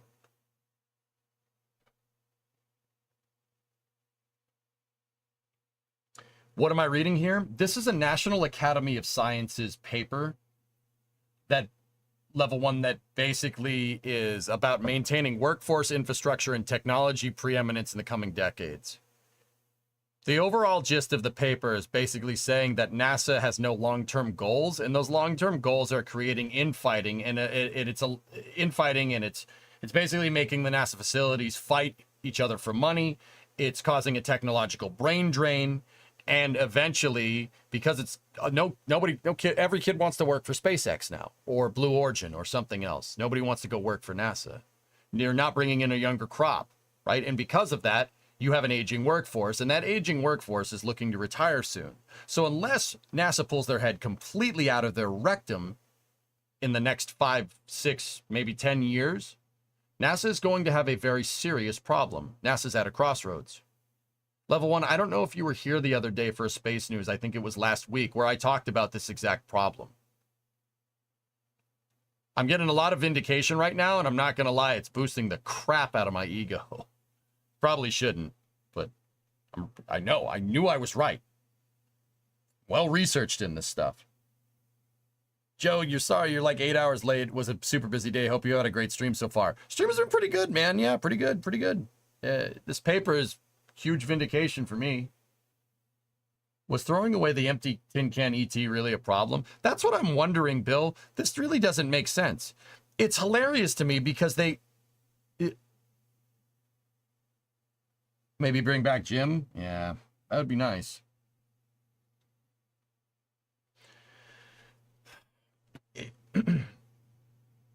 They cite the external tank as being the problem. The external tank, which is basically just an aluminum tube with some foam on it. Arguably one of the simplest things to manufacture in spaceflight. Let's be real, it's all relative. None of this stuff is easy to make, but tanks are easier to make than engines. Just saying. Furthermore, the Space Shuttle Orbiter did not have rapid or predictable turnaround times. Yeah, that's because from a programmatic level, it had no long-term goals, so there was no expediency after Challenger to fix any problems. We had to make it safer, which this paper says that that's not the way to achieve. Oh my God. Whatever. Frick it. Yep. This paper said that, it didn't have rapid or predictable turnaround time. This paper itself, up at the top, at the conclusion, basically says that if you don't have a long-term goal, that's going to prioritize, on a complacency. And that complacency can lead to more risk-adverse situations. Columbia. And then cites the space shuttle not having a predictable turnaround time. It doesn't have a predictable turnaround time because of the things you said. In part due to its labor-intensive tile-based thermal protection system, in the 1990s, NASA continued development of reusable vehicles with several initiatives, notably the DCX, the X-33 and X-34 test vehicles. Among the goals of these vehicles was to demonstrate a short turnaround time between launches and a reduction of the overall effort refurbishing the vehicle for its next flight. After some technical difficulties and competing priorities, funding for these programs was withdrawn. The DCX and the DCXA vehicles did demonstrate vertical takeoff and landing for a reusable vehicle and short turnaround times for a suborbital vehicle. Really funny, when the DCX program and the DCX program got canceled in the late 90s, a lot of the engineering team went to a small private startup company. Anybody know the name? Anyone? I'm serious. A lot of the DCX engineering team found their way to a private spaceflight company. Might it be the one that has Hydrolox-based vertical takeoff and landing rockets? Anyone? Blue Origin. They went to Blue Origin. New Shepard is the continued design of DCX. Inadvertently. It's not exact, right? But it's the same idea. DCX was designed to go up and come right back down as a demonstrator for vertical takeoff and vertical landing. Oh, yeah. New Shepard does the same thing. Just saying. Not a lot of people know that. Whoops. Canceling programs causing a brain drain to the private sector. Interesting. It's funny how they mention it in the applications of technology of reusable systems. But also, yeah, anyway. Falcon Heavy. I was at that landing. I was over here. About 4 or 5 miles that way with Das. And Big D and a couple of other people. Popsky was there too. And Space Pat. That was a good day. Anyway. When the space shuttle was discontinued, NASA made a choice of largely non-reusable system, the SLS. No. No, they did not.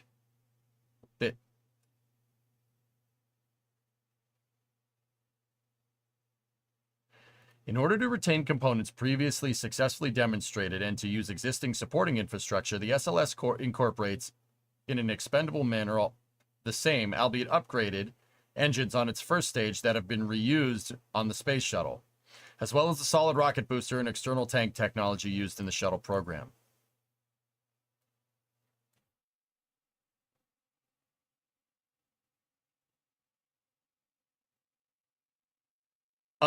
You're missing a big component to that story. That's very interesting that the component. All right, look, I don't know dick about spaceflight, but I know enough, I'm confident enough in my abilities to know that is not how that's not how that played out. You're missing a detail. The detail just happens to be the thing that doesn't get talked about too much in this paper. That's not how that happened at all. NASA made a choice of largely non-reusable system. Yes, that's correct. The Constellation program, Ares 1 and Ares 5, which were shuttle-derived at the time, and Ares 1 and Ares 5 would have reusable boosters. And a reusable capsule, for what it's worth. Oh, wait. We decided we didn't want to do that. We got rid of our long-term goals. And then Congress freaked out because the idea of NASA totally imploding and pawning everything off to commercial was an extremely idiotic idea. So they wrote into law a rocket that would retain contractors. A rocket that was designed by committee. Yeah, you failed to mention that part. That's really weird. Why would you omit that part? That's strange. That's kind of a pertinent detail in the applications of technology of reusable systems. You let politicians design a rocket.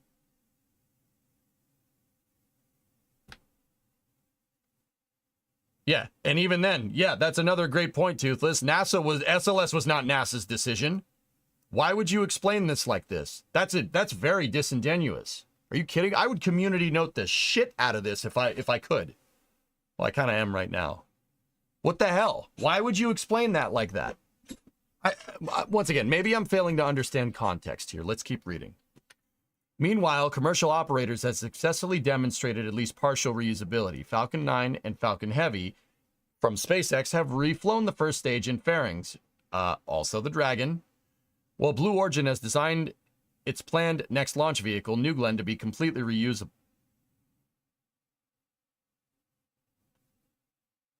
Who did this part of the research paper? Who did this part? Can I yell at them? Isn't Hans Koningsbin on this committee?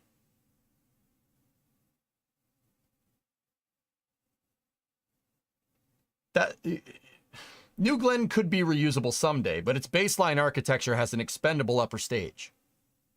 Jeff Bezos said that in Tim Dodd's interview with him, like, from last week. And might I add, Tim Dodd's interview is from May. This paper, the research for this paper concluded in April. Huh. Even though that's a hell of a presumption. I could have told you that maybe not, but anyway, I'm splitting hairs. Whatever. Complete reusability is also planned for Starship, the next vehicle under development by SpaceX. Another medium-sized vehicle, Terran R, from Relativity, plans to reuse its first stage. And while not exactly applicable to orbital spaceflight, it's worth mentioning that the two suborbital reusable vehicles designed for space tourism, New Shepard and Spaceship 2 and 3 from Virgin Galactic, New Shepard from Blue, many more companies are building partial or fully reusable rockets now in various stages of development and testing. Aside from cost reduction, recovery allows for the close inspection of hardware after flight and the identification of any damage or fatigue. The full benefit of reusability can only be realized when refurbishment is as quick as safety and reliability allow. That is, rapid reusability. It should also be noted that reusability does generally reduce performance. In the case of vertical landing, this occurs due to the increase in the vehicle's mass to incorporate landing hardware. For example, landing legs. In the case of horizontal landing, there's a mass associated with wings and wheels. In either case, there's an additional mass due to the propellant needed to reduce velocity for atmospheric entry and landing. Supersonic retropropulsion. Hey, little guy.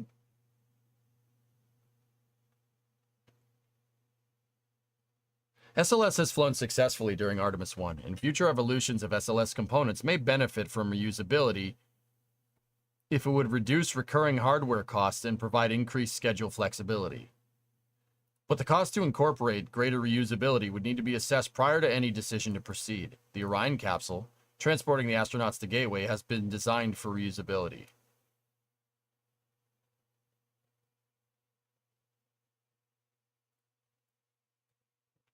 This whole section is, like, patently false.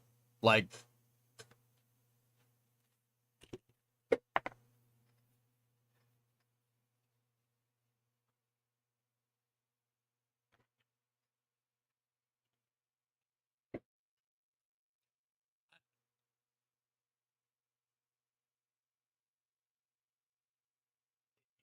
it's all over the place. This makes no sense. You're talking about the technology of reusable systems, right?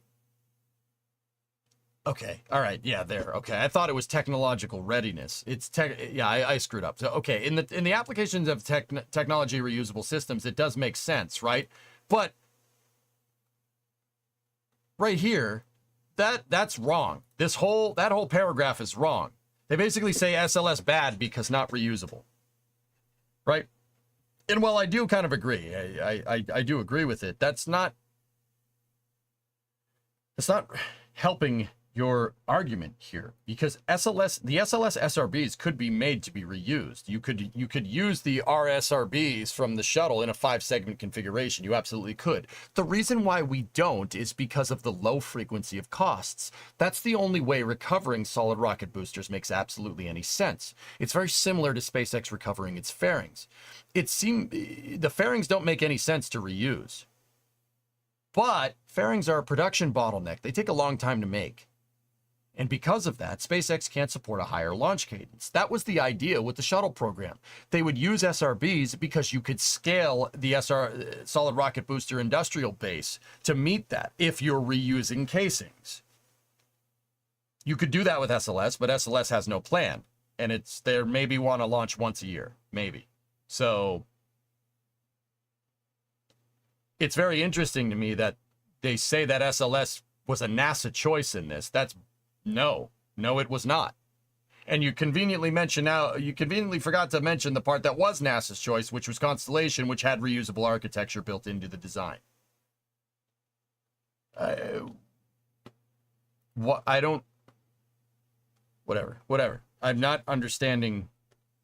What chapter are we in here? Hold on. What's the context of this whole thing? I'm just genuinely curious now because we used find because I was wondering if they talked about Constellation.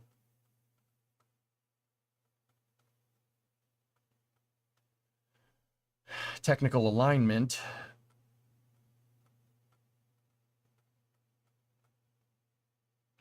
Technology issues. Okay.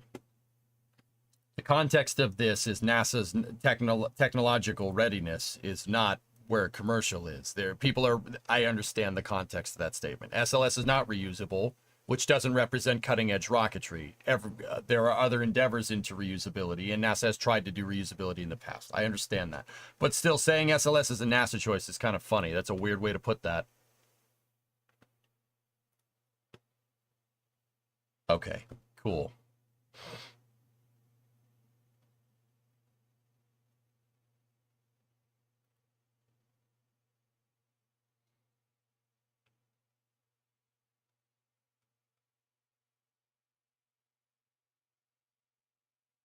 I'm sorry. I'm blazing through this real quick because we're running out of time, and I want to get to the Starship FAA stuff, dudes.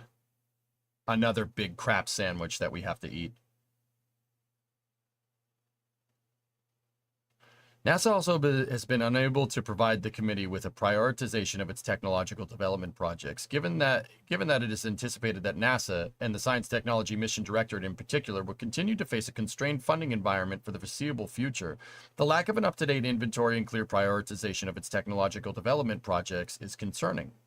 The committee thus focused on the critical challenges associated with ensuring that NASA's current and proposed technology activities are productive and relevant to the objectives of NASA's 2022 strategic plan.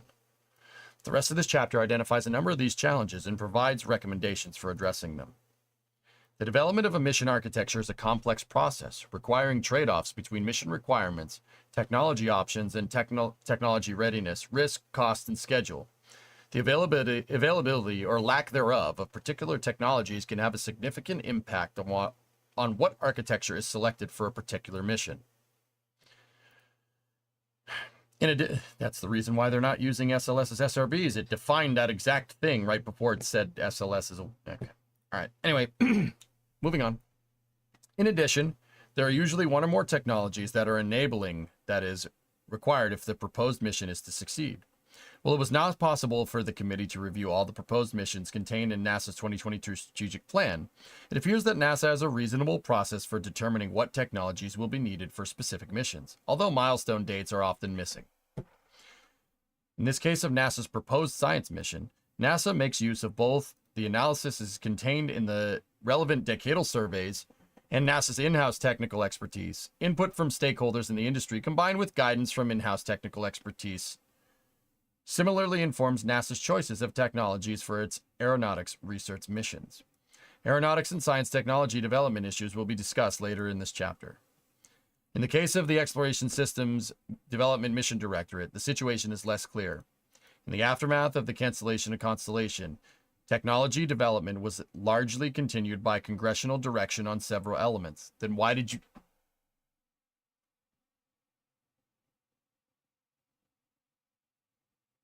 Yeah, interesting. You're missing some pieces of this. It's very interesting that they go and they say it right there, but then a little ways down in the applications of technology, they say that NASA chose SLS. That's weird.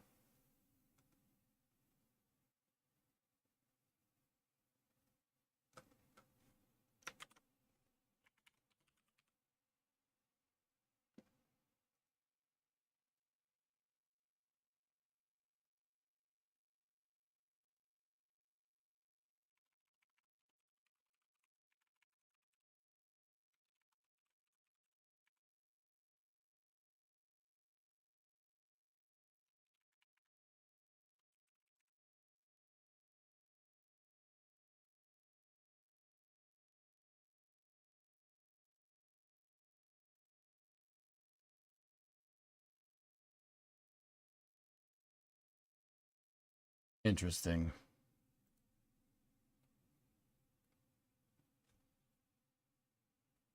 Another source of technology that is of benefit to NASA is the two-way sharing of technologies and technological capabilities with international partners within the constraints of export control regulations.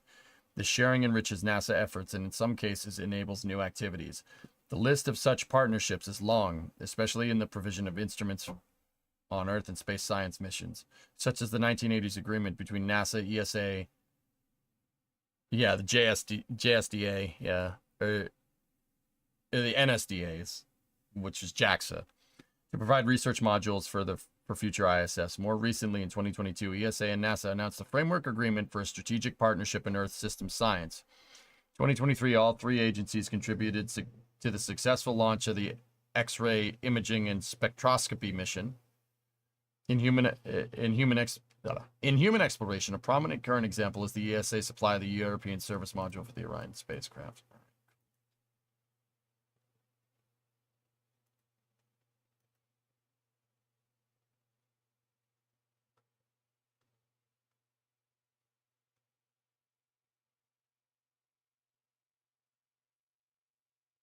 Hang on one second, I just got to check something.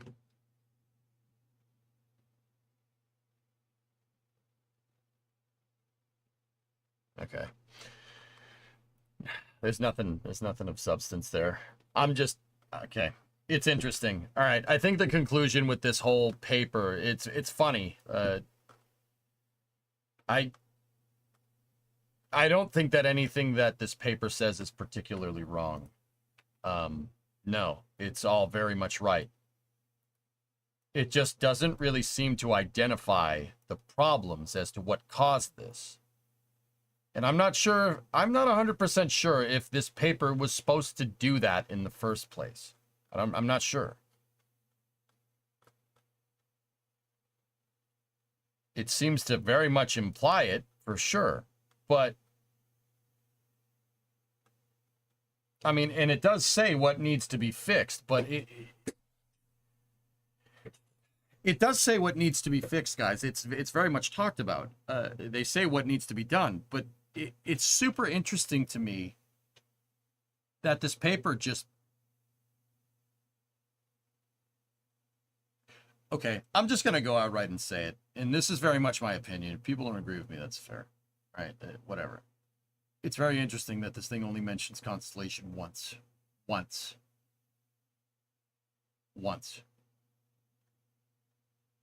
It mentions the Apollo program more than it mentions Constellation. I've been counting. That's really interesting to me. It's very funny considering that a lot of these problems that NASA is facing today, this technological crossroads, maintaining workforce, infrastructure, and technology and preeminence in the coming decades. The whole reason why NASA has this big problem is because they got rid of Constellation. That is the reason. Even the paper says it. But it says it not as the conclusion. All the fixes that this paper is recommending is basically going back to how we did things before the Constellation program was canceled. It's very curious. Now, you guys might, maybe it's a confirmational bias on my part. I'm not willing to rule that out, but I frankly don't trust it. This guy right here. That guy is the guy that chaired two commissions that were special advisory councils to presidents that got two major U.S. space programs canceled. I refuse to believe that is a coincidence. Augustine chaired a committee that got Constellation canceled. And they cited underfunding at the time, when in reality it was underfunded because of the recession. Well, we can't spend money on it. We're in a recession. We can't spend money on it. We're in a recession, right? And then they cited the underperformance that this very paper talks about and how that's bad, right? As a reason to cancel. That whole commission was chaired by the guy who chaired this one, basically saying all these problems that they need to fix, the problems that his previous commission caused. And guys, it's not That's not even like what EJ thinks. That's not a judgment call. That's absolutely what's going on. It's very curious to me that Constellation is only mentioned once. I'm sorry, that's... Yeah, okay.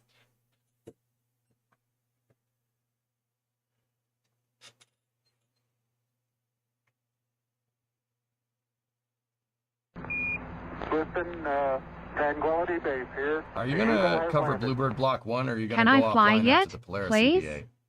I don't know. Maybe we should. It's at 5 in the morning. My sleep schedule's already destroyed, so we'll see what happens. See, I'm wondering why the change of heart. I don't believe it. I don't believe anything this says.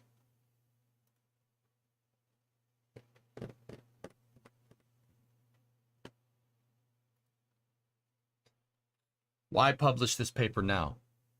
Why write a paper about why chair a committee to write a paper about all the problems that your past committee made? So, I don't like that. When is the Polaris EVA? 5 hours. It's more like 6. That's very interesting.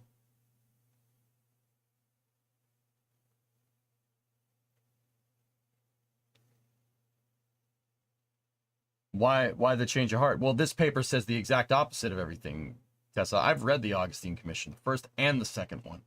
I read the first one because I think canceling Constellation was a mistake. You already know about that. I read the second one when I was doing research for our Space Station Freedom project. That I worked on in late 2022, early 2023 as a send-off for KSP-1, building the 5th generation Collins orbiter in Kerbal. Oh yeah, I read about that. Yeah, both times. Both times, they've said the opposite of what this report says, that big grandiose plans are bad for NASA. Now all of a sudden it's a good thing? That's weird.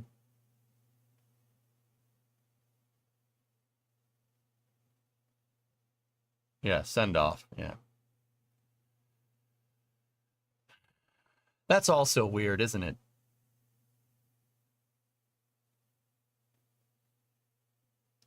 Level 1, dude, I know it's a boogeyman. I said it's a boogeyman, but I refuse to believe that. I refuse to believe that there isn't some underlying axe to grind here. I'm sorry. Go at throttle up. The guy is not. The guy ain't playing with good graces here, right? Hey, Flyboy, 2213 sub. Thank you. Tuck when? What do you mean, MGB? It makes me feel like he's going to say SLS isn't a big enough project. We should cancel it.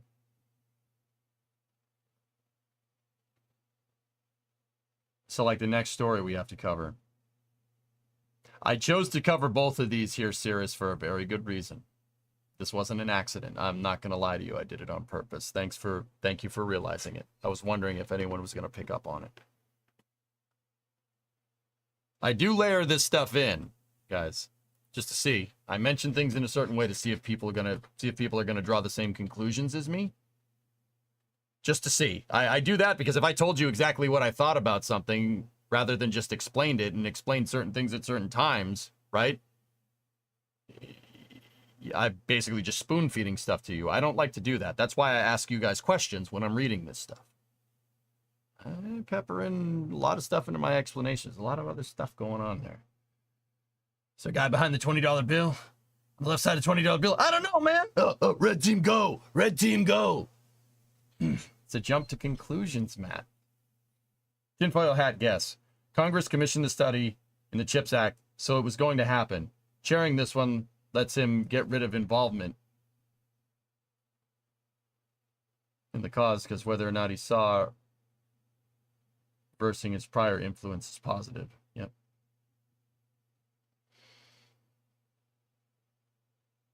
From what I can see, he's been arguing against NASA since NAM, literally from the very start. That's why I'm super skeptical of this paper, Tessa. I don't trust that. I don't trust that guy. I really don't. All the problems, I will conclude this before we go eat the Starship crap sandwich with the FAA. All of the problems that this paper cites is because of that guy's commissions over the last 30 years. All of them. Every single one of them. can be traced back to a commission that putz chaired that caused NASA to lose money in cancellation of NASA programs. I refuse to believe that he chaired this. No. Sorry, you can call me a psycho. Like, yeah, probably. Like, I refuse to believe that. No, there's no way. There's no way you just changed your tune after a half century. Sorry, it's not how it works.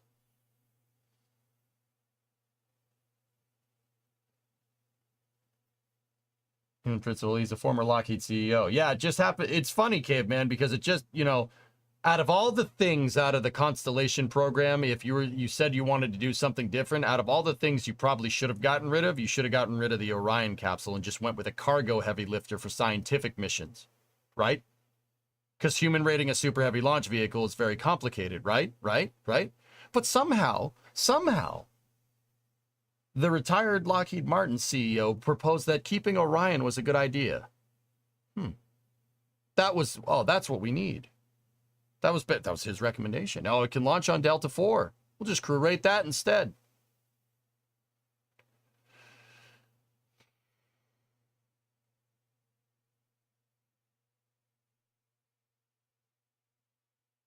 How more critical of his prior reports would this one have been if he didn't share it, I wonder? I don't know, man. I don't know. Dude, and this is a pattern of behavior. Now, don't get me wrong. All right, I want to be very, very clear about this. Everything this paper says is right. Everything this paper says is correct, and I pretty much 100% agree with, except for the part about technological readiness, or technology and reusability with NASA. But remember, the whole point is that NASA needs to be at the cutting edge of technology, which was the context of that. Just the way they explained it was an extremely stupid way. Basically implying that commercial is the only viable pathway to reusability, which is stupid. Anyway.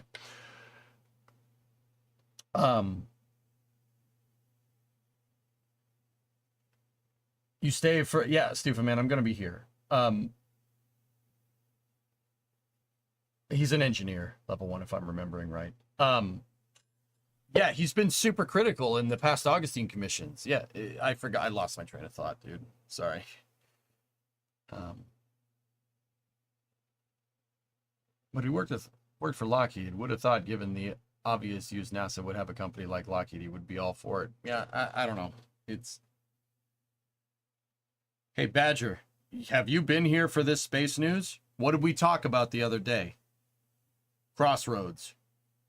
It's funny, this paper came out a week later after we had that conversation. It's almost like your boy knows what he's talking about.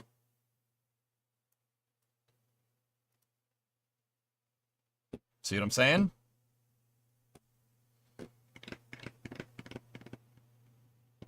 Create a problem, make people aware of the problem, propose a solution to the problem, take credit for fixing it. At no point allow conversation about how you created. This fits. Yeah, Caveman, pretty much, dude. Pretty much. Yeah, it's very interesting that canceling Constellation is only mentioned once as just kind of a small subset about technological progress in mission planning. It's very interesting. I think that's very telling. It's very telling.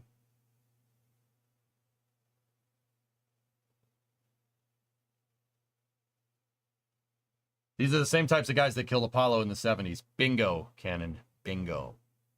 Every time some bonehead comes along and says we can do it for cheaper, we as taxpayers end up spending more money for less capability. Every single time. Every single time. It's been like this since 1972. And keep in mind, 1972 was a little more before my time, but gone back and read the papers. Put way too much thought into this to not understand this. Like it.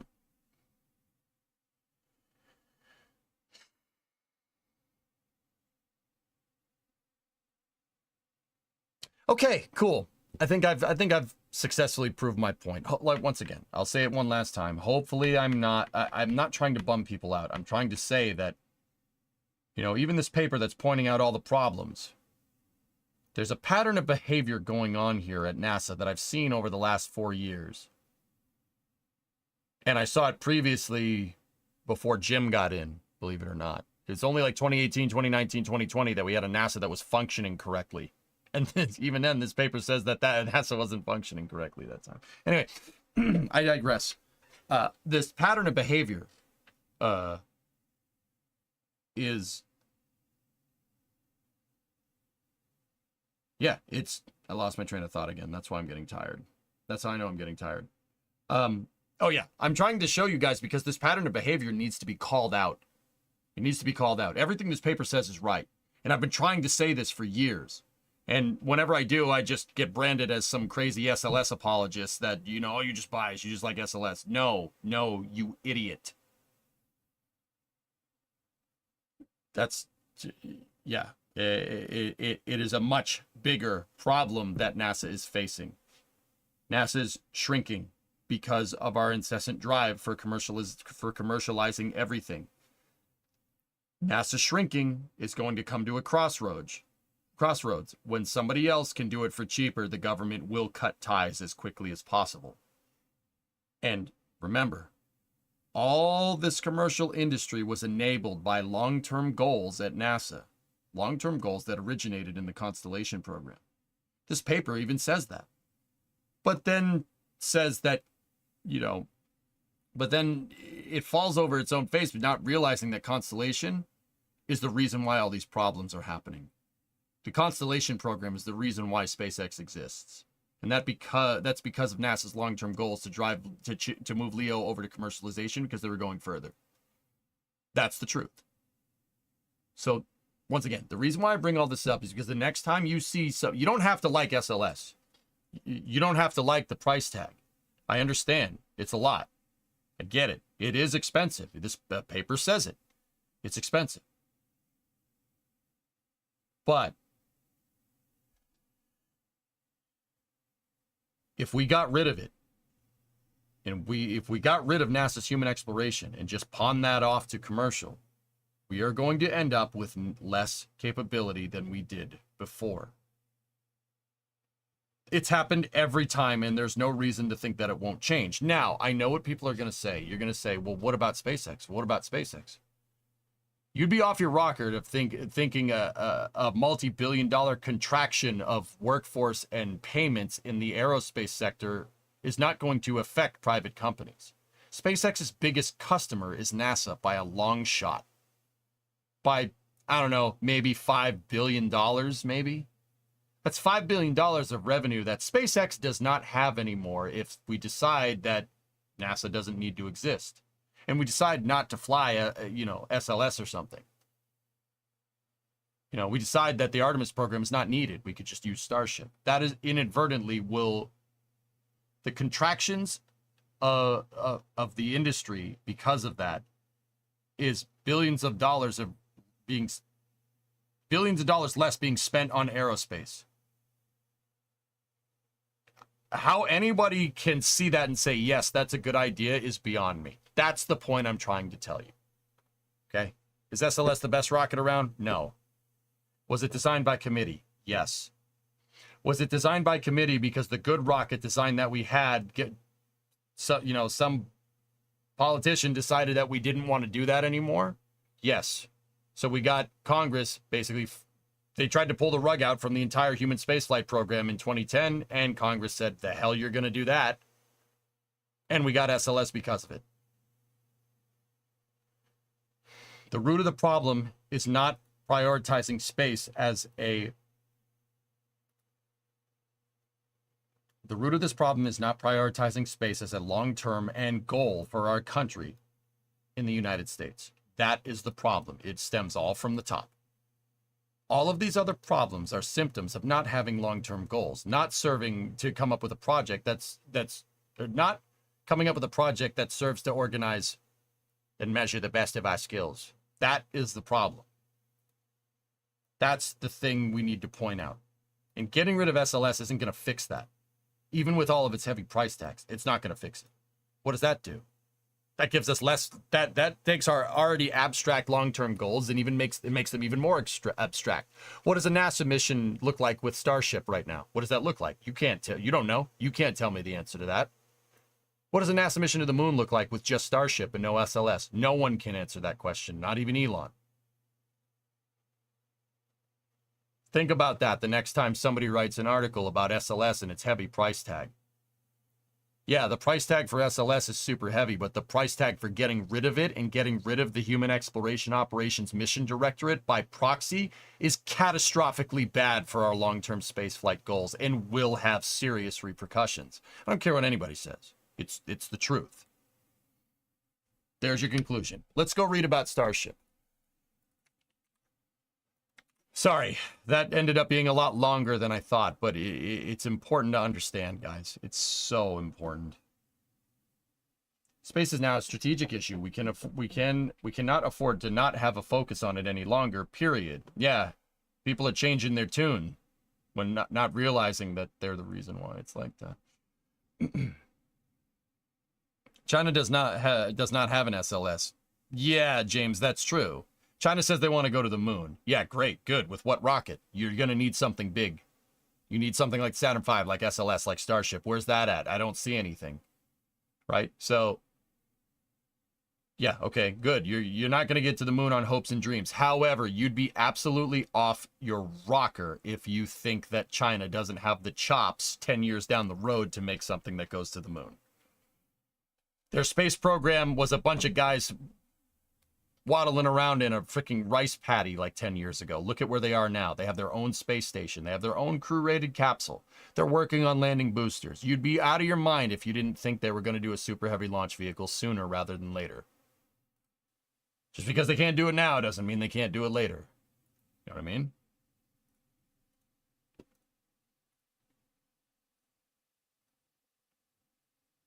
They don't have it yet. Bingo.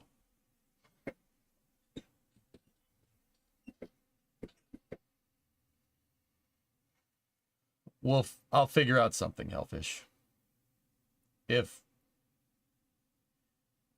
I'll propose to talk about this on Flame Trench, and we'll see how that plays out, okay? Or maybe, yeah, if we can talk about it, we could talk about it on Flame Trench. That would be very, very useful. Actually, you know what? Before I forget, I'm going to ask to propose this right now.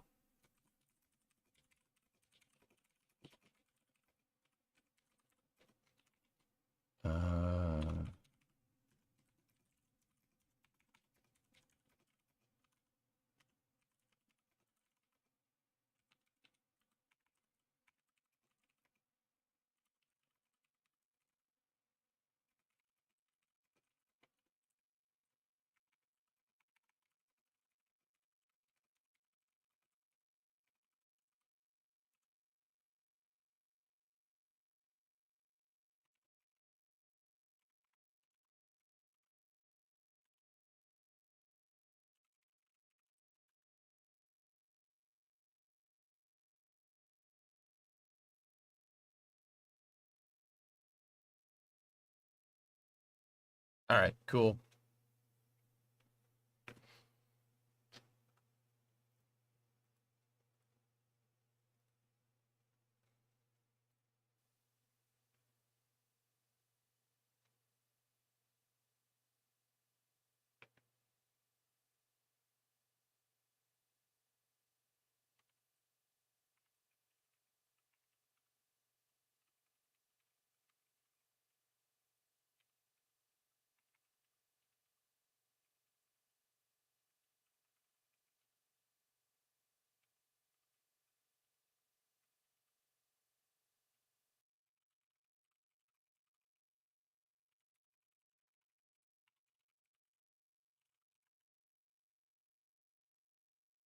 I'm sorry, I just shot a message to the everybody in the Flame Trench.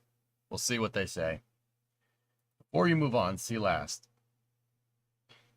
I have a question. Can SLS become viable beyond like 4 to 5 launches? Geek, it would require a catastrophic restructuring of the entire program. Yeah, catastrophic restructuring. The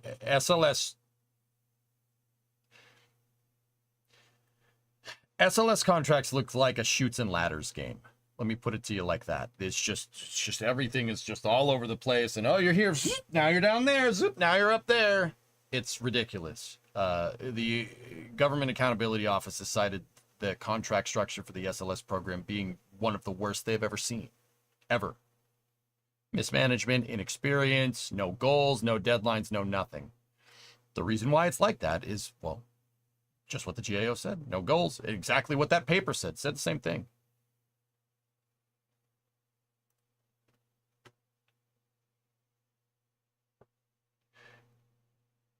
Restructuring SLS at this point. Here's the problem. Restructuring SLS at this point would cause easily, with like what I would do, for instance. I would restructure all the contracts, and I would have NASA retool and figure out production optimizations to scale SLS. In the meantime, I would contract out a commercial provider, could be ULA, could be Blue Origin, could be SpaceX, whomever, to do in-flight testing for the Orion capsule over the next 5 years, right? Heck, with the current contract schedule for the SLS program, we ain't going back to the moon till the end of the decade from what it looks like. So restructuring and baseline and testing of the Orion capsule at this point, on top of restructuring SLS to support a 4 launch a year flight cadence, will net you the same damn result. The thing is that that's going to take some cash. You'd need a funding increase to do that. But a long-term viable goal, guys, I'll be honest with you, exploring Mars in the 2030s is hilarious. That's off the table. That ain't happening. That ship sailed. That ship sailed already. That's not happening. Let's focus on the moon in the 2030s because, yeah, trying to somehow, I always thought it was funny, NASA trying to basically say, yeah, we're going to go to Mars in the 2030s. We're going to do our first moon landing in 2025. Oh, wait, no, 2028. Good luck with that. That ship sailed. Focus on the damn moon. SLS does not need a lot to recoup the costs of development that we incurred. It doesn't need a lot. 4 launches a year would be fine. Think about it. Why would 4 launches a year be fine? That's nothing. That's nothing like Starship. Why wouldn't you want to launch it like every week, like Starship? SLS can launch everything in one shot if you develop a good lander for it. You could do lander on Orion, just like the Apollo missions. Or heck, you could do Orion in the Gateway or something. And if you have a reusable lander, you could do Orion with payload that could make its way out to a reusable lander out there, like Starship or SLD or whatever, right? You would start with week-long baseline missions out there. Couple of days at the Gateway. Day down on the surface, couple of days at the Gateway, come home. All right? Week-long missions out in the lunar SOI would mean a week out, week there, week back. So it's about a month, right? If you launch 4 times a year, that gives you enough of a blanket overlap and time to review the data of every mission and do a good mission report before you get ready for the next mission. So as one mission is ramping down, the other one ramps up. This is exactly what the Apollo program did. And before anybody says, well, EJ, that was the Apollo program. This is, 60 years ago. Yeah, that's the only one that's worked. So maybe we should start there, right? Maybe we should do that. 4 SLS launches a year is all you need to sustainably explore the moon. And in order to do that, you're going to need to block by SLS cores. And in order to block by SLS cores, you need to drastically restructure the contracts.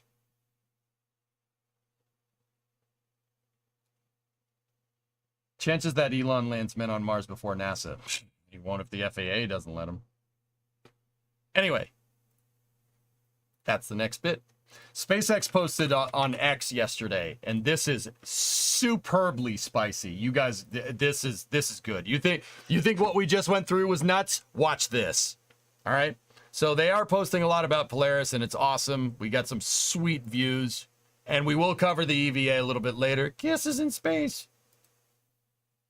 That's awesome. So freaking cool, dude. FaceTime on the computer. Nice. But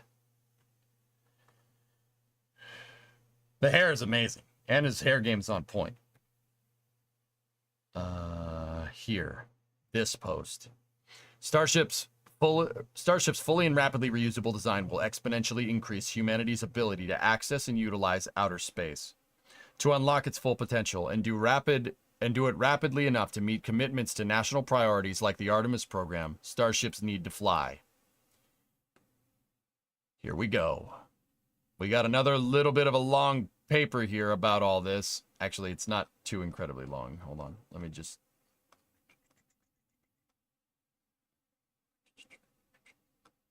Yeah, it's only to there. Don't worry. It's not too long. It's not as long as the 204-page National Academy of Science paper about how NASA is becoming useless. Anyway, September 10th, 2024. Starships are meant to fly in big, bold letters.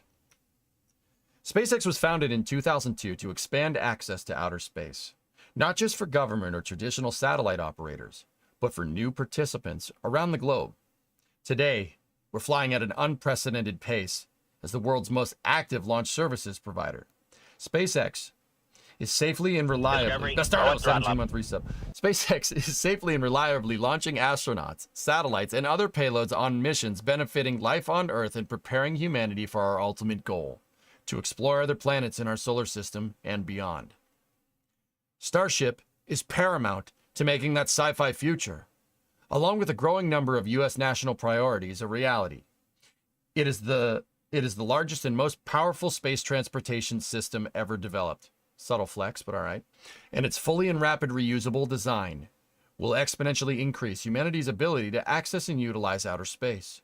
Full reusability has been an elusive goal throughout the history of spaceflight, piling innumerable technical challenges on what is already the most difficult engineering pursuit in human existence. It is rocket science on a ludicrous mode. Oh yeah, no doubt. MGB, you're not familiar with Flame Trench. I'm curious as to what it is. No pun intended. But it is a forum for heated debates. Flame Trench is a podcast about space that I host on NSF. Well, that I'm a part of. I don't host it all the time. That I'm a part of. That's on NASA Spaceflight's channel every Friday at 5 p.m. Eastern Time. MGB. It's where me, Jack Sawyer, sometimes Das, talk about the news from the week.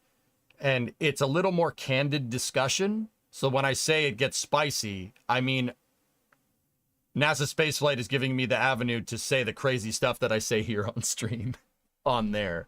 Not get too crazy though, but yeah. Yeah, it's a great show. Your link is above. Might help with Starship. I don't see it, man.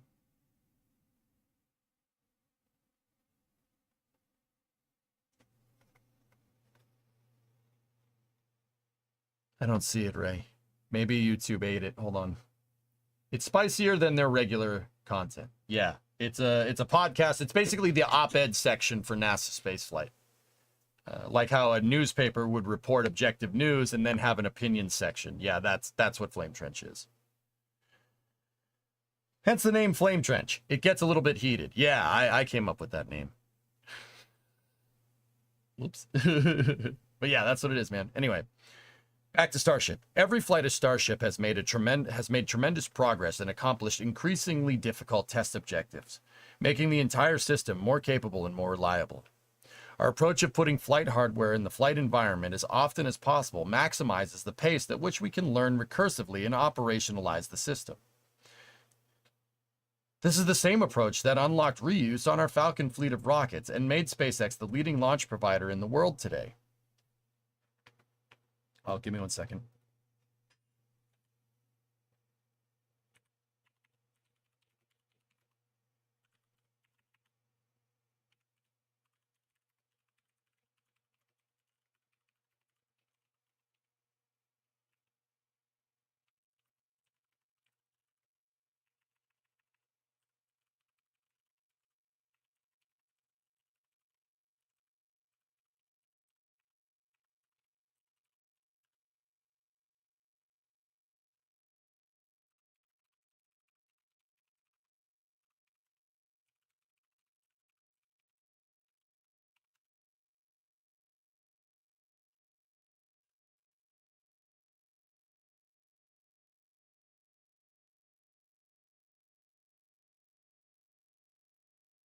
Cool. After hours flame trench would be nice. Yeah, right. I remember when newspapers did that. No comment. All right. To do this and do it rapidly enough to meet commitments to national priorities like NASA's Artemis program, starships need to fly. The more we fly safely, the faster we learn. The faster we learn, the sooner we'll realize full and rapid rocket reuse.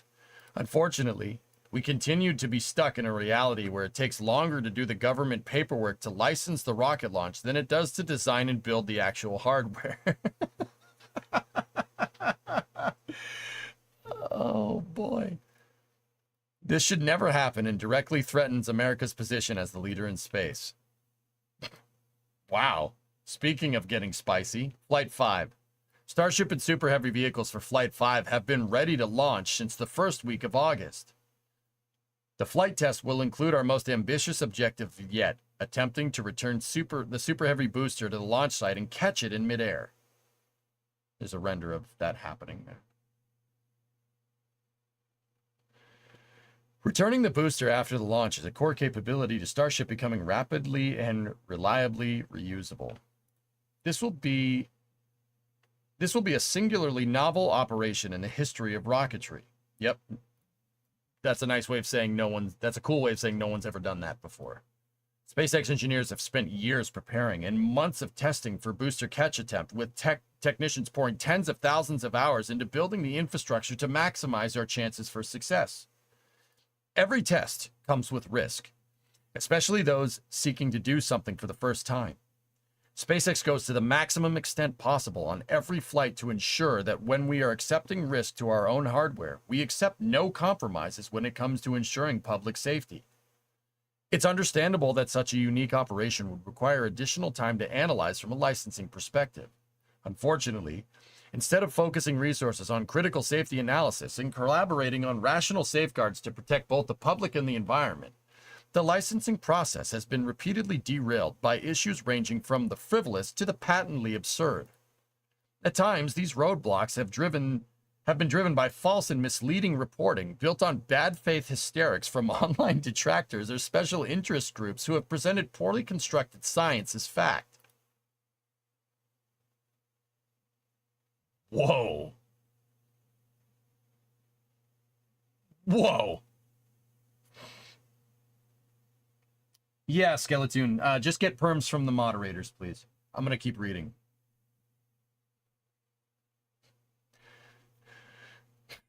Damn. It's nuts. Man, dude, even if we don't talk about that other paper, the flame trench this week's going to be ridiculous. Oh my God, this is going to be excellent. Oh, I'm going to... This is great. We recently received a launch license date estimation of late November from the FAA, the government agency responsible for licensing Starship tests. This is more than a 2-month delay to the previously communicated date of mid-September. This delay was not based on a new safety concern, but instead driven by a superfluous environmental analysis. The 4 open environmental issues are illustrative of the difficulties launch companies face in the current regulatory environment for launch and re-entry licensing. STIIL and water. Starship's water-cooled steel flame deflector has been the target of false reporting, wrongly alleging that it pollutes the environment or is operated completely independently of regulation. This narrative omits fundamental facts that have either been ignored or intentionally misinterpreted. At no time did SpaceX operate the deflector without a permit. SpaceX was operating in good faith under a multi-sector general permit to cover deluge operations under the supervision of the Texas Commission on Environmental Quality, TCEQ for short. SpaceX worked closely with TCEQ to incorporate numerous mitigation measures prior to its use, including the installation of retention basins, construction of protective curbing, plugging of outfalls during operation, and use of only potable drinking water that does not come into contact with any industrial processes. A permit number was assigned and made active in July of 2023. TCEQ officials were physically present at the first testing of the deluge system and given the opportunity to observe the operations around launch. The water-cooled steel flame deflector does not spray pollutants into the surrounding environment. Again, it uses drinking water. Outflow water has been sampled after every use of the system and consistently shows negligible traces of any contaminants, and specifically that all levels have remained below standards for all state permits that would authorize discharge. TCEQ, the FAA, and the U.S. Fish and Wildlife Service evaluated the use of the system prior to its initial use, and during tests and launch determined it would not cause environmental harm. When the EPA issued its administrative order in March of 2024, it was before seeking a basic understanding of the facts of water-cooled steel flame deflectors operation or acknowledgement that we were operating under Texas multi-sector general permits. After meeting with the EPA, during which the EPA stated their intent was not to stop testing, preparation, or launch operations, it was decided that SpaceX should apply for an individual discharge permit. Despite our previous permitting, which was done in coordination with the TCEQ, and our operation having little to nothing in common with industrial waste discharges covered by individual permits, we applied for an individual permit in July of 2024.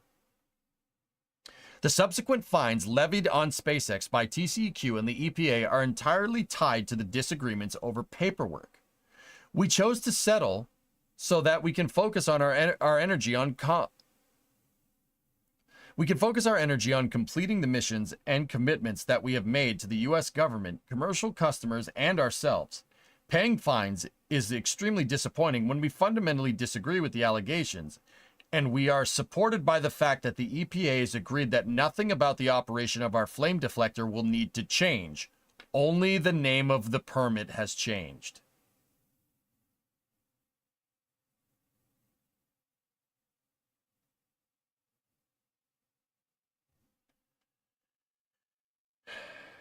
Good steward. No launch site operates in a vacuum. As we've built up capacity to launch and develop new sites across the country, we've always been committed to public safety and mitigating impacts to the environment.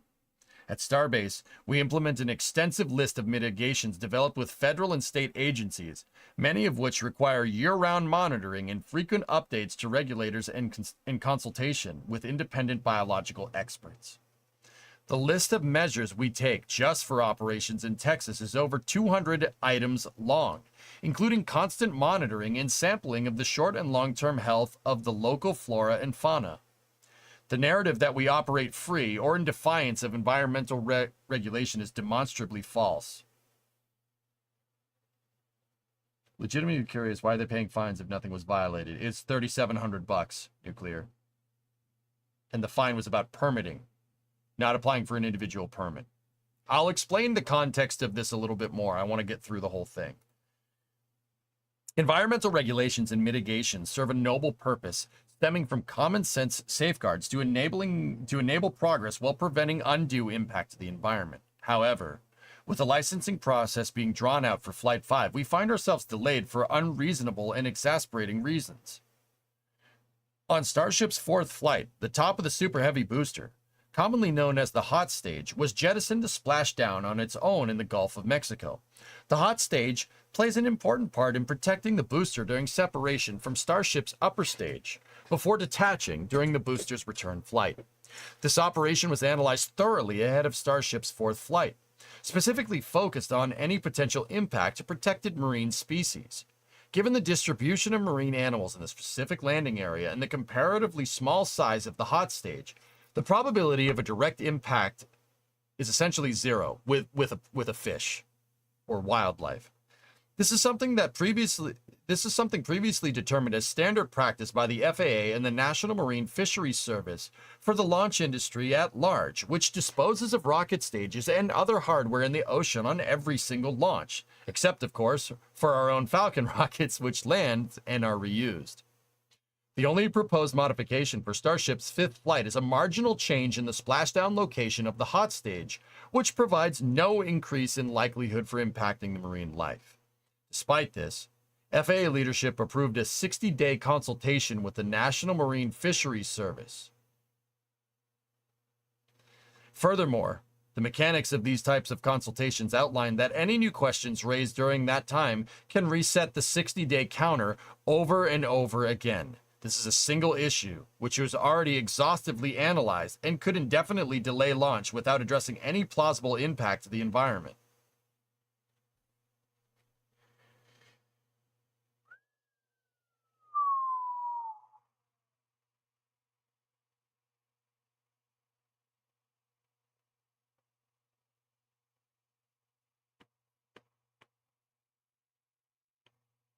Lord, look at that scroll bar. Don't worry, it's not the whole thing. Don't worry, it's not the whole thing. Don't worry.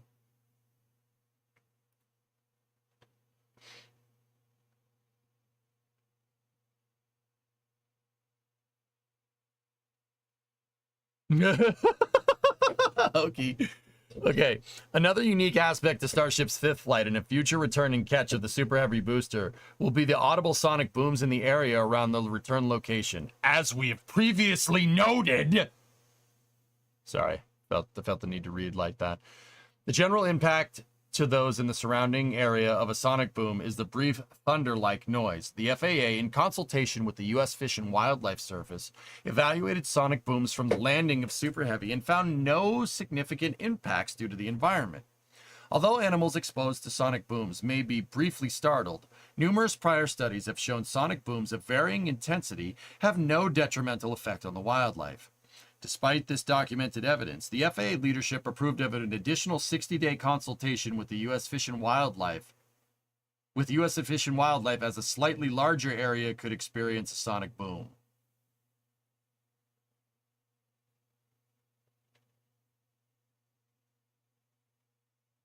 Lastly, the area around Starbase is well known as being a host of various protected birds. SpaceX already has extensive mitigations in place and has been conducting biological monitoring for birds near Starbase for nearly 10 years. The protocol for monitoring was developed by the Fish and Wildlife Service and is conducted by professional, qualified, and independent biologists. To date, the monitoring has not shown any population-level impacts to monitored bird populations, despite unsubstantiated claims to the contrary that the authors themselves later amended.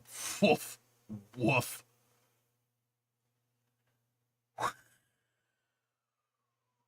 Even though Starship's fifth flight will take place outside of the nesting season, SpaceX is still implementing additional mitigations and monitoring to minimize the impacts to wildlife, including infrared drone surveillance pre- and post-launch to track nesting presence.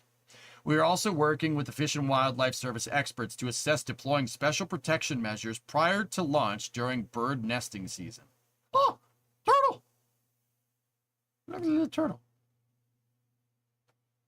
SpaceX is committed to minimalizing impact and enhancing the surrounding environment where possible.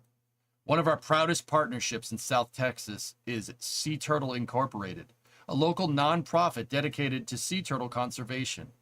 SpaceX assists with finding and transporting injured turtles to their facilities for treatment. SpaceX has also officially adopted Boca Chica Beach through the Texas General Lands Office Adopt a Beach program, with the responsibility of picking up litter and promoting a litter-free environment. SpaceX sponsors and participates in quarterly beach cleanups as well as quarterly State Highway 4 cleanups. SpaceX has removed hundreds of pounds of trash from the beach and State Highway 4 over the last several years. SpaceX also fosters environmental education at the local level by hosting school tours, as well as an annual Environmental Education Day with Texas Parks and Wildlife, U.S. Fish and Wildlife, National Park Service, and Sea Turtle Incorporated.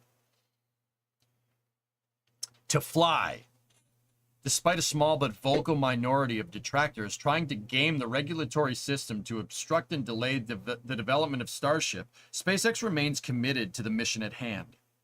Our thousands of employees work tirelessly because they believe that unlimited opportunities and tangible benefits for life on Earth are within reach if humanity can fundamentally advance its ability to access space. This is why we're committed to continually pushing the boundaries of spaceflight with a relentless focus on safety and reliability. Because life will be multiplanetary and will be made possible by the far-sighted strides we take today. Damn.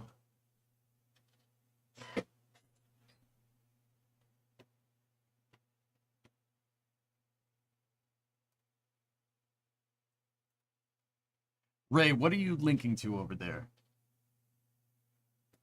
Damn. I love how they underline will. Stakeholder expectations, 7. What did I tell you? Stakeholder expectations. Strongly worded letter vibes. Can I get the link to the article? Yeah, sure.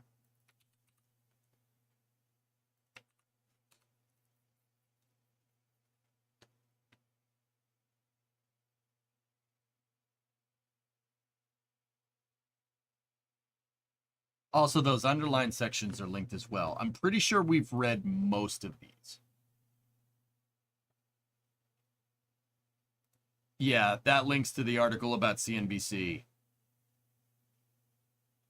So, let me give you guys an update. Let give context to this article.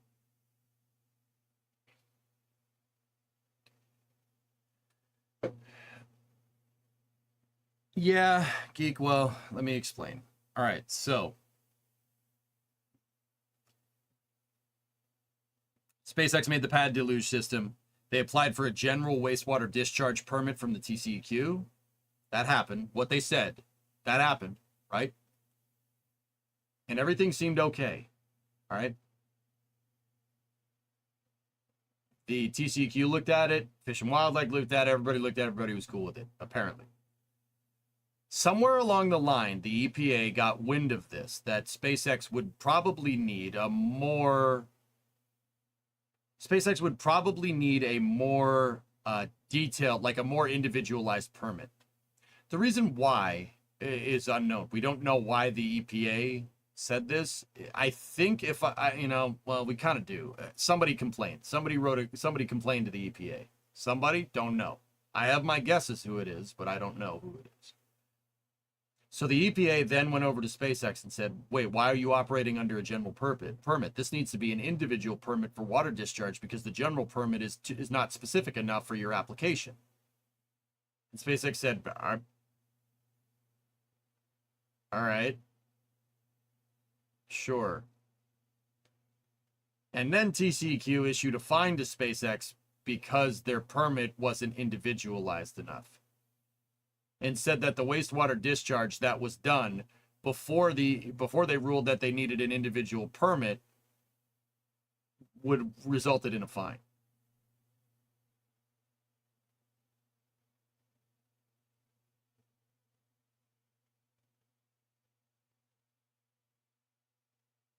So why is this bad? They didn't do it correctly. It's all on SpaceX. Sig, your confirmational bias is showing that's blatantly not what happened, but you believe whatever you want to believe. It seems like whenever I try to explain stuff to you, you just say, no, that's not what's going on. There is no way in hell that you know that they didn't do it correctly. There's not a chance in hell. I'm sorry. You don't. In fact, it very much seems like they were operating within the confines of the general permitting application for TCEQ. But somebody complained to the EPA, and the EPA looked at it and said, despite doing the same thing over and over again, that they would need an individualized permit now instead, which is curious considering they've done the deluge system hasn't changed in operation. SpaceX never operated it without a permit. Even if you want to say that they needed an individual versus a general permit, they still operated with the go from regulatory bodies to use this deluge system.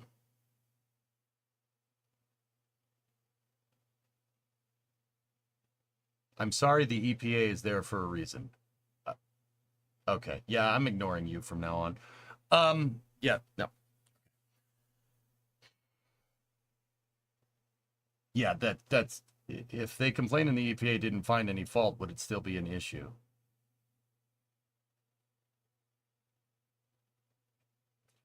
No, because it was never an issue to begin with. What are you talking about? What? I've never heard, I've never seen somebody that speaks with such, certainty in what they're saying, but knows nothing about what they're talking about. Like, how do you know? How do you know? You don't even live here. Like, how do you know? Have you gone and read the EPA, like what the EPA's founding charter is or something? Do you even know who founded the EPA? Who did? Tell me, 5 seconds. Who founded the EPA? You would know this if you knew a lot about the EPA. 5, 4, 3, 2, 1. Richard Nixon. Nice try. Carry on. Yeah, that's right. You heard that correctly. So, don't write checks your mouth can't cash. You know what I'm saying? It's very clear that SpaceX was operating with a permit the entire time. If I had to guess what's going on, is that wastewater discharge probably includes nomenclature for stuff that has nothing to do with rockets. The reason why? TCQ has no prior regulatory approval for any application that has anything to do with rockets. Do you know why? No one launches rockets from Texas. Right? So they issued a general permit that said, oh yeah, this should be good enough. And then they went and watched the deluge system work, and they also said it was good enough.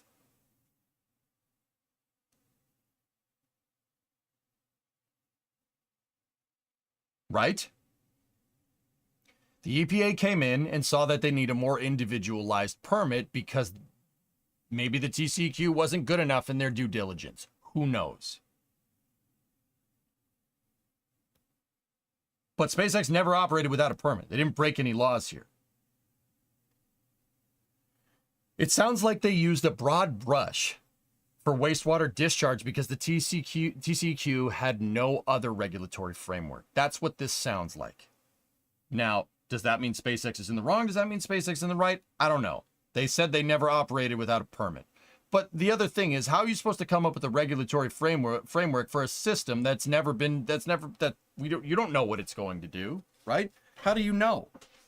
I've seen a lot of people say this in chat. Maybe you should go to the Cape and figure that out. Clearly that wasn't done here.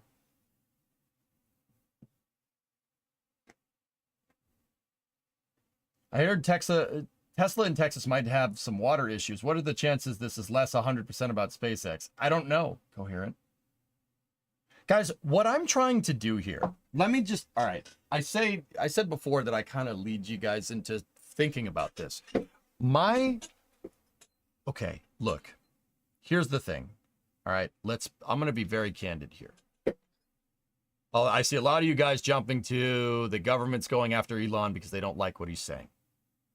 That very well may be the case.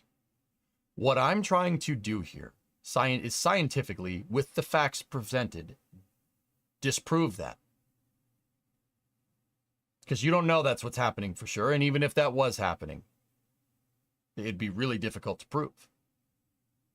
Right? Right? I'm trying to disprove that from what's going on. And this permitting thing sounds like the deluge system being such a unknown thing. No one's ever made anything exactly like that before, especially in Texas, required a more individualized permit. Now that I can understand. But delaying things, that I don't understand. How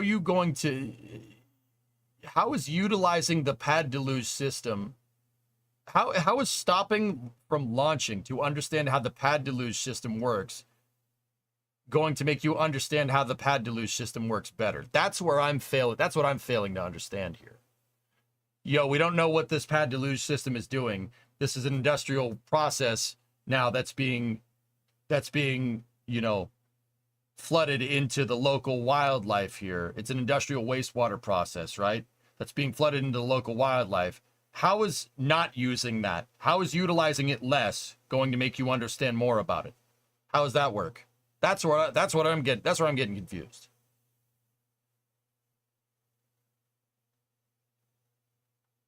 You see what I'm saying?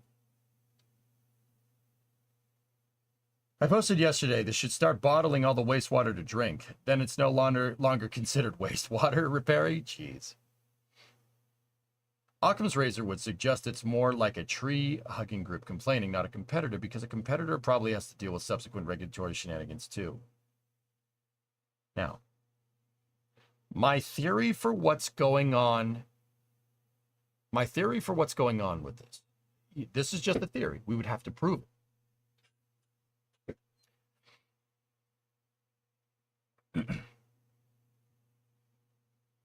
My theory for what's going on here is that, I said that TCQ has never dealt with a process like this. They've never dealt with a process like this.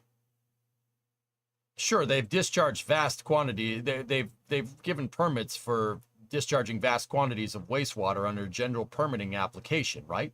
Oh, absolutely. But none of those have been flame trenches. None of those have been pad deluge systems. It's an entirely new process to them. And subsequently, maybe the EPA, with oversight, but knowing what they know about what goes on at the Cape and the Merritt Wildlife Refuge, which is a federal wildlife refuge, might I add, maybe they had something to say about it. Maybe they said, no, this isn't good enough. But also, at the same time, they didn't recommend any changes here. Interesting. Right? Now, simultaneously, the FAA is delaying the launch because of this, right? They're delaying the launch. My theory in the past has been the FAA they're not dragging their feet. They're going slow and methodically because the FAA is in charge of certifying a commercial spaceport. A commercial spaceport. The likes of which has never been seen before. No one's ever done this. No one's ever made this before. Think about that for a second, right? No one's ever made that. No one's ever tried to build something like Starbase. That is unprecedented, not even close. No, nothing even comes close. The closest thing would be the Cape, right? But even then, Starbase is operating off of a completely different hierarchy because it's all privately owned, right? Now, with all that being said, if someone wanted to build an airport there, that process could be done on a relatively expedient process, don't you think? Why? Because the FAA has a lot of experience certifying airports for commercial and private activities. What they don't have a lot of experience in is certifying commercial spaceports. This is the first of its kind. I think the FAA is going deliberately slow on purpose. Not slow. They're not dragging their feet. They're going methodically because they're using the certification process for Starbase to use as a regulatory framework for all future spaceports. It's the first one. What the hell does the FAA know about a commercial spaceport? Nothing. But they got to learn it, and they got to be deliberate about the certification here, specifically in the permits for applications, right? You have to be sure. The FAA isn't just going to approve a launch willy-nilly and then the launch goes and flies and lands, God forbid it hurts somebody, right? You have to be sure. So I think they're going slow because the FAA is learning at the same time. That is to the detriment of SpaceX. Now, here's the thing. That's been my theory in the past, right? That's been my theory in the past. I still maintain that that's why the FAA is taking their time. And that in SpaceX just moves incredibly fast. They're very quick. It's a 10,000 strong army of engineers and technicians hell-bent on going to Mars. They work pretty damn quick. Right? But with some of the things that's being mentioned here, especially with some of the things being mentioned here regarding these delays, right?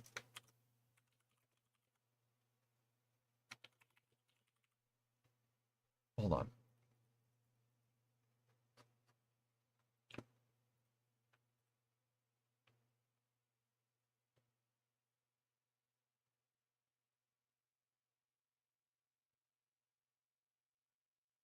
Some of these delays are a little bit weird. This is where this area starts to get a little bit gray. TCEQ, the FAA, and the U.S. Fish and Wildlife Service evaluated the use of the system prior to its initial use. During test and launch, it determined it would not cause environmental harm. So TCEQ, FAA, Fish and Wildlife all think it's good to go, but the EPA doesn't. So that tells me that different alphabet organizations in the government have different standards for criteria for what's potable water and what's an industrial waste process. Yeah, that seems like par for the course. Does that sound right? That sounds right to me. Government agency interoperability? No. Not a thing. That's not a thing. It's never worked like that. Right? Does that make more sense? That makes more sense to me. Are the reports for all 4 of those agencies public? Maybe.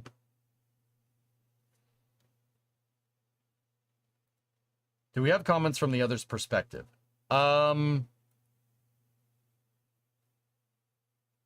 Yeah, Stig, yes, we do. I'll get to that. No, I'm not going to ignore you. Sorry, it's just, you got to be careful about doing that. I'm trying to be objective here, okay?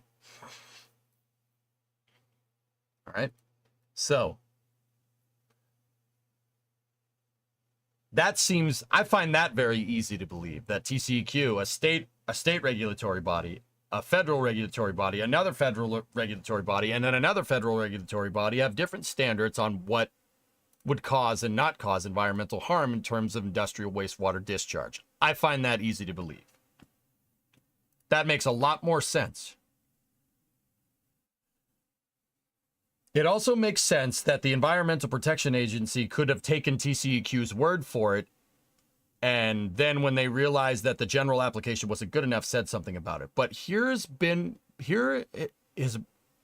this is what I've been like wondering about, okay? Something in the applications of the pad deluge system, all right?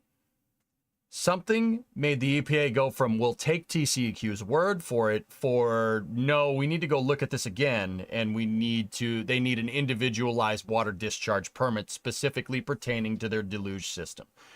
At some point, the EPA decided that they weren't going to take the Texas Control for Environmental Quality. They weren't going to take TCEQ's word for it, and went and looked at it themselves and then said they need an individualized permit, right? At some point in the process. What I'm really wondering here is, what was the catalyst for that? Why change your mind? You know, SpaceX said a vocal minority is the problem. That's what they said. Here. This was a post from a little while ago that we read actually at the time. I'm looking for a specific point here.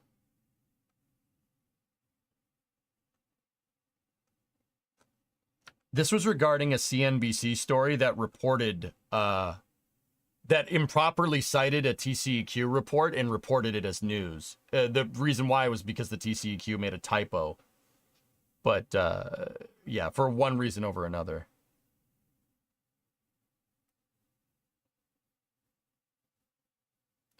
I'm trying to, maybe it's not there. Back it up. Hold on.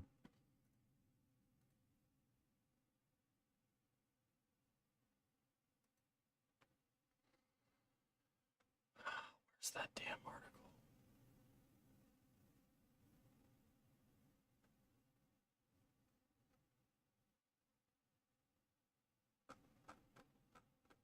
If the water is causing headaches, why doesn't SpaceX contain it so it can't get back into the ecosystem? They did that.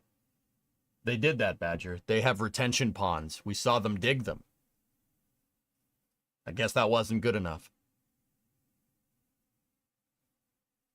Did the EPA even know about this? Do they have to be consulted? Maybe TCEQ can issue permits themselves, and did they just mess up? I don't know. I'm trying to find that CNBC article.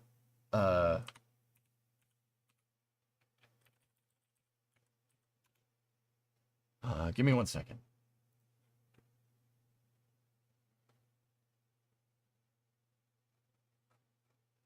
Here it is. This is the one I'm looking for.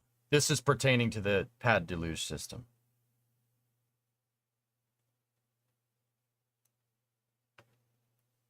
SpaceX basically says the same thing they said in that update. This is from a couple weeks ago.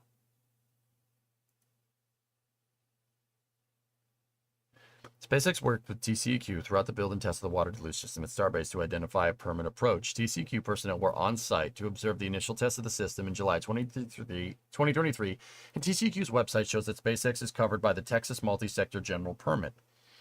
When the EPA issued their administrative order in March of 2024, it was done without an understanding of the basic facts of the deluge system's operation or acknowledgement that we were operating under the multi-general permit. See this right here. Why did that happen? That's what I'm getting at. Why did this happen? What caused this? What caused that right there? What was the catalyst for that? If we figure out what the catalyst for this is, that will tell you the root of the problem. I'm pretty dang sure, right? And then why would TCQ then go back and find them for operating the way that TCQ had explicitly greenlit? That's what I mean, Aqualex. Something is weird here. Something doesn't jive here. Something we got to find it. There's an anomaly here, right? Because we're looking at it, right?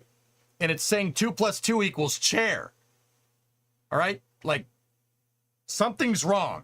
I mean, in that analogy, the chair part is the easy way to understand that, right? But probably a complaint. Where did the complaint come from? Who complained? As a taxpayer, I think it's pertinent. 2 + 2 does equal chair, though. Oh, yeah. Why would they issue fines if SpaceX operated with, at the time, valid permits? I think that's what SpaceX is pissed about, RB. What happened to being assumed innocent until proven guilty? Yeah, it's interesting, James, because the burden of truth seems to be on SpaceX, which is stupid.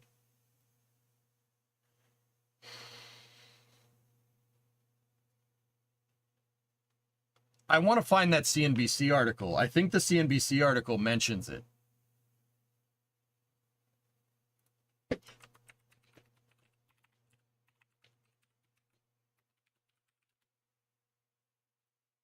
Oh, I found it. Here we go. This is from August 12th.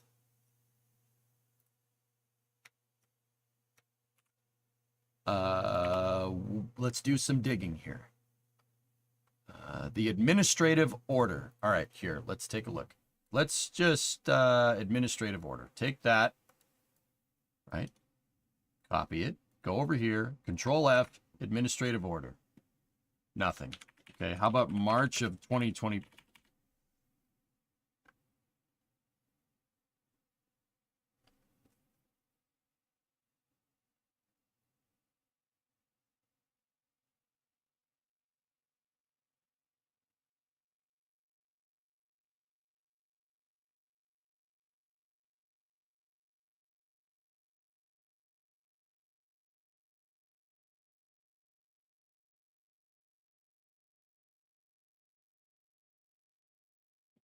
Any other times? SpaceX ran its first full pressure test of the water deluge system in July 2023. About a month later, on August 25th, 2023, the EPA initiated a probe and requested information from the company regarding its wastewater discharges and more. The agency issued a formal notice of violation to SpaceX on March 13th, according to records obtained by CNBC. On March 14th, despite receiving the EPA notice a day earlier, SpaceX pressed ahead with its third test flight of Starship, again using its unauthorized water deluge system. See, this article says that it's unauthorized, but it's not. It was authorized by the TCEQ general permit. That's what happened. We know that.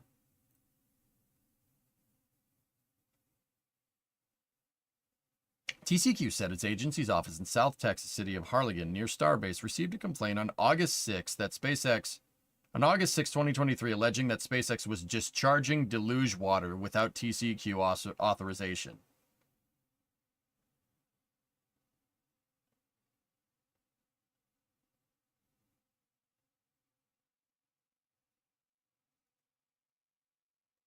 A complaint. Okay.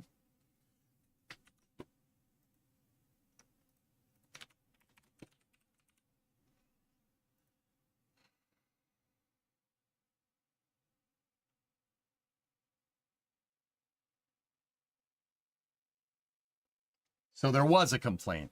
Yeah, that's what I thought I read, dude. So it's all stemming from a complaint to TCEQ.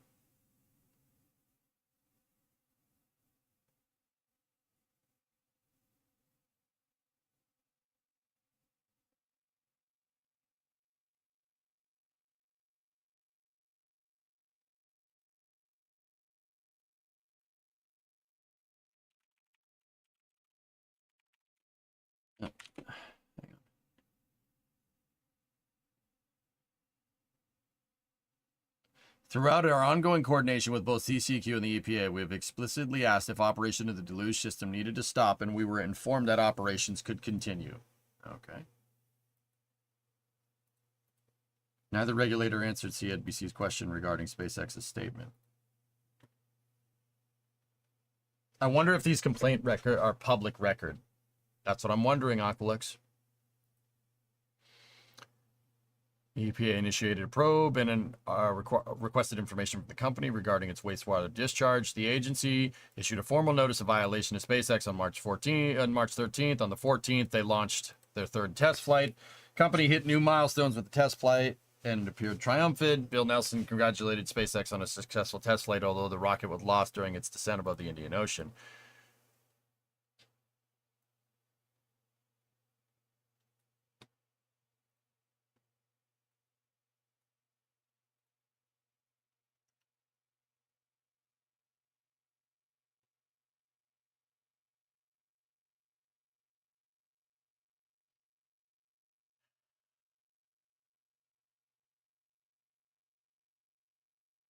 Why would you even bring that up, sick? Jesus Christ. You really like to make my job harder, huh?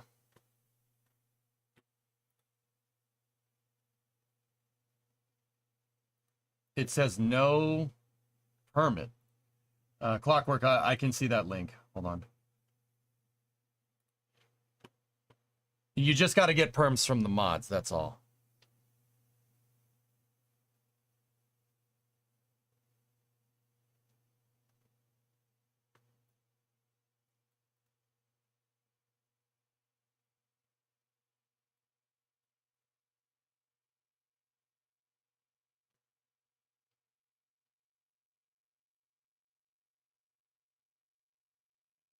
That RSU notice of violation from the EPA. SpaceX was required to apply for a permit 30 days. The company didn't submit its application until July 1st, about 110 days later, according to a copy of its application made through the TCQ's Public Records Office.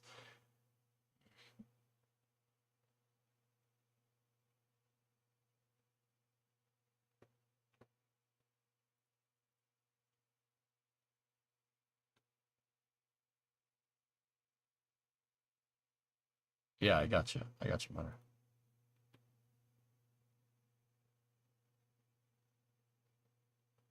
From the EPA, the deluge water discharge to the surrounding wetlands is considered an industrial wastewater process. Yep. Yeah, I got you.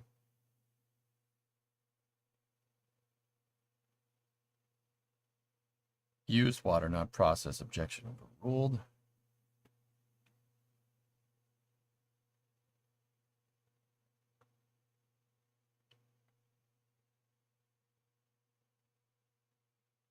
Yeah, just like I said, I have my theories about who filed that complaint.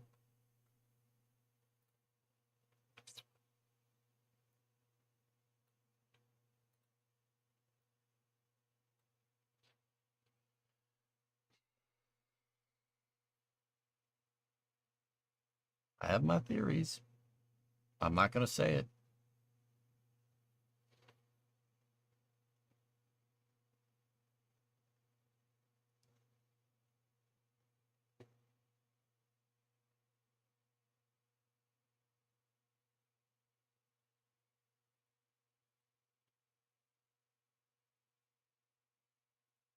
What are you telling me, Katra? What is this?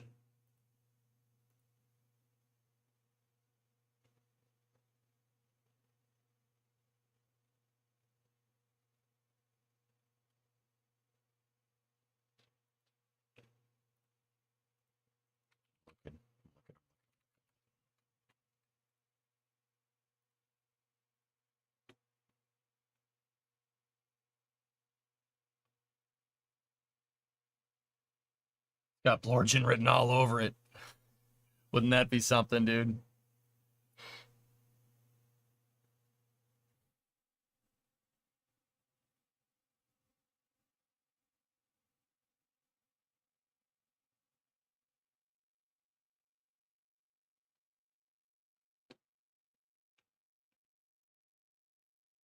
Geek, what is that? You guys are just linking things, and it's not readily apparent what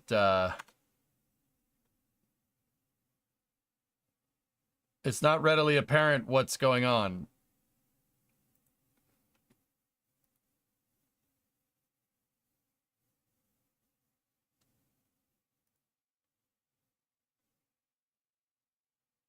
Yeah, Shipman, it sucks. It was the birds. I'm just wondering what you guys keep linking stuff about the EPA and what this is a penalty order against SpaceX for Clean Water Act violation, blah blah blah blah blah blah. There's an article in the Port Isabel South Padre Press explaining the complaint. Bird guano in the water.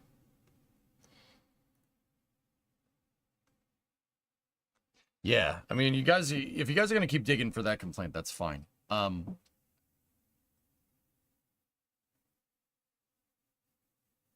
At least we could watch Ship 31 static fire. So, all right.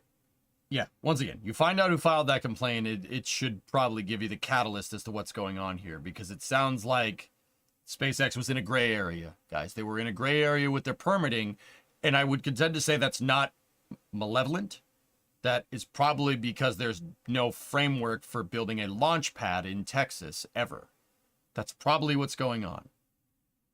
Now, do I think the EPA is using that as a way to,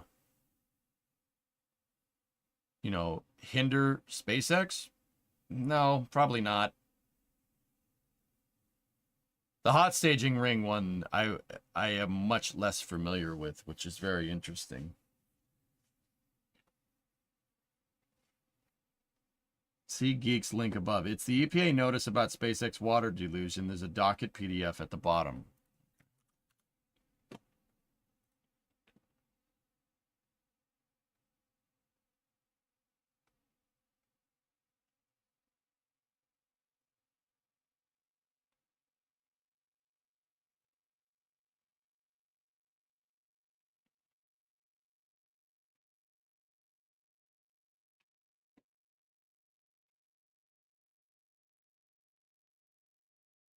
Yeah, give me a second, Sawyer. I haven't even gotten to that yet.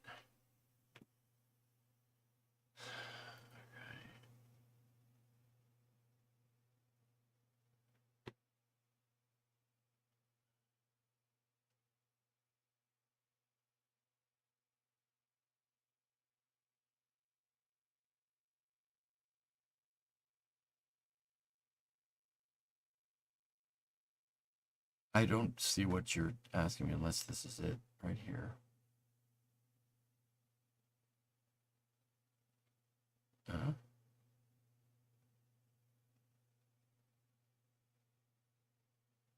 Oh dear.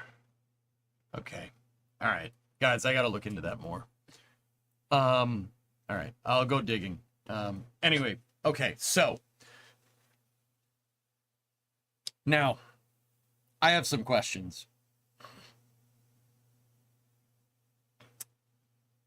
In a Clockwork Church, like the administrative penalty, page 3, paragraph 14, those after detail what permits SpaceX lacked and what they did, including the unauthorized discharge of liquid oxygen.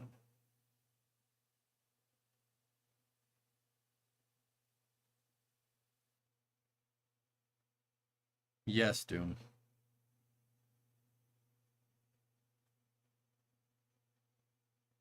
They're citing methalox emissions as a... Oh dear.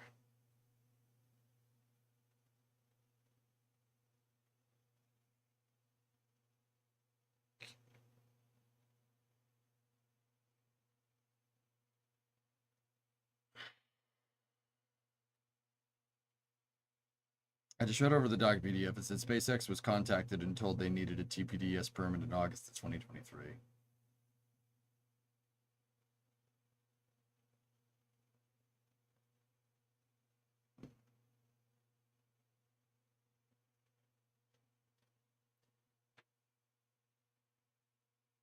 So it sounds like SpaceX thought that the general permit was good enough, and the EPA thought that the general permit wasn't good enough. That's what sounds like. That sounds like what happened here, right?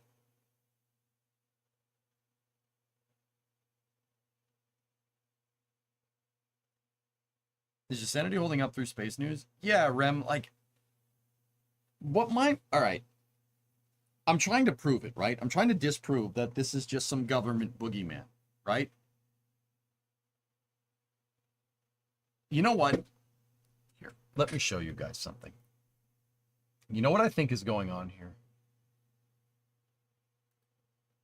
Let me show you what I think is happening. Give me one moment. This is the video. This is a video from a... Tell me! Hang on. Actually, no, don't. You know what? So there was a Senate subcommittee hearing today, okay? Sorry if that was loud, my bad. Tell me! All right, I'm awake. I didn't mean for that to be that loud. I apologize. And the headset idling off is not helping. Discovery, Anyway, go and throttle up. Okay. Hey, Chris, what's up, man? 8-month resub. For a second, I thought you were about to break out MS Paint. So this is from that subcommittee today. Let me see. Tell me. Tell me. When we put all these spaceships, more than anybody else in the world, already up there, why the same process that we used to approve that, all of a sudden, has something changed? Is there a reason that we're holding up the same process that's already been approved previously? These 27, I think you said advisories, 17 in 1 year, 10 the next year, that you put out in the last 2 years, how much has that sped up the process? How much have you internally looked at to speed up the process? How have you been accountable for passing the very people, the process of licensing to make us competitive on the world market, which is maybe your most important thing that you do? Please. Safety is our focus. That's why we're in business. So real quick, I just want to refocus what you're saying right now. Are you saying that these people that put in their license applications who are already doing what they're doing, and they're asking for exactly what they've already achieved, what you've approved them from the process before, what has changed that's holding them up? Well, not safety. I'll give you an example. Good. Let's take Starship Super Heavy, Boca Chica. We issued a 450 license to SpaceX for that activity. You ask what changes. Missions change. Technologies on the vehicle change, which require a modification to the license. 450 is designed to approve a suite of missions. We should not, well, I shouldn't say we should not. It is our intention with 450 to not have to come back to deal with modifications at such a frequent basis. We're up to the 5th flight now. We have 4 flights. SpaceX has 4 flights under its belt, 3 of which have been under modifications to the license that have been requested by the company. It is the company that is pushing mission by mission approvals. That's what the pace is about. So you do realize that technology changes literally every day. This is the leading edge technology in the world, whether it be AI, quantum, space exploration. Once again, these are individuals taking their own risk. It's like when we threw our family in the back of a wagon and went west. We might freeze, we may starve, we may be killed, but we're taking a chance for the betterment of our family or our society or our business. That's the American way. Like I said, you talk about safety. I think every company is very much understands that if they're not safe, they go away, they go extinct. They are policing themselves. Who are we to get in the way of progress? I ask you to streamline your process because I think if you don't, we fall behind and our very way of life is in jeopardy. You're in charge. You make the difference. You get to determine how fast these go through. And if what you're doing is not working, you need to change.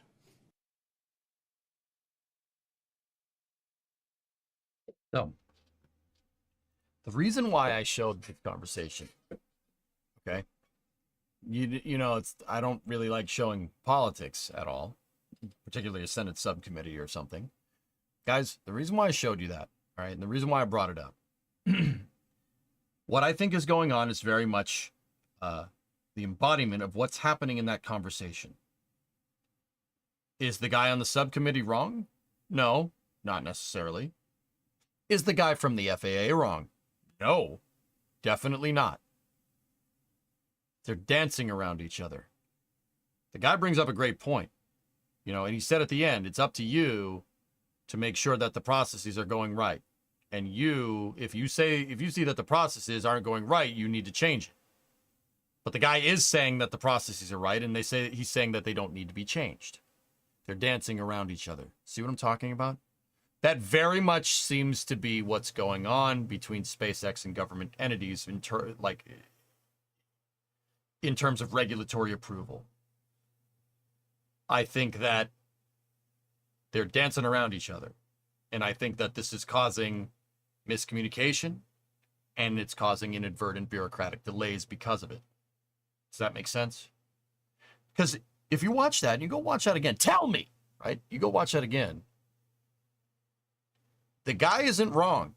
The guy that's, you know, looking for testimony isn't wrong. The guy that's giving testimony is not wrong either. See what I'm talking about?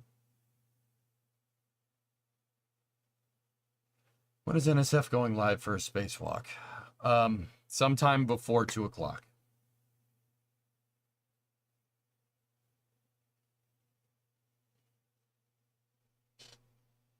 I think the FAA is learning. I think the EPA is trying to catch up. Yeah. Yep. Bob, it all goes back to my original theory. I think they're seemingly dragging their feet because there's no precedent for doing something like this ever before. And you could point to a regulatory conspiracy to go after Elon because he doesn't like certain politicians or something, if you wanted to jump to that conclusion. Personally, I think jumping to that conclusion is abhorrently lazy and demonstrating a, you know, kind of a misunderstanding for the subtleties of this craft. I mean, you could, I'm not saying I disagree, and I'm not going to fault people for thinking that way, I guess. I mean, except thinking that's a little lazy, right? It very much seems like that's what's going on. Now, to the extent of granularity in which this needs to be understood, I think that's where the big gray area is. I think this whole thing is a gigantic gray area. And I think because it's a gray area, you could either go one way or the other. You could agree, you could say that that guy is right, or you could say that guy is right. Because it's such a big gray area, because this is frankly unprecedented. Nobody's ever tested a rocket this quick. Nobody's ever operated a commercial launch site. Nobody's ever operated a commercial launch site in Texas. This is the first new space center from the United States since the beginning of the space program. Because there's such a gray area, it could go either way. But I think that it being such a big gray area, because this is such an unprecedented thing, nothing like this has ever existed before. I think that it speaks to the cadence at which the FAA is going versus SpaceX. I don't necessarily believe in the wild self-policing thing. That's not been that reliable.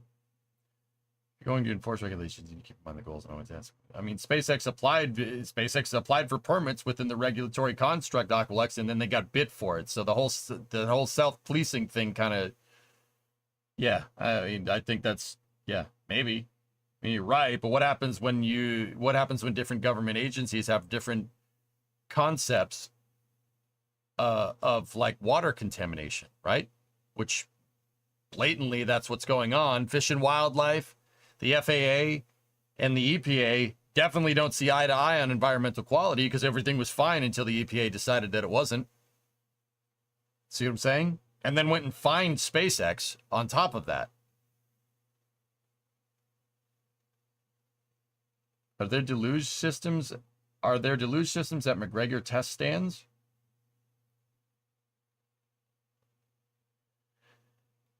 Yeah, floating disc, but that's on government property. A lot of people don't know that McGregor is built on an arsenal. It's built on government property.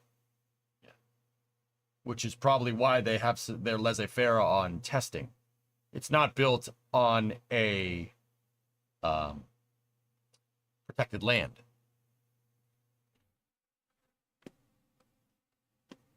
Government agencies are probably being more careful than necessary to avoid being too lenient and accused of that in the future, basically covering their behind. Bingo, Rem. I find that very easy to believe, right? That makes sense. Bureaucrats covering their tail? Sounds right to me. That makes way more sense in my mind than, oh, it's a conspiracy to go after SpaceX. That makes a lot more sense to me. Right? That's what I mean. Did the Sol Snafu actually represent the best way to achieve their goals? Did getting involved get in the way of catching some other bad actor? Yeah, I don't know, man. Boeing QA was self-pleased. Yeah, that didn't end well. But there was precedent for that before, Andrew. That's the difference here. Boeing had tested many passenger airplanes in the past. Why would they think that the MAX would be any different? I don't know. It's up to them. It's up to their framework. Interesting chat, the gray unknown. Yep.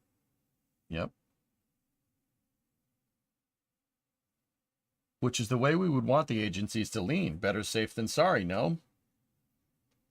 When you're the FAA, yeah. Yeah, absolutely. The FAA probably wants to make sure that all the T's are crossed, and all the I's are dotted, especially after that fiasco with the 737.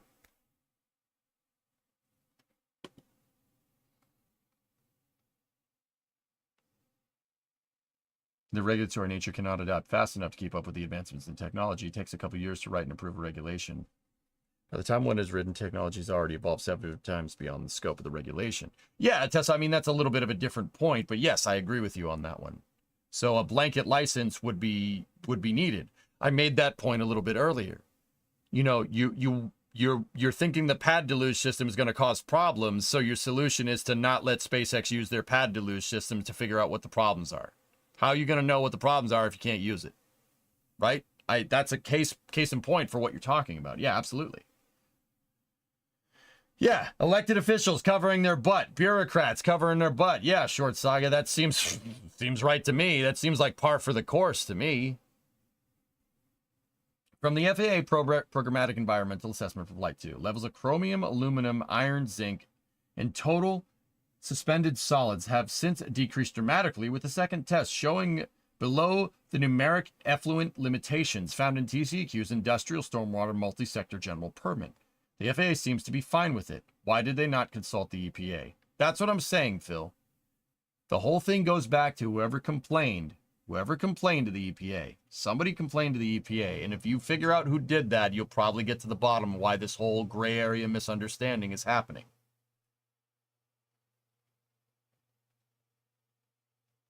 $737 fiasco. Oh, no, nervous. Not that. No, that's a 737-800. That's a great aircraft. 737-800s are fantastic. I'm talking about the FAA and the 737 MAX. You guys know what happened, right? If you know about the systems that they put in place to basically make the plane pull up or nose down. What was that system called? I forget. Long story short, to get FAA certification for using the 737 as a commercial airliner, the FAA basically said, "Hey, you're Boeing, you got this, right?" And Boeing's like, "Oh yeah, it's fine. Yeah, the MCAS, that's what it's called. Yes, thank you." They basically were just like, "All right, cool. Tell us you filled out all this test. You didn't cheat, did you?" "Oh, no. No, it's fine. You didn't cheat, right?" "Yeah, no, it's good. It's good. All right, cool. We'll take your word for it. Okay, stamped, good to go." That's what I'm talking about. Yeah, tune back in at the wrong time. Yep. The MCA, the MCAS, yeah. Yeah, I'm sorry. I call it MCAS. MCAS is a standardized testing thing for schools in Massachusetts. The MCAS test. So I can't call it that. My brain short circuits when you call it MCAS. I'm like, wait, what? I remember those. Those tests suck. No missing bolts if we don't report them. Bingo. So yeah, I'm not entirely sure that self-policing thing is right, but also at the same time, I very much think that if they made it a big enough deal, like if it was a big enough deal from the start, SpaceX would have complied. The fact that SpaceX, replied for the right applications at the time. You know, everybody said it was good. They went to fire their deluge system off a couple of times, right? And then somebody said, wait, it might not be right. And what do you mean it might not be right? You already said it was good. Like I said, you're dancing around each other.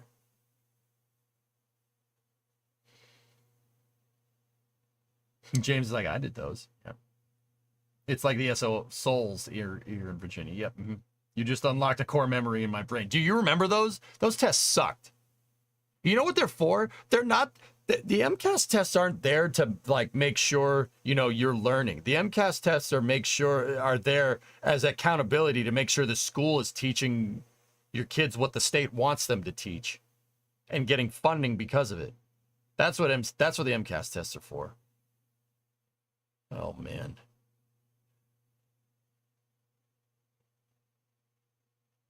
Interesting, right? Can you believe that crap? I would have told them to jam that test right up their tailpipe if I knew that, but then again, I probably didn't understand it at the time.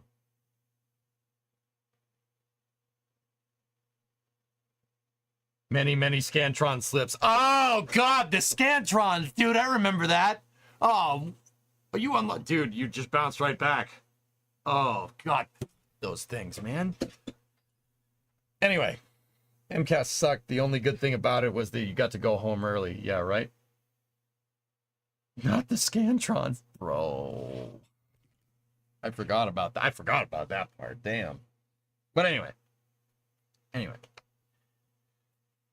Yeah, a punch card for answering multiple choice questions, Tessa, on our standardized testing. The U.S. education system is not standardized, not centralized at all, which is easy to tell with the outcomes. Once again, are you familiar with Common Core? Are you just guessing? You just like guessing and judging the U.S. for stuff you know nothing about. Common Core education was implemented in 2005 at a federal level, standardizing education across all 50 states. Nice try.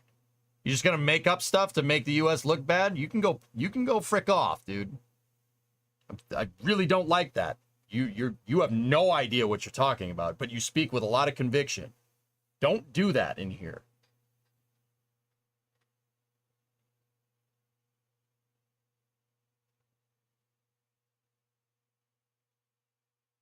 That's two things I caught you in a lie about.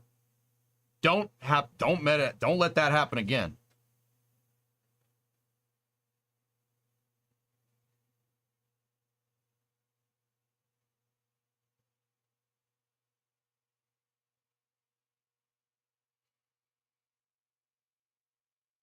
Especially if you heard your Scantron going through the grading machine, it was popping off. Oh, jeez.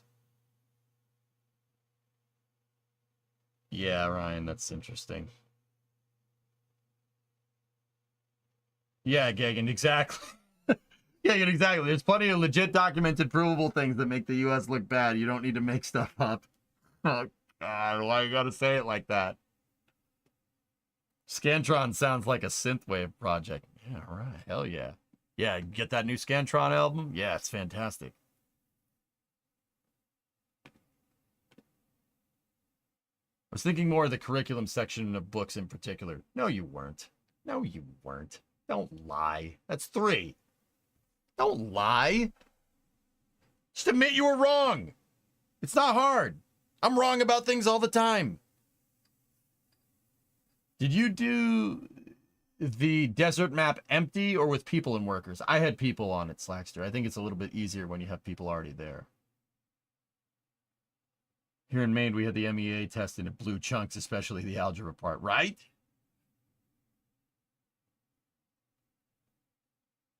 Sounds like you had PTSD from Scantron. Yeah, those tests sucked. The teachers made it seem like such a big deal, W. Like, you got to learn this, you got to learn this, you got to learn this. Yeah, that's just so... Yeah. It's not because they're worried about your education. They're worried about their salary, which... Okay, I guess I can understand that. But also, you could have just said that.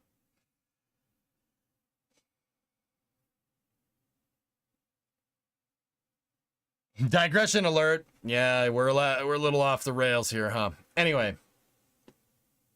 So EJ's thoughts on the upcoming spacewalks. Will they do it with all the solar weather and incoming CMEs? I think they'll do it, Third Rock. Sure, why not? I think they chose that time to minimize the risk regarding those factors. Yeah, I'm pretty sure that's what's happening. Everyone throws the test, the teacher gets. Oh my God. Damn, we should have done that. That would have been mint. Oh, you like Scantron? Name 3 songs. All right. When are we going to be satisfied?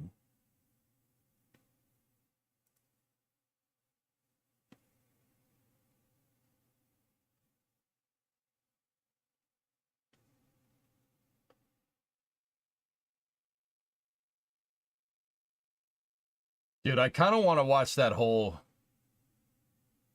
Endeavor thing. Somebody, the whole house meeting here. Somebody linked this part. Who did this? Hold on. I just want to check something. Are there more fun space news? No, I roped all the spicy stuff in here today at REM on purpose. Yeah. Sorry. Super heavy wind tunnel testing hells. That's pretty cool. We could talk about that in a second. I just want to hear what these guys have to say. I'd like to recognize the gentleman from Georgia, Mr. McCormick. Thank you, Mr. Chair. Appreciate you, and thanks for being here today. Congratulations, by the way. You found something that united the Democrats and Republicans. Unfortunately, it's our dissatisfaction with the FAA and the approval process right now. For the first time in history, at least since maybe the Roman era, where Pompey could raise his own army and buy his consulship, we have civilians outperforming the... It's Pompey, not... Never mind. The U.S. Pompeii is a town in the Roman Empire. Pompey, dude. Pompey. Jesus Christ. Never mind. Government. One person in the United States can put more spaceships into the stratosphere than the entire governments of all the world combined. So if we're going to be competitive, it's not going to be through NASA anymore. It's going to be through our industry. The problem is when you have different programs such as SpaceX, ULA, Blue Origin, and others that have redefined space travel, who just launched the Polaris Dawn this morning and are going to do the first spacewalk with civilians. If we start holding up that process, we lose our edge in this world market that is extremely competitive. He's not wrong. That's not wrong. No lies were told just there. He's right. That's right. Now, he's bringing up that point. Let's see why he brings up that point. We lose against China. We lose against Iran. We lose against Russia. This is our place in history that we are grabbing or losing. Tell me, when we put all these spaceships, more than anybody else in the world, already up there, why the same process that we used to approve that, all of a sudden, has something changed? Is there a reason that we're holding up the same process that's already been approved previously? These 27.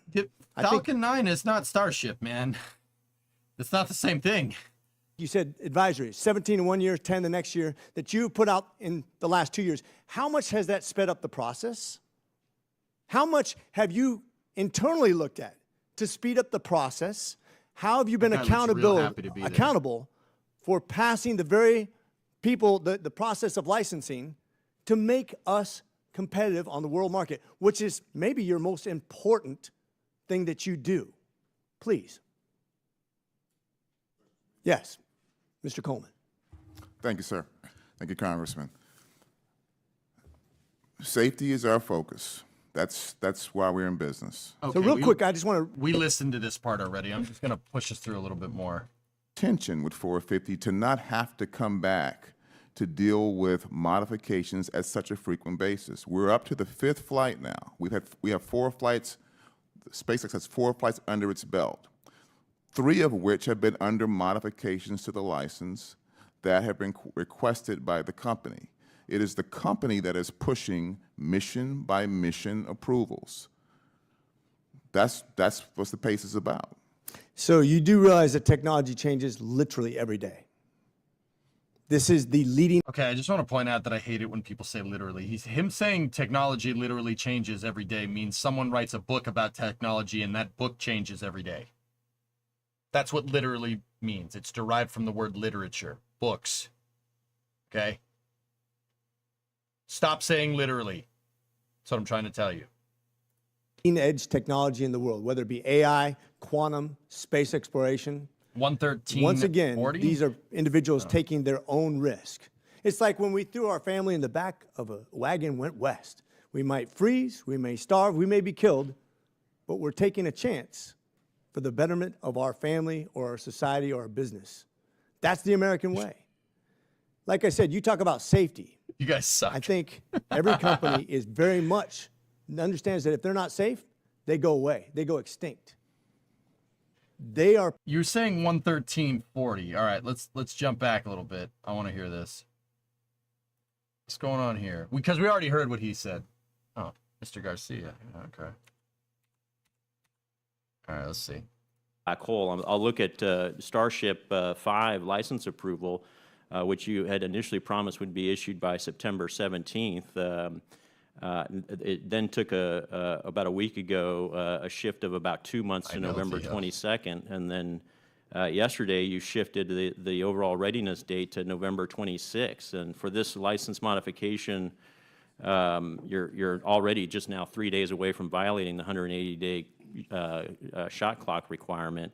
We've heard from companies in my district, around my district, that are literally spending 10% of their top-line revenue on this application process and in the delays imparted by AST. So, you know, I'm looking for answers here. I think you've got the wrong paradigm right now, and I understand the root cause and the head count and the funding is an issue. But as your appropriator and as your authorizer, we fully funded your request. So the question is, what is the right? I don't like. By the way, I don't like doing things outside the Appropriations Committee when it comes to funding. I think that's very dangerous.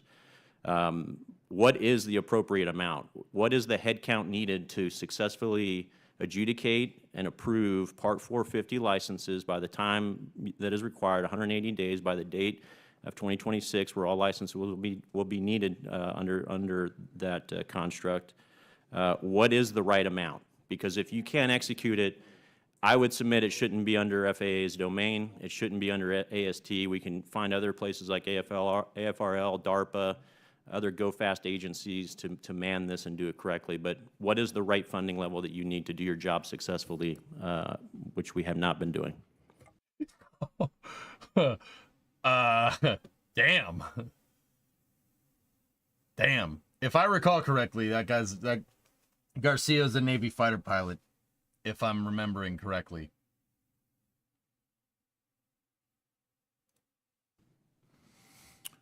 Thank you for the question, Congressman Garcia. A couple points I want to make. Number one, we have issued 6 licenses under Part 450. Only on one occasion have we taken more than 180 days to make that determination. Only on one occasion. If I may, Mr. Chairman, that is contrary to the testimony by Mr. Cavosa. His written testimony suggests that you have not made that commitment. Well, I'm the regulator. Mr. Cavosa is not. I can. Whoa, bro. Holy crap. Yo, can I which we have not been doing. Thank you for the question, Congressman Garcia. A couple points I want to make. Number one, we have issued 6 licenses under Part 450. Only on one occasion have we taken more than 180 days to make that determination. Only on one occasion. If I may, Mr. Chairman, that is contrary to the testimony by Mr. Cavosa. His written testimony suggests that you have not made that commitment. Well, I'm the regulator. Mr. Cavosa is not. I can tell you that we've made that determination on every occasion except for one. Now, Mr. Cavosa can have his own opinion, but I have the record. And I'm the regulator for that. Now, to your question about how much resource does it take, the President in the 25 requests has requested a discretionary increase for our office up to $57 million in operations. That's the largest discretionary increase that our office will ever have received. And hopefully we'll get that in 25. We currently have 158 staff. Is that the right answer, though? It's the biggest number, but is it the right answer to actually execute Part 450 correctly? Part 450 execution is dependent on a number of factors. Number one is having the appropriate resources that we need to execute it. Also, as I mentioned in my opening statement, industry can take responsibility and accountability as well by coming into us with applications that speak to the requirements, that are robust, that are thorough, such that we don't have to have multiple iterations and go-backs with industry. That takes up time, that takes up resource. Wait a minute. Wait a minute.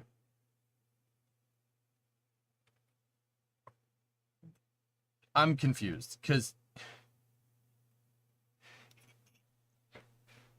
he's saying that the FAA has taken a long time because the reports weren't. Okay, did I hear that right? He's saying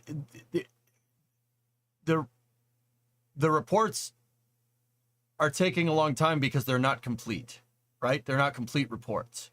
But also said that they get the most amount of reports from SpaceX, right? Did I hear that correctly?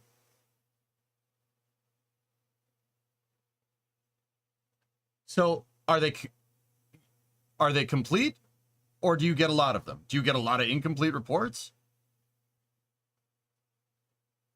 Yeah, Hellfish, I'm getting to it.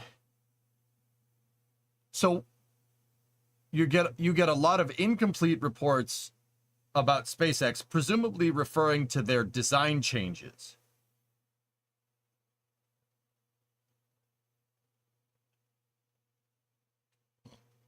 Interesting.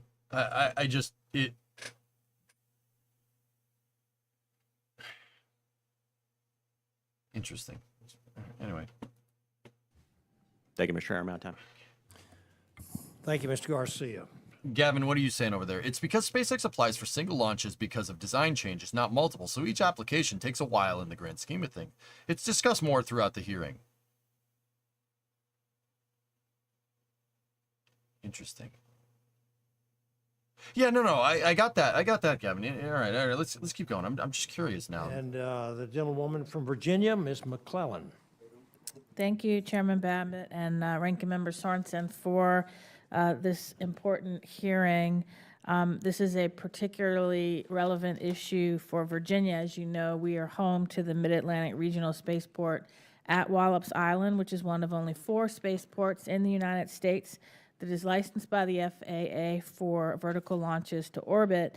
And it is critical that not only to spaceflight, but to the robust operation of that facility and all of the infrastructure that supports it, it's critical that our regulatory frameworks not only work, but protect humans engaging in spaceflight and the communities across the country that support those operations while allowing the United States to maintain its leadership in space. And so, Mr. Coleman, as you know, the Memorandum of Agreement for range coordination between NASA and the FAA is important for launch operators to have clarity about their licensing responsibilities, especially around ground safety and flight safety. Can you provide an update on the status of this Memorandum of Agreement? Certainly. Thank you, Congresswoman. Absolutely.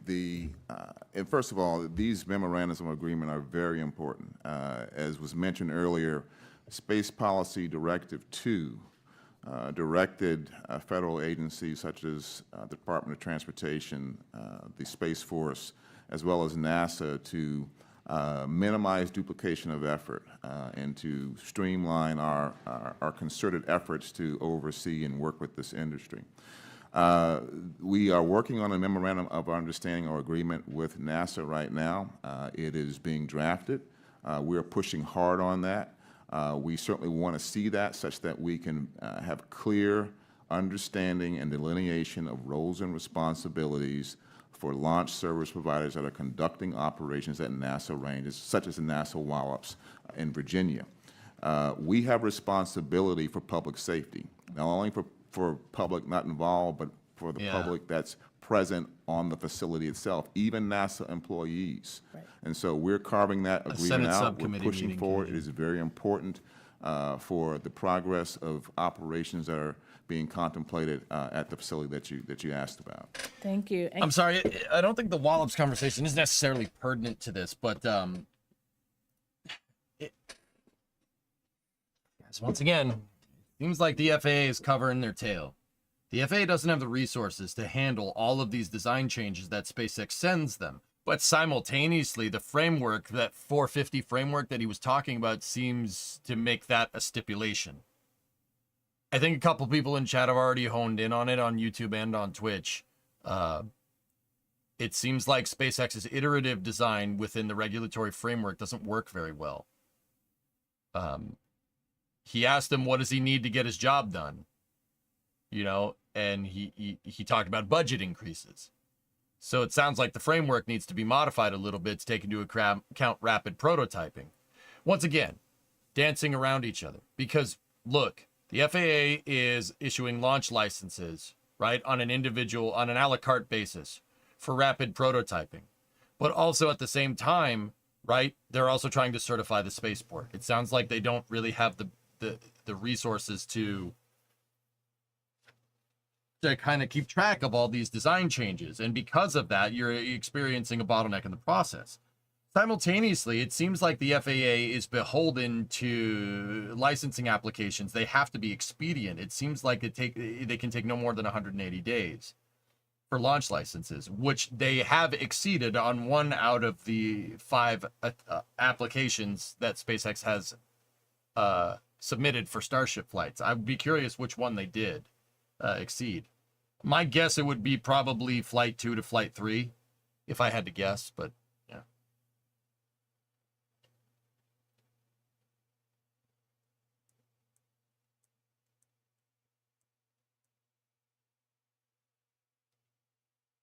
The framework may not, oh, jeez. Okay. The framework may not need to be modified. The amount of people and resources may need to increase to work through the framework faster. Also possible. That's exactly what I gathered from it, Gavin. Yeah, I think you're right, dude. I think that's what's going on. I think, once again, it's just like that conversation, that excerpt that the other congressman was asking the guy from the FAA. You know, he was saying, this is America, we need to launch more. And he's like, yeah, I know. But I'm working as fast as I can. He goes, no, but you don't understand. We need to launch more. You see, they're dancing around each other. Interesting.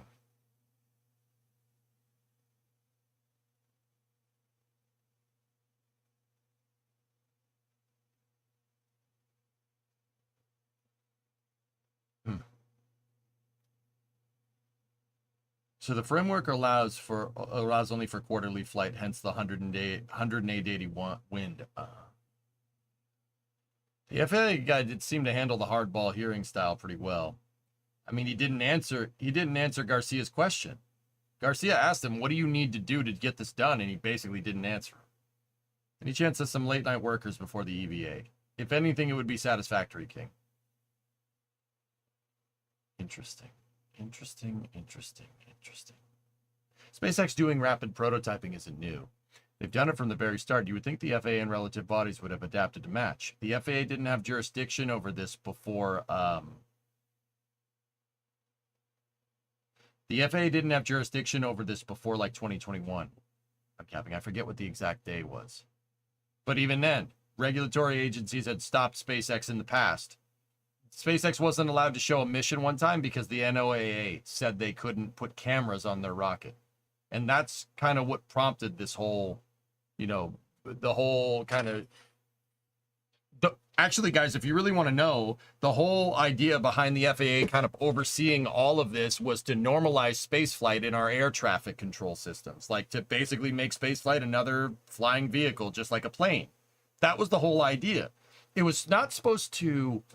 It wasn't supposed to deregulate the process so much as to consolidate it under one roof, which is why, you know, yet here we are.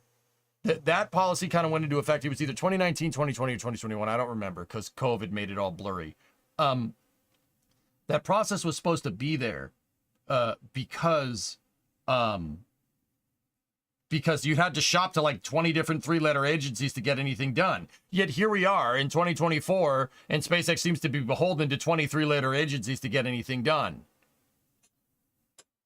See what I'm talking about? Fish and Wildlife, TCEQ, the Environmental Protection Agency, the FAA, the FCC. The whole point of this was to put it all under one roof and avoid this exact thing, but it sounds like we're not doing that.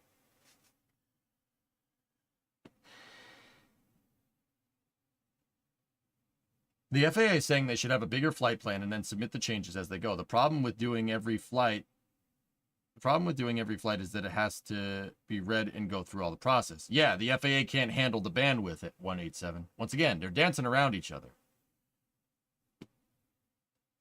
The problem is regulatory capture. Just look at the NRC. They're not equipped for speed. The FAA was not prepared for the speed of testing. They dealt with aircraft development, which takes years, not weeks. Yeah, I think a special framework needs to be made for development of launch vehicles, because once again, development of launch vehicles, okay, developing an airplane, even the FAA will tell you this, developing an airplane has nothing to do with the airport that it's being developed on, right? That you have an experimental airplane, you can get an experimental license for your plane, right? What airport you fly out of is not pertinent to that, right? But in this particular scenario, the launch vehicle is being developed. You have an experimental launch vehicle, and you also have an experimental spaceport at the same time. See what I'm saying? Like, I think because of that, you're getting this perceived slowdown, because a change to the launch vehicle is changing the launch site at the same time. Right? Should those be two separate things? Should they be one thing? I don't know. Guys, I'll be honest with you. Starship has launched 4 times in the past year. That, I will tell you that right now, that is faster than any other testing criteria that existed prior to this. That is extremely fast. Like, that's real quick. Shouldn't spacecraft and spaceports be regulated by the Space Force?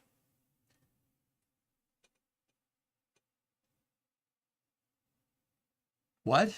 No. Why? The Space Force would be like air traffic control, which is not the FAA. Geek. That the range is ATC. It's not the FAA. Different thing.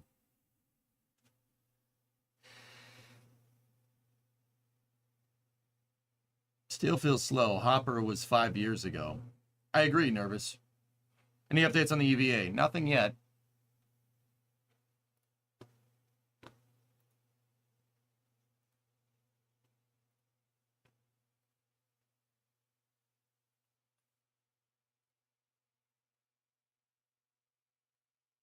Adrian posted this a little bit earlier.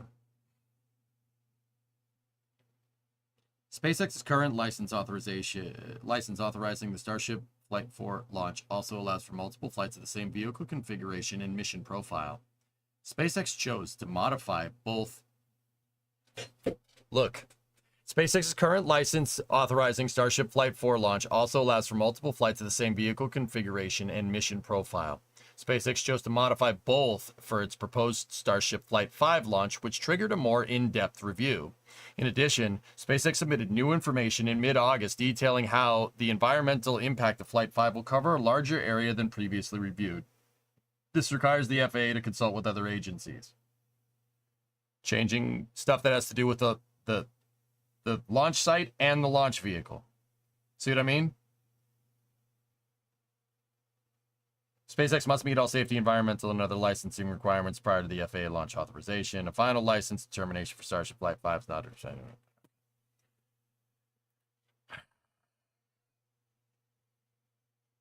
So Flight 5 isn't exactly the same as Flight 4. We got to start over. That's basically what's going on, Toothless. I'm not necessarily sure I agree with that. They've made some small... There's thousands of small changes. I mean, clearly it was enough for the FAA to say apply for a new one, but yep.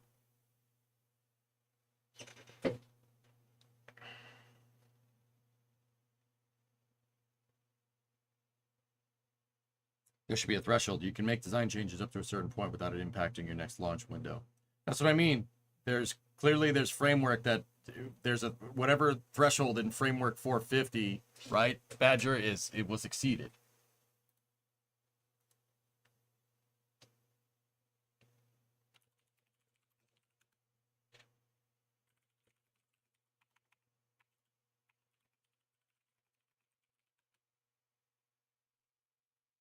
Bureaucratic quagmire. I mean, it's not, Phil. Like I said, it's hard to say that because SpaceX has launched 4 times in the past 12 months with their super heavy launch vehicle, the prototype super heavy launch vehicle. Like I said, that's faster than any other testing criteria allowed before, unless it was the Department of Defense prior. It's pretty damn good. And, you know, I know people are saying, like, oh, why don't they just use the framework from the Cape? No one's done rapid prototyping from the Cape like this since the 50s, before any regulations were there in general, right? Essentially, the only way to avoid this is to not use an iterative process.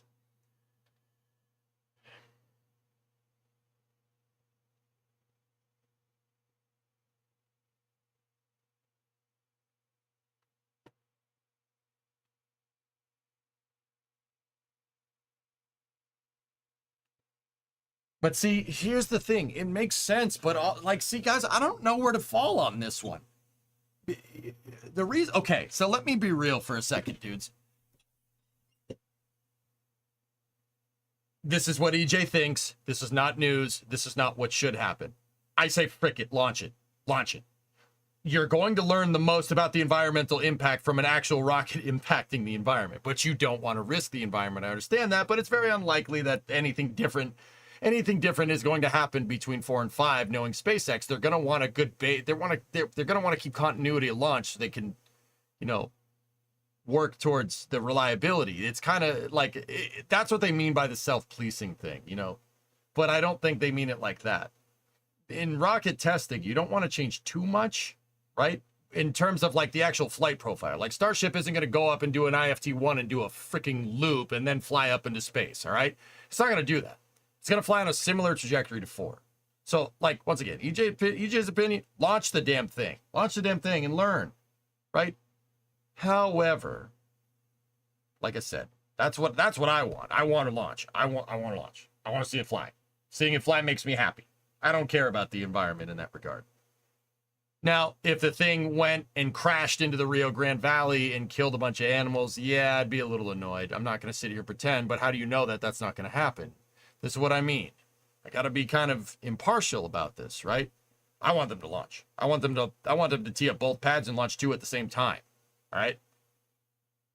Now, I don't think it's wise nor smart to go around just saying that, right?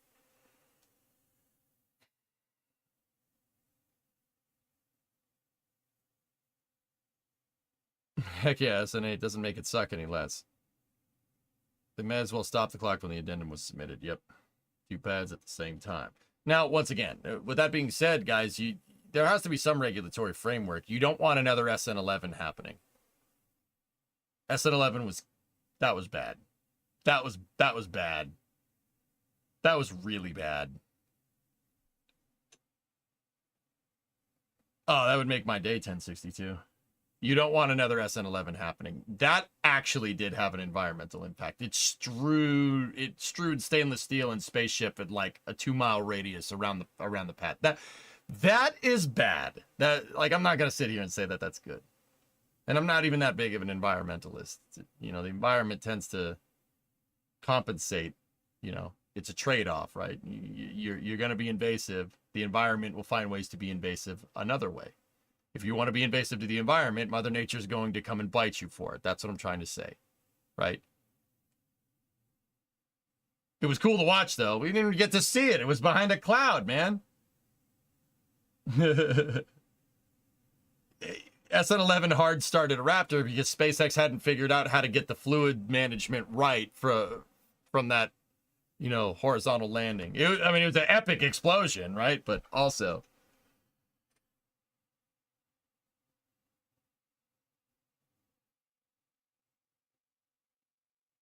Yeah, SN11 was an unfortunate representation of why regulation is important. Yes. Now, to be fair, SpaceX cleaned up all the debris. Did they clean up all the debris on their own volition? Yes, they did. But also, It was raining 304X. You're not wrong, dude. We watched that live here on stream. I was like, didn't land. Up. Okay, you know.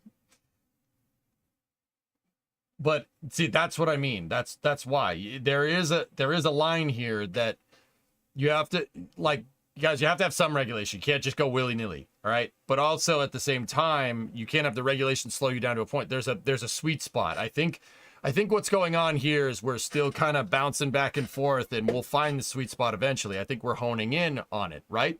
And the four prior Starship flights in a pretty rapid cadence for such a large launch vehicle is a good example of this. We'll get to the point where SpaceX will be able to do what they need to do to launch at the cadence they want. It's just going to take some time. I'm still wondering how China's regulation works. Oh, you have a rocket?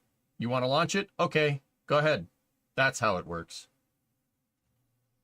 The problem is we can adapt and invade a bit faster than nature sometimes. Yeah, there you go.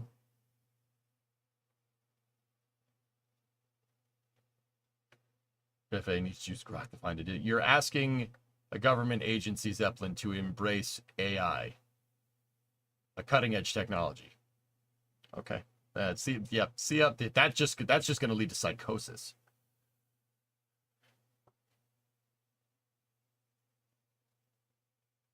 There needs to be a framework in place for rapid iterative prototyping, but maybe that's the reason why they're taking the time. They're taking their time. This was my first thing that I said regarding this, guys. The FAA might be taking their time so they could learn and understand it, grant SpaceX the licenses that they need, but learn and modify their regulatory framework for rapid iterative design.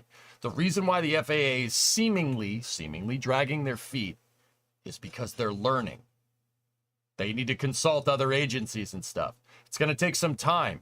Yeah, something I didn't know from that congressional meeting. In 2025, the FAA has, that's when they really, you get full, like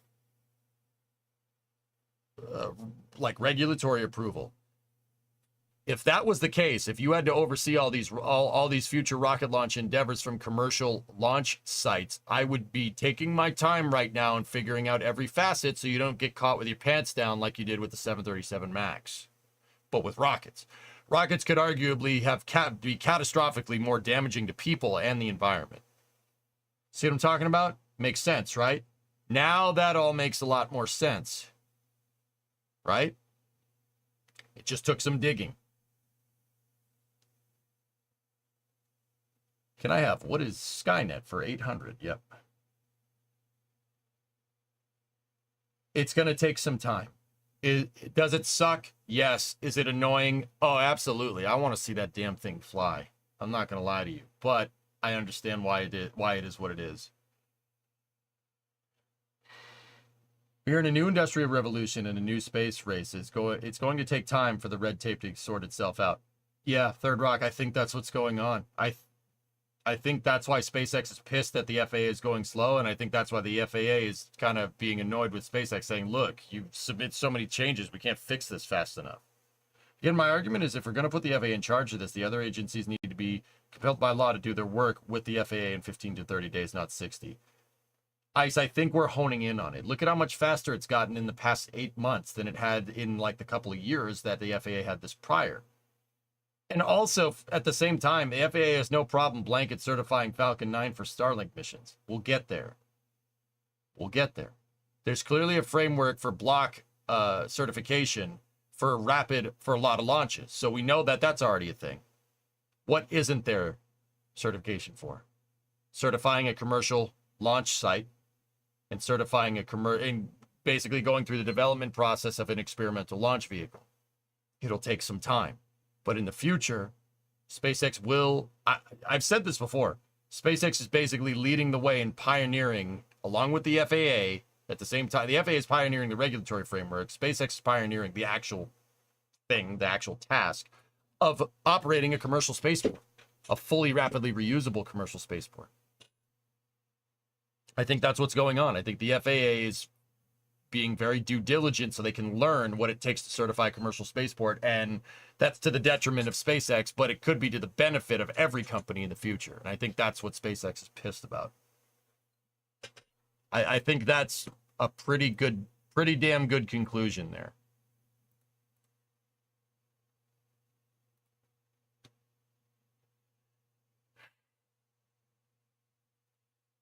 Also, here, look at this.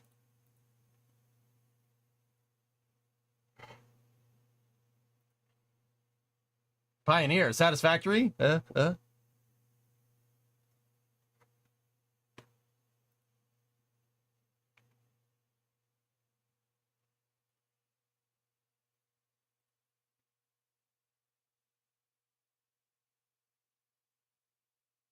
So, I decided to get a lot of the bad news out of the way.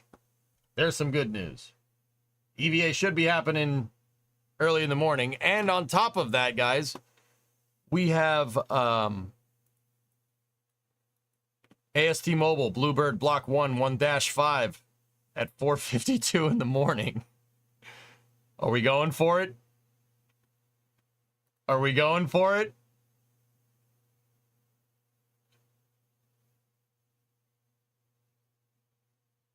Wait a minute. Did that move? It moved. Yeah. Okay. Starlink moved. Yep. Okay, cool. AST Mobile is an internet satellite constellation. Actually, cell phone internet satellite constellation. Do you consider the Polaris Axiom mission space tourism? No. Space pioneering, Dill. You're gonna mess up your health. Yeah, we're already past that point, Rem. That ship sailed already. Imagine if the launch happened under EVA and they could see it live. Oh, you gotta say that, Nervous. Video Dragon at 1,400 kilometers had a very nice country below it. In SpaceX 4 high apogee. Oh yeah, Smirks? Oh yeah. No, it's great. Sweet. Go SpaceX. No, that's cool. Dragon, you've soared to over 1,400 kilometers, and you're farther from Earth than any other person since the last Apollo mission over 50 years ago. Holy balls. Dude, that's the Maya Peninsula right there. SpaceX, that's where Rocket Lab we all launches look from. forward to our friends at the Artemis program to take us to even greater Freaking heights. Trippy, dude.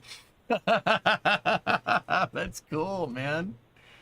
Oh, that's Well said, Dragon. sick, dude. Has there ever been an EVA while another launch has happened? I don't think so, Cajun. Dragon, SpaceX 4 high apogee. I can see my house from here. Go. I can see my house from here.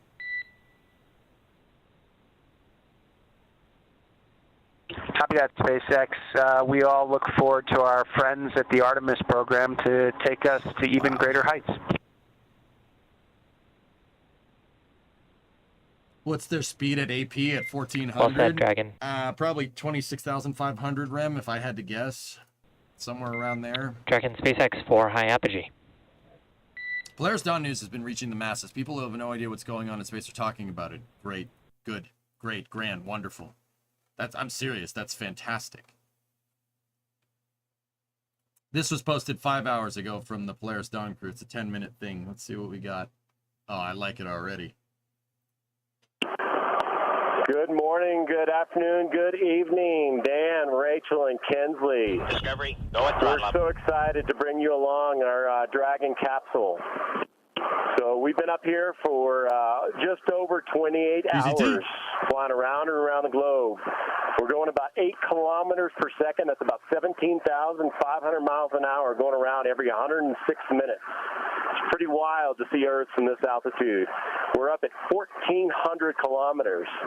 And why is that significant? It's the highest anyone has ever been since 1972 when Apollo 17 went to the moon. So it's a beautiful opportunity for us to see Earth, Mother Earth, from this altitude.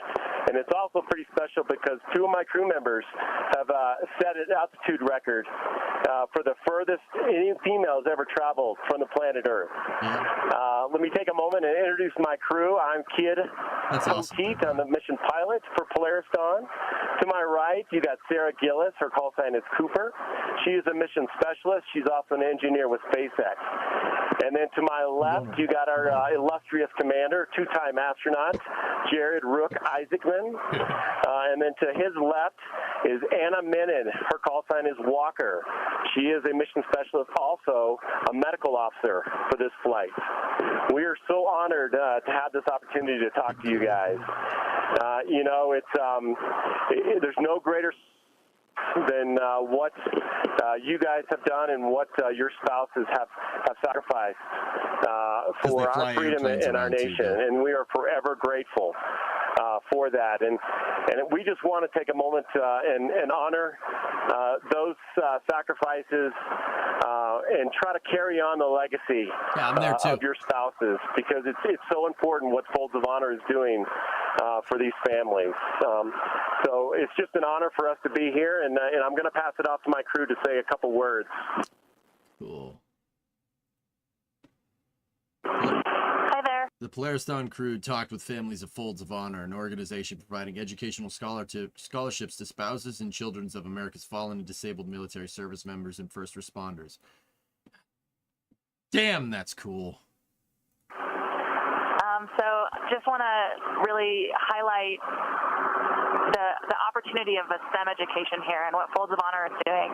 It's a huge part of our mission, and it's what goes into the incredible feats that happen in order to go explore among the stars and go farther into the universe. STEM is such an important part of everything we do to make progress, and so just want to acknowledge and recognize what Folds of Honor is doing as an organization and how important it is and how grateful we are that you guys are able to continue providing education opportunities.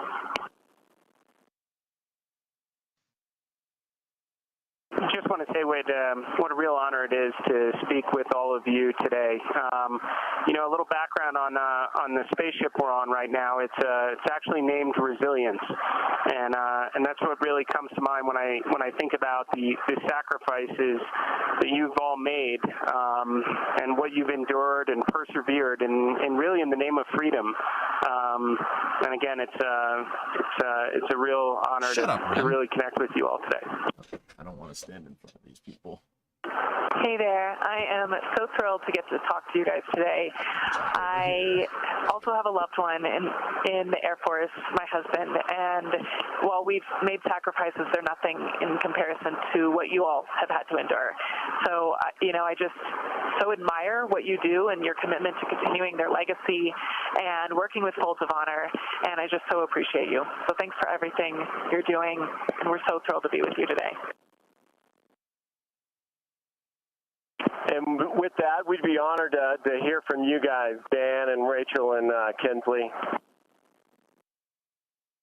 Yeah, kid, thank you so much. What a humbling experience to wake up and get to talk to SpaceX crew. So I say courage and comfort can never coexist. You guys are out on a new frontier, the highest since 1972. You know, kid, you and I go back as F-16 pilots, and I just want to share how Folds of Honor started. Then we're going to hear from Rachel and Kinsley on how it has impacted them. But I got back from my second combat tour of duty in Iraq and was actually on a commercial airliner with identical twin brothers, Corporal Brad Buckland bringing his twin brother, Corporal Brock Buckland, home, who had been killed in Iraq. And, you know, when you go to combat, we understand that freedom is not free, but I'd never seen that side of war. And I watched that family on the darkest night of their lives, his brothers, his parents, his wife, and his 4-year-old son. And I just felt a calling from God to do something for that young boy. And a couple months later, my wife and I hosted a golf tournament, kid, and that's a big bond for us, the game of golf. And 17 years later, we've funded over 63,000 scholarships. We're $300 million, started above our garage. And again, the places you never thought you would end up is having a conversation in space, getting to share the Folds of Honor story, through the galaxies, if you will. So thank you for that honor on 9/11. And I'm going to throw it over to Rachel and Kinsley to share their stories of just how Folds of Honor has impacted them, a couple of the thousands of families we've been able to support, and that resilient spirit, Jared, that you so eloquently presented. Hey guys, such an honor. I'm Rachel, and my husband, Major Blair Bama Faulkner, flew A-10s in New Orleans at Naval Air Station New Orleans, and then we got blown out by Hurricane Katrina and ended up in the T-38 at Columbus Air Force Base. And 17 years ago, he went out to fly the same year that Dan started Folds of Honor. It's just not a coincidence, a moment of synchronicity for sure. And that morning, he and his student pilot, Matthew Emmons, were killed on the runway at Columbus Air Force Base. And the flap did not work, and they were both instantly killed. And I was left with a 2-year-old little boy, Davis, and a 5-month-old little girl, Campbell.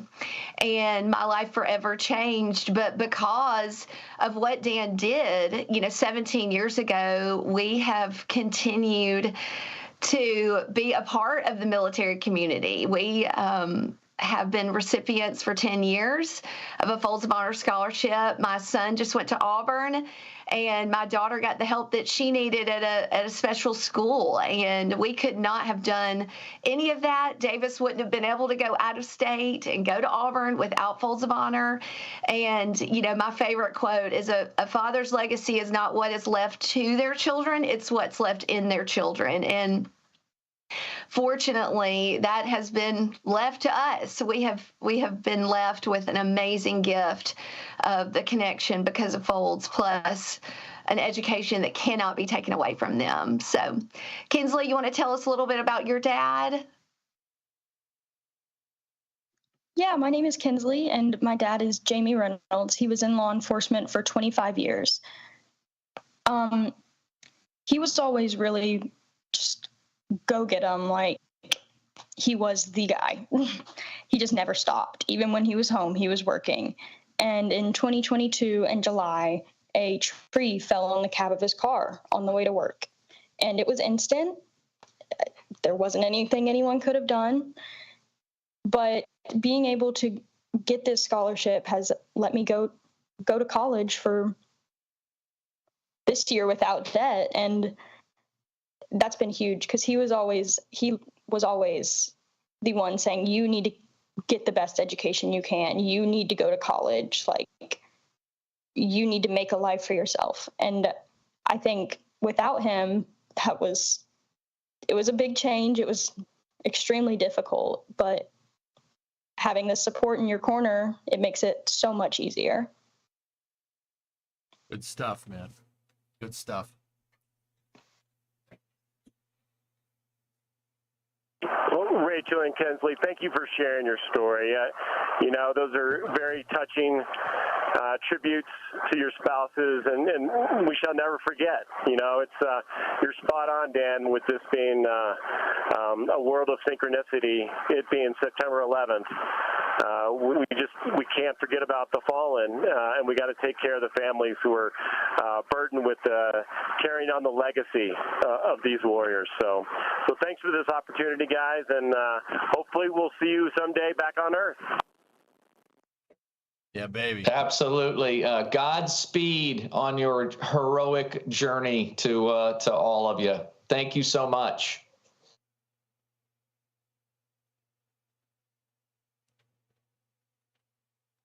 Thanks, guys.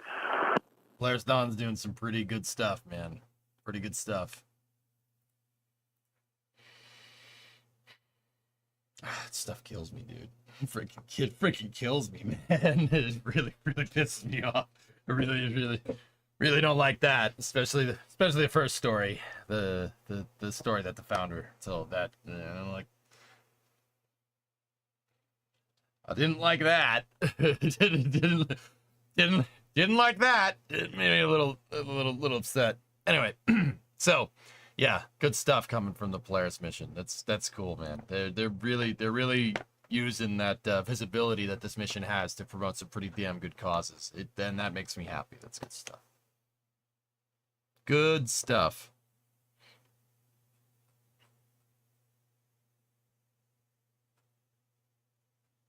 Also this. I've shown this before. I want to show it again. Also this. That's pretty good.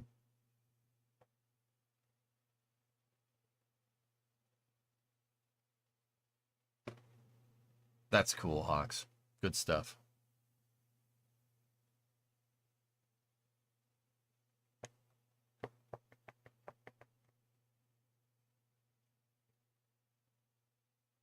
That is truly the worst. Like, we all know accidents can happen and do happen, but nobody really expects it when it does happen. Yeah, Zonku, yeah, man. That, I can speak to, not a personal experience necessarily, dude, but that stuff really, dude, it really screws with me. Stuff like that, dude. Like, especially, like, the story that the founder, Folds of Honor, said there, and, you know, the wife of the guy that was flying the T-38, like, dude, I read, I used to be, I mean, still am. I really love military history, and it came from playing first-person shooters. I'm not gonna lie to you. Like, that's where my love for military history came from playing, like, as weird as it is, like Halo, Counter-Strike, Battlefield, you know, Battlefield 1942, right? And I read a lot of different books when I was a lot younger. I mean, I still read, but not as much as I used to, right? Dude, I read, like, I don't know if you ever read, like, With the Old Breed. I read that when I was, like, 14 or 15 or something. Like, something where you were very, like, at a very impressionable age. And yeah, if you know that book, yeah, I don't think that's a book that an early teenager should probably read, but it did. And that stuff is always just really super close. That stuff's always really super close in my mind, dude. Because, yeah, I love the history and stuff. Like, I love history in general, but yeah, I'm not going to say some of the stuff in that book isn't a little bit traumatizing, but especially for, like, a 14 or a 15-year-old to read, but yeah. The EVA is going to be live streamed, Nathan. Yes. So, yeah, I mean, yeah, boys, that stuff's always near and dear to my heart. That's why I make it a thing on stream when I can. You know, like today's 9/11. It's the 23rd anniversary. Not that it's a thing to celebrate, but it's important. Make sure we remember dates. December 7th. June 6th. It's important. It's important to remember these dates. August 8th. Those are very important. September 1st. Very important dates to understand. Pertaining to, like, history and military history and stuff. Tet 1968 would probably be another more modern-ish example, right? You remember these dates, and you remember these people that sacrificed, man, because it's hard. Yeah, it's freaking personal hell, dude. November 11th, yeah, that's right. Fields of Honor, Dave, you're saying Fields of Honor helped at your grandfather's funeral. They were incredibly kind and gave him a fantastic tribute. They wrote up a citation about his service. I learned some things about your grandfather that day. That's cool, Dave. Good stuff, man. Good stuff. May 8th. There you go. Yep. May 8th. You know, that stuff, dude, I'm telling you, man, I read about With the Old Breed when I was really young. Dude. Oh God, that probably wasn't a good age to read that. Okay, so if you guys have ever seen The Pacific is based off of With the Old Breed.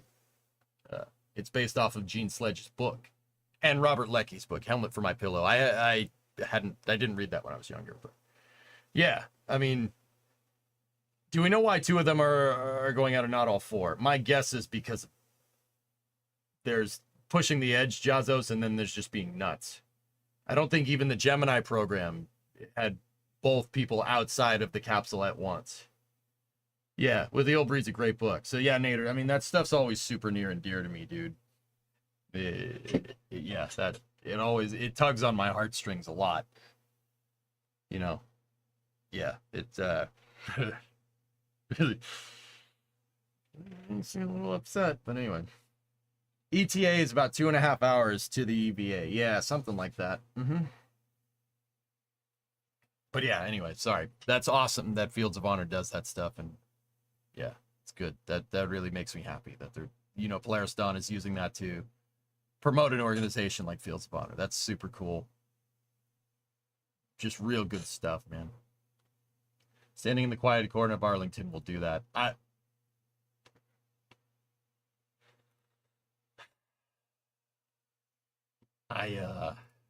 Yeah. Yeah. Going to Arlington Discovery, go and throttle up. really doesn't, yeah, it's hard. The last time I was there, it was tough. It was tough, man. It was tough. Seeing it like that, dude, it's tough, dude.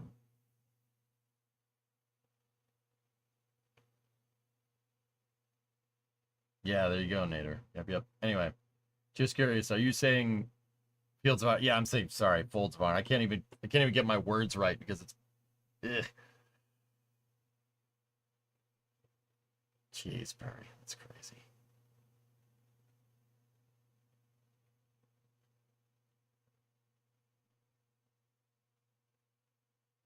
Anyway.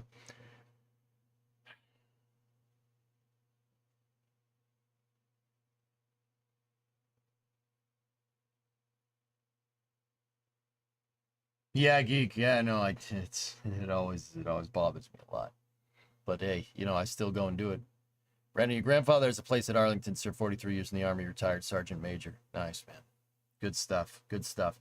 All right. Anyway, yeah. a lot of bad news, some good news, and some really humbling news for this space news. And it's 11:45. Okay.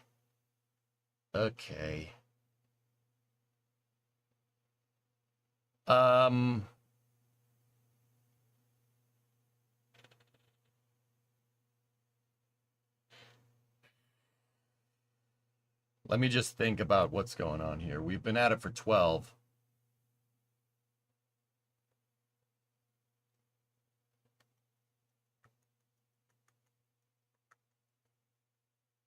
I'm thinking.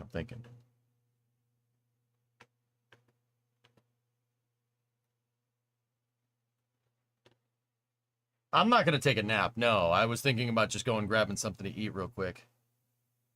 Ended on the best news. Wouldn't have it any other way. There you go, man.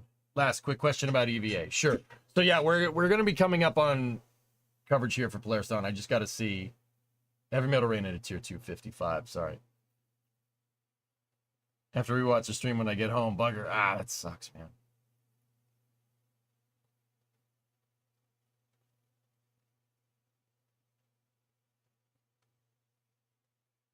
Will there be sunlight during the EVA? Most likely, yeah. Sup, is there a launch tonight? Sup. There's an EVA. The Polaris Dawn mission will be EVAing. Now, once again, fellas, I will be covering that for NSF. You don't need to go anywhere if you're on the Twitch side of things. Yeah, I'm doing the commentary with Dawson Sawyer for the EVA.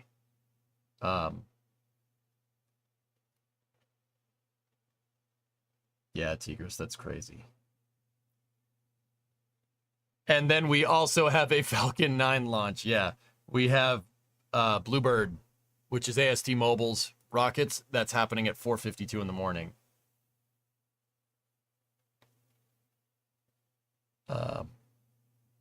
Yeah. Yeah, we got the YouTube stops the stream at 12 hours question. Well, I'll have to restart it. Godspeed on tonight. Godspeed on tonight's EVA Polaris Dawn crew. There you go, Simba. Yep. What's up, man? 52 months. If we're on video, Tesla, I'm not sure we're going to be on video, but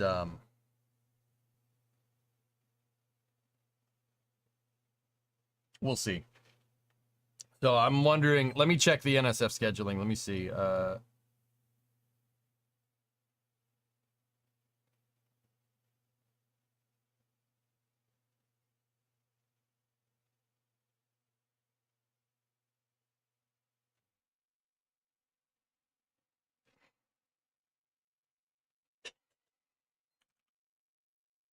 Hang on one second.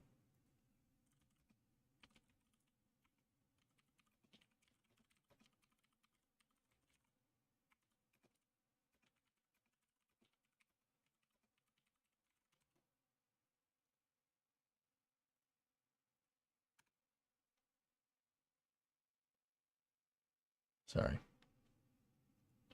SpaceX may as well launch every day now. Yep, one last word. They shall not grow old. Oh, God.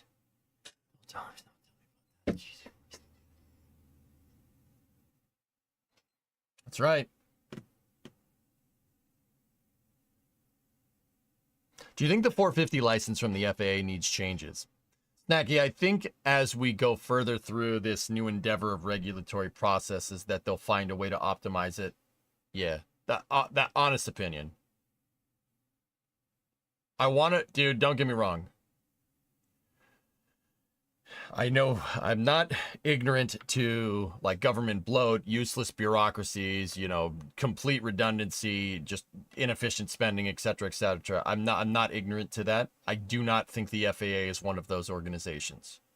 To be very clear, the FAA is there to make the reason why you can pay $100, maybe not in 2024.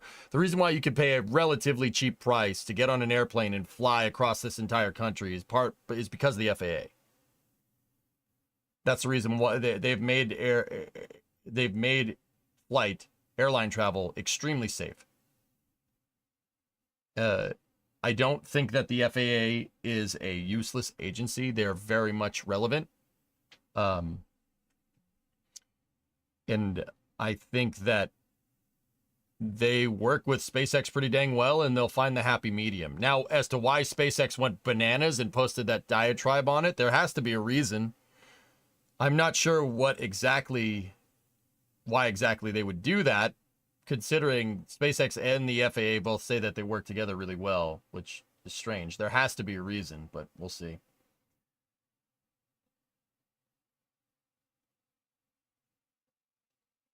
All right, Jacobs, yep.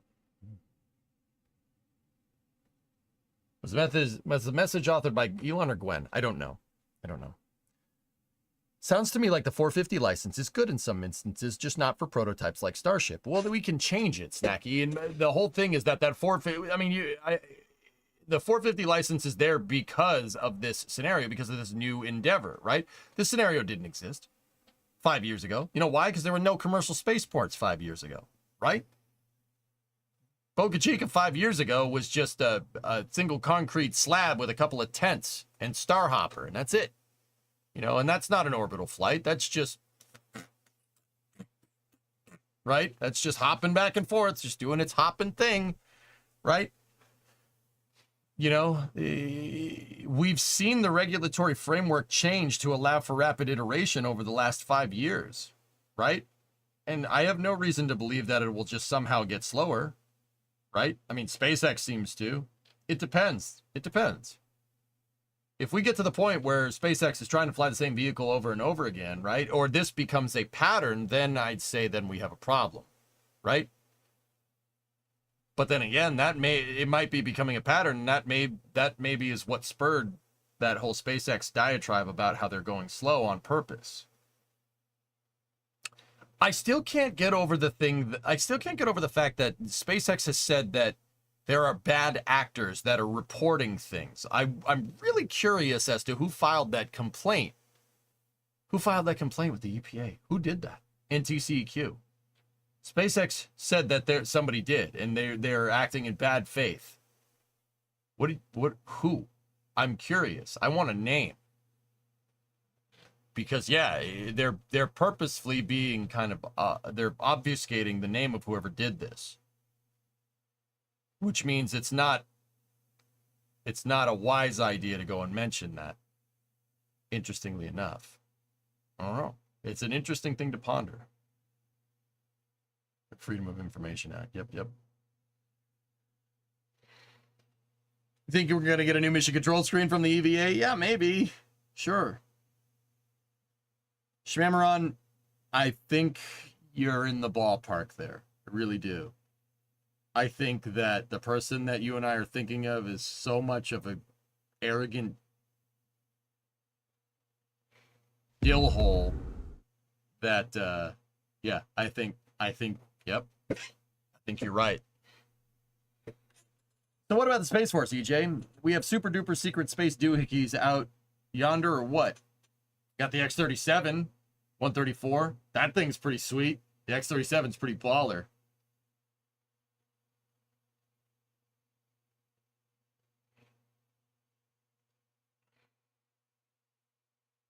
I don't think that whole SpaceX thing, Entropy, is calling for deregulation. I think it's calling for some continuity in regulation. I don't think it's just... SpaceX is saying, just give me a straight answer. And they're saying no, because you keep changing things. And SpaceX said, well, we're always going to change things, so give me a straight answer. And they said, well, we can't because you keep changing things. See what I'm saying? Kind of dancing around each other. Anyway, thanks for the bit, Zing. I appreciate it. I missed the start of this conversation. Was this after the launch pad concrete disruption? It's something to do with water discharge, Ciro.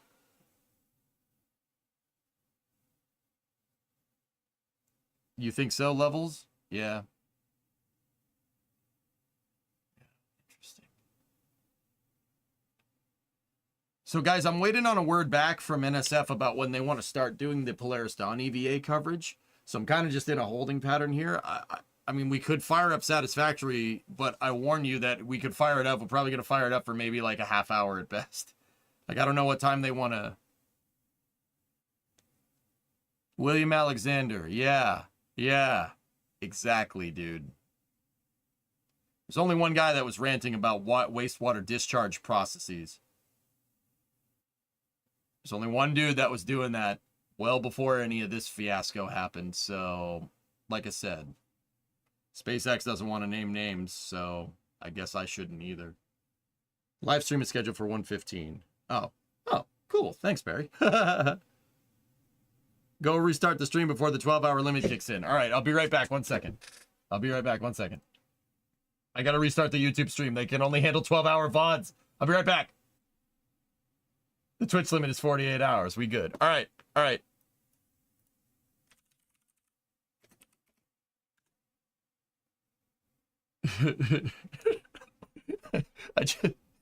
I just renamed the title. Still EJ's Space and Rocket Review over there. Damn, I was hoping he'd leave and Titan would take over. Poppers. What are you, a portal turret? Are you still there? Target lost. Target lost. I'm different.